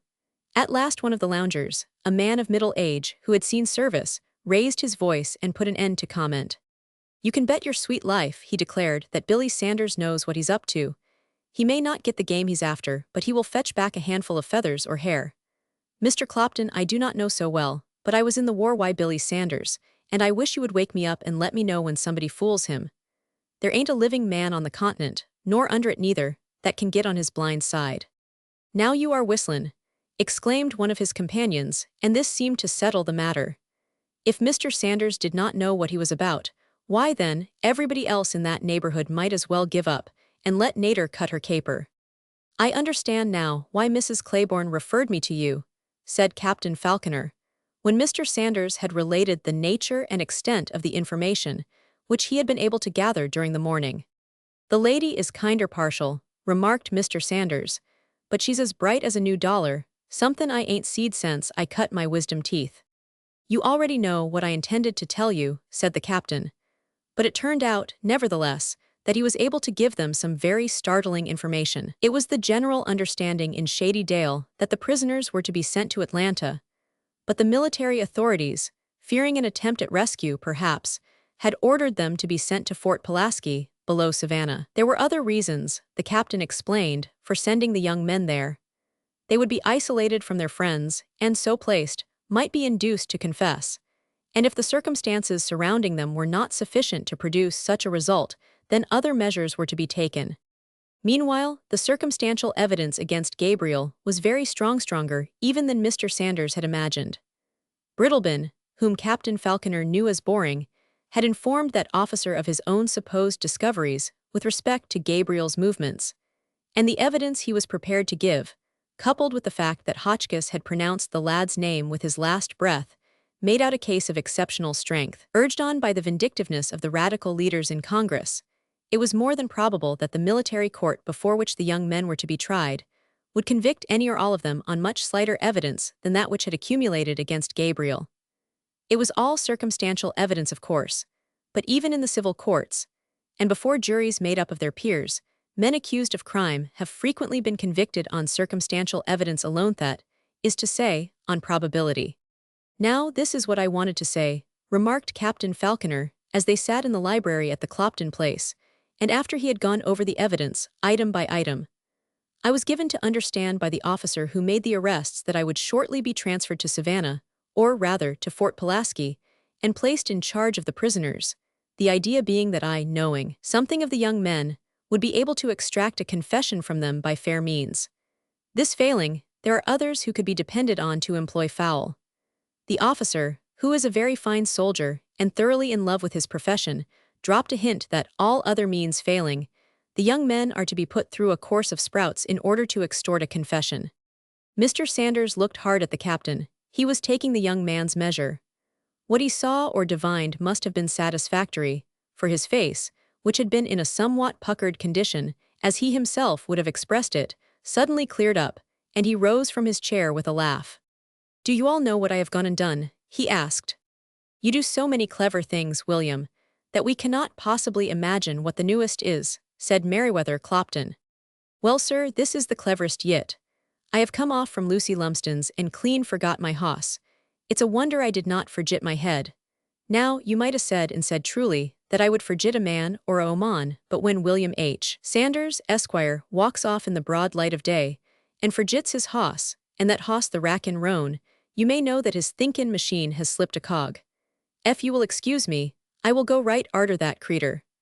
I am mighty glad he cannot talk. It's about the only thing he cannot dope, causey he would gie me a long and warm piece of his mind. Captain Falconer rose also, but Meriwether Clopton protested. "I should be glad if you would stay to dinner," he said. "I have several things to show you, some interesting letters from your father, for instance." "But the ladies," suggested the captain, with a comically doubtful lift of the eyebrows. He had no notion of bearding any of the Confederate lionesses in their dens. "You know how they regard us here. Only my daughter Sarah is here. She knew your father well and has a very lively remembrance of him. She was 15 when you were 3, and many a day she was your volunteer nurse." So it was arranged that the captain should remain to dinner, and it may be said that he spent a very pleasant time after his long period of social isolation. "I shall call you Garnet, to begin with," said Sarah Clopton as she shook his hand, "but you must not expect me to be very cordial today. It was only last night, you must remember, that some of the people you associate with arrested and carried off a young man who is very dear to me. You may be very sure, Miss Clopton, that the officer who did that piece of work had no relish for it. He simply obeyed orders. He had no discretion in the matter whatever." "Well, I shall be very glad to think that, Garnet, for your sake. But that fact does not restore our young men," she said with a sigh. "Oh, I wonder when we will all be at peace and happy again." "In God's own time, and not before," declared Meriwether Clopton solemnly. "Well, we will try and help that time to come," said Mr. Sanders, entering the room at that moment. He was followed by Cephas, who was one of Gabriel's favorites among the small boys. Cephas was bashful enough, but he always felt at ease at the Clopton place, where everything moved along the lines of simplicity and perfect openness. The small boy had a sort of chilly feeling when he saw the officer, but he soon got over that. "I went and got my hoss," said Mr. Sanders, "and he paid me back for my forgetfulness by purty nigh bitten a piece out my arm, and whilst I was Arab in the place, up comes Cephas for to find out something about the boys. When I got through mackin' a few remarks such as you do not hear at church, a kinder blind iddy popped in my head, and so I tuck Cephas up behind me and fetched him here. Sit on the sofa, Cephas. Have a chair, William, and tell us about your blind idea. If you will promise not to laugh," Mr. Sanders stipulated. "You know Mrs. Obb's sayin' that ef the old sow knowed she was swallerin' a tree every time she crunched an acorn, she would grunt a heap louder'n she does. Well, I know what I am fixin' for to swaller, and you will not hear much loud gruntin' from me."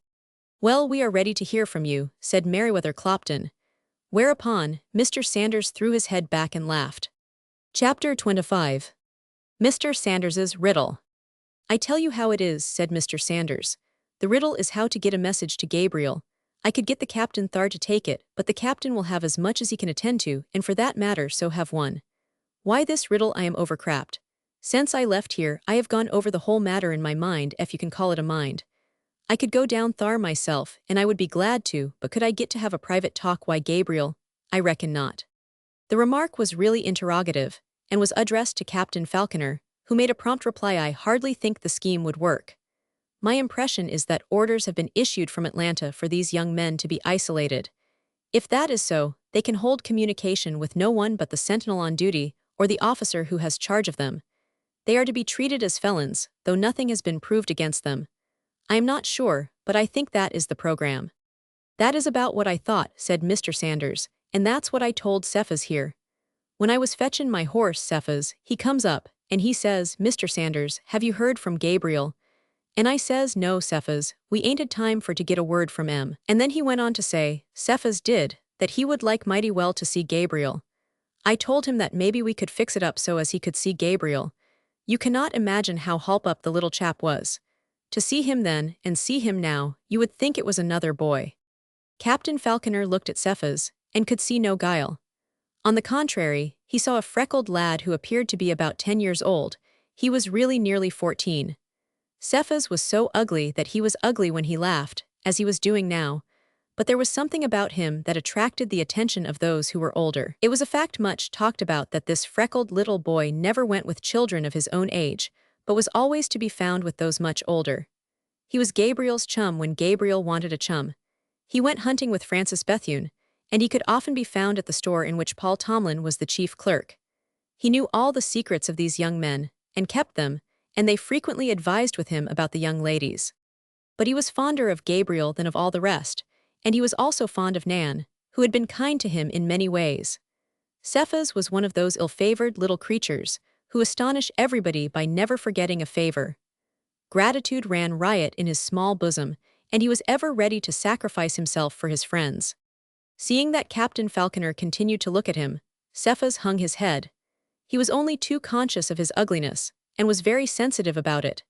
He wanted to be large and strong and handsome like Gabriel, or dark and romantic-looking like Francis Bethune, and sometimes he was very miserable because of the unkindness of fate or providence in this matter. "And so you want to see your friends," said the captain, very kindly. Every feature of his face showed that his sympathies were keen. "They are very far away, or will be when they get to their journey's end too far, I should think, for a little boy to travel." "Maybe so," said Cephas, "but Gabriel had to go." "I see," said the captain. "Wherever Gabriel goes, you are willing to go." "Yes, sir," replied Cephas very simply. "I hope Gabriel appreciates it," remarked Sarah Clopton. "Oh, he does," exclaimed Cephas. "Gabriel knows." Why, one day then, remembering the company he was in, he blushed, and refused to go on with what he intended to say. Seeing his embarrassment, Mr. Sanders came to his rescue. "What I want to know, Captain, is this.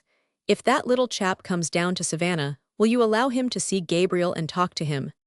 Again the captain looked at the boy, and Cephas, catching a certain humorous gleam in the gentleman's eye, began to smile. "Now then," said Captain Falconer, with an answering smile, "how would you like to go with me?" "I think I would like it," replied Cephas with a broad grin. "I think that would be fine." "And what does Mr. Sanders think of it?" the captain asked. "Well, I had not looked at it from that point of view," said Mr. Sanders.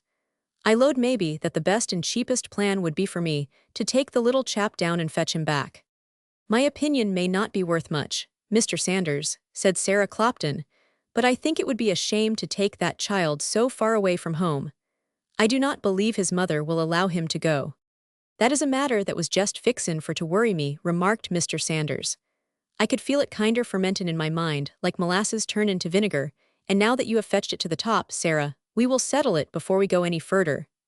Come, Cephas, we will go and see your mammy and see if we cannot coax her into letting you go. You will have to do your best, my son. I will coax, and you must wheedle." As they went out, Cephas was laughing at Mr. Sanders's remark about wheedling. The youngster was an expert in that business. He was his mother's only child, and he had learned at a very early age just how to manage her. "What troubles me, Cephas," said Mr. Sanders, "is how you can get a message to Gabriel without letting the cat out in the bag. He will be surrounded in such a way that you cannot get a word, why I am without tellin' the whole caboodle." At that moment Mr. Sanders heard a small voice cry out something like this: "Paisasi, Paisasi, Arawa Uya Ingagog." To which jabbering Cephas made prompt reply: "Iya Ingagog Oda Anasavi Oda Isa Gibbalable." Uya Ibfa, jeered the small voice. Mr. Sanders looked at Cephas in astonishment. "What kinder lingo is that?" he asked. "It's the way we schoolchildren talk, when we do not want anybody to know what we are saying. Johnny asked me where I was going, and I told him I was going to Savannah to see Gabriel. Did he know what you said?" Why, he could not help but know, but he did not believe it. He said it was a fib. "Well, I will be jigged," exclaimed Mr. Sanders. "Call that boy over here." Cephas turned around. They had passed the house where the little boy lived and called out, "Anaja, Anaja, Sturmere Anderse Entwasa Oda Isa Uya." The small boy came running, though there was a doubtful look on his face. He had frequently been the victim of Cephas's practical jokes. Mr. Sanders questioned him closely, and he confirmed the interpretation of the lingo which Cephas had given to Mr. Sanders. "Do you mean to tell me," said Mr. Sanders to Cephas when they had dismissed the small boy, "that this kinder thing has been goin' on right under my nose, and I not knowin' a word about it? How would you pick up the lingo?" "Gabriel teached it to me," replied Cephas. "He talks it better than any of the boys, and I come next." This last remark Cephas made with a blush. "Do I look pale, my son?" inquired Mr. Sanders, mopping his red face with his handkerchief. Cephas gave a negative reply by shaking his head. "Well, I may not look pale, but I surely feel pale. You will have to loan me your arm, Cephas. I feel like Christopher Columbus did when he discovered Atlanta." "Why, he did not discover Atlanta, Mr. Sanders," protested Cephas. "He did not?" exclaimed Mr. Sanders. "Well, it was his own fault if he did not. All he had to do was to read the country newspapers. But that's neither here nor thar. Here I have been buttin' my head agin trees, and walkin' in my sleep tryin' for to study up some plan to get word to Gabriel, and here you walk along the street and make me a present of the very thing I want, and I ain't even thanked you for it." Cephas could not guess what Mr. Sanders was driving at, and he asked no questions. His mind was too full of his proposed trip. When the proposition was first broached to Cephas's mother, she scouted the idea of allowing her boy to make the journey. He was all she had, and should anything happen to him, well, the world would not be the same world to her. And it was so far away. Why, she had heard someone say that Savannah was right on the brink of the ocean, that great monster that swallowed ships and men by the thousand, and was just as hungry afterward as before. But Cephas began to cry, saying that he wanted to see Gabriel, and Mr. Sanders told Gabriel's side of the story. Between the two, the poor woman had no option but to say that she would consider the matter, and when a woman begins to consider, well, according to the ancient philosophers, it's the same as saying yes. The truth is, a great deal of pressure was brought to bear on Cephas's mother, in one way and another. Meriwether Clopton called on her, bringing Captain Falconer. She was not at all pleased to see the captain, and she made no effort to conceal her prejudice. "I never did think that I would speak to a man in that uniform," she said with a very red face. But she was better satisfied when Meriwether Clopton told her that the captain was the son of his dearest friend, and that he was utterly opposed to the radical policy. The upshot of the matter was that, with many a sigh and some tears, she gave her consent for her onlyest, her dearest and her bestest, to go on the long journey. And then, after consenting, she was angry with herself because she had consented. In short, she was as miserable and as anxious as mother love can make a woman, and poor Cephas never could understand, until he became a grown man, and had children of his own, how his mother could make such a to-do over the opportunity that Providence had thrown in his way. To tell the truth, he was almost irritated at the obstacles and objections that the vivid imagination of his mother kept conjuring up. She said he must be sure not to fall in the ocean, and he must keep out of the way of the railroad trains. She cried silently all the time she was packing his modest supply of clothes in a valise, and put some tea cakes in one corner and a little Testament in the other.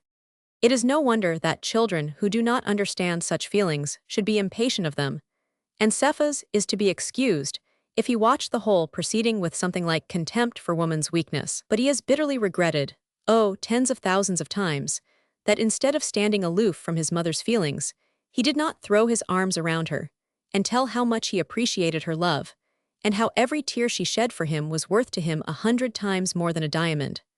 But Cephas was a boy, and being a boy, he could not rise superior to his boy's nature. It was arranged that Cephas was to go to Savannah with Captain Falconer and return with Mr. Sanders, who would take advantage of the occasion to settle up some old business with the firm that had acted as factor for Meriwether Clopton before the war.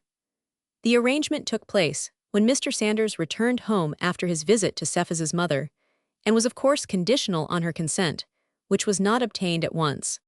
Mr. Sanders was shrewd enough not to dwell too much on the plight of the young men on his return. By some method of his own, he seemed to sweep the whole matter from his mind, and both he and Meriwether Clopton addressed themselves to such topics as they imagined the federal captain would find interesting.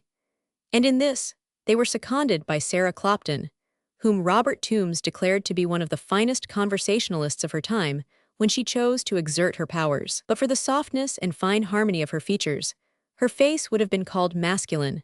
Her countenance was entirely responsive to her emotions, and it was delightful to watch the eloquent play of her features. Captain Falconer fell quickly under the spell of her conversation, for one of its chiefest charms was the ease with which she brought out the best thoughts of his mind, thoughts and views that were a part of his inner self. It was the same at dinner, where, without monopolizing the talk, she led it this way and that, but always in channels that were congenial and pleasing to the captain, and that enabled him to appear at his best. In honor of his guest, Meriwether Clopton brought out some fine old claret that had lain for many years undisturbed in the cellar. "Thank you, Sarah," said Mr. Sanders, when the hostess pressed him to have a glass. "I will not trouble you for any today.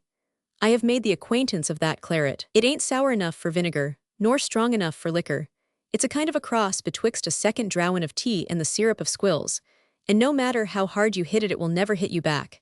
It's lots too mild for a son of temperance like me. No, gimme me a full jug and a shuckbin to crawl into, and you may have all the wine, red or yaller."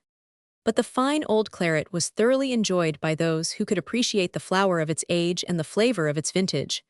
And when dinner was over, and Captain Falconer was on his way to camp. He felt that, outside of his own home, he had never had such a pleasant experience. In the course of a few days, orders came from Atlanta for Captain Falconer to turn over the command of the detachment to the officer next in rank, and proceed to Malvern, where he would find further instructions awaiting him. When the time came for Cephas to be off with the captain, you may well believe that his mother saw all sorts of trouble ahead for him. She had dreamed some very queer dreams, she said, and she was very sure that no good would follow. And at the last moment, she would have taken Cephas from the barouche which had come for him, if the driver, following the instructions of Mr. Sanders, had not whipped up his horses and left the lady standing in the street. As for Cephas, he found that parting from his mother was not such a fine thing after all. He watched her through a mist of tears, and waved his handkerchief as long as he could see her. And then, after that, he was the loneliest little fellow you have ever seen. He refused to eat the extra tea cake that his mother had put in the pocket of his jacket, and made up his mind to be perfectly miserable until he got back home. But after all, boys are boys, and the feeling of loneliness and dejection wore away after a while. And before he had gone many miles, what with making the acquaintance of the driver, who was a private soldier, and getting on friendly terms with Captain Falconer, he soon arrived at the point where he relished his tea cake, and when this had been devoured, he felt as if traveling was the most delightful thing in the world, especially if a fellow has been entrusted with a tremendous secret that nobody else in the world knew besides Mr. Sanders and himself. For as soon as Mr. Sanders discovered that the captain would be willing to have Cephas go along, he had taken the little chap in hand, and thoroughly impressed upon his mind everything he wanted him to say to Gabriel, and he was not satisfied until Cephas had written the message out in the doglatin of the schoolchildren, and had learned it by heart.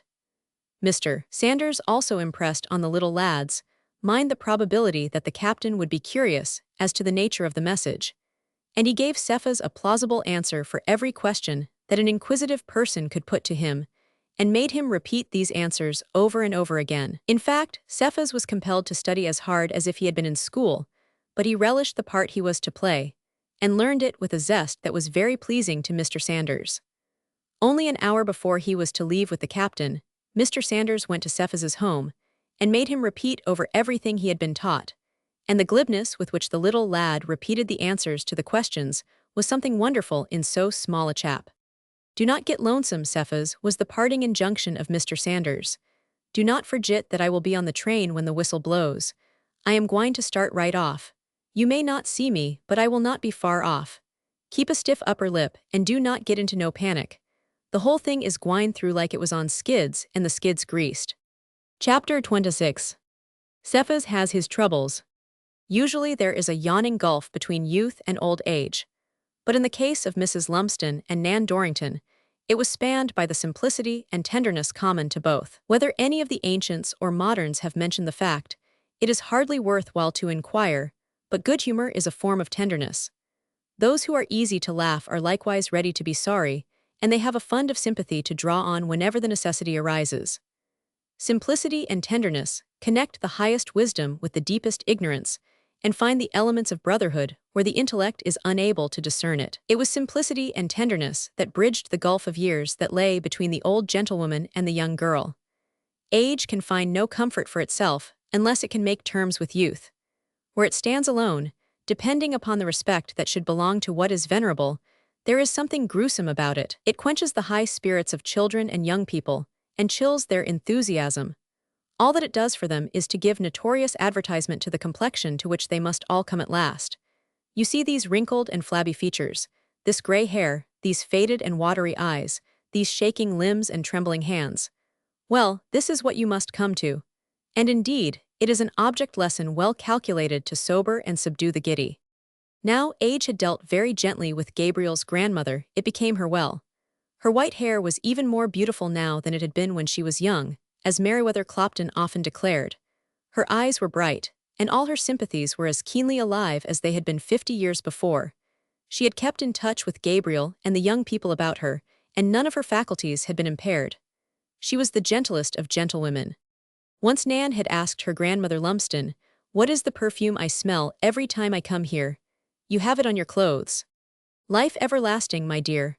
For one brief and fleeting instant, Nan had the odd feeling that she could see millions and millions of years into the future. Life everlasting. She caught her breath. But the vision or feeling was swept away by the placid voice of Mrs. Lumsden. "I believe you and Gabriel call it rabbit tobacco," she explained. Nan had a great longing to be with Mrs. Lumsden the moment she heard that Gabriel had been spirited away by the strong arm of the government. She felt that she would be more comfortable there than at home. "My dear, what put it into that wise little head of yours to come and comfort an old woman?" Mrs. Lumsden asked, when Meriwether Clopton and Miss Fanny Tomlin had taken their departure. She was still sitting close to Nan, caressing her hand. "I thought you would be lonely with Gabriel gone, and I just made up my mind to come. I was afraid until I reached the door, and then I was not afraid anymore. If you do not want me, I will soon find it out. I cannot tell you how glad I am, Nan, to have you here, and I can guess your feelings. No doubt you were shocked to hear that Frances Bethune had been taken with the rest. The dear old lady had the knack of clinging to her ideas. I am sure I do not know what you mean, Grandmother Lumsden. I care no more for Mr. Bethune than I do for the others, perhaps not so much." "I do not know why it is," said Mrs. Lumsden, "but I have always looked forward to the day when you and Frances would be married. I have heard you talk that way before, and I have often wondered why you did it." "Oh well, perhaps it is one of my foolish dreams," said Mrs. Lumsden with a sigh. "Your father's plantation and that of Frances's grandfather are side by side, and I have thought it would be romantic for the heirs to join hands and make the two places one." "I cannot see anything romantic in that, Grandmother Lumsden. It's like a sum in arithmetic." "Well, you must allow old people to indulge in their dreams, my dear. When you are as old as I am, and have seen as much of life, you will have different ideas about romance." "I hope, ma'am, that your next dream will be truer," said Nan, almost playfully. That night, Nan lay awake for a long time. At last she slipped out of bed, felt her way around it, and leaned over and kissed Gabriel's grandmother. In an instant she felt the motherly arms of the old gentlewoman around her. "Is that the way you do, when Gabriel comes and kisses you in the night?" whispered Nan wistfully. "Yes, yes, my dear, many times." "Oh, I am so glad." The words exhaled from the girl's lips in a long-drawn, trembling sigh. Then she went back to her place in bed, and soon both the comforter and the comforted were sound asleep. As has been hinted, the moment Mr. Sanders discovered there was some slight chance of getting a message to Gabriel, he became one of the busiest men in Shady Dale, though his industry was not immediately apparent to his friends and neighbors. Among those whom he took occasion to see was Mr. Tidwell, whose son Jesse was among the prisoners. "Gus," said Mr. Sanders, without any ceremony, "you remember the row you come mighty nigh havin' Why Tomlin Purdue, not so many years ago." "Yes, I remember something of it," replied Mr. Tidwell. He was a man who ordinarily went with his head held low, as though engaged in deep thought. When spoken to he straightened up, and thereby seemed to add several inches to his height. "Well, it's got to be done over again," remarked Mr. Sanders. "It happened in Malvern, did not it?" "Yes, in the depot," replied Mr. Tidwell. "We were both on our way to Atlanta, and the major misunderstood something I had said." "Exactly. Well, it must be done over again." Mr. Tidwell lowered his head and appeared to reflect. Then he straightened up again, and his face was very serious. "Mr. Sanders, has Tomlin Purdue been dropping his wing about that fuss? Has he been making remarks?" "Oh, I reckon not," replied Mr. Sanders cheerfully, "but I have got a mighty good reason for axin' you about it. Come in your office, Gus, and I will tell you all I know, and it will not take me 2 minutes." They went in and closed the door, and remained in consultation for some time. While they were thus engaged, Silas Tomlin came to the door, tried the bolt, and finding that it would not yield, walked restlessly up and down, preyed upon by many strange and conflicting emotions. He had evidently gone through much mental suffering. His face was drawn and haggard, and his clothes were shabbier than ever. He took no account of time, but walked up and down, waiting for Mr. Tidwell to come out, and as he walked he was the victim both of his fears and his affections. One moment, he heartily wished that he might never see his son again. The next, he would have given everything he possessed to have the boy back, and hear once more the familiar, "Hello, father." After a while, Mr. Sanders and Mr. Tidwell came forth from the lawyer's office. They appeared to be in fine humor, for both were laughing, as though some side-splitting joke had just passed between them. "There's no doubt about it, Mr. Sanders," Lawyer Tidwell was saying, "you ought to be a major general." I declare, Tidwell, exclaimed Silas, with something like indignation, I do not see how you can go around happy and laughing under the circumstances. You do like you could fetch your son back with a laugh. I wish I could fetch Paul back that way. Well, he would stay where he is, Silas, said Mr. Sanders, with a benevolent smile. If his common back had to be brung about by any hilarity from you. Why, you ain't laughed but once since you was a baby, and when you heard the sound of it you set up a howl that's lasted ever since. If you think, Silas, that crying will bring the boys back, said Mr. Tidwell, I will join you in a crying match, and stand here and boo-hoo with you just as long as you want to. I just called by to see if you had heard any news, remarked Silas, taking no offense at the sarcastic utterances of the two men. I am just obliged to get some news. I am on pins, I cannot sleep at night, and my appetite is gone. Mr. Sanders looked at the man's haggard face, and immediately became serious and sympathetic. Well, I tell you, Silas, you needn't worry another minute. The only one amongst 'em that's in real trouble is Gabriel Tolliver. I have looked into the case from A to Izzard, and that's the way it stands. That is perfectly true, assented Mr. Tidwell. We can account for the movements of all the boys on the night of the killing except those of Tolliver, and he is in considerable danger. By the way, Silas, you said some time ago, ever so long ago, that you would bring me a copy of Blackwood's magazine. You remember there was a story in it you wanted me to read. No, Ewell, I tried to find it, I hunted for it high and low, but I have not been able to put my hands on it. But I have had so much trouble of one kind and another that I clean forgot it. I am glad you mentioned it, I will try to find it again. Well, as a lawyer, said Mr. Tidwell, somewhat significantlier, so it seemed to Silas, I do not charge you a cent for telling you that your case would not stand a minute. My case, me case, what case? I have no case. Why, I do not know what you are talking about. He shook his head and waved his hand nervously. Oh, I remember now. Your case was purely hypothetical, said Mr. Tidwell. Well, your Blackwood was wrong about it. That's what I thought, Silas assented with a grunt. And with that, he turned abruptly away and went in the direction of his house. I will tell you what's the fact, remarked Mr. Sanders, as he watched the shabby and shrunken figure retreat. I am about to change my mind about Silas. I used to think he was mean all through, but he's got a nice warm place in his heart for that son of his'n. I declare I feel right sorry for the man. Before Cephas went away, he was not too busy learning the lessons Mr. Sanders had set for him to forget to hunt up Nan Dorrington and tell her the wonderful news. It, that he was about to go on a journey, and that while he was gone he would most likely see Gabriel. Well, said Nan, drawing herself up a little stiffly, what is that to me? Unfortunately, Cephas had come upon the girl when she was talking with Eugenia Claiborne, who had sought her out at the Lumsden place. Cephas looked at her hard a moment, and then his freckled face turned red. He was properly angry. Well, whatever it may be to you, it's a heap to me, he said. I hope it's nothing to you. Cephas, will you see Paul Tomlin? Asked Eugenia. If you do, tell him that one of his friends sent him her love. Is it sure enough love? Inquired Cephas. Yes, Cephas, it is, replied Eugenia simply, and seriously, but her face was very red. Tell him that Eugenia Claiborne sent him her love. All right, said Cephas, and turned away without looking at Nan. She had hurt his feelings. This turn of affairs did not suit Nan at all. She ran after Cephas and caught him by the arm. Are not you ashamed of yourself, Cephas, to treat me so? How could I tell you anything before others? If you see Gabriel, tell him I do not know what to say.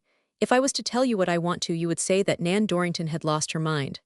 No, I will not send any word, Cephas. It would not be proper in a young lady. If he asks about me, just tell him that I am well and happy. She turned away, in response to a call from Eugenia Claiborne, but she kept her eyes on Cephas for some time. Evidently she wished to send a message, but was afraid to. Do not be angry with me, Cephas, she said, before the youngster got out of hearing. Cephas made no reply, but trudged on stolidly. He was at the age when a boy is easily disgusted with girls and young women. You may call them sweet creatures if you want to, but a 12-year-old boy is not to be deceived by fine words. The sweet creatures are under no restraints when dealing with small boys, and the small boys are well acquainted with all their worst traits. What is most strange is that this intimate knowledge is of no service to them when they grow a little older. They forget all about it and fall into the first trap that love sets for them. Cephas was angry without knowing why. He felt that both Gabriel and himself had been insulted, though he could not have explained the nature of the insult, and he was all the angrier because he was fond of Nan. She had been very kind to the little boykinder, perhaps, than he deserved, for he had made the impulsive young lady the victim of many a practical joke. As Cephas went along, it suddenly occurred to him that he had done wrong to say anything about his proposed journey, and the thought took away all his resentment. He whirled in his tracks and ran back to where he had left the girls. He saw Eugenia Claiborne sauntering along the street, but Nan was nowhere in sight. He had no trouble in pledging Miss Claiborne to secrecy, for she was very fond of all sorts of secrets, and could keep them as well as another girl. Nan, she informed Cephas, had expressed a determination to visit him at his own home, and in fact, Cephas found her there. She was as sweet as sugar, and was not at all the same Nan who had drawn herself up proudly, and as good as told Cephas that it was nothing to her that he was going to see Gabriel. No, this was another Nan, and she had a troubled look in her eyes that Cephas had never seen there before. "I came to see if you were still angry, Cephas," she said by way of explanation. "I was not very nice to you, was I?" "Well, I hope you do not mind Cephas," said the lad's mother. "If you do, he will keep you guessing. Has he been rude to you, Nan?" And it was then that Cephas heard praise poured on his name in a steady stream. Cephas rude, Cephas saucy, 1,000 times no. Why, he was the best, the kindest, and the brightest child in the town. Nan was so much in earnest that Cephas had to blush. "I did not know," said his mother. "He has been going with those large boys so much that I was afraid he was getting too big for his britches." She loved her son, but she had no illusions about the nature of boys. She knew them well. "Are you still angry, Cephas?" Nan asked. She appeared very anxious to be sure on that score. "No," replied Cephas, somewhat doubtfully. He hesitated to surrender the advantage that he saw he had. "Yes, you are," said Nan, "and I think it is very unkind of you. I am sorry you misunderstood me. If you only knew how I really feel and how much trouble I have, you would be sorry instead of angry." "I am the one to blame," said Cephas penitently. "Gabriel says you dislike him, and I thought he was only guessing, but he knew better than I 999. I had no business to bother you." Nan caught her breath. "Did Gabriel say I disliked him?" "He did not say that word," replied Cephas. "I think he said you detested him, and I told him he did not know what he was talking about. But he did. He knew a great deal better than I did, because I did not really know until just now." "But Cephas," cried Nan, "what could have put such an idea in his head?" Cephas's mother was now busy about the house. "I did not know then, but I know now," remarked the boy stolidly. "Do not be unkind, Cephas. If you knew me better, you would be sorry for me. You and Gabriel are terribly mistaken. I am very fond of both of you." "Oh, I do not count in this game," Cephas declared. "Oh yes, you do," said Nan. "You are one of my dearest friends, and so is Gabriel." "All right," said Cephas. "If you treat all your dearest friends as you do Gabriel, I am very sorry for them." "Cephas, if you tell Gabriel what I said while Eugenia Claiborne was standing there, all ears, I will never forgive you." Nan was at her wits' end. "Tell him that," cried Cephas. "Why, I would not tell him that, not for all the world. I will tell him nothing." "Please, Cephas," said Nan. "Tell him." She paused, and threw her hair away from her pale face. "Tell him that if he does not come home soon, I shall die." Then her face turned from pale to red, and she laughed loudly. "Well, I certainly shan't tell him that," said Cephas. "I did not think you would," said Nan. "You are a nice little boy, and I am going to kiss you goodbye. If you do not have something sweet to tell me when you come back, I will think you detest me." Wasn't that Gabriel's word? Poor Gabriel. He's in prison, and here we are joking about him. "I am not joking about him," exclaimed Cephas. "Just as much as I am," said Nan. And then she leaned over and kissed Cephas's freckled face, leaving it very red after the operation. Chapter 27. Mr. Sanders visits some of his old friends. It will be observed by those who are accustomed to make note of trifles, that the chronicler, after packing Cephas off in a barouche with the handsome Captain Falconer, still manages to retain him in Shady Dale. For the sake of those who may be puzzled over the matter, let us say that it is a mistake of the reporter. That is the way our public men dispose of their unimportant inconsistencies, and the reporter, for his part, can say that the trouble is due to a typographical error. The truth is, however, that when a cornfield chronicler finds himself entangled in a rush of events, even if they are minor ones, he feels compelled to resort to that pattern of the P.S. which is so comforting to the lady writers, and so captivating to their readers. Mr. Sanders is supposed to be on his way to Savannah on the same train with Cephas and Captain Falconer, supposing the train to be on time. Nevertheless, it is necessary to give a further account of his movements before he started on the journey that was to prove to be such an important event in Gabriel's career. On the third morning after the arrest of the young men, Mrs. Lumsden expressed a desire to see Mr. Sanders, but he was nowhere to be found.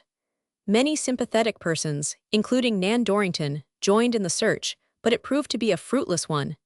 As a matter of fact, Mr. Sanders had gone to bed early the night before, but a little after midnight he awoke with a start. This was such an unusual experience that he permitted it to worry him. He had had no dream, he had heard no noise, yet he had suddenly come out of a sound and refreshing sleep with every faculty alert. He struck a match and looked at his watch. It was 1:15. "I wish, plague take he said with a snort, that somebody would whirl in and make a match that would not smifflicate the whole house and lot." He lit the candle, and then proceeded to draw on his clothes. In the course of this proceeding, he lay back on the bed with his hands under his head. He lay thus for some minutes, and then suddenly jumped to his feet with an exclamation. He put on his clothes in a hurry, and went out to the stables, where he gave his horse a good feed-cementing ears of corn and 2 bundles of fodder. Then he returned to the house, and rummaged around until he found a pitcher of buttermilk and a pone of cornbread, which he disposed of deliberately, and with great relish. This done, he changed his clothes, substituting for those he wore every day the suit he wore on Sundays and holidays. When all these preparations were complete, the hands of his watch stood at 3:15. He had delayed and dillied in order to give his horse time to eat. The animal had taken advantage of the opportunity, for when Mr. Sanders went to the stables, the racking roan was playfully tossing the bare cobs about in the trough with his flexible upper lip. "Be jigged if your appetite ain't mighty nigh as good as mine," he remarked, whereupon the roan playfully bit at him. "Do not do that, my son," protested Mr. Sanders. "Cannot you see I have got on my Sunday duds?" To bridle and saddle the horse was a matter of a few moments only, and when Mr. Sanders mounted, the spirited horse was so evidently in for a frolic that he was going at a 3-minute gait, by the time the rider had thrown a leg over the saddle. A horseback ride, when the weather is fine and the sun is shining, is a very pleasing experience, but it is not to be compared to a ride in the dark. Provided you are on good terms with your horse, and are familiar with the country, you surrender yourself entirely to the creature's movements, and if he is a horse equipped with courage, common sense, and energy, you are lifted entirely out of your everyday life into the regions of romance and daring-do-hateful that may be. There is no other feeling like it, no other pleasure to be compared to it. All the rest smell of the earth. "I am sorter glad I lit that match," Mr. Sanders remarked to the horse. "It's like gettin' a whiff of the bad place, and then breathin' the fresh air of heaven." The reply of the roan was a sharp affirmative snort. The sun was just rising when Mr. Sanders rode into Halcyondale. Coincident with his arrival, the train from Atlanta came in with a tremendous clatter. There was much creaking and clanking as it slowed up at the modest station. It paused just long enough for the mailbag and a trunk to be thrown off with a bang, and then it went puffing away. Short as the pause had been, one of the passengers, in the person of Colonel Bolivar Blasingame, had managed to escape from it. The colonel, with his valise in his hand, paused to watch the train out of sight, and then leisurely made his way toward his home. To reach that point, he was compelled to cross the public square, and as he emerged from the side street leading to the station, he met Mr. Sanders, who had also been watching the train. "Hello, Colonel, how are you? We belong apparently to the Early Bird Society." "Good morning, Mr. Sanders," replied the colonel, with a smile of friendly welcome. "What wind has blown you over here?" "Why, I want to see Major Purdue. You know we have had trouble in our settlement." "And you want to see Tomlin because you have had trouble. But why is it, Mr. Sanders, that your people never think of me when you have trouble? Am I losing caste in your community?" "Well, you know, Colonel, you have not been over since the year one. And then the major is kinder kin to one of the chaps that's been took off." "Exactly, but did it ever occur to you that whoever is kin to Tomlin is a little kin to me?" remarked the colonel. "Tomlin is my brother-in-law, but where are you going now?" "Well, I thought I would go to the tavern, have my hoss put up and fed, get a snack of something to eat, and then call on the major." "You had not heard, I reckon, that the tavern is closed and the liveristable broke up," said the colonel, by way of giving the visitor some useful information. At that moment, a Negro came out on the veranda of the hotel in Lee. The older people called it a tavern and rang the bell that meant breakfast in half an hour. "What's that?" inquired Mr. Sanders, though he knew well enough. "It's pure habit," replied the colonel. "That nigger has been ringing the bell so long that he cannot quit it. Anyhow, you cannot go to the tavern and you cannot go to Tomlin's. He's got a mighty big family to support, Tomlin has. He's fixin' up to have a son-in-law and he's already got a daughter, an old Minervy Ann, who brags that she can eat as much as she can cook. No, you cannot impose on Tomlin." "Then, what in the world will I do?" Mr. Sanders asked with a laugh. He was perfectly familiar with the tactics of the colonel. "Well, there was not any smallpox or measles at my house when I left day before yesterday. Suppose we go there and see if there's anything the matter. If the stable has not blown away or burned down, maybe you will find a place for your horse, and then we can scuffle around maybe and find something to eat. That's a fine animal you are on. He's the one, I reckon, that walked the stringer after the bridge had been washed away. I never could swallow that tale, Mr. Sanders." "Nor me nuther," replied Mr. Sanders. "All I know is that he took me across the river one dark night after a fresh, and some folks on t'other side would not believe I had come across. They got to the place where the bridge ought to have been long before dark, and they found it all gone except one stringer. I seed the stringer arterwards, but I never could make up my mind that my hoss walked it why me astraddle of his back. Still, if he was my horse," Colonel Blasingame remarked, "I would not take $1,000 for him, and I reckon you have heard it rumored around that I have not got any more money than 2 good steers could pull." Mr. Sanders turned his horse's head in the direction that Colonel Blasingame was going, and when they arrived at his home, he stopped at the gate. "Mr. Sanders," he said, taking out his watch, "I will bet you $2.50 to a horn button that breakfast will be ready in 10 minutes, and that everything will be fixed as if company was expected." And it was true. By the time the horse had been put in the stable and fed, breakfast was ready, and when Mr. Sanders was ushered into the room, Mrs. Blasingame was sitting in her place at the table pouring out coffee. She was a frail little woman, but her eyes were bright with energy, and she greeted the unexpected guest as cordially as if he had come on her express invitation. She had little to say at any time, but when she spoke her words were always to the purpose. "What did you accomplish?" she asked her husband, after Mr. Sanders, as in duty bound, had praised the coffee and the biscuit, and the meal was well underway. "Nothing, honey, not a thing in the world. I thought the boys had been carried to Atlanta, but they are at Fort Pulaski." Mrs. Blasingame said nothing more, and the colonel was for talking about something else, but the curiosity of Mr. Sanders was aroused. "What boys was you referrin' to, Colonel?" he asked. "I do not like to tell you, Mr. Sanders," replied Colonel Blasingame, "but if you will take no offense, I will say that the boys are from a little one-horse country settlement called Shady Dale, a place where the people are asleep day and night. A parcel of Yankees went over there the other night, snatched 4 boys out of their beds, and walked off with them." "That's so," Mr. Sanders assented. "Yes, it's so," cried the colonel hotly, and it's a he caught the eye of his wife and subsided. "Excuse me, honey, I am rather wrought up over this thing.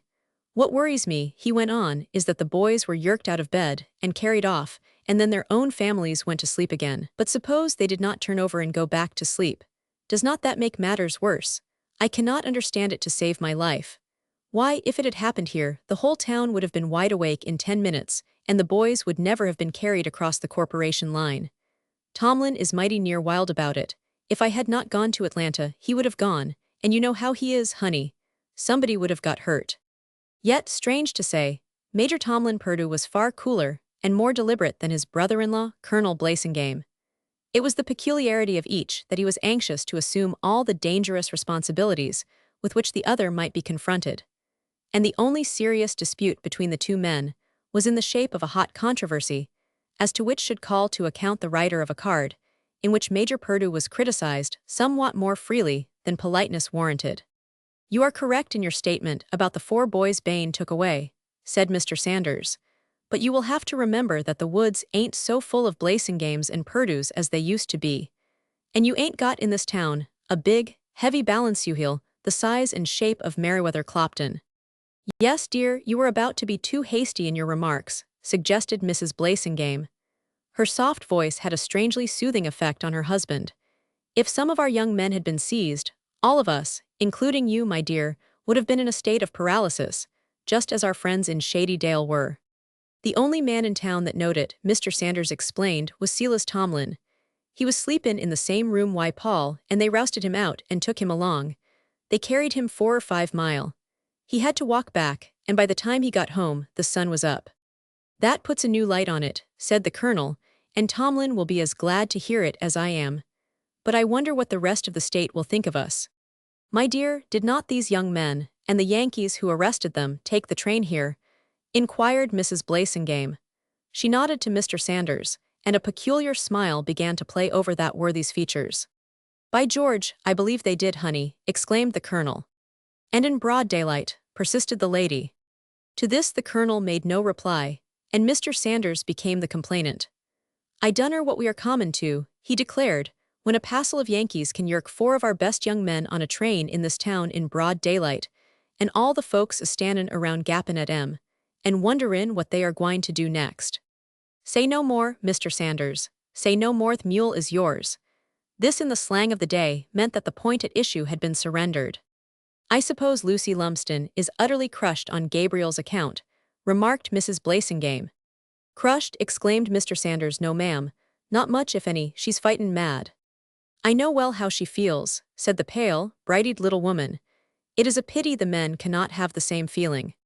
Why, honey, what good would it do? The colonel asked, somewhat querulously. It would do no good, it would do harm to some people. And yet, said the colonel, turning to Mr. Sanders with a protesting frown on his face, when I want to show some fellow that I am still on top of the ground, or when Tomlin takes down his gun and goes after some rascal, she makes such a racket that you would think the world was coming to an end. A racket, I make a racket. Why, Mr. Blasingame, I am ashamed of you, the idea. Well, racket ain't the word, I reckon, but you look so sorry, honey, that to me it's the same as making a racket. It takes all the grit out of me when I know that you are sitting here, wondering what minute I will be brought home cut into giblets, or shot full of holes. Mrs. Blasingame laughed, as she rose from the table. She stood tiptoe to pin a flower in her husband's buttonhole. You have missed a good deal, Mr. Sanders, said the colonel, stooping to kiss his wife. You do not know what a comfort it is to have a little bit of a woman to boss you, and cuss you out with her eyes when you get on the wrong track. Yes, said Mr. Sanders, I allers feel like a widower when I see a man really in love wy his wife. It's a sight that ain't as common as it used to be. We will go now, if you are ready, and see the major. I ain't got much time to tarry. Oh, you want me to go too, said the colonel eagerly. Well, I am your man, you can just count on me, no matter what scheme you have got on hand. They went to Major Purdue's and were ushered in by Minervy Ann. I am mighty glad you come, said she. Kase tain't been 10 minutes since Marse Tomlin was talkin' 'bout gwine over dar whar you live at, and he ain't got no mo business into hot sun dan a rabbit is got in a blazin' brushpile. Miss Valley done tole I am so, and I done tole I am so.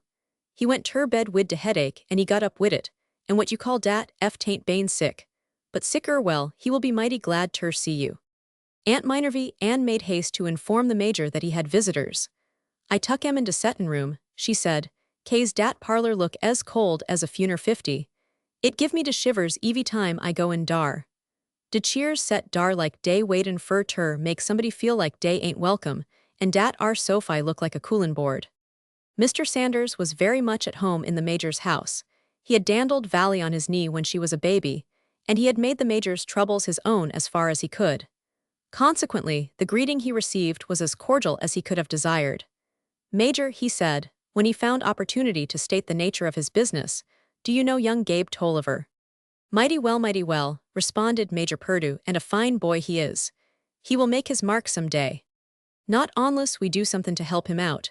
They ain't no way in the world he can prove that he did not kill that feller Hotchkiss. Ike Varner done the killin', but he's gone, and I think his wife is fixin' to go to Atlanta. They have got the dead wood on Gabriel. They ain't no case at all aggin' the rest. But you know how Gabriel Ish goes moonin' about in the fields both day and night, and it's mighty hard for to put your finger on him when you want him. And to make it wuss, Hotchkiss called his name more'n once before he died. It looks black for Gabriel, and we must do something for him. Major Purdue leaned forward a little, a frown on his face, and stretched forth his left hand, in the palm of which he placed the forefinger of his right. I will tell you what, Mr. Sanders, I am just as much obliged to you for coming to me as if you had saved me from drowning. I have come to the point where I cannot hold in much longer, and maybe you will keep me from making a fool of myself. I will say beforehand, I do not care what your plan is. I do not care to know it, just count on me. And where do I come in? Colonel Blasingame inquired. Right by my side, responded Major Purdue.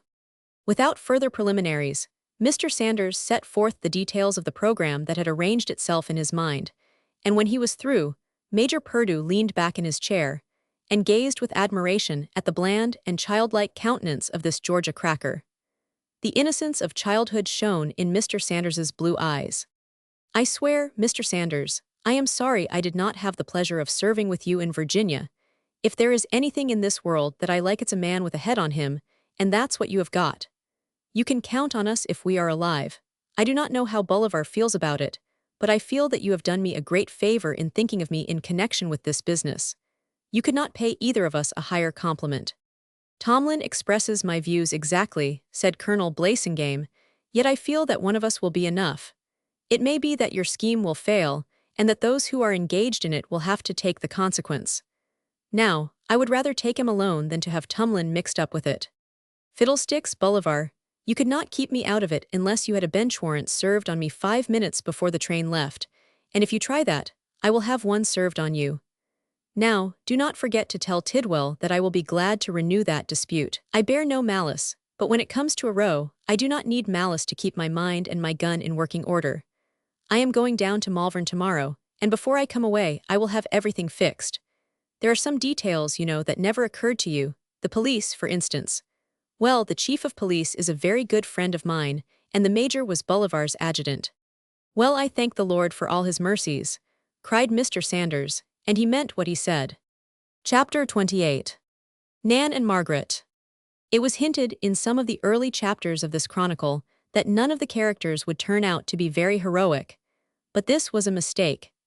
The chronicler had forgotten a few episodes that grew out of the expedition of Cephas to Fort Pulaski, episodes that should have stood out clear in his memory from the first. Cephas was very meek and humble when he started on his expedition, so much so that there were long moments when he would have given a large fortune, if he had possessed it, to be safe at home with his mother. 100 times he asked himself why he had been foolish enough to come away from home and trust himself to the cold mercy of the world, and he promised himself faithfully that if he ever got back home alive, he would never leave there again. Captain Falconer was very kind and attentive to the lad, but he was also very inquisitive. He asked Cephas a great many artful questions, all leading up to the message he was to deliver to Gabriel, but the instructions he had received from Mr. Sanders made Cephas more than a match for the captain. When the lad came to the years of maturity, he often wondered how a plain and comparatively ignorant countryman could foresee the questions that were to be asked, and provide simple and satisfactory answers to them, and the matter is still a mystery. Well, Cephas was not a hero when he started, and if the truth is to be told, he developed none of the symptoms until he had returned home safely, accompanied by Mr. Sanders. Then he became the lion of the village, and was sought after by old and young. All wanted to hear the story of his wonderful adventures. He speedily became a celebrated Cephas, and when he found that he was really regarded as a hero by his schoolmates, and by some of the young women, he was quick to appropriate the character. He became reticent. He went about with a sort of weary and travel-worn look, as if he had seen everything that was worth seeing, and heard everything that was worth hearing. Now, what Cephas had seen and heard was bad enough. He could hardly be brought to believe that the haggard and wild-eyed young fellow who answered to Gabriel's name at the fort was the Gabriel that he had known, and when he made up his mind that it really was Gabriel, he could not hold the tears back. "Brace up, old man," said Gabriel. It was then in a choking voice that Cephas delivered Mr. Sanders's message, using the Doglatin which they both knew so well. And in that tongue Gabriel told Cephas of the tortures to which he and his fellow prisoners had been subjected, of the horrors of the sweatboxes, and the terrors of the wrist-rack. So effective was the narrative that Gabriel rattled off in the school tongue, that when he was ordered back to his solitary cell, Cephas turned away weeping. He was no hero then, he was simply a small boy with a tender heart. There were grave faces at Shady Dale when Cephas told what he had seen and heard. Major Tomlin Purdue, of Halcyondale, became almost savage when he heard of the indignities to which the unfortunate young men had been subjected. He wrote a card and published it in the Malvern Recorder, and the card was so much to the purpose, and created such indignation in the state, that the authorities at Washington took cognizance thereof, and issued orders that there was to be no more torture of the prisoners. This fact, however, was not known until months afterward, and meanwhile, the newspapers of Georgia were giving a wide publicity to the cruelties which had been practiced on the young men, and radicalism became the synonym of everything that was loathsome and detestable. Reprisals were made in all parts of the state, and as was to be expected, the Negroes were compelled to bear the brunt of all the excitement and indignation. The tale that Cephas told to Mr. Sanders was modest when compared to the inventions that occurred to his mind after he found how easy it was to be a hero. Though he pretended to be heartily tired of the whole subject, there was nothing that tickled him more than to be cornered by a crowd of his schoolmates and comrades, all intent on hearing anew the awful recital, which Cephas had prepared after his return. One of the first to seek Cephas out was Nan Dorrington, and this was precisely what the young hero wanted. He was very cold and indifferent when Nan besought him to tell her all about his trip. How did he enjoy himself? And did not he wish he was back at home many a time? And what did Paul and Jessie have to say? Ah, Cephas had his innings now. I did not see Paul and Jessie, replied Cephas, and I did not see Francis Bethune. Did they have them hid? Asked Nan. I do not know. The one I saw was in a black dungeon. I could not hardly see his face, and when I did see it, I was sorry I saw it. Cephas leaned back against the fence with the air of a fellow who has seen too much. Nan was dying to ask 100 questions about the one Cephas had seen, but she resented his indifferent and placid attitude. All heroes are placid and indifferent when they discuss their deeds, but they would not be if the public in general felt toward them as Nan felt toward Cephas. The only reason she did not seize the little fellow and give him a good shaking was the fact that she was dying to hear all he had to say about his visit, and all about Gabriel. Gradually Cephas thawed out. One or the other had to surrender, and the small boy had no such incentive to silence as Nan had. His pride was not involved, whereas Nan would have gone to the rack and suffered herself to be pulled to pieces before she would have asked any direct questions about Gabriel. I am mighty sorry I went, said Cephas finally, and then he stopped short. Why? Inquired Nan. Oh, well, I do not know exactly. I thought I would find everybody just like they were before they went away, but the one I saw looked like a drove of mules had trampled on him. He did not have on any coat, and his shirt was torn and dirty, and his face looked like he had been sick a month. His eyes were hollow, and had black circles around them. Did he say anything? Asked Nan in a low tone. Yes, he said, brace up, old man. Was that all? And then he asked if anybody had sent him any word, and I said, nobody but Mr. Sanders. And then he said, I might have known that he would not forget me. Cephas could see Nan crushing her handkerchief in her hand, and he enjoyed it immensely. Was he angry with anyone? Nan asked. Why, when did anybody ever hear of his being angry with anyone he thought was a friend? Exclaimed Cephas scornfully. Nan writhed at this, and Cephas went on. He had been tied up by the wrists, and then he had been put in a sweatbox, and nearly roasted by grabs, pretty nigh cooked. Why, you did not tell his grandmother that, said Nan. Well, I should say not, exclaimed Cephas. What do you take me for? Do you reckon I would tell that to anybody that cared anything for him? Why, I would not tell his grandmother that for anything in the world, and if she was to ask me about it, I would deny it. This arrow went home. Cephas had the unmixed pleasure of seeing Nan turn pale. I think you are simply awful, she gasped. You are cruel, and you are unkind. You know very well that I care something for Gabriel. Have not we been friends since we were children together? Do you suppose I have no feelings? I know what you said when I told you I was going to see Gabriel. What was that? Inquired Nan. Why, you said, well, what is that to me? Exclaimed Cephas. He twisted his face awry and mimicked Nan's voice with considerable success, only he made it more spiteful than that charming young woman could have done. Yes, I did say that, but did not I go to your house and tell you what to say to Gabriel? Cephas laughed scornfully. Did you think I was going to swallow the joke that you and that Claiborne girl hatched up between you? Do you reckon I am fool enough to tell Gabriel that you will die if he do not come home soon? You did not tell him then? No, I did not, replied Cephas. I would cut off one of my fingers before I would let him know that there were people here at home making fun of him. Nan gazed at Cephas as if she suspected him of a joke, but she saw that he was very much in earnest. I am glad you did not tell him, she said finally. Then she laughed, saying, Cephas, I really did think you had a little sense. I have sense enough not to hurt the feelings of them that like me, the boy replied. And he went on his way, trying to reconcile the Nan Dorrington, who used to be so kind to him, with the Nan Dorrington, who was flirting and flitting around with long skirts on. He failed, as older and more experienced persons have failed. But you may be sure that he felt himself no less a hero, because Nan Dorrington had hinted that he had no sense. He knew where the lack of sense was. After a while, when interested persons ceased to run after him to get all the particulars of his visit to Fort Pulaski, he threw himself in their way, and when the details of his journey began to pall on the appetite of his friends, he invented new ones, and in this way managed to keep the center of the stage for some time. When he could no longer interest the older folk, he had the schoolchildren to fall back upon, and you may believe that he caused the youngsters to sit with open-mouthed wonder at the tales he told. The fact that he stammered a little, and sometimes hesitated for a word, made not the slightest difference with his audience of young people. There was one fact that bothered Cephas.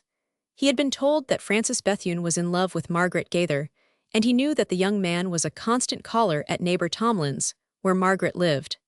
Indeed, he had carried notes to her from the young man, and had faithfully delivered the replies. He judged, therefore, as well as a small boy can judge, that there was some sort of an understanding between the two, and he itched for the opportunity to pour the tale of his adventures into Margaret's ears. He loitered around the house, and threw himself in Margaret's way when she went out visiting or shopping. She greeted him very kindly on each particular occasion, but not once did she betray any interest in Francis Bethune or his fellow prisoners. When Nan met Cephas, on the occasion of the interview which has just been reported, she was on her way to neighbor Tomlin's to pay a visit to Margaret, and thither she went, after giving Cephas the benefit of her views as to his mental capacity. Margaret happened to be out at the moment, but Miss Fanny insisted that Nan should come in anyhow. "Margaret will be back directly," Miss Fanny said. "She has only gone to the stores to match a piece of ribbon. Besides, I want to talk to you a little while." "But good gracious, what is the matter with you? I expected cheerfulness from you at least, but what do I find? Well, you and Margaret should live in the same house. They say misery loves company. Here I was about to ask you why Margaret is unhappy, and I find you looking out of Margaret's eyes. Are you unhappy too?" "No, Aunt Fanny, I am not unhappy, I am angry. I do not see why girls should become grown. Why I was always in a good humor until I put on long skirts, and then my troubles began. I can neither run nor play. I must be on my dignity all the time for fear someone will raise her hands and say, 'Do look at that Nan Dorrington. Is not she a bold piece?' I never was so tired of anything in my life as I am of being grown. I never will get used to it." "Oh, you will get in the habit of it after a while, child," said Miss Fanny. "But I never would have believed that Nan Dorrington would care very much for what people said." "Oh, it is not on my account that I care," remarked Nan, with a toss of her head, "but I do not want my friends to have their feelings hurt by what other people say. If there is anything in this world I detest, it is dignity. I do not mean Margaret's kind, because she was born so and cannot help it, but the kind that is put on and taken off like a summer bonnet. If I cannot be myself, I will do like Lise Clopton did. I will go into a convent." "Well, you certainly would astonish the nuns when you began to cut some of your capers," Miss Fanny declared. "Am I as bad as all that? Tell me honestly, Aunt Fanny, now while I am in the humor to hear it, what do I do that is so terrible?" "Honestly, Nan, you do nothing terrible at all. Not even Miss Beulah Gillam could criticize you." "Why, Miss Beulah never criticizes anyone. She's just as sweet as she can be." "Well, she's an old maid, you know, and old maids are supposed to be critical," said Miss Fanny. "I will tell you where all the trouble is, Nan. You are sensitive, and you have an idea that you must behave as some of the other girls doth, that you must hold your hands and your head just so. If you would be yourself, and forget all about etiquette and manners, you would satisfy everybody, especially yourself. Why, that is what worries me now. I do forget all about those things, and then, all of a sudden, I realize that I am acting like a child, and a very noisy child at that, and then I am afraid someone will make remarks. It is all very miserable and disagreeable, and I wish there was not a long skirt in the world." "Well, when you get as old as I am," sighed Miss Fanny, "you will not mind little things like that. Margaret is coming now. I will leave you with her. Try to find out why she is unhappy. Pulaski is nearly worried to death about it, and so am one." Margaret Gaither came in as sedately as an old woman. She was very fond of Nan, and greeted her accordingly. Whatever her trouble was, it had made no attack on her health. She had a fine color, and her eyes were bright, But there was the little frown between her eyebrows that had attracted the attention of Gabriel, and it gave her a troubled look. "If you will tell me something nice and pleasant," she said to Nan, "I will be under many obligations to you. Tell me something funny, or if you do not know anything funny, tell me something horribly anything for a change. I saw Cephas downtown. That child has been trying for days to tell me of his adventures, and I have been dying to hear them. But I keep out of his way. I am so perverse that I refuse to give myself that much pleasure. Oh, if you only knew how mean I am, you would not sit there smiling. I hear that the dear boys are having a good deal of trouble. Well, it serves them right. They had no business to be boys. They should have been girls, then they would have been perfectly happy all the time. Do not you think so, sweet child?" Nan regarded her friend with astonishment. She had never heard her talk in such a strain before. "Why, what is the matter with you, Margaret? You know that girls can be as unhappy as boys. Yes, and 1,000 times more so." "Oh, I will never believe it. Never," cried Margaret. "Why do you mean to tell me that any girl can be unhappy? You will have to prove it, Nan. You will have to give the name and furnish dates, and then you will have to give the reason. Do you mean to insinuate that you intend to offer yourself as the horrible example? Fie on you, Nan. You are in love, and you mistake that state for unhappiness.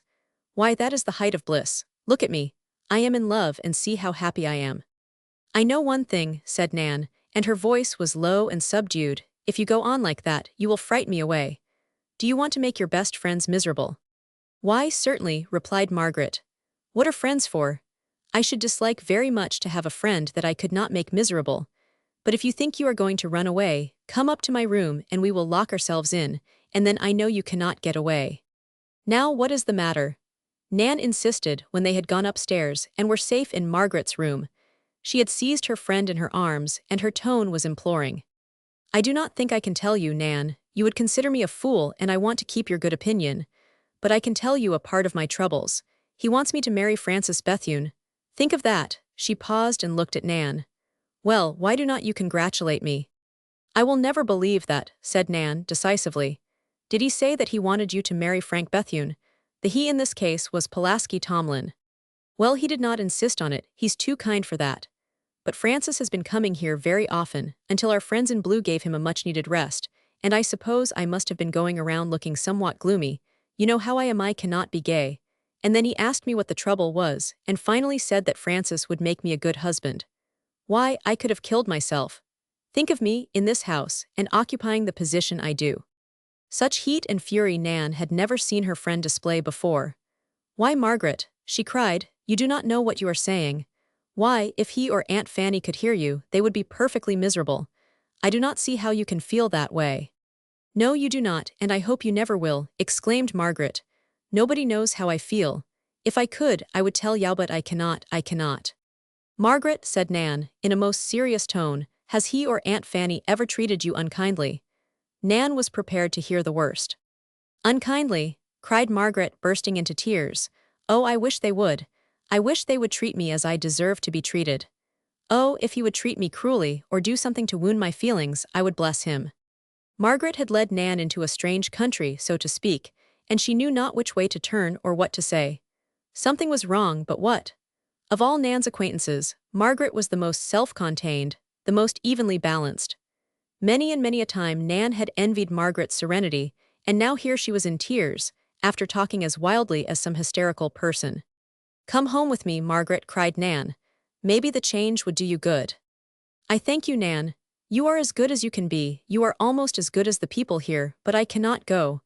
I cannot leave this house for any length of time until I leave it for good. I would be wild to get back. My misery fascinates me, I hate it and hug it."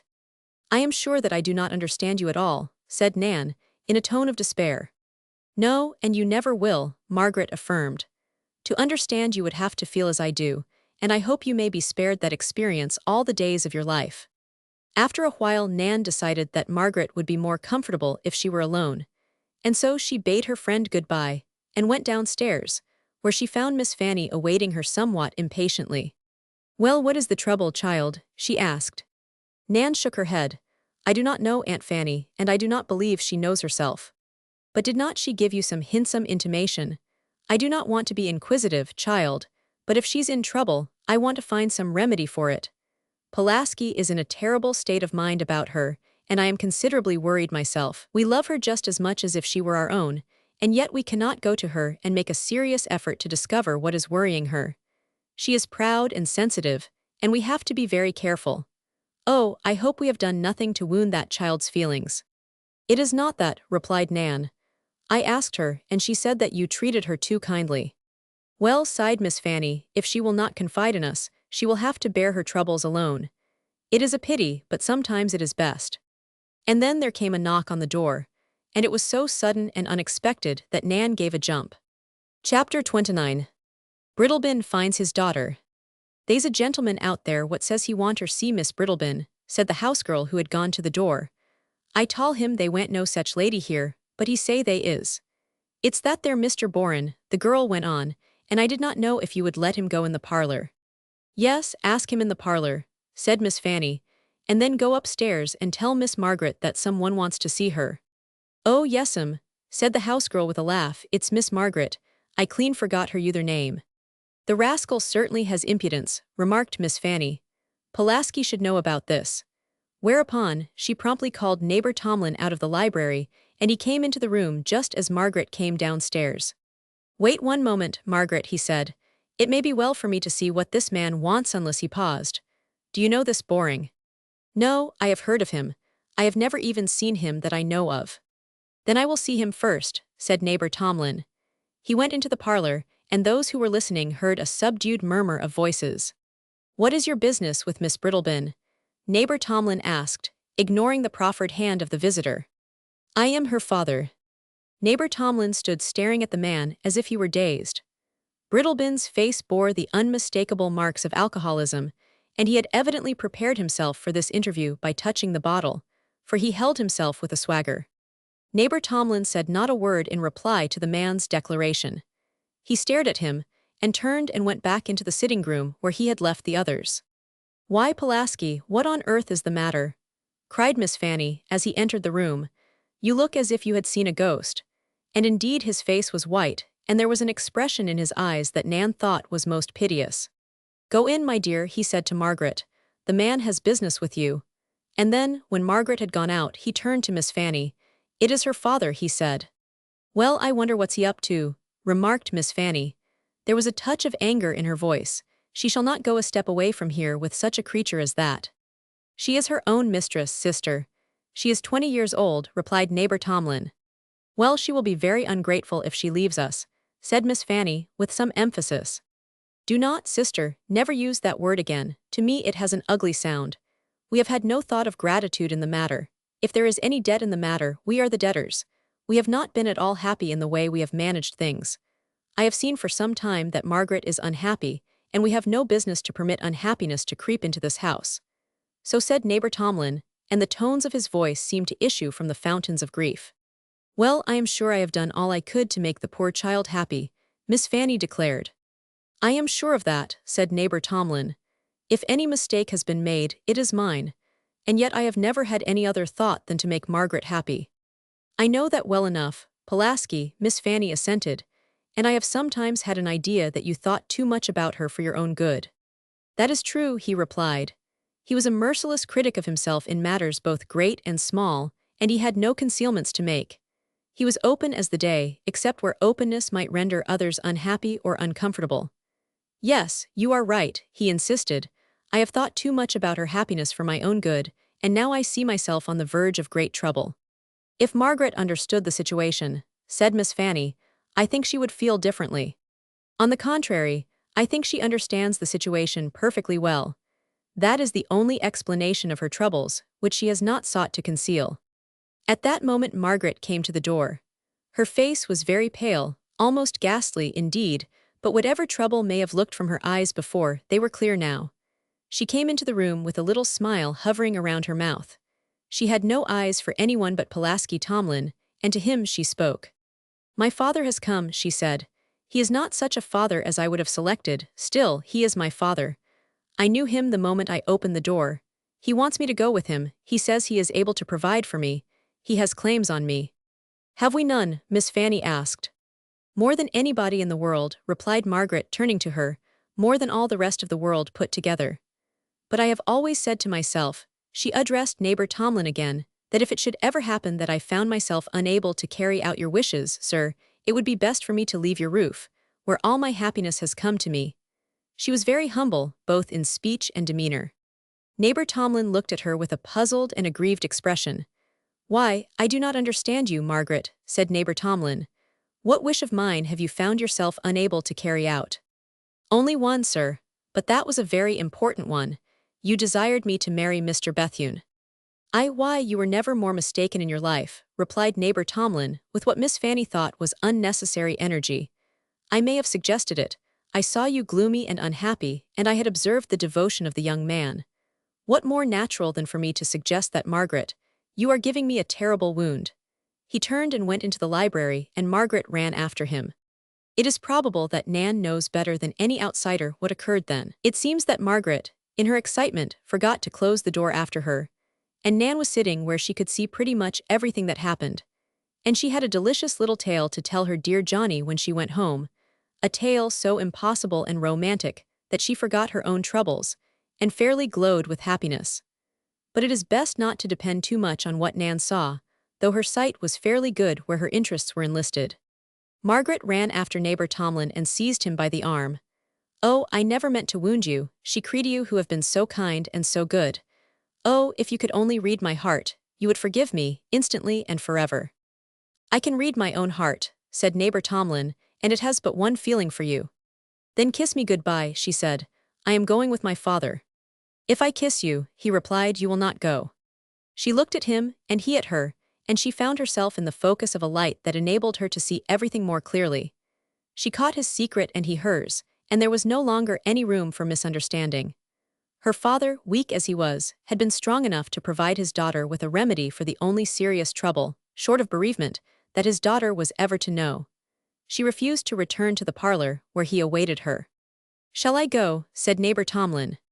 "If you please, sir," said Margaret, with a faint smile. She could hardly realize the change that had so suddenly taken place in her hopes and her plans, so swift and unexpected had it been. Neighbor Tomlin went into the parlor, and made Brittlebin acquainted with the facts.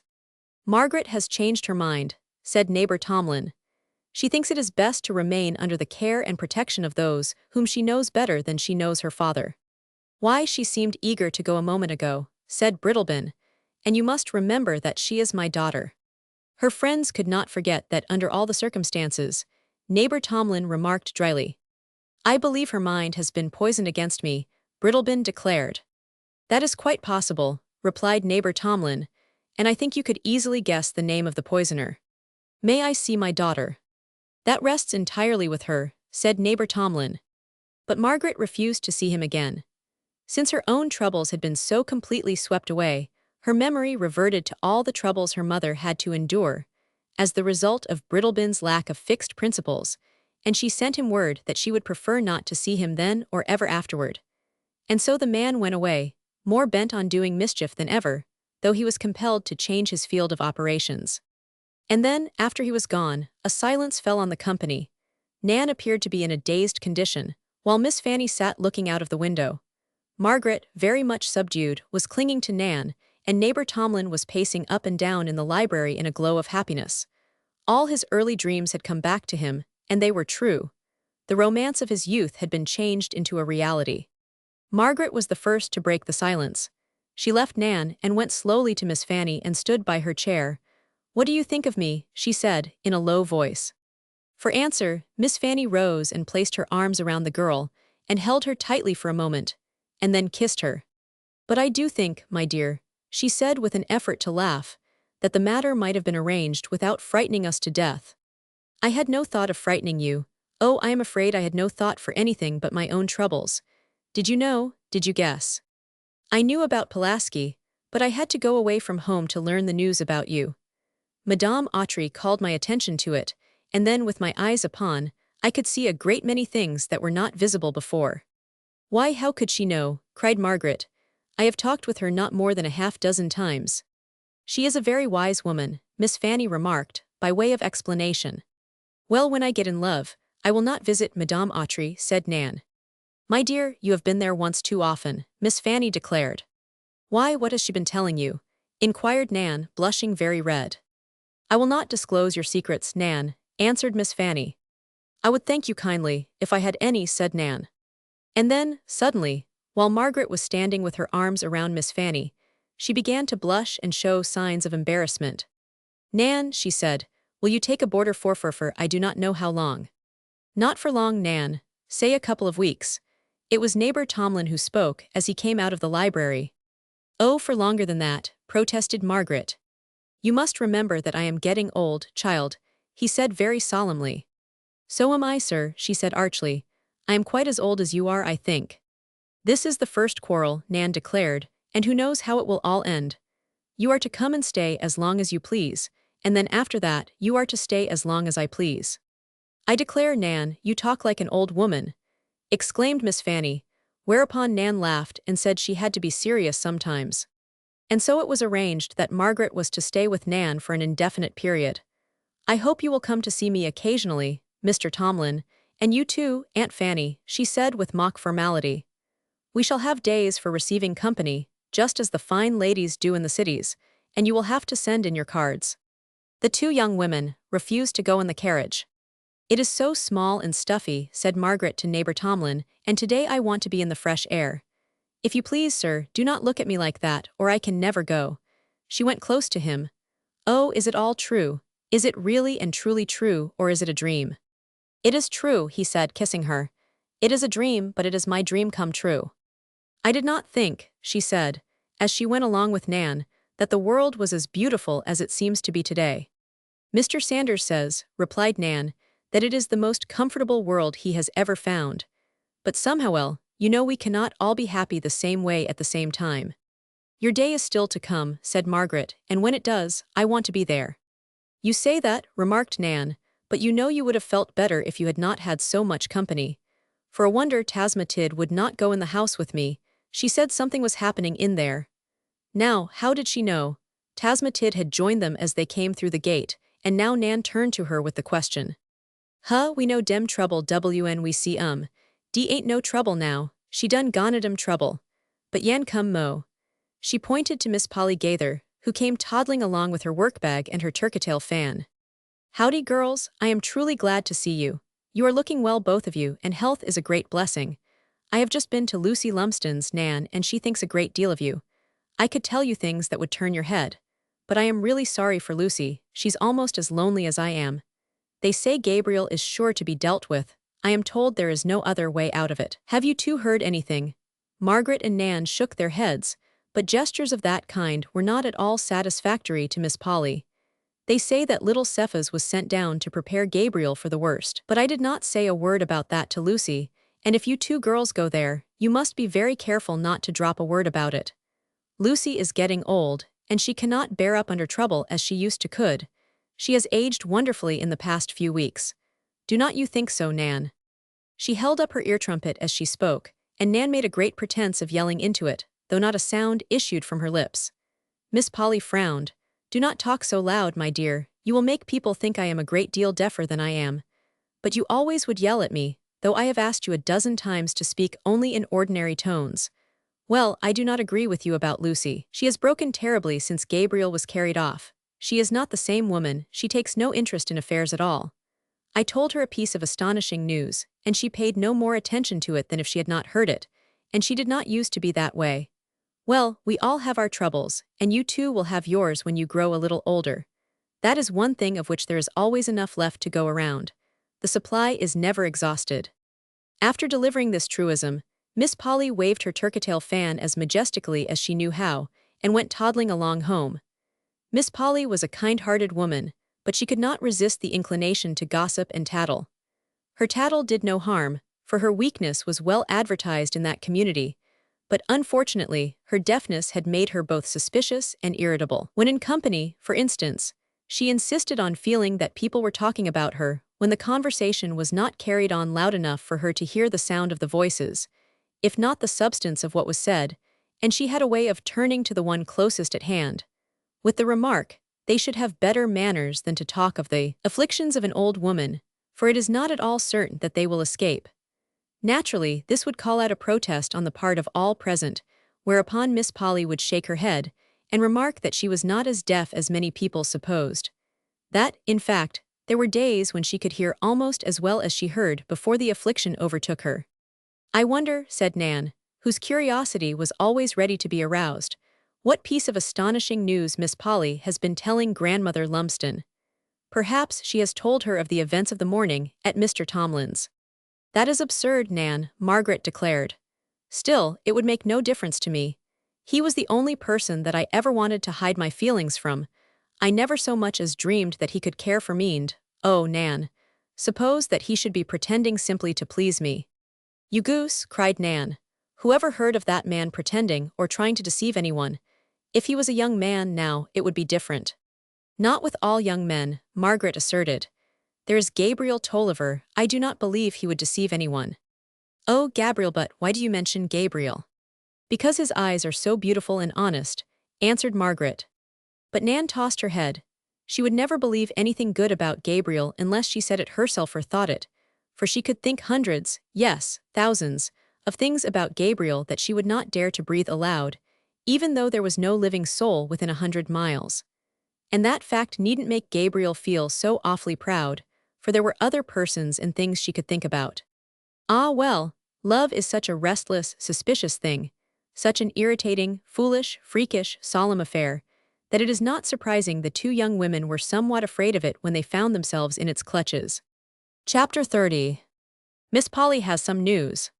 The news which Miss Polly had laid as a social offering at Mrs. Lucy Lumsden's feet, and which she boasted was very astonishing, had the appearance of absurdity on the face of it.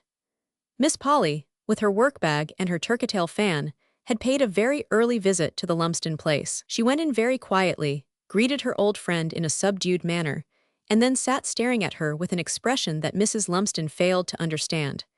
It might have been the result of special and unmitigated woe, or of physical pain, or of severe fatigue. Whatever the cause, it was unnatural, and so Gabriel's grandmother made haste to inquire about it.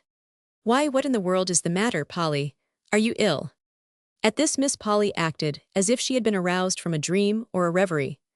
Her work-bag slid from her lap, and her turketail fan would have fallen had it not been attached to her wrist by a piece of faded ribbon. I declare, Lucy, I do not know that I ought to tell you, and I would not if I thought you would repeat it to a living soul. It is more than marvelous. It is, indeed, Lucy leaning a little nearer, and lowering her voice, which was never very loud. I honestly believe that Rita Claiborne is in love with old Silas Tomlin. I certainly do. You must have some reason for believing that, said Mrs. Lumsden, with a benevolent smile, the cause of which the ear trumpet could not interpret. Reasons, I have any number, Lucy. I am certain you will not believe me, but it has come to that pass that old Silas calls on her every night, and they sit in the parlor there and talk by the hour, sometimes with Eugenia, and sometimes without her. It would be no exaggeration at all if I were to tell you that they are talking together in that parlor 5 nights out of the 7. Now, what do they mean by that? Why, there's nothing in that, Polly. I have heard that they are old acquaintances. Surely old acquaintances can talk together and be interested in one another without being in love. Why, very frequently of late Meriwether Clopton comes here. I hope you do not think I am in love with him. Certainly not, Lucy, most certainly not. But do you have Meriwether's portrait hanging in your parlor? And do you go and sit before it and study it, and sometimes shake your finger at it playfully?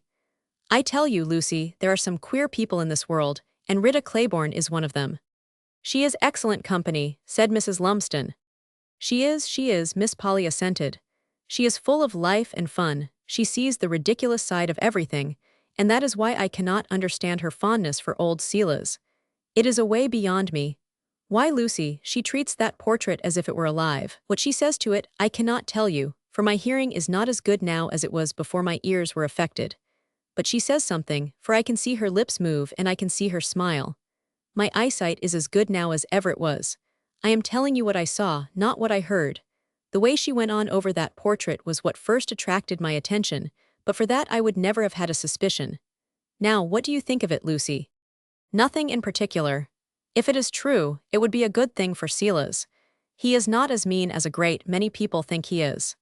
He may not be, Lucy, responded Miss Polly, but he brings a bad taste in my mouth every time I see him. Well, directly after Sherman passed through, said Mrs. Lumsden, and when few of us had anything left, Silas came to me and asked if I needed anything, and he was ready to supply me with sufficient funds for my needs. Well, he did not come to me, Miss Polly declared with emphasis, and if anybody in this world had needs, I 999. You remember Robert Gaither? Well, Silas loaned him some money during the war, and although Robert was in a bad way, old Silas collected every cent down to the very last, and Robert had to go to Texas. Oh, I could tell you of numberless instances where he took advantage of those who had borrowed from him. I suppose that Mr. Lumsden had been kind to Silas when he was sowing his wild oats. Indeed, I think my husband advanced him money when he had exhausted the supply allowed him by the executors of the Tomlin estate. And just think of it, Lucy Rita Claiborne sits there and plays the piano for old Silas, and sometimes Eugenia goes in and sings, and she has a beautiful voice. I am not too deaf to know that. It was then that Mrs. Lumsden leaned over and gave the ear trumpet some very good advice. If I were in your place, Polly, I would not tell this to anyone else. Mrs. Claiborne is an excellent woman, she comes of a good family, and she is cultured and refined. No doubt she is sensitive, and if she heard that you were spreading your suspicions abroad, she would hardly feel like staying in a house where Mrs. Lumsden paused. She had it on her tongue's end to say, in a house where she is spied upon, but she had no desire in the world to offend that simple-minded old soul, who, behind all her peculiarities and afflictions, had a very tender heart. I know what you mean, Lucy, said Miss Polly, and your advice is good, but I cannot help seeing what goes on under my eyes, and I thought there could be no harm in telling you about it. I am very fond of Rita Claiborne, and as for Eugenia, why she is simply angelic. I love that child as well as if she were my own. If there's a flaw in her character, I have never found it. I will say that much. The explanation of Miss Polly's suspicions is not as simple as her recital of them. No one can account for some of the impulses of the human heart, or the vagaries of the human mind. It is easy to say that after Silas Tomlin had his last interview with Mrs. Claiborne, he permitted his mind to dwell on her personality and surroundings, and so fell gradually under a spell. Such an explanation is not only easy to imagine, but it is plausible.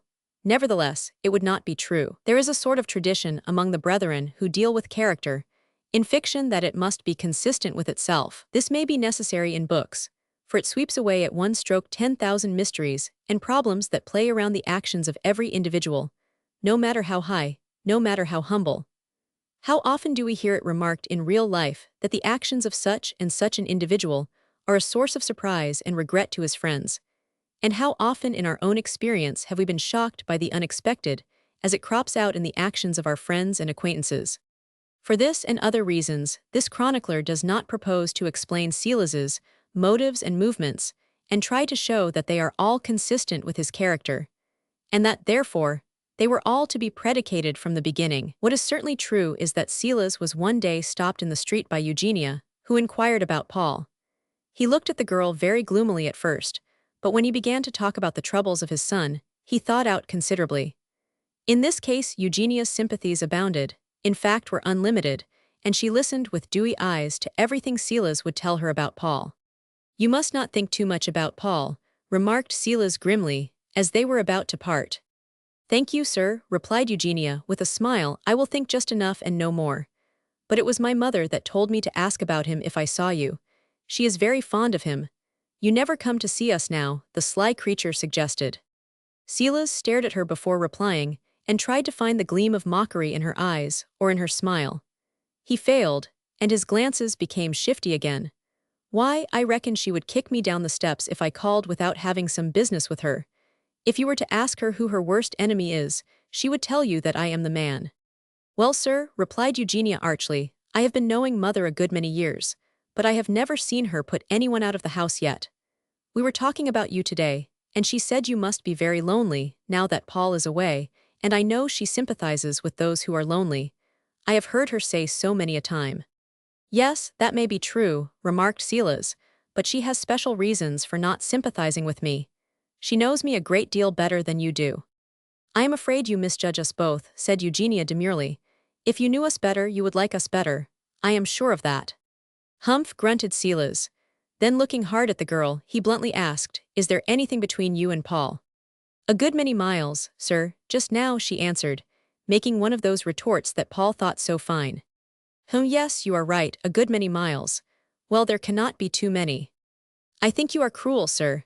Is Paul not to come home any more? Paul is a very good friend of mine, and I could wish him well wherever he might be. But how would you feel, sir, if you were never to return? Well, I must go, said Silas somewhat bluntly. When beauty has a glib tongue, abler men than Silas find themselves without weapons to cope with it. Shall I tell mother that you have given your promise to call soon? Eugenia asked. Now, I hope you are not making fun of me, cried Silas with some irritation. How could that be, sir? Do not you think it would be extremely pert in a young girl to make fun of a gentleman old enough to be her father? Silas winced at the comparison. Well, I have seen some very pert ones, he insisted, and with that he bade her good day with a very ill grace, and went on about his business, of which he had a good deal of one kind and another. Mother, said Eugenia, after she had given an account of her encounter with Silas, I believe the man has a good heart and is ashamed of it. Why, I think the same may be said of most of the grand rascals that we read about in history. And the pity of it is that they would have all been good men, if they had had the right kind of women to deal with them and direct their careers. Do you really think so, mother? The daughter inquired. I am sure of it, said the lady. Then after all there might be some hope for old Silas Tomlin. And his instinct may have given him an inkling of the remedy for his particular form of the whimsies, for it was not many days before he came knocking at the lady's door, where he was very graciously received, and most delightfully entertained. Both mother and daughter did their utmost to make the hours pass pleasantly, and they succeeded to some extent. For a while Silas was suspicious, then he would resign himself to the temptations of good music and bright conversation. Presently he would remember his suspicions, and straighten himself up in his chair, and assume an attitude of defiance, and so the first evening passed. When Silas found himself in the street on his way home, he stopped still and reflected. Now, what in the dignation is that woman up to? What is she trying to do, I wonder? Why, she's as different from what she was when I first knew her as a butterfly is from a caterpillar. Why, there ain't a peereder woman on the continent. No wonder Paul lost his head in that house. She's up to something, and I will find out what it is. Silas was always suspicious, but on this occasion he bethought himself of the fact that he had not been dragged into the house. He had been under no compulsion to knock at the door. Indeed, he had taken advantage of the slightest hint, on the part of the daughter, a hint that may have been a mere form of politeness. He remembered, too, that he had frequently gone by the house at night, and had heard the piano going, accompanied by the singing of one or the other of the ladies. His reflections would have made him ashamed of himself, but he had never cultivated such feelings. He left that sort of thing to the women and children. In no long time he repeated his visit, and met with the same pleasurable experience. On this occasion, Eugenia remained in the parlor only a short time. For a diversion, the mother played a few of the old-time tunes on the piano and sang some of the songs that Silas had loved in his youth. This done, she wheeled around on the stool and began to talk about Paul. If I had a son like that, she said, I should be immensely proud of him. You have a fine daughter, Silas suggested, by way of consolation. She shrugged her shoulders. Yes, but you know we always want that which we have not. Yet they say that envy is among the mortal sins. Well, a sin's a sin, I reckon, remarked Silas. Oh no, there are degrees in sin. I used to know a preacher who could run the scale of evil-doing and thinking, just as I can trip along the notes on the piano. They once tried to make a preacher out of me, remarked Silas, but when I slipped in the church one day and went up into the pulpit, I found it was a great deal too big for me. They make them larger now, said the lady, so that they will hold the exhorter and the horrible example at the same time. Did Paul ever see my picture there? Asked Silas, changing the conversation into a more congenial channel. Why, I think so, replied the lady placidly. I think he asked about it, and I told him that we had known each other long ago, which was not at all the truth. What did Paul say to that? Asked Silas eagerly. He said that while some people might think you were queer, you had been a good dad to him. I think he said dad, but I will not be sure. Yes, yes, he said it, cried Silas, all in a glow. That's Paul all over, but what will the poor boy think when he finds out what you know? Why, he will enjoy the situation, said the lady, laughing. As you Georgians say, he will be tickled to death. Silas regarded her with astonishment, his hands clenched and his thin lips pressed together. Do you think, madam, that it is a matter for a joke, you women? Cannot I have my own views? You have yours, and I make no objection. But think of what a serious matter it is to me. Do you realize that there is nothing but a whim betwixt me, and disgrace betwixt Paul and disgrace? A whim? Why, you are another Daniel O'Connell. Call me a hyperbole, a rectangled triangle, a parenthesis, or a hyphen. She was laughing, and yet it was plain to be seen that she had no relish for the term which Silas had unintentionally applied to her. I meant to say that if the notion seized you, you would fetch us down as a hunter bags a brace of doves. Doves, exclaimed Mrs. Claiborne, with a comical lift of the eyebrows. Buzzards, then, said Silas with some heat. Oh, you overdo everything, laughed the lady. Well, there's nobody hurt but me, was Silas's gruff reply. And Paul, suggested the lady, with a peculiar smile. Well, when I say Paul, I mean myself. I have been called worse names than buzzard by people who were trying to walk off with my money. Oh, they did not call me that to my face, said Silas, noticing a queer expression in the lady's eyes. And people who should have known better have hated me because I did not fling my money away after I had saved it. Well, you needn't worry about that, Mrs. Claiborne remarked. You will have plenty of company in the money-grabbing business before long. I can see signs of it now, and every time I think of it I feel sorry for our young men, yes, and our young women, and the long generations that are to come after them. In the course of a very few years, you will find your business to be more respectable than any of the professions. You remember how, before the war, we used to sneer at the Yankees for their money-making proclivities. Well, it will not be very long before we will beat them at their own game, and then our politicians will thrive, for each and all of them will have their principles dictated by Shylock and his partners. Why, you talk as if you were a politician yourself, but why are you sorry for our young women? That was a hasty remark. I am sorry for those who will grow weary and fall by the wayside. The majority of them, and the best of them, will make themselves useful in thousands of ways, and new industries will spring up for their benefit. They will become workers, and being workers, they will be independent of the men, and finally begin to look down on them as they should. Well, exclaimed Silas, and then he sat and gazed at the lady for the first time with admiration. Where would you learn all that? He asked after a while. Oh, I read the newspapers, and such books as I can lay my hands on, and I remember what I read. Did not you notice that I recited my piece much as a schoolboy would? No, I did not, replied Silas. I do a good deal of reading myself, but all those ideas are new to me. Well, they will be familiar to you just as soon as our people can look around and get their bearings. As for me, I propose to become an advanced woman, and go on the stage. There's nothing like being the first in the field. I always told my husband that if he died and left me without money, I proposed to earn my own living. You told your husband that. When did you tell him? Inquired Silas with some eagerness. Oh, long before he died, replied the lady. Silas sat like one stunned. Do you mean to tell me that your husband is dead? Why, certainly, replied Mrs. Claiborne. What possible reason could I have for denying or concealing the fact? Silas straightened himself in his chair and frowned. Then why did you come here and pretending you Rita Roselle? That used to be. There were two of them, the lady replied. They were twins. One was named Clarita and the other Floretta, but both were called Rita by those who could not distinguish them apart. I had reason to believe that you had not treated my sister as you should have done, and I came here to see if you would take the bait. You snapped it up before the line touched the water. It was not even necessary for me to try to deceive you. You simply shut your eyes and declared that I was your wife and that I had come. You are the sister who is going to school in Wassanet, Boston. Yes, that is why I am broad-minded and free from guile, remarked the lady with a laugh so merry that it irritated Silas. Then you have never been married to me, Silas suggested, still frowning. I thank you kindly, sir, I never have been. Well, you never denied it, he said. You never gave me an opportunity, she retorted. You simply sat back and watched me make a fool of myself. You express it very well. Silas squirmed on his chair. Why, you knew me the minute you saw me, he cried. Therefore you are still sure I am the woman you married in Louisiana. Well, the man who was driving the hack the day of my arrival saw you in the fields, and he made a remark I have never forgot.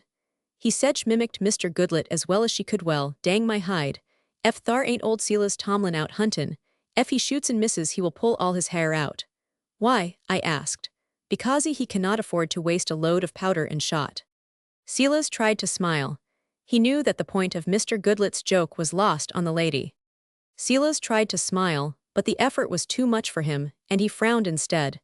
You did all you could to humor my mistake, he declared. I certainly did, said Mrs. Claiborne, very seriously. I had good reason to believe that your treatment of my sister was not what it should have been. Good Lord, she would not let me treat her well. Why, we had not been married 3 months before she took a dislike to me, and she never got over it. The truth is, she could not bear the sight of me. I did what any other young man would have done. I packed up my things and came back home. I told Dorrington about it when I came back, and he said the trouble was a form of hysterics that finally develops into insanity. Yes, that was what happened to my poor sister, said Mrs. Claiborne, and I never knew the facts until a few months ago.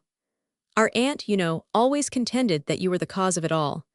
But Judge Vardaman, quite by accident, met the physician who had charge of the case, and I have a letter from him which clearly explains the whole matter.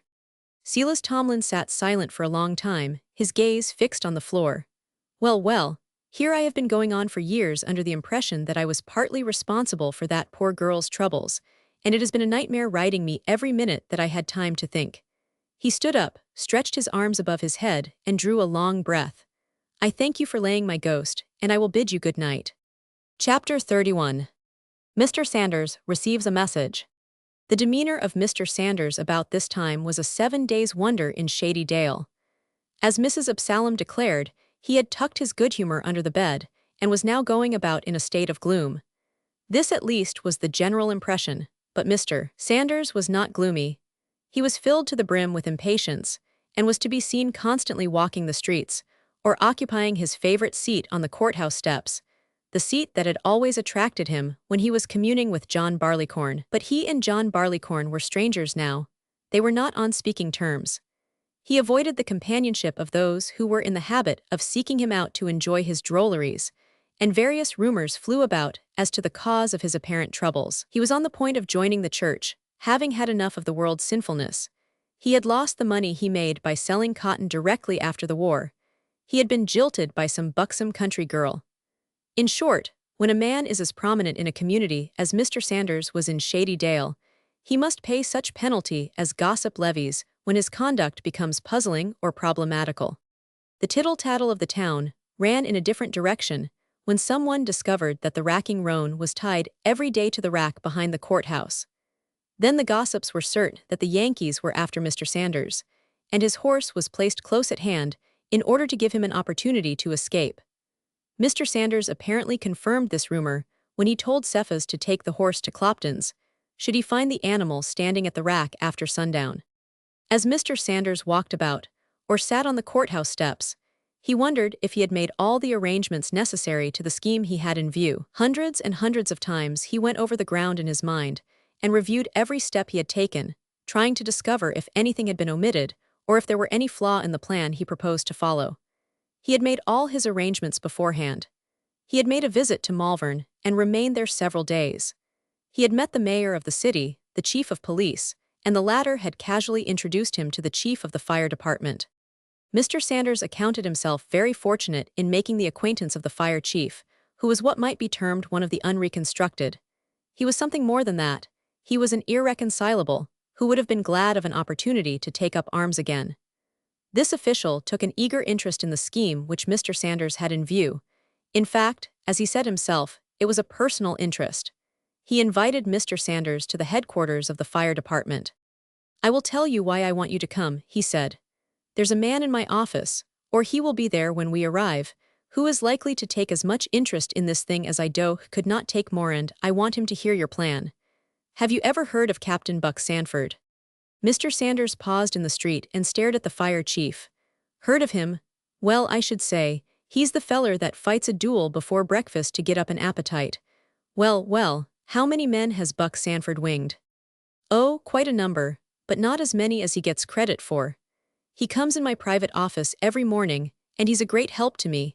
He was rather down at the heels right after the war, and then I happened to find out that he had a great talent in getting the truth out of criminals. We sometimes arrest a man against whom there is no direct evidence of guilt, and if we did not have someone skillful enough to make him own up, we could do nothing. Buck always knows whether a fellow is guilty or not, and we turn over the suspects to him, and whatever he says goes. He sits in my office like a piece of furniture, and you would think he was a wooden man.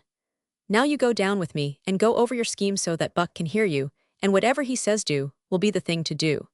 When Mr. Sanders and the chief arrived at the headquarters of the department and entered the private office, they found a pale and somewhat emaciated young man sitting in a chair, which was leaned against the wall at a somewhat dangerous angle. He was apparently asleep, his eyes were closed, and he held between his teeth a short but handsome pipe. He made no movement whatever when the two entered the room. His hat was on the floor at the side of his chair, and had evidently fallen from his head. If Mr. Sanders had been called on to describe the young man, he would have said that he was a weaselly-looking creature, half gristle and half ghost. His hands were small and thin, and the skin of his face had the appearance of parchment. At the request of the chief, Mr. Sanders went over the details of his plan from beginning to end, and at the close the young man, who had apparently been asleep, remarked in a thin, smooth voice, "Will not it be a fine day for a parade?" His eyes remained closed, he had not even taken the pipe out of his mouth. There was a silence of many long seconds, but the weaselly-looking man made no movement, nor did he add anything to his remark. Evidently, he had no more to say. "Buck is right," said the chief. "What does he mean?" Mr. Sanders inquired. "Why, he means that it will be a fine day for a general turnout of the department," replied the chief. Mr. Sanders reflected a moment, and then made one of his characteristic comments. "Be jigged if he ain't saved my life." "Captain Sanford, this is Mr. Sanders of Shady Dale," said the chief, by way of introducing the two men. Both rose, and Mr. Sanders found himself looking into the eyes of one of the most interesting characters that Georgia ever produced. Captain Buck Sanford was one of the last of the knights-errant, the self-constituted champion of all women, old or young, good or bad.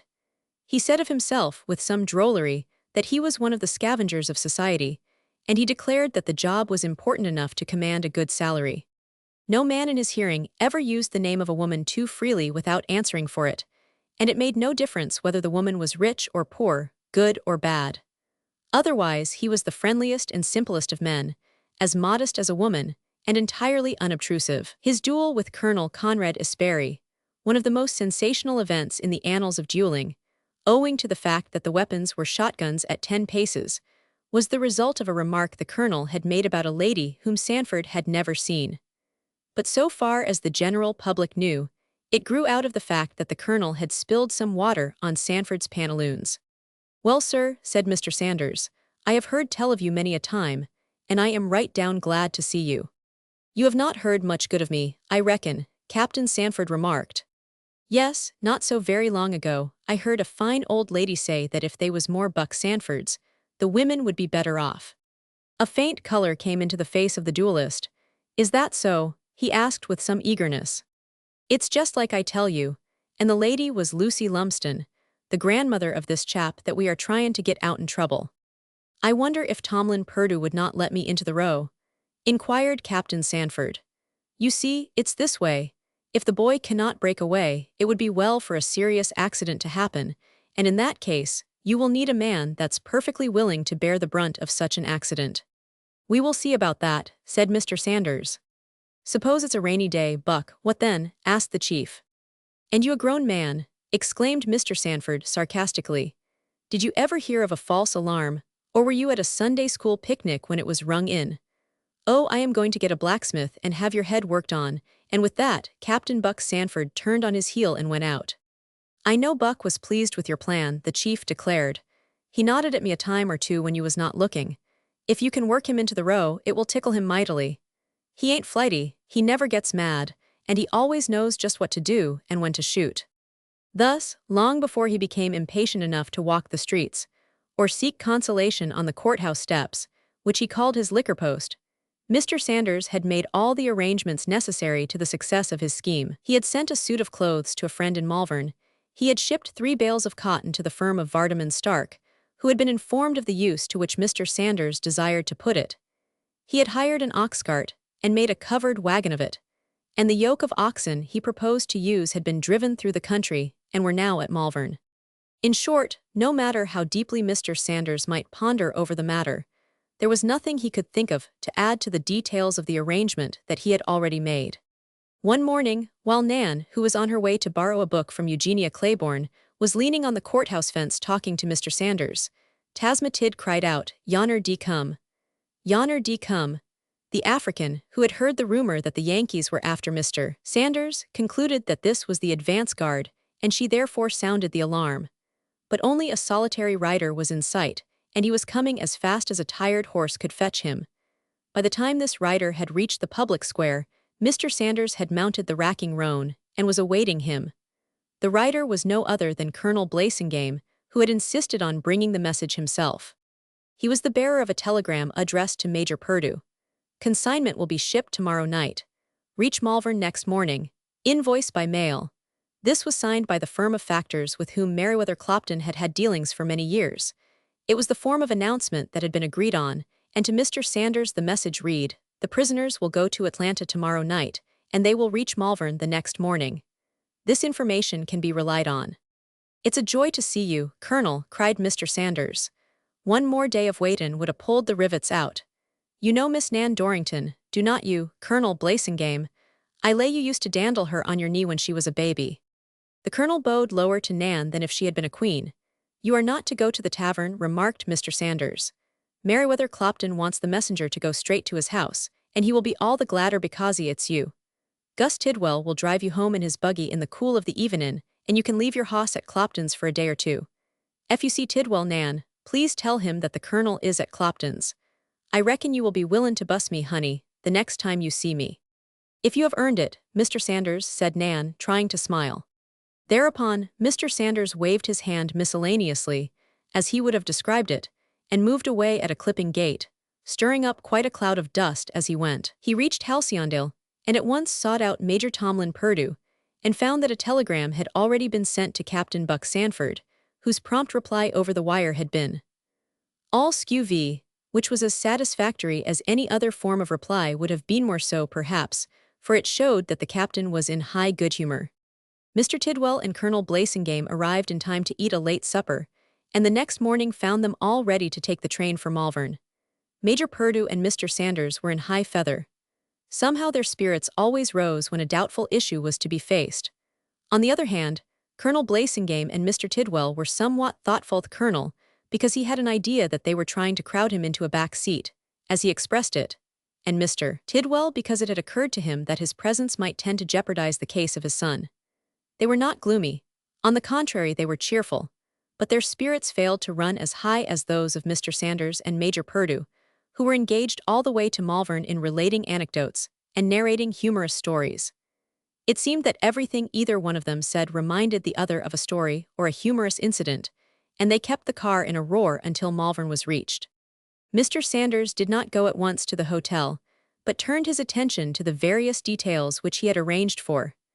Mr. Tidwell went to the hotel opposite the railway station, while Major Purdue and Colonel Blasingame, for obvious reasons, went to the rival hotel. There they found Captain Buck Sanford lounging about with a Winchester rifle slung across his shoulder. A great many people were interested when this pale and weary-looking little man appeared in public with a gun in his hands, and he was compelled to answer many questions in regard to the event. To all he made the same reply, namely, that he had been out practicing at a target. "I am getting so I cannot miss," he said to Major Purdue. "I wasted 24 cartridges trying to miss the bull's eye, but I could not do it. I do not know what to make of it," he complained. "There must be something wrong with me. That kind of shooting do not look reasonable. I am afraid something is going to happen to me. It may be a sign that I am going to fall over a cellar door and break my neck, or tumble downstairs and injure my spine." Then he left his gun with a clerk in the hotel, and taking Major Purdue by the arm, went into a corner and discussed the scheme which Mr. Sanders had mapped out. They were joined presently by Colonel Blasingame, and as they sat there, whispering together, and making many emphatic gestures, they were the center of observation, and word went around that some personal difficulty, in which these noted men were to act together, was imminent. Chapter 32. Malvern has a holiday. Very early the next morning Malvern aroused itself to the fact that the firemen and the police, and a very large crowd of the rag, tag and bobtail that hangs on the edge of all holiday occasions, were out for a frolic. A band was playing, and the old-fashioned apparatus with which fire departments were provided in that day and time was showing the amazed and amused crowd how to put out an imaginary conflagration. And it succeeded, too. Worked as it was by hand-pour, it sent a famously strong stream into the very midst of the imaginary conflagration. And when the fire raged no longer, the gallant firemen turned the stream on the rag, tag and bobtail, and such screams and such a scattering as ensued has no parallel in the history of Malvern, which is a long and varied one. But what did it all mean? It was some kind of a celebration, of course.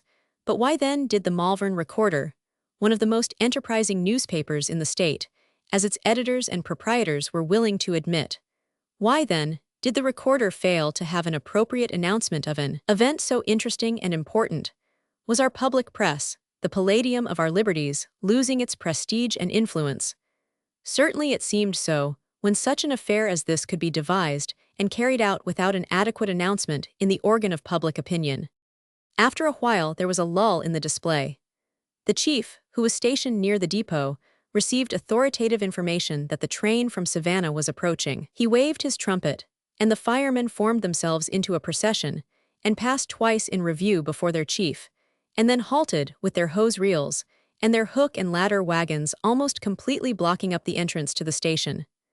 The crowd had followed them, but the police managed to keep the street clear so that vehicles might effect a passage.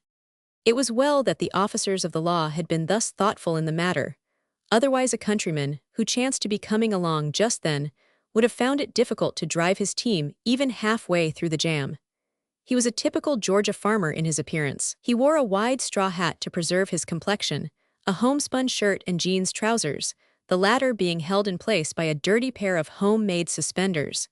He drove what is called a spike team, 2 oxen at the wheels and a mule in the lead. The day was warm, but he was warmer. The crowd had flurried him, and he was perspiring more profusely than usual. He was also inclined to use heated language, as those nearest him had no difficulty in discovering.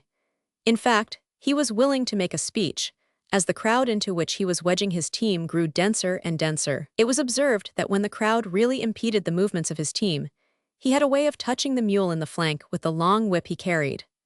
This was invariably the signal for such gyrations on the part of the mule as were calculated to make the spectators pay due respect to the animal's heels. "I do not see," said the countryman, "why you fellers do not get out summers and go to work. They's enough men in this crowd to make a crop big enough to feed a whole county, ef they would get out in the field and buckle down to it stidder loafin' round watchin' 'em spurt water at nothin'. It's a dad-blamed shame that the courts do not take a hand in the matter. Ef you lived in my county, you would have to work or go to the poorhouse. Whoa, Beck, gee, Buck, why do not you, contrive your hide?" At a touch from the whip, the rearing, plunging, and kicking of the mule were renewed, and the team managed to fight its way to a point opposite where the chief officials of the police and fire department were standing. The wagon to which the team was attached was a ramshackle affair apparently, but was strong enough, nevertheless, to sustain the weight of 3 bales of cotton, one of the bales being somewhat larger than the others. "My friend," said the chief of police, elevating his voice so that the countryman could hear him distinctly, "this is not a warehouse. If you want to sell your cotton, carry it around the corner yonder, and there you will find the warehouse of Vardaman Stark. If I want to sell my cotton, well, you do not reckon I want to give it away, do you? Way over yonder in the fur end of town, they told me that the cotton warehouse was down here summers, and that it was made of brick. This shebang is down yonder, and it's made of brick. How fur is t'other place?" "Right around the corner," said one in the crowd. "Humphys, that's the way why everything in this blamed town, it's other down yonder, or right around the corner. But ef it was right here, how could I get to it? Deliver me from places where they celebrate Christmas in the hottest part of June. Ef I ever get out in the town you will never catch me here agin, I'll promise you that." "Oh, mister, please do not say that," wailed some humorist in the crowd. "There's hundreds of us that could not live without you." "Oh, is that you?" cried the countryman. "Tell your sister Molly that I will be down as soon as I sell my cotton." This set the crowd in a roar, for though the humorist had no sister Molly, the retort was accepted as a very neat method of putting an end to impertinence. Inside the station, another scene was in the full swing of action. Certain well-known citizens of Halcyondale had been pacing up and down the planked floor of the station, apparently awaiting with some impatience for the moment to come when the train for Atlanta would be ready to leave. But the train itself seemed to be in no particular hurry. The locomotive was not panting and snorting with suppressed energy, as the moguls do in our day, but stood in its place with the blue smoke curling peacefully from its black chimney. Presently an access of energy among the employees of the station gave notice to those who were familiar with their movements that the train from Savannah was crossing the Y. Mr. Tidwell, of Shady Dale, who was also among those who were apparently anxious to take the train for Atlanta, ceased his restless walking, and stood leaning against one of the brick pillars supporting the rear end of the structure. Major Tomlin Purdue, on the other hand, leaned confidently on the counter of the little restaurant, where a weary traveler could get a cup of hasty and very nasty coffee for a dime. The major was acquainted with the vendor of these luxuries, and he informed the man confidentially that he was simply waiting a fair opportunity to put a few lead plugs into the carcass of the person at the far end of the station, who was no other than Mr. Tidwell. "Is that so?" asked the clerk breathlessly. "Well, I do not mind telling you that he has been having some of the same kind of talk about you, and you would better keep your eye on him. They say he's most as handy with his pistol as Buck Sanford." Slowly the Savannah train backed in, and slowly and carelessly Major Purdue sauntered along the raised floor. They had decided that the prisoners would most likely be in the second-class coach, and they purposed to make that coach the scene of their sham duel. It was a very delicate matter to decide just when to begin operations. A moment too soon or too late would be decisive. When this point was referred to Mr. Sanders, he settled it at once. "What's your mouth for, Gus? Shoot why that till the time comes to use your gun. And the major has got about as much mouth as you. Talk over the rough places and talk loud. Do not whisper, rip out a few dams and then cut your caper. This is about the only chance you will have to cuss the major out without gettin' hurt. I wished I was in your shoes. I would rake him up one side and down the other. You can stand to be cussed out in a good cause, I reckon, Major." "Yes-o, yes. It will make my flesh crawl, but I will stand it like a baby." "Do not nary one on you try to be too polite," said Mr. Sanders, and this was his parting injunction. The two men were the length of the car apart when the Savannah train came to a standstill. "Purdue, they tell me that you have been hunting for me all over the city," said Mr. Tidwell. He was a trained speaker, and his voice had great carrying power. The firemen of both trains heard it distinctly, caught the note of passion in it, and looked curiously out of their cabs. "Yes, I have been hunting you, and now that I have found you, you will not get away until you apologize to me for the language you have used about me," cried Major Purdue. He was not as loud a talker as Mr. Tidwell, but his voice penetrated to every part of the building. "What I have said I will stand to," declared Mr. Tidwell, "and if you think I have been trying to keep out of your way, you will find out differently, you blustering blackguard." The major insisted afterward that Tidwell took advantage of the occasion to give his real views. "Are you ready, you cowardly hellion?" cried the major, apparently in a rage. "As ready as you will ever be," replied Tidwell hotly. He was the better actor of the two. And then just as the prisoners were coming out of the coaches, soon as Gabriel, lean and haggard, had reached the floor of the station, Major Purdue whipped out his pistol, and a shot rang out, clear and distinct, and it was immediately reproduced from the further end of the car by Mr. Tidwell, and then the shooting became a regular fusillade. There was a wild scattering on the part of the crowd assembled in the station, a scuffling, scurrying panic, and in the midst of it all Gabriel ducked his head and made a rush with the rest. He had been handcuffed, but his wrist was nearly as large as his hand, and he had found early in his experience with these bracelets that by placing his thumb in the palm of his hand, he would have no difficulty in freeing himself from the irons. This he had accomplished without much trouble as soon as he started out of the car, and when he ducked his head and ran, he had nothing to impede his movements. And Gabriel was always swift of foot, as Cephas will tell you. On the present occasion, he brought all his strength and energy and will to bear on his efforts to escape. Running half-bent, he was afraid the crowd which he saw all about him, pushing and shoving and apparently making frantic efforts to escape, would give him some trouble. But strangely enough, this struggling crowd seemed to help him along. He saw men all around him with uniforms on and wearing queerly shaped hats. They opened a way before him and closed in behind him. He heard a sharp cry, "Prisoner escaped," and he heard the energetic commands of the officer in charge, but still the crowd opened a way in front of him and closed up behind him. This pathway, formed of struggling firemen, led Gabriel away from the main entrance and conducted him to the side, where there was an opening between the pillars. Not 20 feet away was the countryman with his queer-looking team.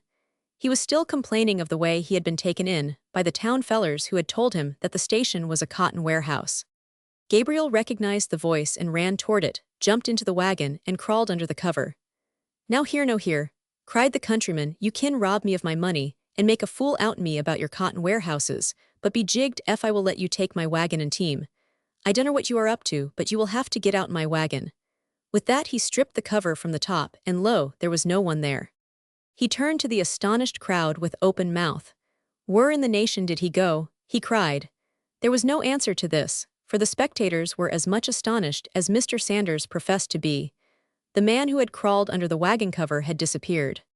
He turned to the astonished crowd with a face on which amazement was depicted, crying out, "Now, you see, gentlemen, what honest men have to endure when they come to your blame town. Whoever he is, and wheresoever he may be, that chap ain't up to no good." Then he looked under the wagon and between the bales of cotton, and finally, took the cover and shook it out, as if it might be possible for one of the slick city fellers to hide in any impossible place. There was a tremendous uproar in the station, caused by the soldiers trying to run over the firemen and the efforts of the firemen to prevent them. In a short time, however, a squad of soldiers had forced themselves through the crowd, and as they made their appearance, Mr. Sanders gave the word to Old Beck, saying as he moved off, "If you gents will excuse me, I will mosey along, and the next time I have a crap of cotton to sell, I will wagon it to some place or other where WR houses ain't depots, and where jugglers do not jump on you and make their disappearance in broad daylight. This is my first trip to this great town, and it will be my last if I know myself, and I rather reckon I do." As he spoke, his team was moving slowly off, and the soldiers who were in pursuit of Gabriel had no idea that it was worth their while to give the countryman and his superannuated equipment more than a passing glance. It was providential that Captain Falconer, who was to have conveyed the prisoners to Atlanta, should have been confined to his bed with an attack of malarial fever when the order for their removal came. The captain would surely have recognized the countryman as Mr. Sanders, and the probability is that Gabriel would have been recaptured, though Captain Buck Sanford, who was sitting in an upper window of the hotel, with his Winchester across his lap, says not. The officer in charge did all that he could have been expected to do under the circumstances. By a stroke of good luck, as he supposed, he found the chief of police near the entrance of the station and interested that official in his effort to recapture the prisoner who had escaped. By order of the military commander in Atlanta, the train was held a couple of hours while the search for Gabriel proceeded. The whole town was searched and researched, but all to no purpose. Gabriel had disappeared and was not to be found by any person hostile to his interests. Mr. Sanders drove his team around to the warehouse of Vardaman Stark, where he was met by Colonel Tom Vardaman, who, besides being a cotton factor, was one of the political leaders of the day, and as popular a man as there was in the state. "I heard a terrible fusillade in the direction of the depot," he said to Mr. Sanders, as the latter drove up. "I hope nobody's hurt." "Well, they ain't much damage done, I reckon. Gus Tidwell and Major Purdue took a notion to play a game of tag-wy pistols. They are doin' it jest for fun, I reckon. They want to show you city fellers that all the public spirit and enterprise ain't knocked out in the country chaps." "Well, they are almost certain to get in the lockup," remarked Colonel Tom Vardaman. "It really looks that-a-way," said Mr. Sanders, dryly.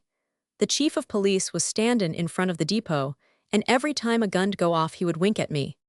Colonel Tom laughed and then turned to Mr. Sanders with a serious air. "What did I tell you about that wild plan of yours to rescue one of the prisoners? You have had all your trouble for nothing, and the probability is that you are out considerable cash first and last. You do not catch grown men asleep any more. Why, if the officer in charge of those poor boys were to permit one of them to escape, he would be court-martialed, and it would serve him right." "So it would," replied Mr. Sanders, "and I am mighty glad it wa'n't Captain Falconer. This feller that had the boys in tow is a stranger to me, and I am glad of it. He will never know who lost him his job. He's a right nice-lookin' feller, too, but when he run out in the depot a while ago, his face kinder spoke up and said he had had a dram too much some time endiorin' of the night. Or his color mought have been high because he was flurried or skeered. Now then, Colonel Tom, if you have done what you laid off to do, and I do not misdoubt it in the least, you have got a safe place where I kin store a bale of long-staple cotton, agin a rise in prices. If you have got it fixed, I will drive right in, because the kind of cotton I am dealin' in will spile if it lays in the sun too long." "Do you mean to tell me—" "I am mean enough for anything, Colonel Tom. But right now, I want to get where I can drench a long-sufferin' friend of mine why a big gourdful of cold water." "But Mr. Sanders—" "If you would 'a stuck in the William H., you would 'a purty nigh had my whole name," remarked Mr. Sanders with a solemn air. "Why, dash it, man, you have taken my breath away. Drive right in there. John, Henry, come here, you lazy rascals, and take this team out. "I told you," said Colonel Tom to Mr. Sanders as the Negroes came forward, "that you could not get any better prices for your cotton than I offered you. We treat everybody right over here, and that's the way we keep our trade."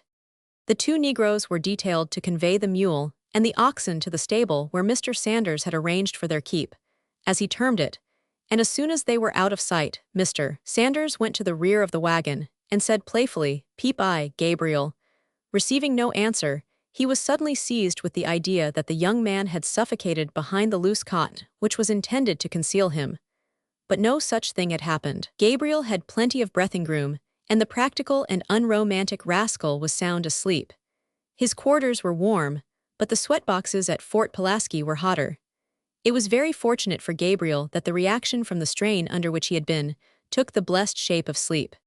Gabriel's place of concealment was simplicity itself.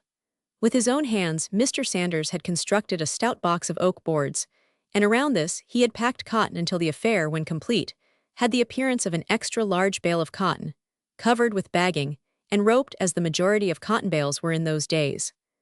The only way to discover the sham was to pull out the cotton that concealed the opening in the end of the box. In delivering his message to Cephas, Mr. Sanders had called this loose cotton a plug, and the fact that the word was new to the vocabulary of the schoolchildren gave great trouble to Gabriel, causing him to lose considerable sleep in the effort to translate it satisfactorily to himself. The meaning dawned on him one night when he had practically abandoned all hope of discovering it, and then the whole scheme became so clear to him that he could have shouted for joy. It was thought that a search would be made for Gabriel in the neighborhood of Shady Dale, and it was decided that it would be best for him to remain in the city until all noise of the pursuit had died away. But no pursuit was ever made, and it soon became apparent to the public at large that radicalism was burning itself out at last, after a weary time. When rage has nothing to feed upon, it consumes itself, especially when various chronic maladies common to mankind take a hand in the game.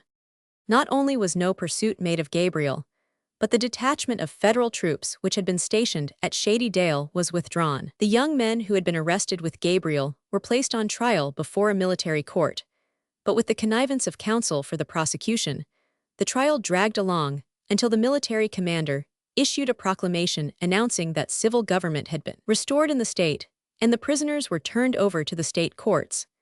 And as there was not the shadow of a case against them, they were never brought to trial, a fact which caused someone to suggest to Mr. Sanders that all his work in behalf of Gabriel had been useless. "Well, it did not do Gabriel no good, maybe," remarked the veteran, "but it holp me up mightily. It gie me something to think about, and it holp me across some mighty rough places. You have to pass the time away anyhow, and what better way is they than workin' for them you like?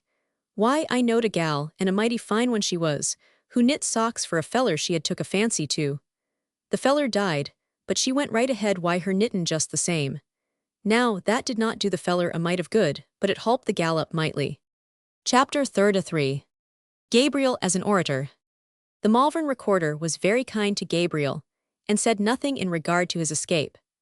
This was due to a timely suggestion on the part of Colonel Tom Vardaman, who rightly guessed that the government authorities would be more willing to permit the affair to blow over, provided the details were not made notorious in the newspapers.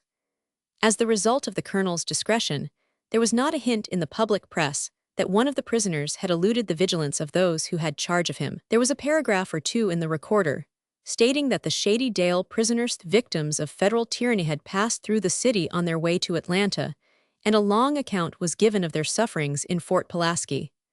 The facts were supplied by Gabriel, but the printed account went far beyond anything he had said. "They are not the first martyrs that have suffered in the cause of liberty," said the editor of the Recorder, in commenting on the account in the local columns, "and they will not be the last.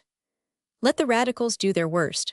On the old red hills of Georgia, the campfires of democracy have been kindled, and they will continue to burn and blaze long after the tyrants and corruptionists have been driven from power."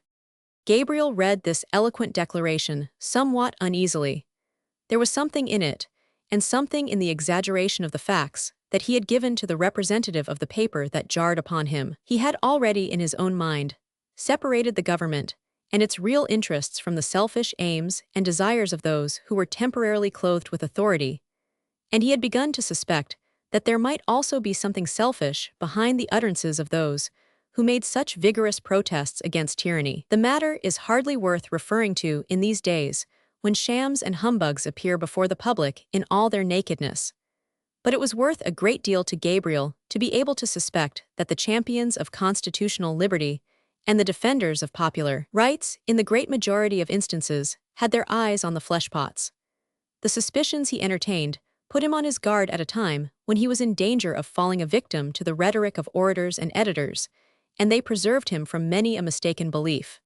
During the period that intervened between his escape and the announcement of the restoration of civil government in Georgia, Gabriel settled down to a course of reading in the law office of Judge Vardaman, Colonel Tom's brother. He did this on the advice of those who were old enough to know that idleness does not agree with a healthy youngster, especially in a large city.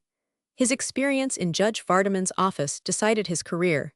He was fascinated from the very beginning. He found the dullest law book interesting, and he became so absorbed in his reading that the genial judge was obliged to warn him that too much study was sometimes as bad as none. Yet the lad's appetite grew by what it fed on.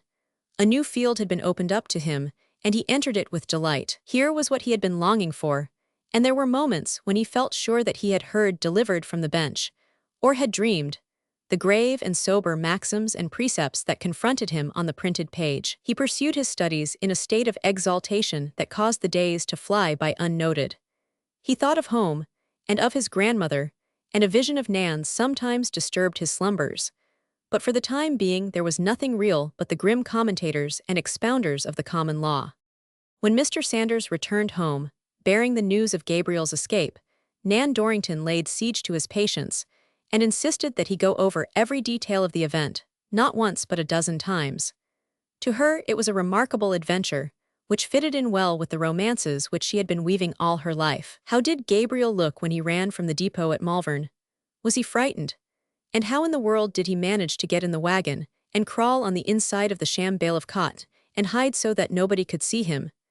And what did he say, and how did he look when Mr. Sanders found him asleep in the cotton bale box, or the cotton box bale, whichever you might call it? "Why, honey, I have told you all I know and a whole lot more," protested Mr. Sanders. "If everybody was named Nan, I would be the most populous man in the whole county." "Well, tell me this," Nan insisted. "What did he talk about when he woke up? Did he ask about any of the home folks?" "Lemme see," said Mr. Sanders, pretending to reflect. He turned over in his box and got his hair catched in a rough plank, and then he bust out cryin' just like you used to do when you got hurt. I kinder muched him up, and then he up and told me a whole lot of stuff about a young lady. How he was gwine to win her ef he had to stop chowin' tobacco and cussin'. I will name no names, because I promised him I would not." "I think that is disgusting," Nan declared. "Do you mean to tell me he never asked about his grandmother?" "Fiddlesticks, Nan, he looked at me like he was hungry, and I told him all about his grandmother, and he kept on a-lookin' hungry, and I told him all about her neighbors. What he said I could not tell you no more than the man in the moon. He done just like any other healthy boy would have done, and that's all I know about it." "That's what I thought," said Nan wearily. "Boys are so tiresome." Well, Gabriel did not look much like a boy when I seed him last. He had not shaved in a month of Sundays, and his beard was purty nigh as long as my little finger. He could not go to a barber shop in Malvern for fear some of the niggers might know him and report him to the commander of the post there. I begged him not to shave the beard off. He looks mighty well, Wyatt. "His beard," cried Nan. "If he comes home with a beard I will never speak to him again. Gabriel with a beard, it is too ridiculous." "Do not worry," Mr. Sanders remarked soothingly. "If I get word of his comin' I will get me a pair of shears, and meet him outside the corporation line, and lop his whiskers off for him. But I tell you now, it will not make him look a bit pertier, not a bit." "You needn't trouble yourself," said Nan with considerable dignity. "I have no interest in the matter at all." "Well, I thought maybe you would be glad to get Gabriel's beard, and make it in a sofa pillow." "Why, whoever heard of such a thing?" cried Nan. In common with many others, she was not always sure when Mr. Sanders was to be taken seriously. "I knowed a man once," replied Mr. Sanders, by way of making a practical application of his suggestion, that vowed he would never shave his beard off till Henry Clay was elected president. Well, it growed and growed, and by maybe it got so long that he had to wrop it around his body a time or two for to keep it from draggin' the ground. It went on that away for a considerable spell, till one day, whilst he was talkin' a nap, His wife took her scissors and whacked it off. The reason she gave was that she wanted to make 4 or 5 sofa pillows, but I heard afterwards that she changed her mind and made a good big mattress. Nan looked hard at the solemn countenance of Mr. Sanders, trying to discover whether he was in earnest, but older and wiser eyes than hers had often failed to penetrate behind the veil of childlike serenity that sometimes clothed his features. One day while Gabriel was deep in a law book, Colonel Tom Vardaman came in smiling. He had a telegram in his hand, which he tossed to Gabriel. It was from Major Tomlin Purdue, and contained an urgent request for Gabriel to take the next train for Halcyondale, where he would meet the prisoners who had been released pending their trial by the state courts, an event that never came off. Gabriel had seen in the morning paper that the prisoners were to be released in a day or two. But undoubtedly, Major Purdue had the latest information, for he was in communication with Meriwether Clopton and other friends of the prisoners who were in Atlanta watching the progress of the case. Gabriel lost no time in making his arrangements to leave, and he was in Halcyondale some hours before the Atlanta train was due. When all had arrived, they were for going home at once. But the citizens of Halcyondale, led by Major Purdue and Colonel Blasingame, would not hear of such a thing. "No, sirs," exclaimed Major Purdue. "You young ones have been away from home long enough to be weaned, and a day or two will not make any difference to anybody's feelings. We have long been wanting a red-letter day in this section, and now that we have got the excuse for making one, we are not going to let it go by. Everything is fixed, or will be by day after tomorrow. We are going to have a barbecue halfway between this town and Shady Dale. The time was ripe for it anyhow, and you fellows make it more binding. The people of the 2 counties have not had a jollification since the war, and they could not have one while it was going on. They have not had an excuse for it, and now that we have the excuse we are not going to turn it loose until the jollification is over." And so it was arranged. Notice was given to the people in the old-fashioned way, and nearly everybody in the 2 counties not only contributed something to the barbecue, but came to enjoy it. And when they were assembled, they made up the largest crowd that had been seen together in that section since the day when Alexander Stevens and Judge Cohn had their famous debatia debate, which finally ended in a personal encounter between the two. The details of the barbecue were in the hands of Mr. Sanders, who was famous in those days for his skill in such matters. The fires had been lighted the night before, and when the sun rose, long lines of carcasses were slowly roasting over the red coals, contributing to the breezes an aroma so persistent and penetrating that it could be recognized miles away, and so delicious that, as Mr. Sanders remarked, it would make a sick man's mouth water. A speaker's stand had been erected, and everything was arranged just as it would have been for a political meeting. There was a good deal of formality, too. Major Purdue prided himself on doing such things in style. He was a great hand to preside at political meetings, in which there is considerable formality. As the major managed the affair, the friends of the young men caught their first glimpse of them as they went upon the stand. By some accident, or it may have been arranged by Major Purdue, Gabriel was the first to make his appearance, but he was closely followed by the rest. A tremendous shout went up from the immense audience, which was assembled in front of the stand, and this was what the major had arranged for. The shouts and cheers of a great assemblage were as music in his ears. He comported himself with as much pride as if all the applause were a tribute to him. He advanced to the front, and stood drinking it in greedily, not because he was a vain man, but because he was fond of the excitement with which the presence of a crowd inspired him. It made his blood tingle. It warmed him as a glass of spiced wine warms a sick person. When the applause had subsided, the major made quite a little speech, in which he referred to the spirit of martyrdom betrayed by the young patriots, who had been seized and carried into captivity by the strong hand of a tyrannical government, and he managed to stir the crowd to a great pitch of excitement. He brought his remarks to a close by introducing his young friend, Gabriel Tolliver.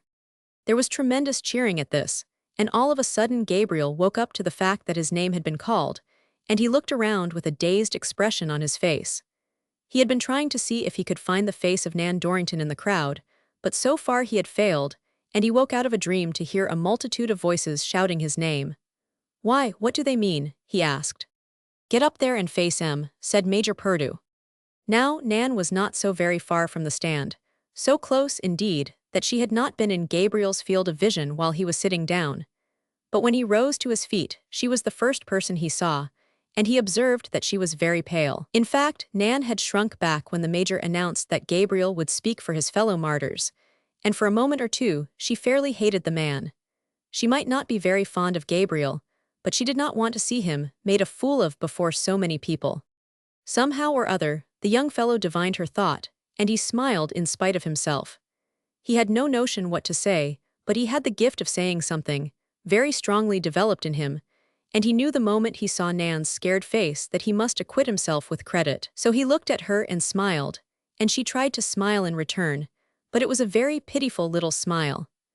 Gabriel walked to the small table and leaned one hand on it, and his composure was so reassuring to everybody but Nan, that the cheering was renewed and kept up while the youngster was trying to put his poor thoughts together. He began by thanking Major Purdue for his sympathetic remarks, and then proceeded to take sharp issue with the whole spirit of the major's speech, using as the basis of his address an idea that had been put into his head by Judge Vardaman. The day before he left Malvern, the judge had asked him this question: why should a parcel of politicians turn us against a government under which we are compelled to live? This was the basis of Gabriel's remarks. He elaborated it, and was perhaps the first person in the country to ask if there was any Confederate soldier who had feelings of hatred against the soldiers of the Union. He had not gone far before he had the audience completely under his control. Almost every statement he made was received with shouts of approval, and in some instances, the applause was such that he had time to stand and gaze at Nan, whose color had returned, and who occasionally waved the little patch of lace-bordered muslin that she called a handkerchief. She was almost frightened at Gabriel's composure. The last time she had seen him, he was an awkward young man, whose hands and feet were always in his way. She felt that she was his superior then, but how would she feel in the presence of this grave young man, who was as composed while addressing an immense crowd as if he had been talking to Cephas, and who was dealing out advice to his seniors right and left?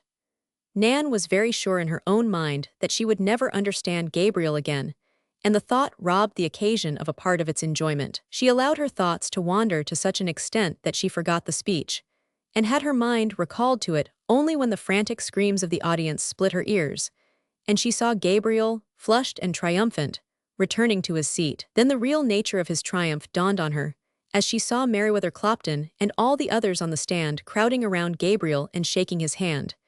She sat very quiet and subdued until she felt someone touch her shoulder. It was Cephas, and he wanted to know what she thought of it all. Was not it splendiferous? Nan made no reply, but gave the little lad a message for Gabriel, which he delivered with promptness.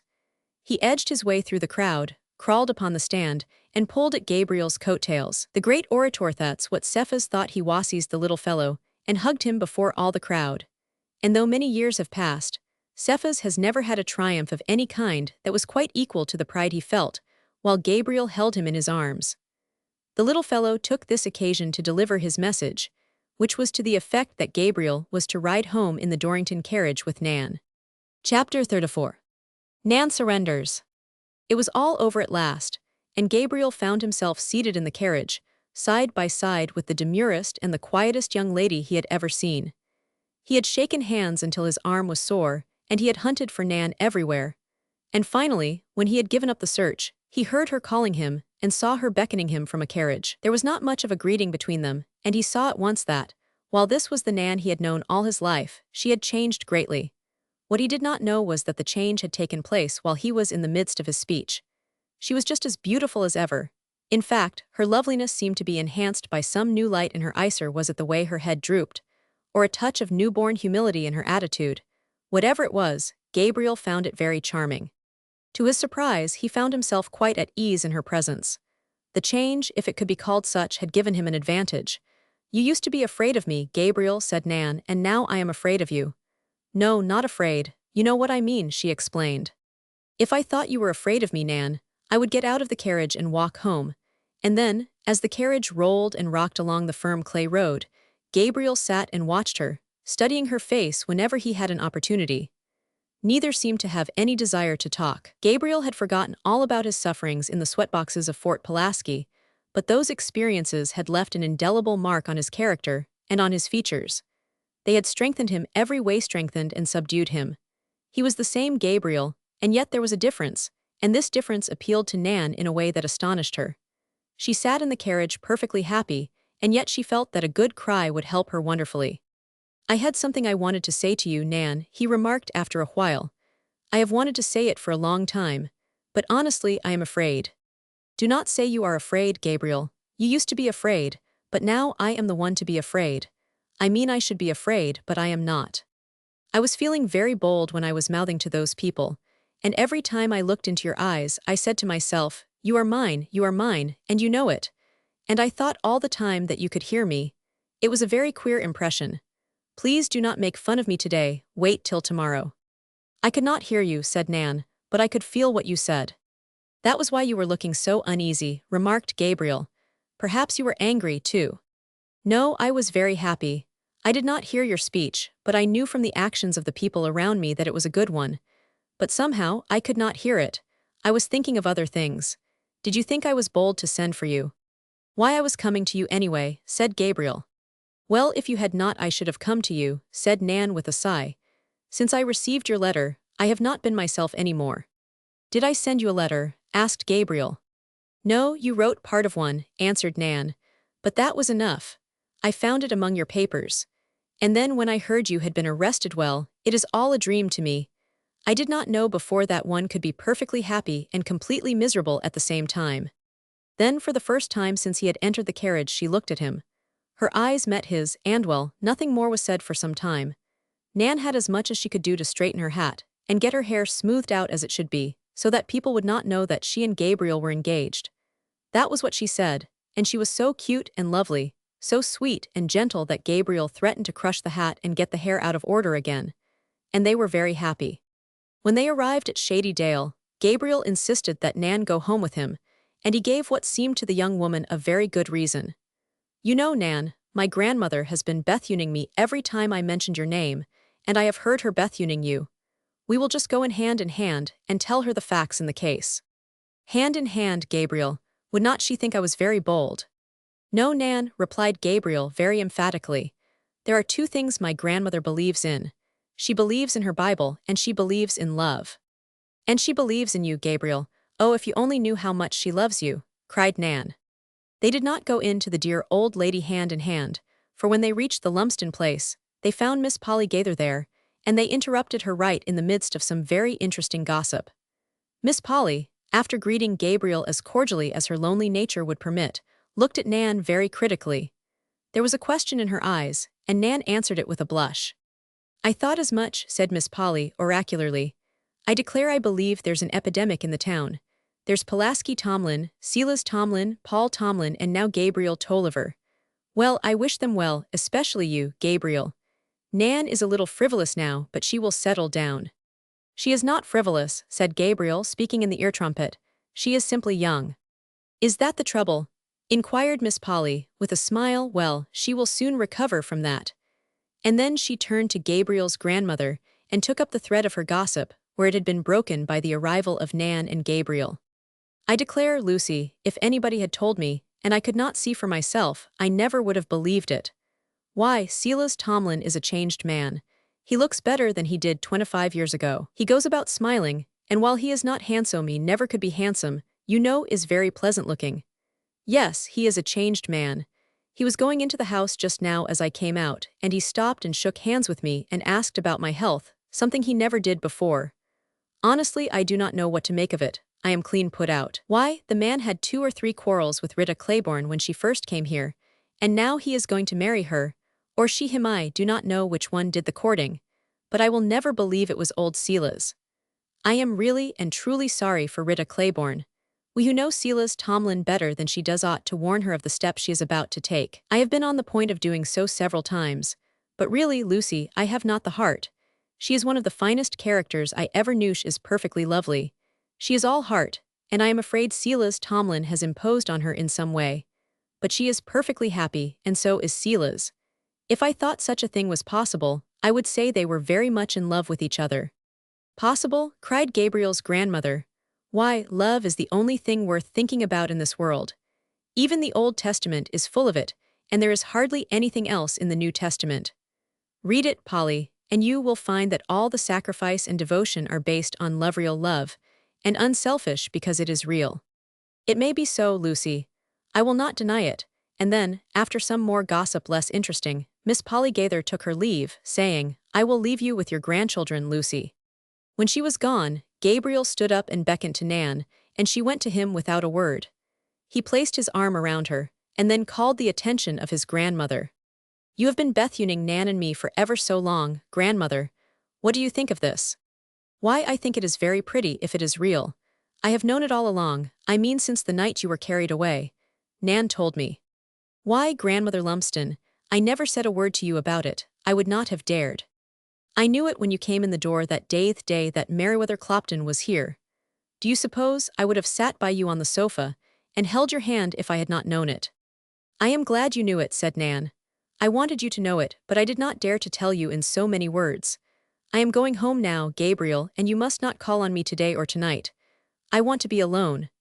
I am so happy, she said to Mrs. Lumsden as she kissed her, that I do not want to talk to anyone, not even to Gabriel. And this was Gabriel's thought too. He saw none of his friends that day, and when night fell he went out to the old Bermuda Hill and lay upon the warm damp grass, the happiest person in the world. The end.